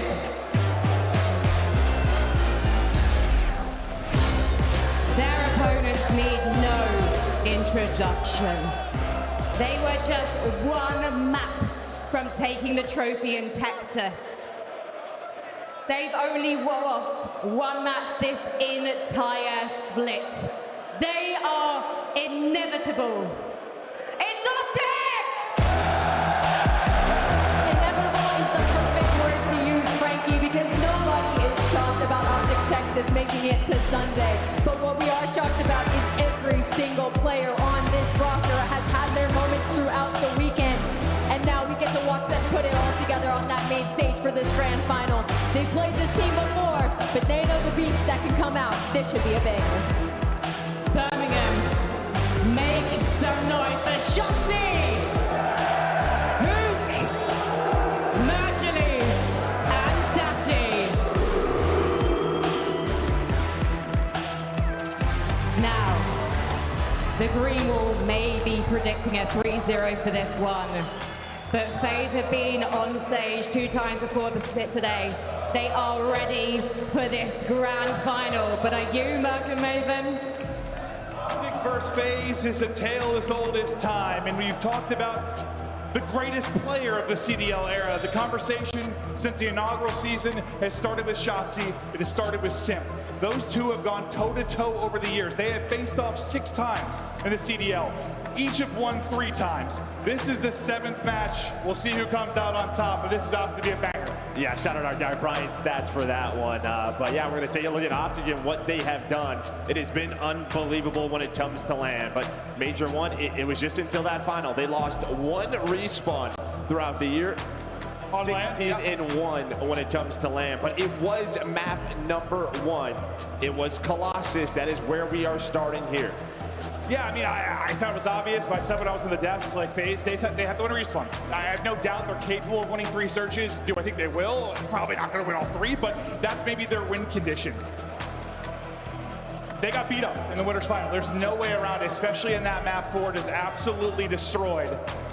It's got to be a different team here, and I think for me, as much as I've talked about Drazah being that X factor, 04, how he can be up and down, like Simp, one of the greatest of all time. He has got to be final in this grand final. Yeah, he's going to be a monster. Has to be a monster. But we talked about sort of the map advantage, and it is such a strong start for this Optic Texas team. I mean, when you look at the entire best of 7, it is 40-16 on the year for Optic Texas. On the other side, it is 28-25, closer to 50% for FaZe. So this is such an uphill battle for them. Yeah, no, they're climbing Everest. It feels like to get this done. That's how good Optic have looked across all modes. Just lights out. Optic looking to wipe away the 2nd place finish in Major 1, walk away here a champion. The best of 7 starts now as we get into the nitty-gritty. Hardpoint on Colossus. War to kick us off, but it's a nice start from FaZe. That's 4 down. Yeah, well, one of the things is, right, you're coming off of playing a couple of matches in a row. You know this if you're Optic. You know they're going to come out firing. That is exactly how you respond. Stun connects, 3 dead in the feed. Abuza, the last one alive. It's a 4 dead for FaZe. It is a 4 dead on the side of FaZe. And I think what's a lot different for Optic this year versus, you know, some of their great teams in the past. If they weren't hot, if they weren't slaying, hardpoint could be a struggle point. Now they can get outslayed by 10 to 20. It's not often, but when they do, they're still in hardpoints. Still sometimes winning hardpoints. This is an unreal team. They play the game the right way. They have all the pieces. I'm not trying to overgas, but they're just unreal. No, I mean, we give them all the gas in the world. They absolutely deserve it. That is why they are back into this final. 4th final in a row for this lineup. And well, you had P2 control if you were FaZe, but that is quickly dissipated. That is gone. The Green Wall stands strong. And yeah, I mean, these have been the 2 most consistent teams. What, a 2nd in Major 1 for Optic, 3rd for FaZe. Now both into the top 2. Got a feeling we're going to see this matchup quite a bit this year, but excited to see it in the final. As Optic take the lead, they'll lose a couple of players here. We'll see if FaZe can break behind that. They'll have numbers for a moment before the respawn reinforcements coming through the back. Abuza and 04, will they do enough, just enough to at least make this messy, and then enough to break it into the back? They've got the spawns, they'll get the final 20 or so, and off to the races we go, the 3rd. Yeah, nice little 2-on-1 there to end that. You had one player who spawned out, I believe that was Dashi. Drazah was able to pick that up, and now on this rotation through tunnel, Drazah is there. Dravix in the feed, all of FaZe. Dashy's going to be the last one alive. So you do what you need to do on this rotation towards P3. And who was incredible in their winner's bracket matchup? Pook was insane. You know, we wondered, could he replicate that 1-2, 1-3 that we saw in the qualifier? Sometimes he has, sometimes he hasn't. Maybe started a little slow this weekend or wasn't needed as much. In that winner's bracket final, he was insane. No, it really was not needed. He didn't need to do that. But yeah, you saw it today. But right now, 4 is on 8 in a row. He is gunning them. They're picking up the pinches. No openings there for Optic. Did it feel for you in the last series, in that second half of the overload, Simp and 04 really got going, especially 04? They started to win a couple of more one-on-ones. Their Dravix were heating up, and well, they take it right in the map number 1. They're on 12 in a row as a duo.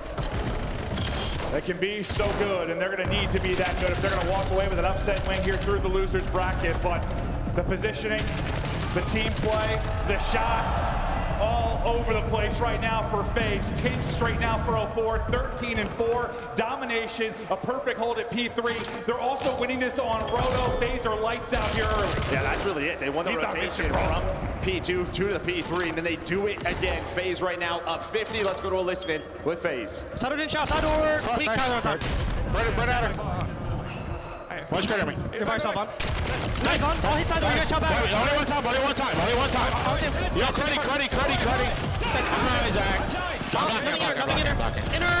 Nice. Inner again, help. Inner merc. 2 foot guys, 2 foot iron, 2 foot. Nice, Jordan. Iron. I'll get mid. Middle, Brandon. One. Inner. Nice, yo, I'm guys. taking the left route. Iron, Zach, iron, don't die. Yeah, yo, maybe flip. No, we're good. Yo, look over me, Zach. Look over me. I'm nading. I'm blue, I don't see anything. One shot in her. Ready, dead. Nice, one right here. Tommy's dead. Nice, Chris. Another one probably. I don't see him. You're the responsibility. Spot blue still. Coming in, you're missing Kyler. Watch out, one. Alright, take your time. That's it, okay. Yo, Avish. I'll take left route. Yo, 2 people, they have a choke. I don't see tunnel. Nice, Jordan. I'm gonna go tunnel while you guys bang. Yeah, they have a choke. Tunnel weak. Tunnel weak. Go. Just go, Zach. Tunnel stun. Ready, dead. Jump. I'm right. All three. Nice.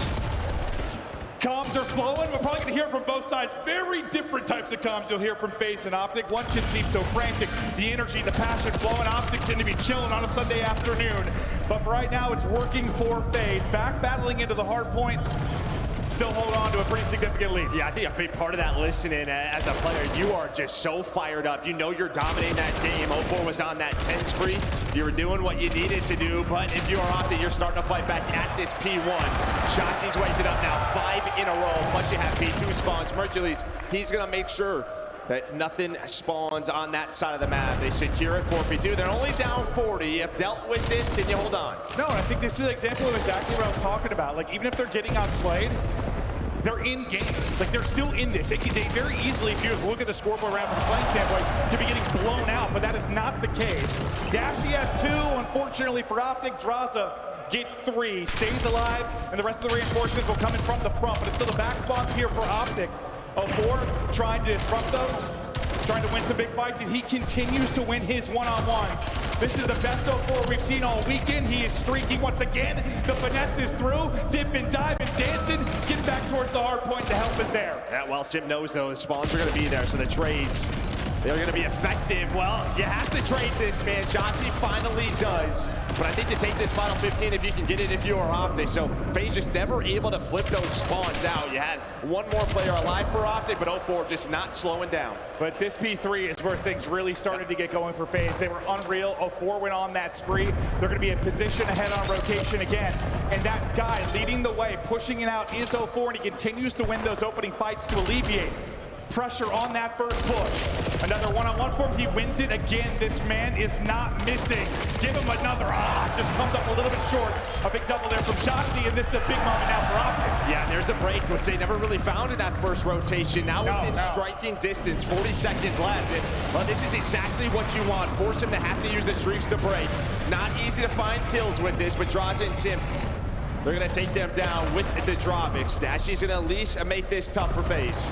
The streak actually ends up getting one, sometimes coming up empty there, and then who is it? Simp and 04. But there's one player left that's going to spawn on the opposite side. They'll deal with Mercules, mitigate or limit the damage that he is able to do. 40 points separating them now. Next hard point ready to pop. A time to answer for Optic. The fact is they've stayed in this. Similar to kind of what FaZe were doing against Koi, staying in it until they made a late run. Look for Optic to do the same. Yeah, this is where FaZe have been so good on this map. It's finding the kills right before that hill pops. Making sure they have the spawn. You stay a little bit more disciplined, a little bit more tight if you are Optic in this setup, but it does not work. 04 is going to find the final, so you have this spawns, and now you got to wait for each other if you are Optic Texas. Drazah just patrolling top mid, looking for freebies and finding them. Nearly a disgusting third, but he's so softened up that 04 will get the trade. Lead back to 60. This guy is now 32 and 14. It feels like every time you're on his screen, he is on a spree. We thought the biggest thing with the FaZe turnaround was 04, but Simp is right there with them. Give me 3. 27 and 18, up over 200. Lead is growing, and FaZe needed to come in hot, potentially a steal map 1. They're close to doing just that. Yeah, well, 10 seconds left here. We're gonna head back towards that P1. Abuza, though, gonna get those kills. And just right when you want them, right before that hill pops. That's gonna make this a little bit easier on rotation. FaZe are here. And yeah, point man 04, absolutely, all day. Unfortunately, nades are gonna take him out, so he'll get silenced. But the rest of the team step it up for FaZe. In control, holding on, 35 needed for the win. It has been a team effort across the board in the top right of your screen. Yes, 04 has led the way, but you're getting output from everybody. They couldn't take a respawn in the winner's bracket final. It was going to be their toughest test here in the final, but they're closer and closer to getting it done. The guns are hot. They came out flowing. Simp and 04 are a duo right now. They seem untouchable. And on top of that is Drazah, and those three have been running the 3 Draviks. I mean, we've seen Drazah a little bit with the AR, but it just feels like the pressure on the map that they have is so good. And I mean, just on top of it, it is just simply the outslaying throughout this map 1. You see the scoreboard for Optic outside of Shotzzy, and who you're just not getting what you want. Yeah, for a long time I was saying they were staying in it despite that, but it's one of those things that feels like multiplicative. It's just, it got worse and worse, and eventually you just can't hold on. Maybe another break for FaZe is all they're going to need, but Optic, they have their chance. They've had more improbable come from behind wins. Let's see if they can mount things up now. 04 got through. 04 got through. He was just able to sneak behind that one player, and that has been the problem. You give him an opening, he takes it away from you. Him and Simp trying to close out this map. It has been 04 and Simp all map long. Draviks just piecing for the FaZe Vegas side. Just 10 to go now for the dub. Is desperation for Optic. Wall jumps in, just trying to break anything up and make this improbable run. Joe, how can they do it? I mean, they would have to win this rotation. It's not like P3. It could be a tough break, but it's got to be perfect Call of Duty from a team that's been almost perfect throughout the year in Optic Texas, but there's only one player left on this rotation. It's going to be Dashy. He's going to wait for Shotzzy off a spawn. All of FaZe should be here. It comes down to this. This fight will decide it, and that'll be it. 4 dead for Optic. FaZe came out swinging. 04, Drazah, Simp, light him up as FaZe strike first.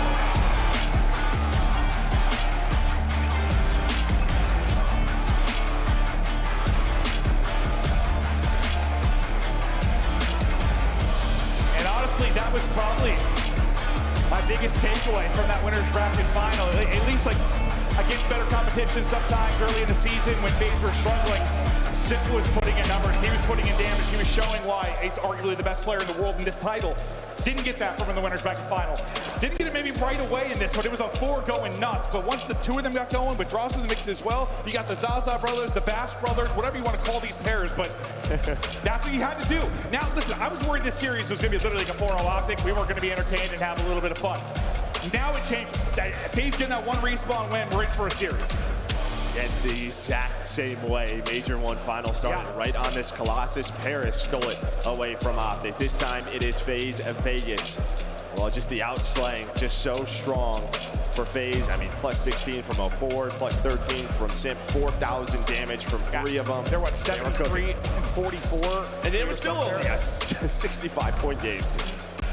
And I think that does speak to what I was saying, like how good Optic are, like even when they're not shooting particularly well, they're still in games, but that just got a little bit too lopsided. That became insurmountable. Yeah, it was just really that first rotation. I mean, 04's on the 10 spray at P3. And a lot of the times what Optic's so darn good at is finding the breaks and then sort of punishing you. But every time, FaZe, they found a break themselves. Right? It was this constant pressure they were putting on. When Optic did have those spawns, it wasn't often, but when they did, they made sure it was messy. And well, a big part of that's just the slang. And you thought, Final could be a different beast. Maybe FaZe able to end up winning a respawn, and they are. As much as that's huge for FaZe, on the other side for Optic, like, it was the search. It was a search in the grand final in Major 1. They lost all 3. This map 2 is now where they need to answer back, and it's going to be a tough test against these 2 top search teams in the game. Yeah, I don't think they're worried at all, right? I mean, they've been so good. They arguably have the best Search and Destroy player in the game right now. They're well-rounded as hell. They just played Raid Search and Destroy in that winner's bracket final. A big part of that discussion, I'm sure, in the back before we got here was sort of what adjustments they were going to make, because they were going to see it again. Once FaZe got the lead, never really let it go. They were a 3-headed monster over the course of that one, but man, it is 0-4's 11 spree early to set the tone. And it's just like, dude, he's one of those players, like there's a list of them in a league that sometimes I'm watching him and he's just getting slammed. I'm like, what's going on? Then you're on his POV and the guy is the best player in the world. A lot of their recent success, we've talked about it, it just seems they were playing around him more, giving him a lot of freedom. And when he's playing like that, good luck. Yeah, and I think, you've sort of seen the subs develop in this title, similar to what Optic plays. You're sort of giving them the freedom and telling your ARs, hey, to make sure to just take your time, block the spawns, allow them the freedom to make those plays. And speaking of Major 2, it has been FaZe for 3 in a row. And well, I believe it was second place in 2022, if memory serves, so they got second every single tournament that year. So yes, a ton of success at Major 2, but I think for them, with this new squad and talking to Crowder, like, yeah, I mean, they want to win every tournament, of course, but it's about how you finish. It is not gone the way they want at the end of the year. They want to get better and better as the year goes round, not peak at the beginning and then fall short. That's why, honestly, I said to Major 1, I was vocal about it, like, I thought Optic losing was not the biggest deal. Stay hungry, get better and better, close at the end of the year like you have been. But you don't want that trend to continue as we continue going. You'd like to get it done here. You don't want to be feeling like FaZe in Vanguard. No. It's just like you got a closet full of silvers. They had a lot that year. You see the last 4 raid searches for Optic. They won 3 out of 4. They just played this in the winners final where FaZe able to take that 6-4. It was the offense for FaZe that was lights out. Optic did not have an answer for the offensive attack. We'll see if they make some adjustments here. Yeah, and this is a map FaZe have been working on throughout the entire stage. Throughout stage 1, it was one they didn't touch. It was their auto veto, so had to widen that map pool. And a big reason their offense is so good is this guy who won 3 opening duels earlier in that winner's bracket final, and just trying to find Mercules. He saw him, that tree. It has been there for a long time, and it's still a great spot. And 0-4 is going to continue to take risks like that. It's just like, when does he find the opening? When does he get caught? Beautiful play from the best search player in the world right now as Mercules gives you that opening blood. Losing a man, not comfortable at Plant. Think maybe they can isolate Mercules in the back. Not the man that's the easiest to isolate. Some tags in and he is out. He knows the game plan. Get out. Trying to get away, and he gets away. Incredible play there for Mercules. Yeah, 17 HP, but that is all the info over to his teammates. Now they're all here. You have to plant this bomb. Gonna be not easy to do. Simp is the one man lurking though. What is his timing like? It could be great, it could be awful. Dashy is right next to you, and well, I think that is gonna allow them to win this round. Checks it. I mean, he's looking like, where are these guys? Yeah. Con timing at its finest, but Optic gonna take it. It starts with this guy. Yeah, I mean, he gets the blood and then incredible finesse. I mean, I don't know how much damage he ends up taking in that round, but it was quite a bit. Beautiful job getting back to his teammates and also getting the information. I mean, hell, even if he gets caught there, he knows everything that they're trying to do, but the fact that he stays alive, ends up getting a second kill in the round as well. Mercules, that kid is different. Mullet man. I just want to play COD like him for 1 day, 1 hour. 1 hour, yeah, game.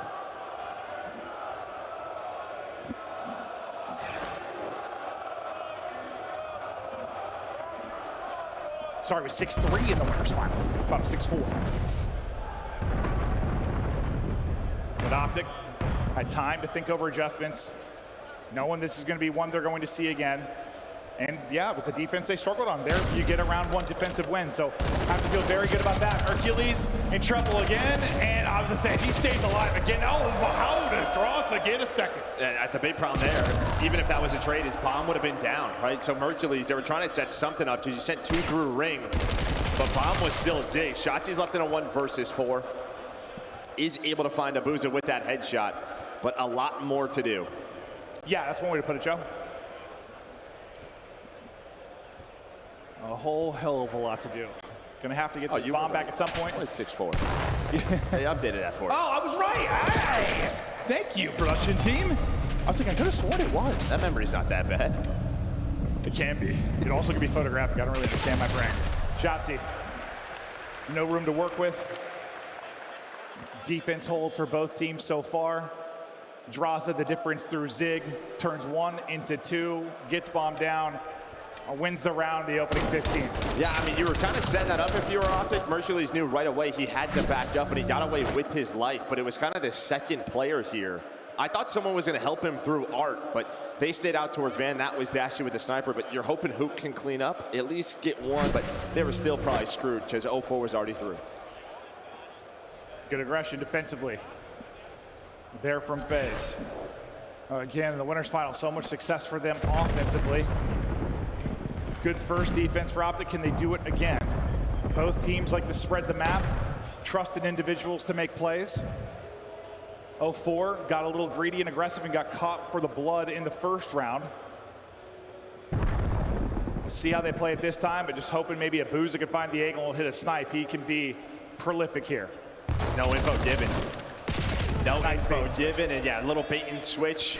Maybe Hercules can at least give them enough damage to clean it up, and they do that, so it's a 1-for-1. Head to mid map though, and Drossa gives FaZe numbers again, and they're gonna go ahead and transition this off, assuming that the wrap has come in defensively for Optic, and that's exactly what has happened. This time he liked. Drossa backs up. I thought he was gonna watch a money side.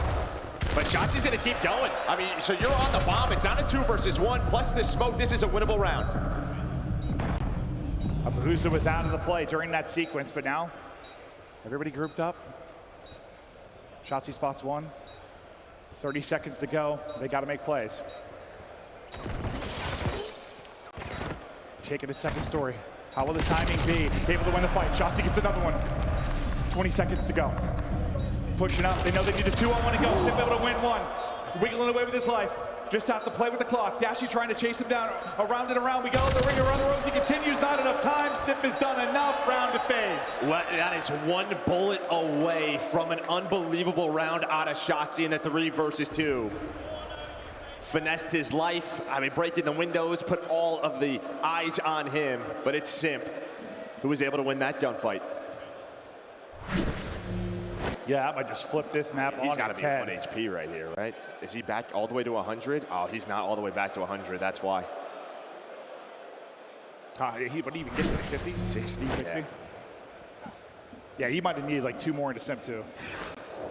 Which makes sense if he was not 100 HP.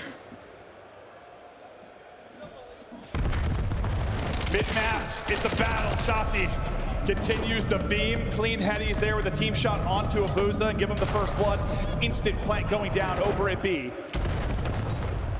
Getting aggressive up mid is going to be Drossa. Simp snaps onto the second but can't win the gunfight. That would have been the table turner. Dashy has learned it, but he actually gets caught. And now you have Drossa through.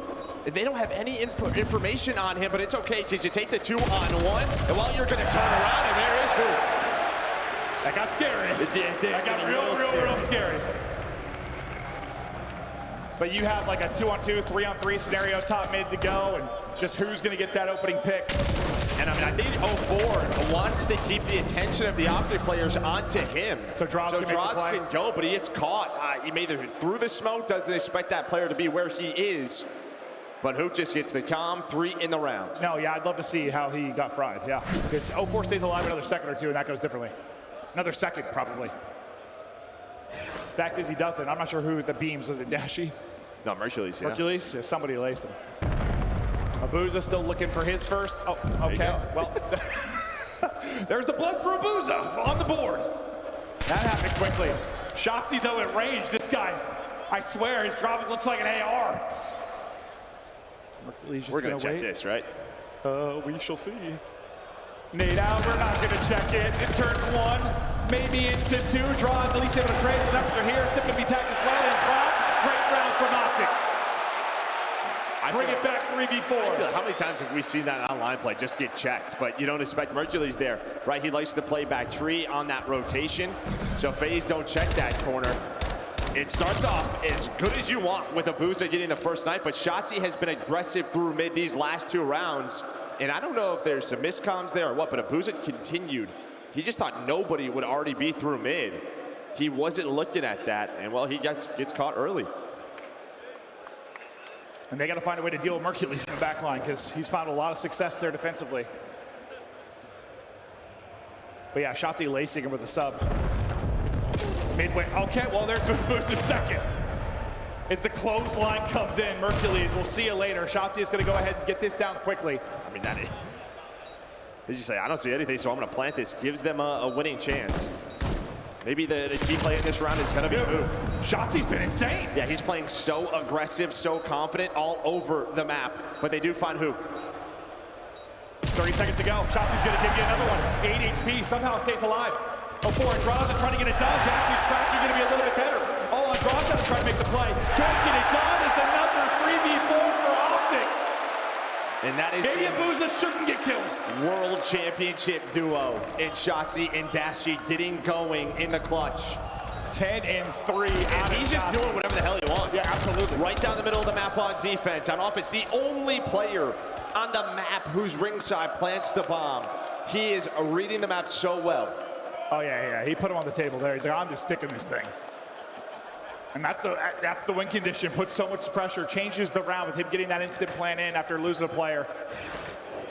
FaZe on the other side got to improve. You know, you're getting the blood behind Abuza, not turning into round wins. 4-2 advantage now for Optic as FaZe get back to offense. And we get a look at B. For now, it seems Optic kind of playing maybe the retake. Looked at number 2. I was going to say, I thought he was going to just go through right away, but playing so quickly is Shotzzy on 5 in a row. Mercules doesn't spot him. Nice team shot there to deal with Sam. Can't do anything inside of Tiki. I don't think Shotzzy sees him. He's on 6 straight, by the way. He's a killer 2 off of the Hellstorm. What is it, spot? 30 seconds to go. Draza's going to pop. Draza's going to get 1. Maybe going to get traded out finally. Will all on a 4 now. 24 seconds to go. Nobody on it yet. Now we're going to hop it. We're trying to spot it. Gets him off of it. Finesses. There's one behind now. He'll try plenty of time for the defuse. And Optic stringing together rounds now. They are heating up and around away from evening the series. And you might be wondering, what the hell are you doing there if your draw is running through this? But the smoke is down. They're thinking they're on this defuse. And well, so he's got to go through, just spray through, trust in 04. But Optic on top of it. So far, this going the exact opposite of how it went in that winner's final. How good will Optic feel if they're able to get a search win based on how the final went at Major 1? Close to getting the first one in, up 5-2. Shotzzy on 11, leading the way. Well, who had 13 in the winner's bracket final? That was Simp, so he's only got 3. Really hasn't been able to get anything going. The adjustments have been there for Optic. They have dealt with him. Instant pressure. Up through Zig. Dashy able to bring 1 back, though. A one-on-one jab on the other side. Shotzzy is doing whatever he wants. Big one-on-one. Simp able to win that as he gets his 4th. Dashy trying to chase it down. Spots him. Finesse from Simp. The read on the Shotzzy as well. He has the read on us. He's like, hey, can you get to me? Abuza, please. There's the info. Up to Abuza now. 1 versus 2. Damage into 1, but they keep toying with him.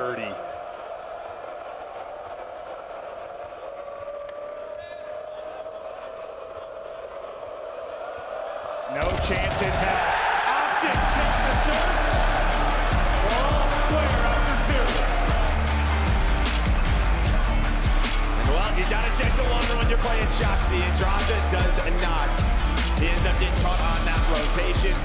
But in general, a takeover map for Shotzzy. The guy was everywhere so fast. Even when they were down a man, was able to find multiple, gave them the round wins. Yeah, now, I mean, what made it an interesting series?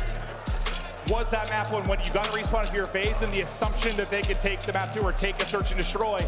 Now we're back to the drawing board. We're all even, advantage back to Optic. What a beautifully played answer to a same map and mode that you played in the winners final. Shotzzy was final. And I think one of the biggest advantages for them is going to be the overload, right? Because it's your veto advantage. You get rid of the exposure. So now you have a Scar and a Den overload. 2 of those are mixed into here. You got to be feeling good if you're Optic Texas. Simp put up 13 in the winners final raid search. This time it is Shotzzy that puts up a 13 and 4, 1,300 damage, 2 first bloods. You nailed it, doing whatever he wanted on the map. Just sensational effort out of him. And just Optic, a team I think I trust more than any team in the league to be down a man and get a round win. How many times did they do it there? And I mean, it just felt like he just knew exactly what was happening every single round. He was always a step or 2 ahead. Just had the read on him. FaZe had no answer. Reading the map beautifully, and you're absolutely correct. No answer whatsoever for what Shotzzy was doing, and well, we were looking for this Shotzzy-Simp matchup. Who will take the 7th matchup between these 2 teams? Unreal so far as we are even. Before the map 3, a quick break. We're going to throw it over to the desk. Thank you, Maven and Merc. Catch your breath and get ready to go again, because map 3 is just moments away. We got Shift joining us here on the couch, but I want to start with you, Nameless. Has Shotzzy always been this good at Search? Yes, he's always been a demon. This is the guy, like, he just played them on that raid. He said, couple little routes I can exploit. And there's a little smoke here. Maybe a little confusion. Just get pushed up and make some plays. But yeah, he was finding the gaps. And, you know, for FaZe, it was really their offensive pushes the first time around. This time around, completely revamped by Optic. This is why this team's so good. Now, Shift, we were talking about how important that first map win was for FaZe Vegas, because that was an Optic map pick. They never get to play Colossus. They get to play Colossus. They're handing it out. 04 just decided to pop, dude. I mean, absolute insane takeover, setting the tone with a 12 spree to get things going through the first set of hills. Unbelievable. And then, of course, you know, as soon as 04 starts to pop off, Sim's right there still with them. Like, he's not getting the 12 sprees, but still, the fact of the matter is the SMG duo showed up to give FaZe a chance in the series early. Let's take a look here at the S&D highlights alley. We, of course, highlighted what Shotzzy did, but what did you see from Optic as a whole? Because they have totally changed up their search from the first time we saw on Ring. I think Clint and Joe touched on it well, talking about how many times that they were down a man, and Optic's like one of the only teams you could trust in that situation to still win the round. And the reason being is a lot of those first bloods and those 3v4 man situations where they were able to bring it back was because Abuza was getting that first kill, and that's where they knew he was. And so they clocked it. They're like, okay, Abuza's holding the lane with the sniper. It's like they knew the game plan from that point on, because then Shotzzy and Hoop were just full sending it to the back line of the side of FaZe Vegas and just catching these players out while completely ignoring Abuza, basically. And that, I think, is the biggest pivotal difference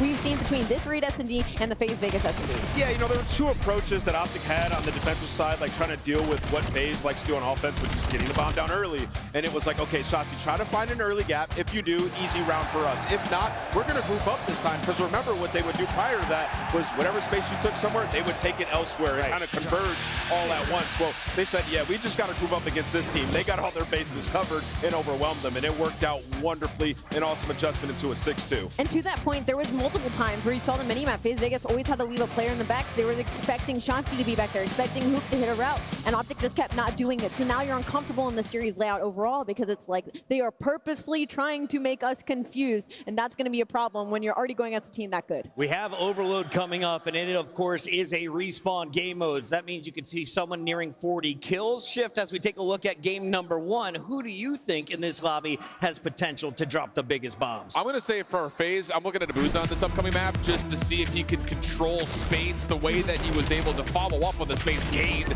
by 04. It's just interesting because we've seen FaZe try to give this Scar a go early in the season, and it just hasn't really worked out for them all that often. They've only played it now 4 total times. They've avoided it largely throughout Major 2. So really for me, it has to be the ARs dictating and controlling the space early to allow players like Simp and 04 to get deep like we've seen them do at map 1. I 100% agree, and especially if you're going to put a team in a spawn trap, you need one of them to pop off, Alan. The second part of this, for Optic on Scar, it is technically their worst overload map. You know, they're 6-3 on it, and the last 2 that they had, 1-1, and they've both come down to 1 score games. So if there's an overload that you're going to take, it is going to be Scar up against Optic and FaZe. This is their map pick, so they have to win this one. Optic 8-0 when it comes to Overload. On the other side, FaZe 8-2, handed an Overload loss in the last meeting. This time around, though, it is a best of 7 in the grand final. And I have a feeling this is not the only grand final you'll see between Optic and FaZe Vegas this year. In fact, you might be able to get a chance to catch them in the United States playing in just a few months. We're headed to Major 3 in Atlanta, and right now you can save 15% off a 3-day pass. Simply scan that QR code. Join in on the fun. The sale kicks off right now, March 28th. It's going to close around midnight, so get on the action while you can. Yeah, come to the Dirty South. Let's get some good food. Let's vibe out. Maybe play a little bit of golf, Alan. Atlanta's going to be fun. Birmingham, I'm still looking for good food, but I found some good games. Let's get back to the casters. Great breakdown. We continue on. And yeah, the Overload's interesting because for years and years when we talked about the FaZe teams, they were good at all map threes, like all 3 of them typically. They can beat you anywhere, and it's a very big advantage, especially coming into a final. This year, it's not the case. They don't really go to Scar. Yeah. The team that can do it all is Optic. Yeah, I mean, it's kind of started last year. What was it, Vault Control, that they like never played? Yeah. That's when they Before started that, to switch I feel things like up. They usually can play all 3, right? Yeah, but you heard the deaths, 1 and 3, only 4 times. So that is the good thing there for Optic. You have that extra veto, you get rid of exposure. You already beat them on dead if we even get there. So you are feeling good.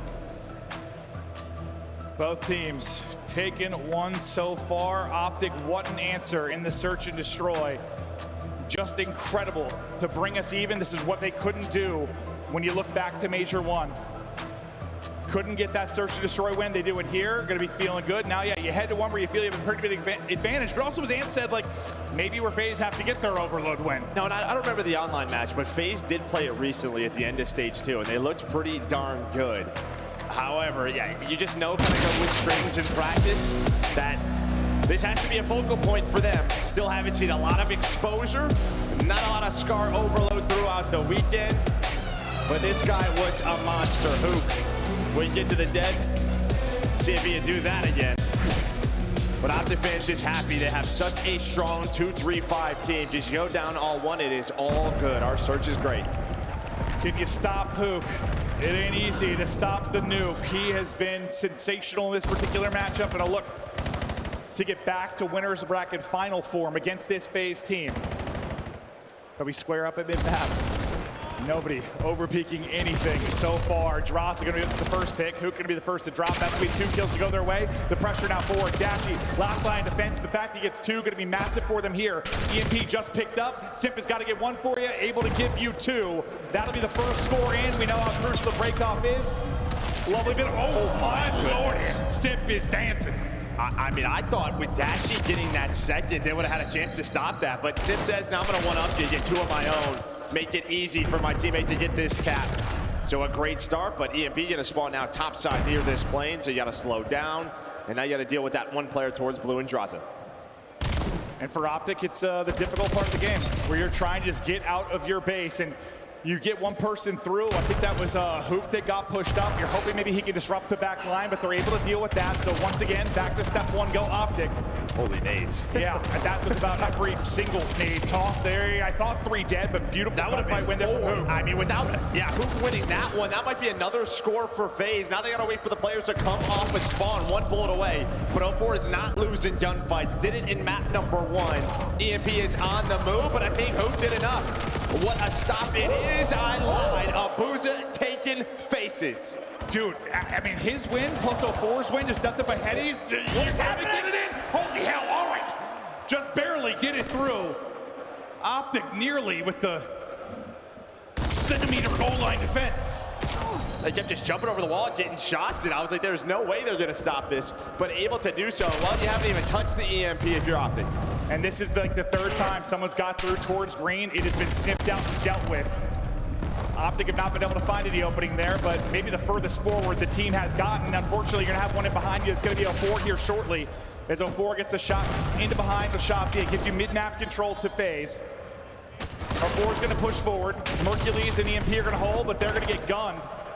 Shotzzy and Hook now work to do is this is going to be offensive control for FaZe once again. Yeah, I mean, FaZe are just all over the map right now. And we've talked about with the spawn change, attacking this blue side. You kind of spawn in the middle of the map, you can spawn motel, and it is just constant pressure. And you're getting that right now from FaZe. Simp and 04 just have been all the way around blue, opted trying to get out, but it's just so tough to do. Shotzzy turns it into 2. Several dead right now for FaZe. Boza at least gets 1, but this is going to be 4 momentum now for Optic. Really their best look at offensive attack. By best, I mean only chance to really get forward. Still 2 minutes to play. They can salvage something out of this half, but as I say that, Draza gets 2, and that push is done. And he's just trying to fly forward. Just find all of the players and maybe influence spawns. There is one more player there, but Simp, Lord God, Hipfire is working like that. Yeah, there's been a lot of headshots for FaZe, I feel like, so far. Simp gets streaking a bit mid-map. Was crushing with the Dravik map 1, doing it with the M15 here. He can do no wrong. Chaining them together, mowing them down. 5 straight, 15 and 8. Hook's play, maybe to stop this from being a score. He slows it down with Dashy. That's a great defensive stand after Simp's play. Yeah, and it's not the best map from Hook at 7-11, but 3 of his kills are defensive stops. But again, just the constant pressure from 04 and Simp. Dravik, M15 does not matter. These 2 are running at them over and over again. And I think in the interview of Mercules, that's what he talked about for their side. Like, we're always in the face. They're always applying pressure. They are matching it. Yes, they 100% are. It's been all FaZe for this first half. 3-0 now the lead, 40 seconds to go, and Optic have been lucky to sniff EMP control. And a big part of that, right, is Hoot and Shotzzy. Those are the 2 going forward, getting lost in your base. They have had no success. Hoot is 7-14 now, 3 quick deaths on his part. Shotzzy, that's the furthest he's been up the map, so all props to FaZe. They're having a couple routes through that they have picked up and dealt with, but one way to make sure they don't get there is to not allow them to get past the 50-yard line. Like, constant offensive pressure also is a form of defense. 04 now streaking. That comes to an end after his 5 straight. Simp dealt with maybe a chance for Optic to salvage something. Can you get 1 score here? In a matter of seconds, all FaZe are going to have to do is kill EMP carrier, and that is going to be the point now. Can they stop EMP? Optic just want to get 1. The problem is off of spawn, you have all the nades starting to hit you. Shotzzy's just trying to stay alive, and well, a nade lands right by him.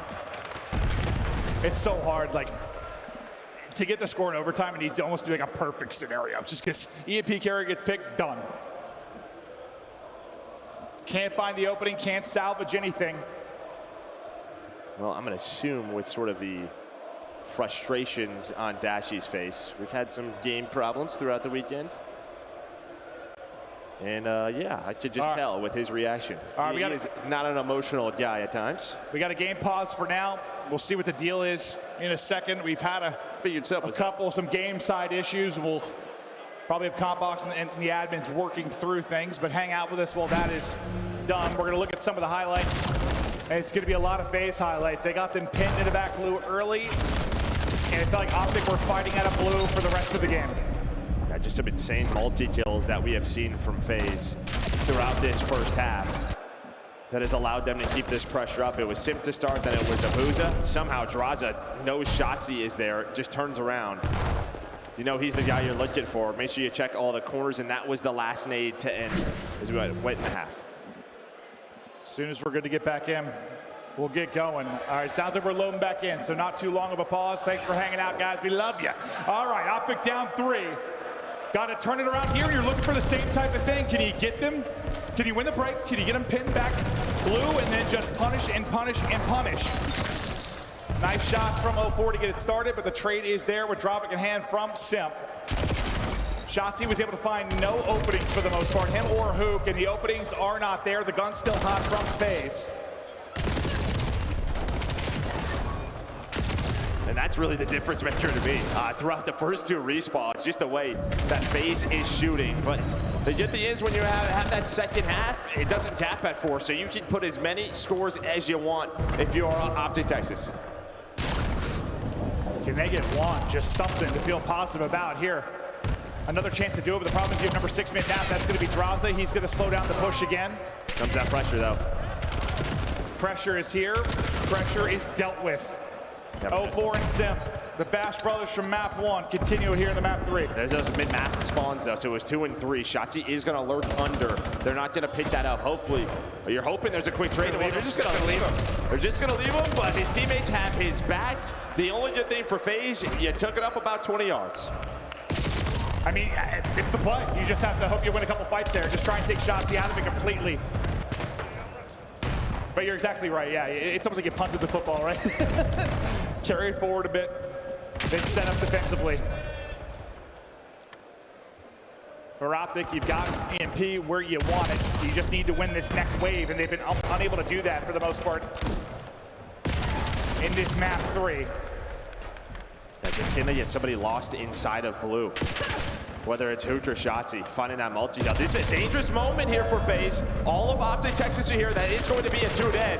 Well, you need your teammates to have your back. And there was one player that got through, but Simp and 0-4 find the kills. Yeah, Hook was like just in a crazy spot for a moment, but one more behind him. How is 0-4 still alive?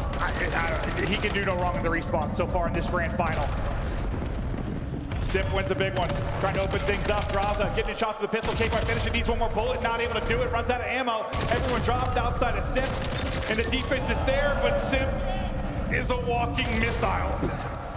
Finally, they deal with him. I mean, it's just every time we're on the screen, it feels like a two-piece, and you're not really getting that from Optic Texas right now.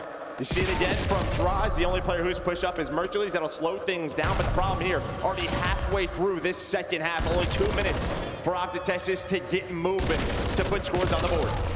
It just seems like the communication has been really on point for FaZe with calling names, making sure there's no openings, limit the playmaking of Optic. Another chance for maybe Hook to get to work. I think he was spotted as he got in. He's able to get the stabby on though and take out Abuza. A chance again, but you have 0-4 on mid-map. Does he delay it enough? He's only able to get one. This should be the first score for Optic. All the nades gonna come in from FaZe. They need one. It stops so far and then it's flushed through. Optic finally on the board. Under 2 to play. Still plenty of time here. Don't have to panic quite yet. Yeah, the only issue is you spawn them up towards the boat side, near the plane where you want to be, where next EMP is going to respawn. So you already see Abuza and Drazah, they're going to take it slow, play on the headies. Now 0-4 and Simp off a spawn, gonna push through Deli. And where like FaZe just had them trapped in, yeah, you haven't been able to do that on the Optic side. No, FaZe have just like abandoned their base when they wanted to. They've just sort of overextended, pretty much got to Deli, and then someone just sort of lay down, play in a corner, just get a kill. Oh yeah, there's been somebody, how many times? I think we've called it like 5 times. It's that one guy that gets 1 kill to disrupt things. 60 seconds to go. Still 2 scores to overcome. Here come Optic. Simp tagged up. Drazah drop, Abuza drop. 2 gonna be dead for FaZe. A chance out for Optic to go. Pistol damage in. Simp is gonna get 1, but is that gonna be enough to thwart it for now? So 4 is back on spawn. He is dealt with. Here we go. Shotzzy picking with the pistol, and now within 45 seconds remaining. This is the best looking setup you've had for Optic Texas. Shotzzy continuing to find kills. EMP a couple seconds away from spawn. Drazah shut down at the back. Abuza is dropped. Simp is dropped. Tie game. Optic. Well, now you have streaks to work with. 25 seconds left. You have one player towards White Claw. That's going to be Abuza. He's going to play his life. You finally got that trap. And, well, now if this goes into OT, you have the Hellstorm. But they're going to go for the end right here. They want to put this away. Hook's going to find one. Shotzzy's going to try to get involved. 8 seconds before OT. Could be sudden death. EMP's picked up. Hook is here, and Hook almost sneaks on through overtime. Oh my lord, we take a breath. It's a Hellstorm, yeah. 4 versus 4. Hellstorm is in. FaZe scurrying away. They might be able to isolate 0-4 on mid-map. The rest are going to group up inside of blue. Trying to find Angle B Mercules. Looking for the opening, getting tucked in behind blue. Simpton is, check this. He's fucking unbelievable. They spot him. What a check. Are you kidding? The human UAV does it again. Now FaZe can switch this up. They have EMP control. So 90 seconds. You have the life advantage plus EMP control. Okay, yeah, just have the EMP. Things get real interesting now. Oh, Dashing gets the shots in. Shotzzy's gonna go. He's gonna drop. 2 versus 2. Nade in hand for Dashy. No trophy. Nade's not gonna hit. Now, if this ends with EMP control for FaZe, they will win. Optic know this. They have to hunt him down before that minute gets to 0. Maybe the most insane overtime we have had on the year. Hook gets spotted. 45 to go. Dashy going. It's all on Dashy. 1 versus 2. Wins 1. It's just the EMP carrier. We'll close it out. FaZe get it done in the nuttiest overload on the year. Holy hell. Woo!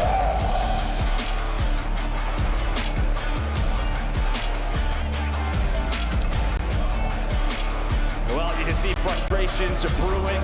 I mean, they brought it back. I thought as soon as Sim found Mercules, like this round, I thought they were going to run away with it, but it was a hell of a shot out of Dashy. Then someone else lost their life. Was absurd, by the way. And the key was, as soon as they called the Hellstorm in, the EMP was still near the goal. So FaZe knew they had to pick it up. Right, so if you left that, if you were FaZe, like there was a chance Mercules just scores that. So a lot of little mini games went down. But it was the strong start for FaZe. It was enough to get them that win. Wow.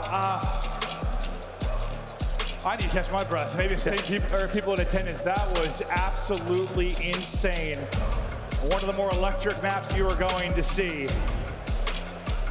Overload, overtime can be a bit wonky sometimes, but that was the fun one. Just all clear, all 4 live from either side. And then who's got the ice? Optic nearly pulling it back in 3v4 fashion like they were able to do 3 or 4 times in the search and destroy. Well, yeah, they had the man advantage at some point, right? And that Draza was top playing. He was able to get 1 more kill. Oh, true. Yeah, he was so important. True. We're going to take a look at it. Yeah, Sim just checks this corner. Maybe that's something that he would do. 0-4 then gets caught by Shotzzy. And then EMP got over towards Plane. And it got a little bit weird. Dashy gave them the man advantage. This play of the game. But yeah, I think it was just, oh sorry, it was Abuza, not Draza, with that pistol that evens things up. Sim is a little overzealous, then has to pop the reloads, the movement slows down, he can't finesse away. That kill on a Shotzzy. Big pistol kill. Maybe if he waits there, that's your one criticism. I mean, you gotta think, listen, these players scrim a ton, they play a ton, but there are scenarios like this that you literally have not experienced at all this year. And I don't think that's happening really in any other mode. Yeah, it's just hard to simulate, even in scrims. Like most situations you'll get into at one point, or similar ones like this, like dude. Absolute insanity, so weakened up. I would love to see Dashy give us a chance to maybe snap in a gunfight, but wow. What a finish. FaZe are fired up, they've taken both respawns, and you can see Optic fans giving hope with the 3-3 tie. And then the hope ripped out of their chest. The beautiful reaction there. Holy.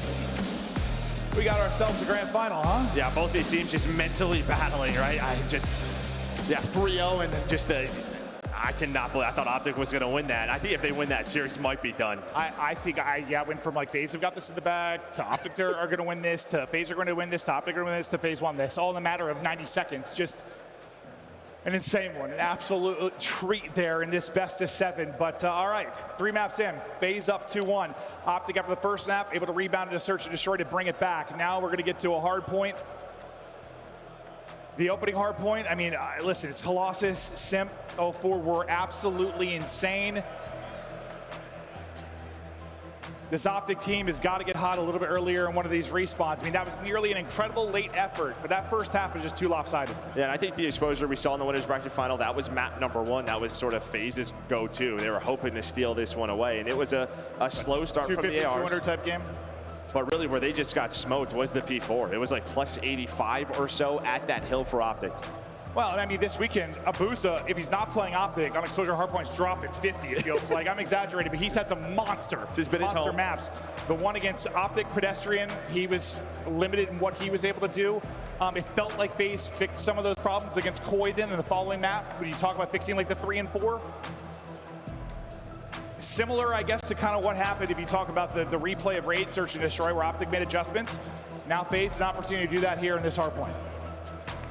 Yeah, I think the thing for FaZe is you're just hoping that this level of gun skill continues to be at this level. Just that has been the key for them throughout these respawns, just finding so many two pieces on the map. Yeah, I mean, I don't think there's any, when you just talk about like talent ceiling between these two teams, it's similar. I mean, you've just got shooters on both sides of this.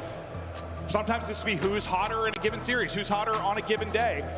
In this final right now, it has been Optic. We take a look at the bracket and how we got to this point. Optic won it 3-1 in the winners final. And honestly, Optic played great. They absolutely did, but like FaZe didn't, they didn't look good either though, at least in the respawns. Like, yeah, and you don't know if that's just sort of a... Sometimes you don't know whether the credit that all to Optic. Yeah. Or were they just coming out a little, not really shooting, being themselves? Because that has been something, I mean, talking to Crowder, like watching, you know, just FaZe play hardpoint, it just seems like sometimes they'll be playing the game the right way. Their guns are not hot. When their guns are not hot, they get punished. I think Optic are better fundamentally, that they can survive those types of games more. But when FaZe are shooting well, they can take it to anybody. We continue on, Jordaluka. Holy, I'm having fun. This has been a banger so far. Yeah, we're talking about Major 3. I don't want this one in. Yeah, right? I want to keep jumping back here. Oh, forward stats so far. He has been sensational. What kind of performance will he get here? Pressure. Now to Optic to even the series. They won this in the winners bracket final. Looking to do it again here as well. Nice break off so far for Optic. Yeah, you're just hoping the last couple of minutes, the way it went for Optic, that was the heat, the warm-up, as we are going to remake this lobby. I'm so sorry, crowd. I'm so sorry. Grab a drink. I told you you never wanted this to end. Give your neighbor a hug, a kiss. You know, we're having fun. We don't want this day to end, so we're just going to restart this and make the day go longer. This place is packed. This has been awesome. There's a lot of people that was very toasty. I have a personal fan here. I have my pants hiked up. If you guys can see me, I pull them up to my knees like this, and then I run a fan on my legs to keep me cool. You can turn around now. Don't know how this guy is the way he is. Very athletic. He's insane. Look, dude, I'm perspiring. You're an athlete. I don't know about that. Maybe at one point in my life. Producer's giving me highlights because he's like, Clint's taking his goddamn clothes off. So we'll take a look at some highlights now. Just looking through some of the moments as we get ready to remake the lobby. Hopefully, good to get this going in just a matter of moments. But it's been a Call of Duty treat thus far. Final one went all the way to a game 7. We might be headed that way as well. But Optic gonna need to slow down this man on your screen. Sim, not the best map too, couldn't replicate what he did in the winners final, but his response, he's been terrific. Yeah, it started off so well for FaZe, but then things get dicey. Behind the Optic attack in that map number 3. They tie it up with only 2 minutes to go, maybe even less than that, maybe even 90 seconds to go at 3 apiece. We head to the overtime. Yeah, one of the better, if not the best overtimes of the year. Listen, it's probably recency bias, but I swear this game just feels streakier than like any Call of Duty title of all time. Like, you're either just nuking or just getting nuked. These headshots, yeah, I feel like headshots or just getting in a flow, like something not breaking up your rhythm, or when you're in hell, spawning up, getting stunned over and over again, or trying to break a hard point over and over. It's just, when you're in good positions, you've got to take advantage and turn it into points, and you really have to survive the lows. And typically, when we're talking about 2 of the top teams in the world, it's surviving the lows. That's the conversation. It's taking the punch, getting back up, battling back. As we're close to a restart here on Exposure.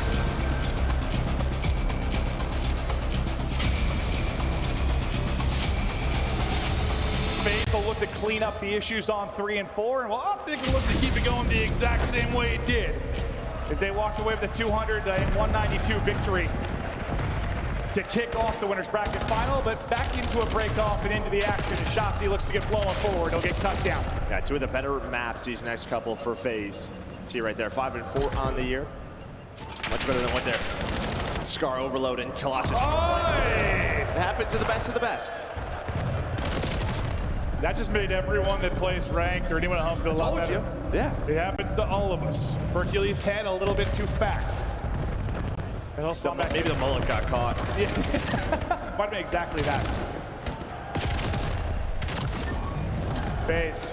Finding all the kills there with 15 or so remaining on this as they'll have Optic spawning where they want them to set up for second. You see Mercules' stats top left on exposure hardware this season. A 1.2, very, very good. And he'll look to replicate that. Trying to deal with a 4, a little jump peek from Dashy, able to do it. Next hard point up, nobody able to dip a toe in yet. FaZe will be here first, just waiting on the nades, I think, to go, and then get on the point. Well, those were the moments FaZe were so good at, but you see Dashy, he actually spawns behind them, so you're gonna reposition if you're 0-4, hoping for some cleaner shots. You just want Hook's just trying to distract, allow his teammates to get into a spot, and then he's gonna come back and rip you. That's gonna be 3 dead. Optic have spawns, 4P3, 30 seconds left here. And that's an example like where, yeah, like a trophy can just be the difference. Like a 4 might walk away with a kill or 2, but he's just stunned 3 times. Nades hitting him, nothing he can do. Good utility usage there from Optic. Yeah, and I'd have to see how Dashy spawns up there, but you might have just had nobody blocking.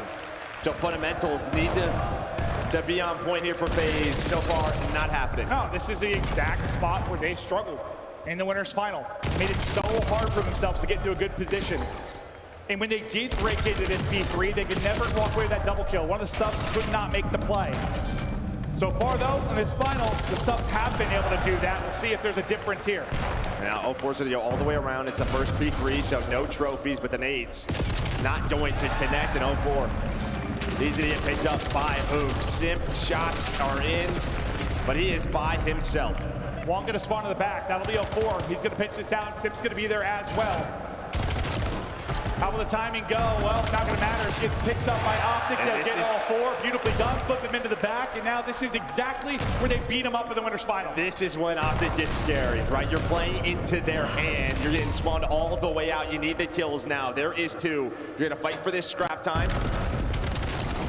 But you might get done by Dashy. He's got a little bit of help from Shotzzy. You see FaZe, they're gonna try fly quickly across the map, but Optic not gonna allow that to happen. You get some needed kills for FaZe. Could have been worse. Yeah, not much worse. You're gonna get 1 to spawn at ult, so that'll be Hook in behind. We'll see if that gets picked up or he just plays disruption here. And I don't think so either. The timing of the spawn was absolutely insane. Right as knew it was about to pop. So he's gonna get a freebie. That's gonna break up the push. A 4 trying to get to the back, finding the kind of clearance he's gotten here with Draza now. Optic cruising though so far, up 50, looking to take their first respawn. The communication now from Optic Texas. That's done left. Okay. Front shot, 1 shot. One shot. Nice, do that. I'm shot in front. Yeah. They're gonna be left. They're gonna be left. Top ring, Abusa, 1 shot. Abusa, 1 shot, top ring. Dead. Another one behind you. Front. Nice. Okay, bomb. I'm going top okay, right. One R ring. Wall banging. I'm trying. He's gonna go along. I'm taking the puck. Where he went, Khan. He's on time. They're corner. Seth, that's him. They're all dead. I'm 1 shot. I'm nading time. Top server. Top server. Okay, nice. Jump time. Try to buy time out. I naded it. Shot at her. He shot at her. They're They're gonna play land. 0-4's top server. Okay, 1's our top server. 0-4. He's still top server. Okay, we gotta get mid. He's still top. Just gonna iron. Top. I got the guy server. Go. Yep, server boxing on time. Oh, Bruce is on time. 1 HP. They're gonna push me out. 1's pushing me out, I think. Yeah. Nading time as well. Try nading time as well. Mid alley. Iron up and get mid, boys. They're in our shot.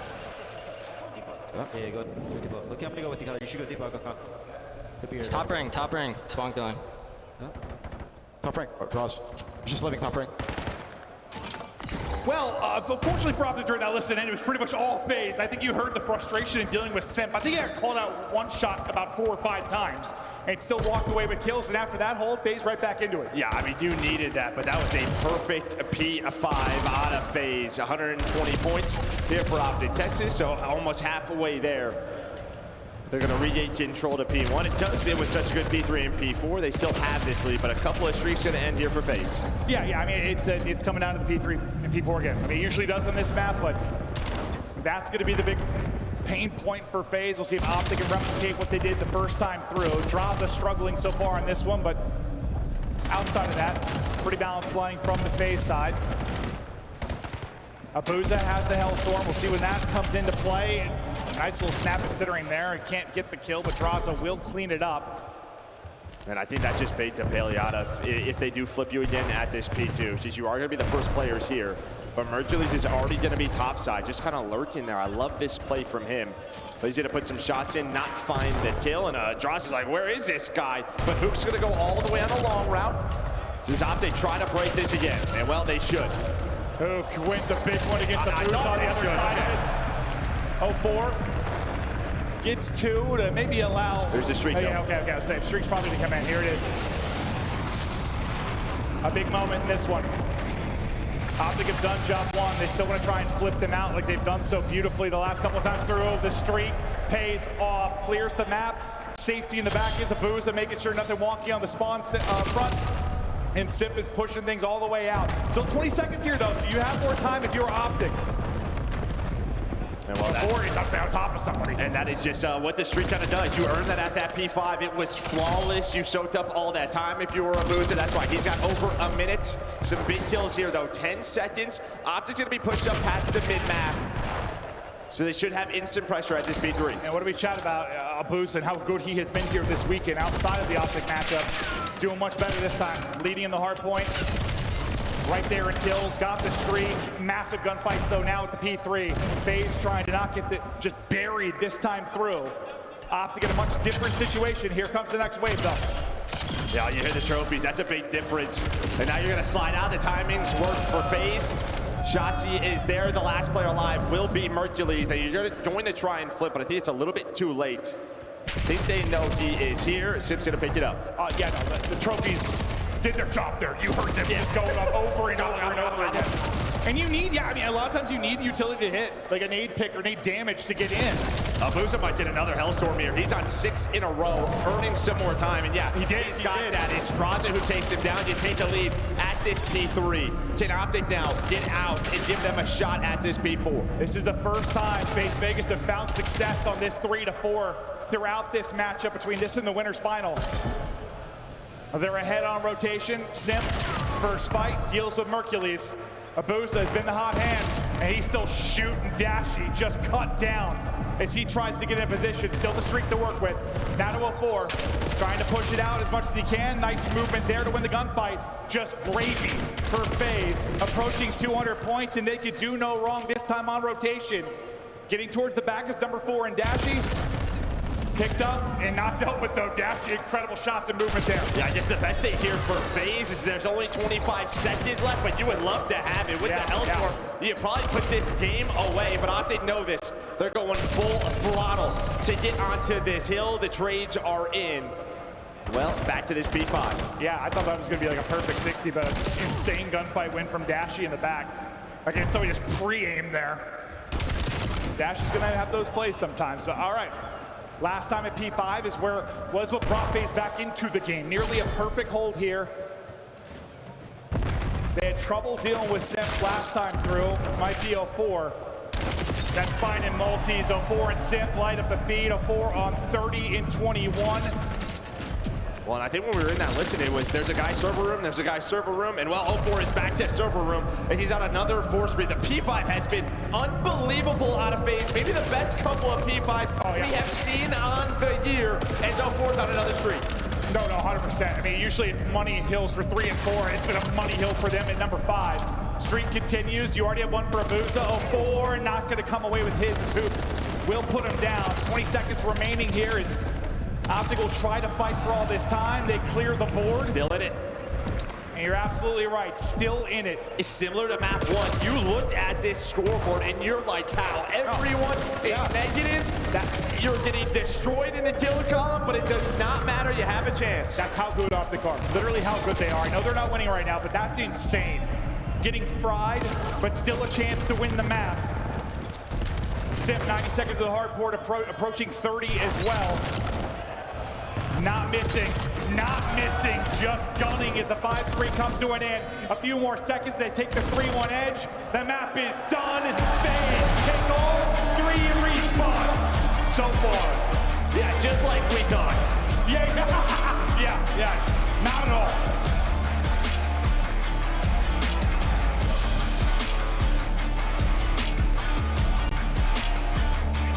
for 04 and Abuza, they are one away from finally capturing that first title in so many finals last year. You know, yeah, we joke, like, listen, as much as like Simp has the highest tournament win percentage of all time, tournaments entered, tournaments won, he is #1. But what do we look at? We look at the second places. And then you add the Silver Surfers of last year. I'm thinking, all right, well, we're just looking for more seconds. But here they are on the cusp of getting the first win for Abuza in 04. And for Simp shutting up a lot of people that bring up, you had Sally, you had Abizi all this time. No Cell, no Abizi. Close to another win. Yeah, well, he's got an 04 in Abuza. I mean, plus 13 from Abuza, plus 12 again from 04, leading the kill column, but it is Simp's damage. And I just think that streak, that P5 was so good. Abuza only was on a 4 spree, but he earned around a minute of time. And then, all right, you're put into a bad spot at that second P2. The Hellstorm bails you out. That was the turnaround play. And then, I'll be honest, I didn't think the P5s were going to be our conversation at the end of that. It's not usually, but that was insane. I mean, listen to me. The listen-ins have been so good with Optic. That was one of the first, I mean, to be fair, it was a listen-in while they were getting slammed at that P5, but it was just like one shot, slipping away, slide server room. You could hear the frustrations, couldn't deal with it, and even the Titans could be frustrated. You heard it there. Yeah, now we got to see if they bounce back with another search again. Can we keep going? Optic fell short in Major 1, close to doing it again here, but don't count them out yet. If things start clicking, they might make the run. Before we continue on, Death, talk to us about the last couple. We're not even nervous over here, are we, Birmingham? We're going to a game 7 now, 3-1. What a start here for FaZe, and we don't normally take a map 4 break. So, Allie, this is a little special treat for us. Hey. And I don't think any of us predicted that Optic would lose all the respawns and win the What is Search going and on? Destroy. It's literally opposite day. And what's so crazy about this is during that hard point, it was within, like 50 points throughout the majority of this, even at 1.10 going into that 200 mark. And usually, I mean, the crowd is dead silent. You could drop a pin in here. That is something that I am not used to when Optic is on that stage, regardless if they're in the lead or not. It's quieter than Kitchener on a Thursday.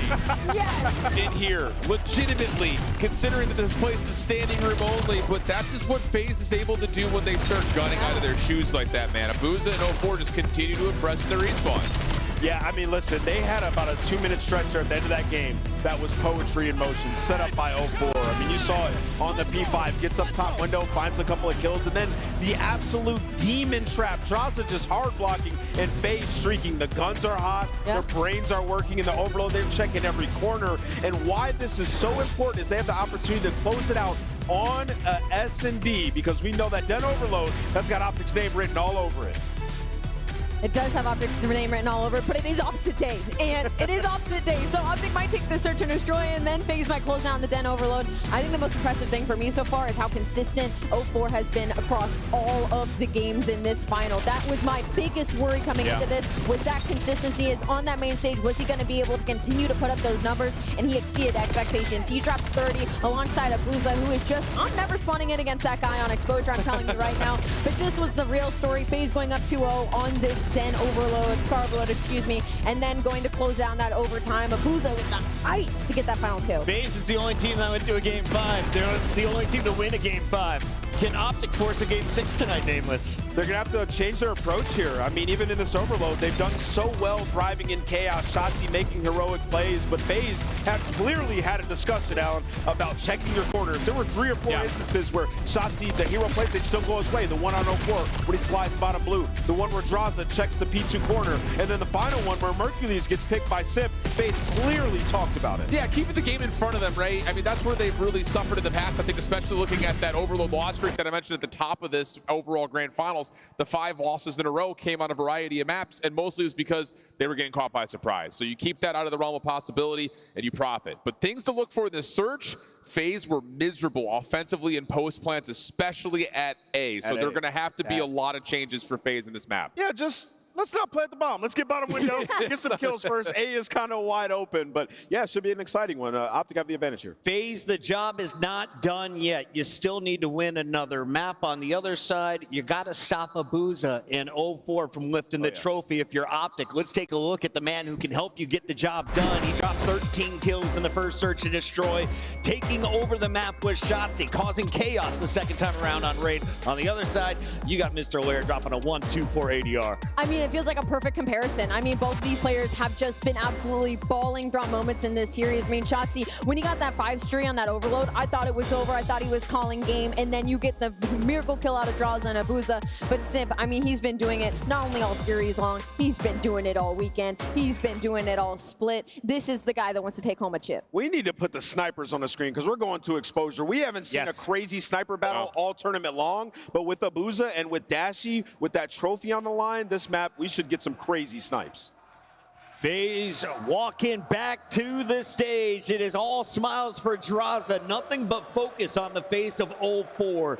And I am so curious to see the focus on Abuza's face, because after their most recent win, the man was elated. He knows how close he is to lifting his first ever trophy. It is time for another game as we get back into the action. I think for Optic, there are a lot of teams across from them on the main stage that could get shook in this moment. They could get phased by this moment. Unfortunately for them, Simp and Draza are absolutely two that do not give a shit. And then you just look to what a big year it was in development for 0-4 and Abuza last year. All those second places, yes, they got 4-0'd twice, but by the time it came down to that grand final, hell, that was a winnable final of champs for them last year. An incredible series against Optic. So they've been in this position.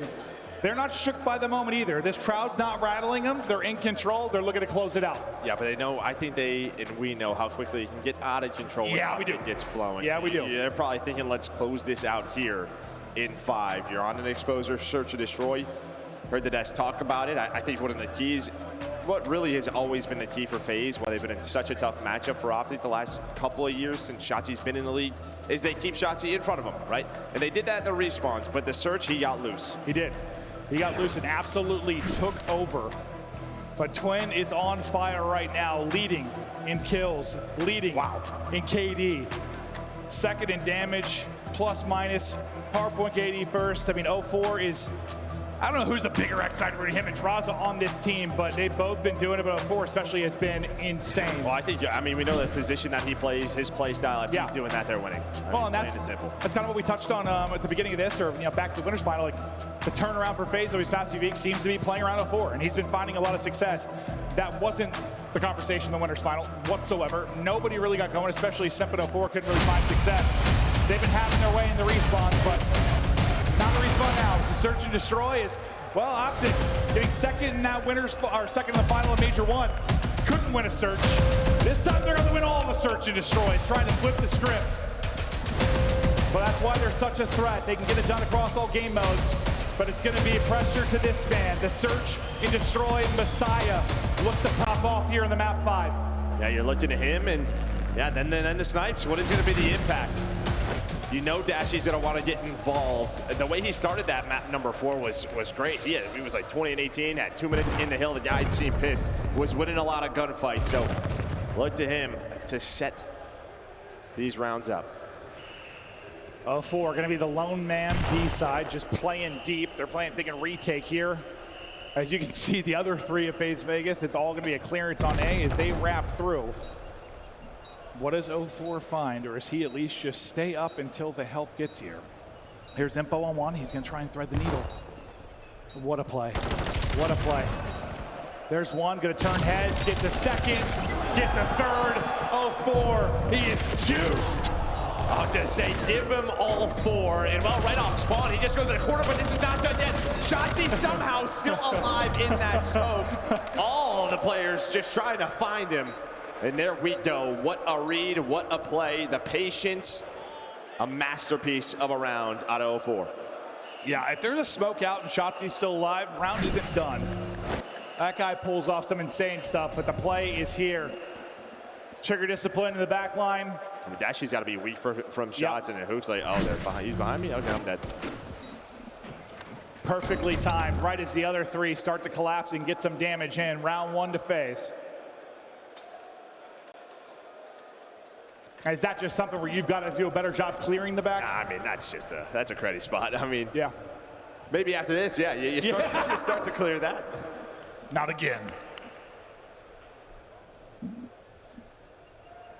Let's see what the FaZe offense looks like.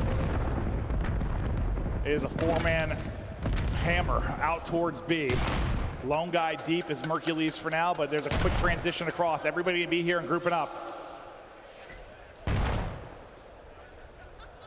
Plank going down. Can he get away with his life?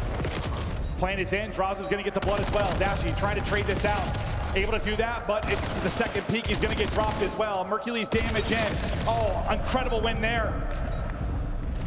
Trying to chase him down. Simp lost the line. Mercules with that opening damage, able to finish the kill. Round to Optic. Mert goes down, you lose the round. He does not right there. He finds the double with the pistol. I mean, just some unbelievable headshots onto that first, and then just great finesse, because Simp is here. But Abuza, he's got the pistol. He's sniping. Adios, friend. Oh, yeah, 9 HP. Simp finds Hook, and then you just don't know where this man went. Yeah, I mean, Solar Side can just be, it is a circus. Is he up, is he down, trying to find where they are, but beautiful job from Mercules. He's going to need more plays like that. But yeah, as Ant said, maybe FaZe just don't plant the bomb. Well, yeah, it was the A-bomb site that was giving them troubles. That time they switched it up and went B. Yeah, maybe just, yeah, maybe don't do it. Maybe just don't do it.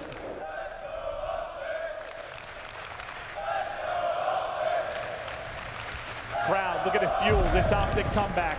One map at a time. They're not out yet. Swap off snipe to the AR for Dashy. Once again, the pressure for Optic building over towards B. Defensive setup very different for FaZe, but out of the play for now is going to be 04. Could not be more different for him defensively this time. Yeah, I say a much different look here for FaZe, but again, you have so much pressure through dirt. You know where this is happening. So another retake at this B bomb. Legit for the nades, stuns to connect, and then maybe 04 can go. Here we go, it's his nade. He gets some damage in. Trying to set up the other side. Hoop gonna get a kill. 04 trying to get there in time, but all the fights are going down. Get a 4 be the playmaker again. Through the smoke, fire and flame. Trying to find the opening. Chasing one down. Damage is in. 25 seconds and dwindling. 04, 2 in the round. One player left to deal with. Chasing it. A ring around the rosy we go. Damage is in, and finally 04 closes. Back-to-back defensive rounds. 04 able to get 3. We were waiting for it to be him, but he eventually got there. Yeah, these rounds at B are a complete shit show. Both of our teams smokes down, trying to finesse a ring around the rosy, just trying to do what they can. But yeah, it was 04 in his plays. Mercules wanted that one for 2 back-to-back clutches. But 04 has been so darn good. 04 looking for his first tournament win. Are you looking for his first tournament MVP? This man has been unbelievable in this final. And they're now 4 rounds away from a championship. 7-2 start for 04. Who will be the answer for Optic? Who will get an offensive round win? Yeah, we're gonna plant the bomb again. Let's leave it in spawn. Might be the play for FaZe. Dashy's gotta be careful here. I thought that nade was gonna land at his feet. He's gonna back away with that snipe. You do have Simp lurking top side of the map. See what that engagement is like, and Dashy says hello. I'm gonna take that first blood. It's the blood. Shotzzy weak, 04, another massive one, but it is traded out. Activating on one side will be Simp. Trying to win on the other side is Abuza. All gonna be on Simp now. Able to take out one. Checks it, nobody home, but after the check, he is punished, and again, the defense holds strong, 2-2. Starts with Dashy with that first blood, then everyone has to reposition, and you're worried about the bomb. Simp is sort of the closer in that. He's hoping it's a 1 versus 1, even a 1v2. He's got a good shot at winning that through that pinch. But he needed a little bit more time. His teammates could not give it to him. Yeah, similar to the last round where by the time 04 got there, still had a presence on the other side. Not the case this time for Simp. Too good of Optic there to eliminate the opposite side of the setup. That is what we're battling for, a peek at the Major 2 trophy. FaZe Vegas looking for their 4th straight Major 2 win. 04, no blood this time, it's Shotzzy, and that's the guy you gotta get going. Took over in the map 2. Dashy had the blood in the last round with the snipe. He's looking for our openings here. Yeah, I mean, I love the confidence, but you're hoping he's got a little bit of help or a stun or a nade to connect. Instead, it's going to be a first blood for Shotzzy and a bomb down. Now you're going to get into your setup, and well, the double chow is there, but the teamwork on point. Mercules, he's going to find the first Shotzzy repositions. Just like that is Abuza left in a 1-on-3. Best of luck with this pistol out. Yeah, I mean, one guy's on top of the map. Oh, nearly a quick, so misses that by a sliver, but Optic get the round win. They go back-to-back and take the edge. And I thought after Dashy got caught, maybe things get interesting with the support from Mercules and Shotzzy.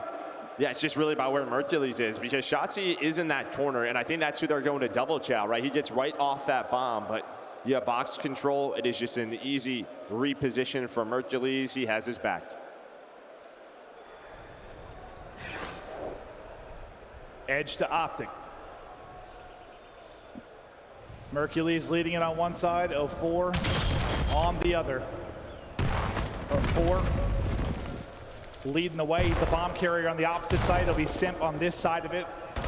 04 trying to get active early. Able to trade that out at least and stay up for now. On the long push through, you've got two players. That'll be Hook and Shotzzy. Dashy's got to stay alive till they get there. Yeah, I thought that nade was going to land right on top of him, but just missed him. And well, his nade is a money. So that's going to be the info, but a smoke down, but you see that player gets off the bomb. So now things get interesting. Dashy has to get away with his life. He's getting hunted. There's still 50 seconds, so FaZe have time to do what they want. I mean, what a nade. It just delays everything. He would have had a plant in already. Now it's going to come through, but at least a little closer in position now. Our Optic will be able to apply pressure here without like 15 seconds being off of this post-plant clock. Dashy saw a sliver, can't hit. Up over the top goes Hook. Abuza wins a massive one. Shotzzy though, through the backside, opens things up. It's all gonna be on Abuza now, trying to finesse, wins the gunfight. Oh my lordy, Abuza goes huge. And I thought they kind of scammed that round, honestly, because there was a great timing for Shotzzy on the pinch through server. One player gave it up, I think it was 04, and he gets caught. I thought it was done with. But Abuza's shots, unreal. He wins the round. Every time the bomb's planted here, it's just insane. Absolutely insane.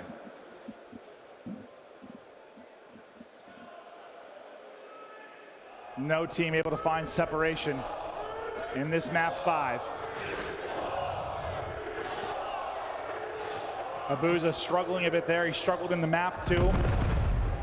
But now with 3 straight, getting into the mix with a huge clutch. Maybe that gives him some life in the search and destroy. Bomb player on an island now for Optic. Joe, what are you seeing from this FaZe setup? I mean, just very, tight-knit, just trying to find info and really just giving up B. And well, the timing in the middle of the map that time for 04 goes his way. So they hang out for around 30 seconds. They don't see anything.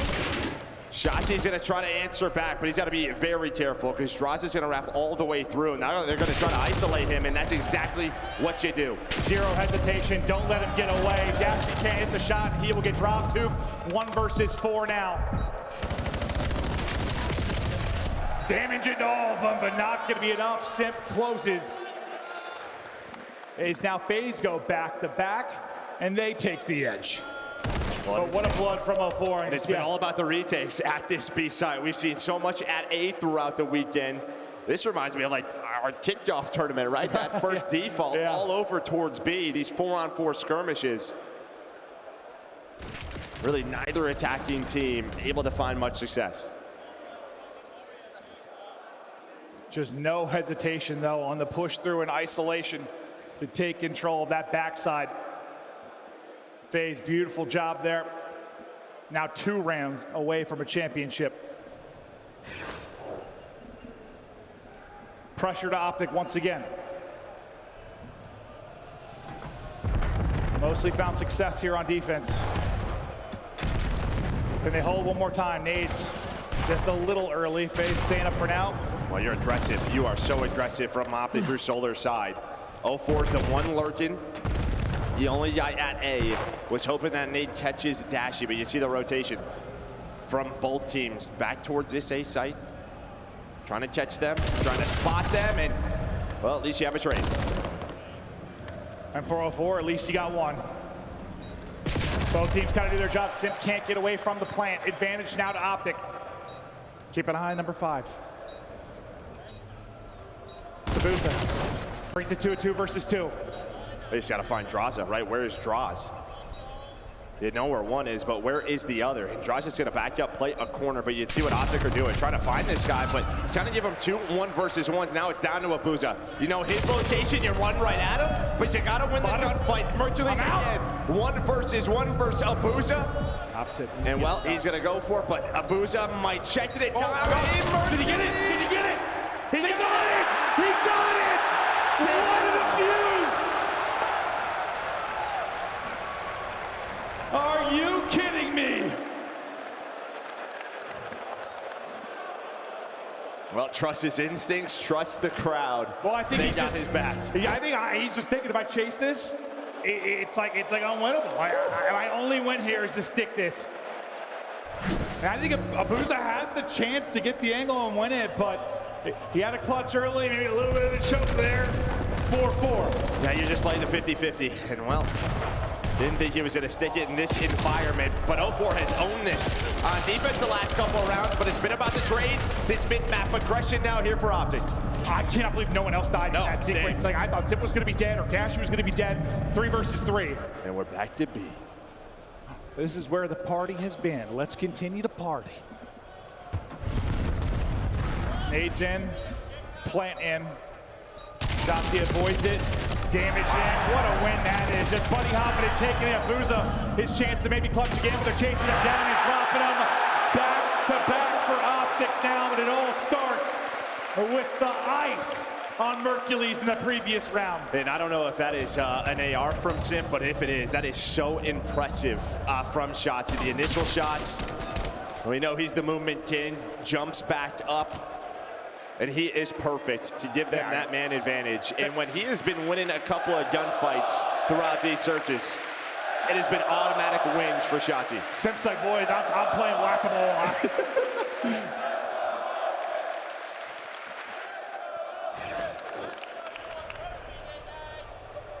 Map point for Optic. Can they do it on offense, or are we going? Or on defense, we're going to around 11:04. He's found so much success, and it continues here. Finds one. Optic completely wiped off the board. All on Dashi. 1 versus 4. He's in a triangle of phase players. Wins another one. Can't finesse. We're going to a round 11 to decide the series. Well, that got interesting. I mean, for Dashi, because 04, I think he was going to score an overload. I don't know where he was going all the way through Zig. I thought he was going to turn around and help, but you can see if he gets out there, maybe a chance, but it's the early aggression right through mid. For the boys, I got to score. Yeah, not sure if they had a trophy down or what, but you just had no info on that if you were Optic, and they made you pay.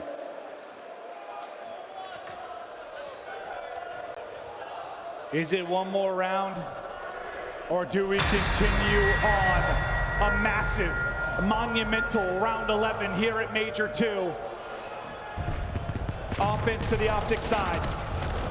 Dashi with a big stick out, and he gets ripped. Abuza gonna lace him. Well, they're just trying to pressure Mercules. They're trying to end this right now. Simpto did a backed away, stun out. Keep that man advantage, but look at Hook. Hook has gotten through. Oh my God. Yeah, I'm not sure that timing was with 04. It looks like I got Khan to be picked up, maybe? I don't think so. I don't know. It looks like maybe. I can't tell if they are aware this might be open. But they don't know what force here, right? Because Hook's through. So they have no idea. So it's a 2 learned players, and then they turn around, and here we go, all down to Mercules again. He has been Mr. Clutch. He's got to walk away with a 1v3 here, and what a moment it could be. Sorry, 1v4, not gonna happen.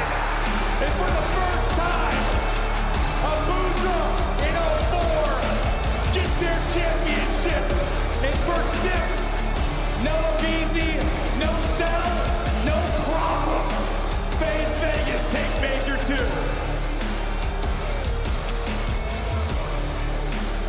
And it's the double-digit duo in 04 and Abuza to seal it. They put up 24-25 in this map number 5 to seal the deal. And it's Abuza's first blood on a Dashi. I mean, Dashi couldn't even react. Oh, absolutely laced. Absolutely laced. Abuza. What a bounce back search and destroy after struggling a bit in the map 2.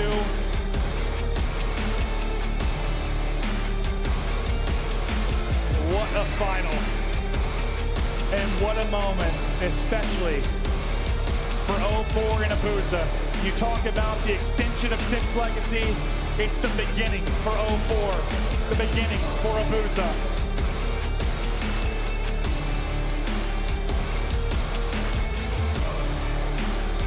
FaZe Vegas are your Major 2 champs, so let them know.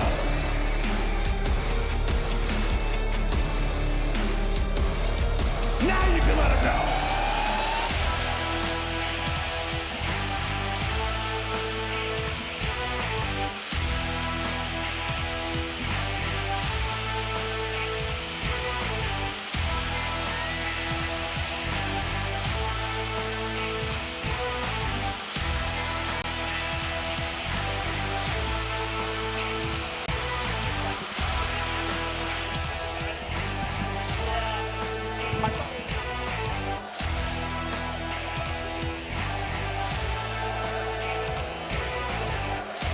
FaZe Vegas. They said it couldn't be done. They said the Optic were unbeatable. Simp, what is it like to prove everyone wrong here? Oh, it felt great. I mean, I feel like, I don't know, it got a little quiet in there during some of those maps, I can't lie. But, I mean, this event was sick, bro. Thank y'all for the old support, the ones that actually were. And, I mean, we're fucking on top.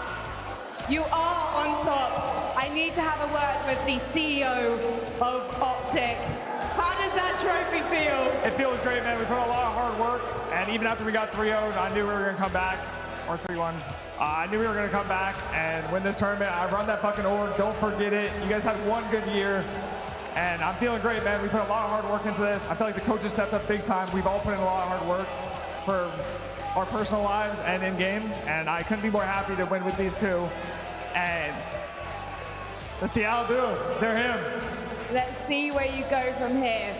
I've got to come between you boys now. Abuza, last year, 4 second places.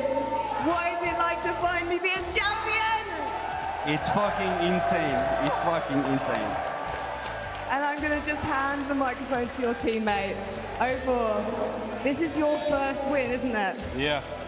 How does it feel? Fucking amazing, bro. After last year, 0 for 5, bro, thank God, bro, I have the best teammates in the world, and we fucking did this shit. And here's the thing, 04. This isn't just your first tournament win. This is your first MVP win!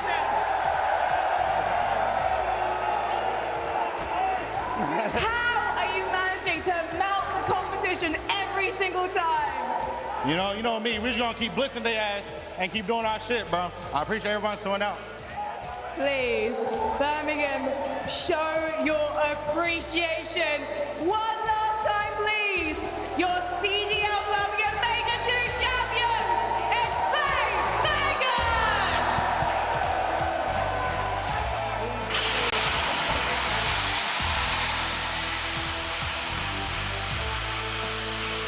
Congratulations to FaZe Vegas, the first trophy for 04 and Abuza after so many attempts last year.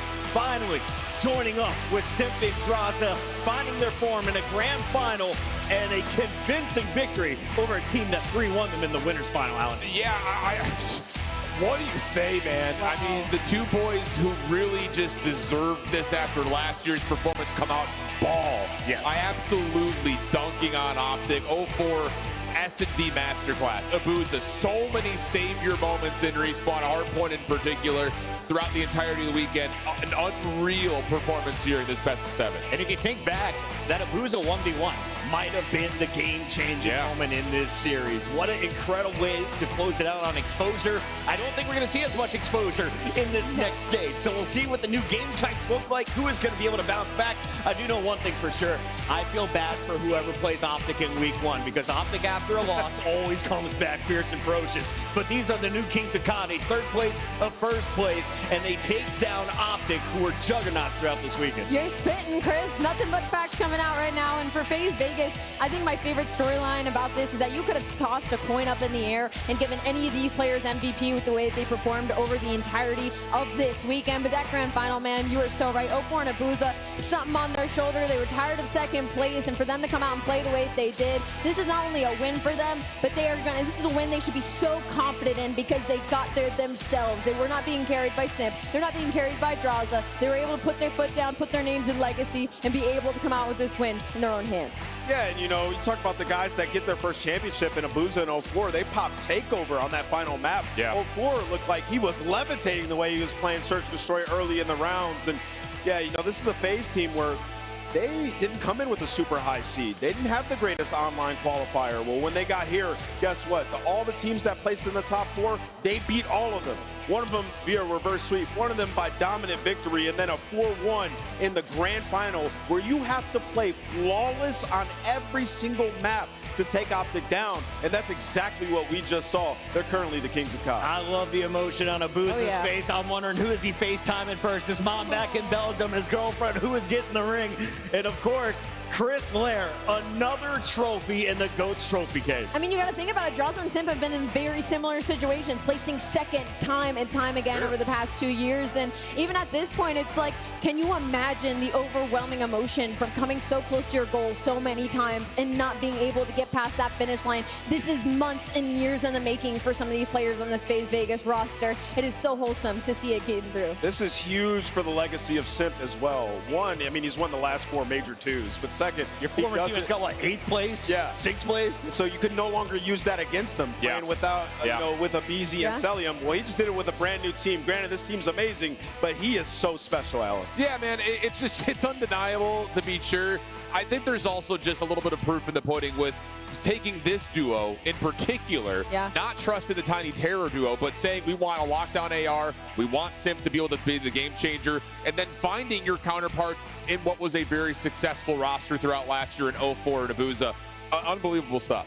I gotta say though, the best part of this whole event was the crowd, without a doubt. And Chris Lair shut them up. He made sure they stayed silent. They tried to bounce back and search, but that man alongside Abuza, closing out S&D and raising the trophy for the first time. It's great to see Crowder and Fish, the coaches, able to celebrate with the team. We got Tucker on the stage, and all FaZe knows we're going to Atlanta next. Where was FaZe at before Vegas? True that.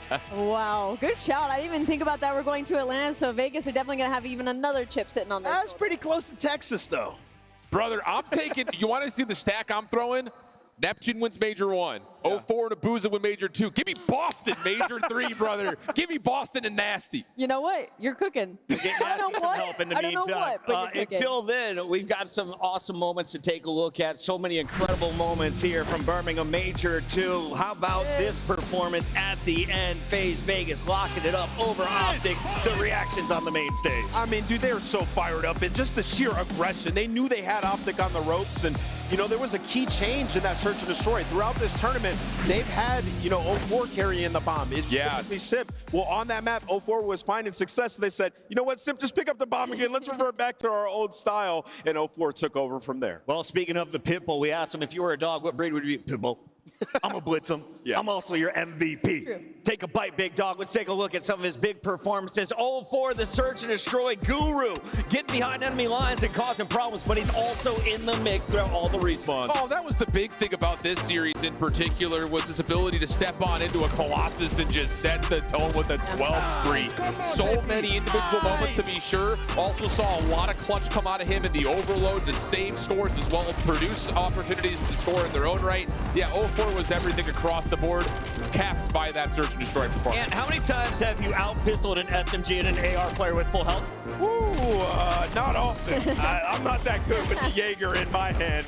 This guy, I mean, he had some miracle plays, and just flawless execution here on the hard point. Drazah's hard blocking and 0-4 slaying. It's that trust, right? So can people in the community please get off 0-4's back? He's afforded himself a couple of bad online performances because he could take over a final. That part. And also for 0-4, it was just the confidence he exuded throughout the entirety of this series. I didn't feel like he was second-guessing himself at all, which is maybe something that we had seen in the past from him, and that infected the rest of his teammates. I mean, and to set the tone, right, with that 12-3, like Alan said, and that map #1 Colossus, that was Optic's pick, and he was like, come here, look what I can do when you put this map up in front of me, and it's just unbelievable. I'm just so happy for 04 and just a well-deserved MVP. Was this MVP deserved? I sure think so. Let's take a look at some of the numbers as they are sharing the monsters on the stage. You guys are done. You don't have to keep drinking the monsters. First across the kills, first across the KD, second in damage, first in positive ratio, and most positive hardpoint KD. 04, your grand finals major MVP, did it in all 3 game modes. Yeah, you know, we're heavily weighing the grand finals here for 04. He needed a huge performance, and you know, it's been tough to just take down Optic, let alone dominate them 4-1. Nobody expected 04 to come out like that, but that's a deserved win for him. Guys, Optic didn't want to respawn in the grand final. Like, that is literally insane. Yes, FaZe Vegas was coming into this tournament disgusting at Search and Destroy, hoping that they just won 1 respawn going into some of these series. That was just unbelievable. UK fans, we won't be able to sign autographs for all of you. We wish we could, but security is escorting folks out. So let's jump right into the bracket and wrap this baby up. Optic powering through the winners bracket. They were 9-0 at Major 1, fell in the grand final. They were 9-1 at Major 2, falling in back-to-back grand finals. Does Optic need a loss in the winners bracket next time around? Maybe so. I mean, you're looking at these guys, they've been sitting waiting in the grand final, but yeah, I mean, in that one, just a lot of mistakes, and you know, FaZe were just more prepared, so I don't know how much that had to do with it. FaZe earned this one. Major storylines. Gentlemen had to come through the play-in after a 10th seed. They were bumped down by FaZe and eventually eliminated in a surprise upset. That was Koi who caused that problem, and not only were the Gentlemates taken out by Koi, Insight's crew took out the Thieves and put up a good run against FaZe for a top 3 finish. At the end, though, it's El Clasico. Optic and FaZe hitting back this time. They'll earn $150,000 for their attempt. And the 100+ CDL points is not going to do you too badly, especially considering that going into Major 3, we have our first minor returning where extra points are going to be dispersed amongst our squad. So, yeah, huge safety blanket there for FaZe, and of course, obviously asserting themselves as the team with a target on their back going into the quals. Was this the best stage yet, the best format we've had? I enjoyed having only 10 teams. I loved every second of it. The parity that we had in the league, how close all the teams were. I mean, also shout out to just the build-ups and the makeups of these rosters to be as good as they are, but easily my favorite split. And the tension of those playing matches, absolutely unbelievable. Yes, I love this format. Shout out to Call of Duty League, everybody behind the scenes trying new things. This one landed. With Major 2 officially in the books, we still have a second half of the season to go, and it all concludes in Vegas. We want you to join us in the Michelob Ultra Arena, July 19th through the 22nd. Did I get those right? Let's see if the graphic has it for me. Bam! 16th to the 19th. Posting up, baby. We're going to Vegas. I'm staying late. You can join in on the party. All you got to do is scan that QR code. Get your single-day GA passes. Go check out Zuma's stream. The Flanked is always giving away some passes as well. And, of course, you get a chance to see all of our teams back in action as we get ready for Major 3 in just a few weeks out. Yeah, with the Challengers teams in the mix. Rock already securing a spot with their Major 2 win in the Open. You got Project Notorious qualifying a spot, 2 more teams. But I'm telling you, boys, Boston's going to win Major 3. Go Nasty.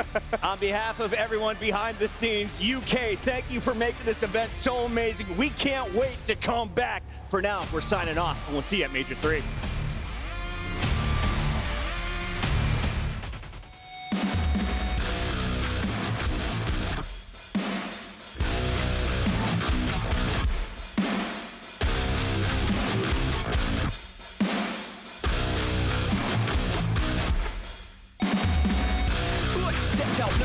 With a vibe on God, what a ride it's been. Grateful that I feel blessed in life for the hardest times I've seen. New outlook full of this motion. Man, I move 180 degrees. Fixed up everything broken. Now it's easy. Now it's coming in threes. Now look at this view. Top 10 running it through. Like road with a crew. Talking facts, I'm all about truth. Now look at this view. Top 10 running it through. Like it's work with a crew. Talking facts, I'm all about truth.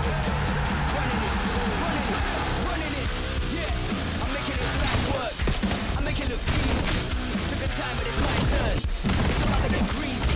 I'm making it like work. I make it look easy. Took a time, but it's my turn. It's about to get greasy.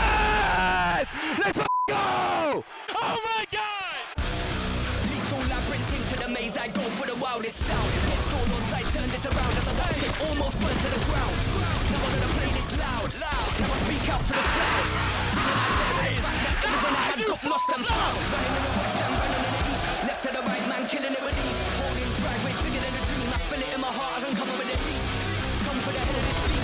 going right, just cut it off clean. What you mean, now it's R-E-C-I-P to the E.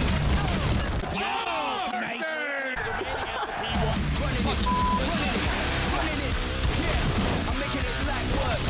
I'm making it look easy. Took the time, but it's my turn. It's about to get greasy.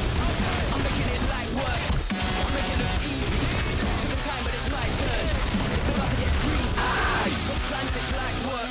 New goals, it's like work. Big moves, it's my turn. It's like. Got plans, it's like work. New goals, it's like work. Big moves, it's my turn. It's like.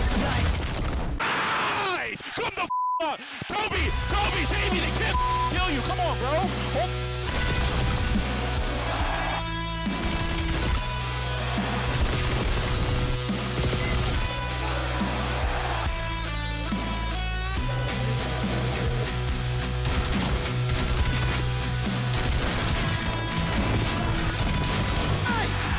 Baby, come on.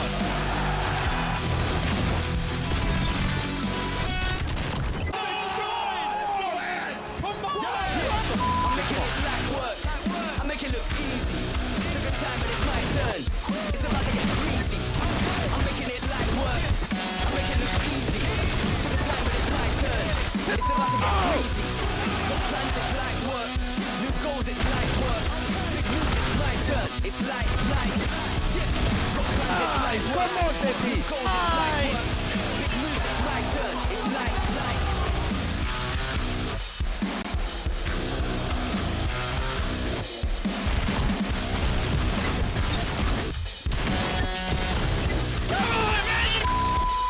That thing's going to finals, come on!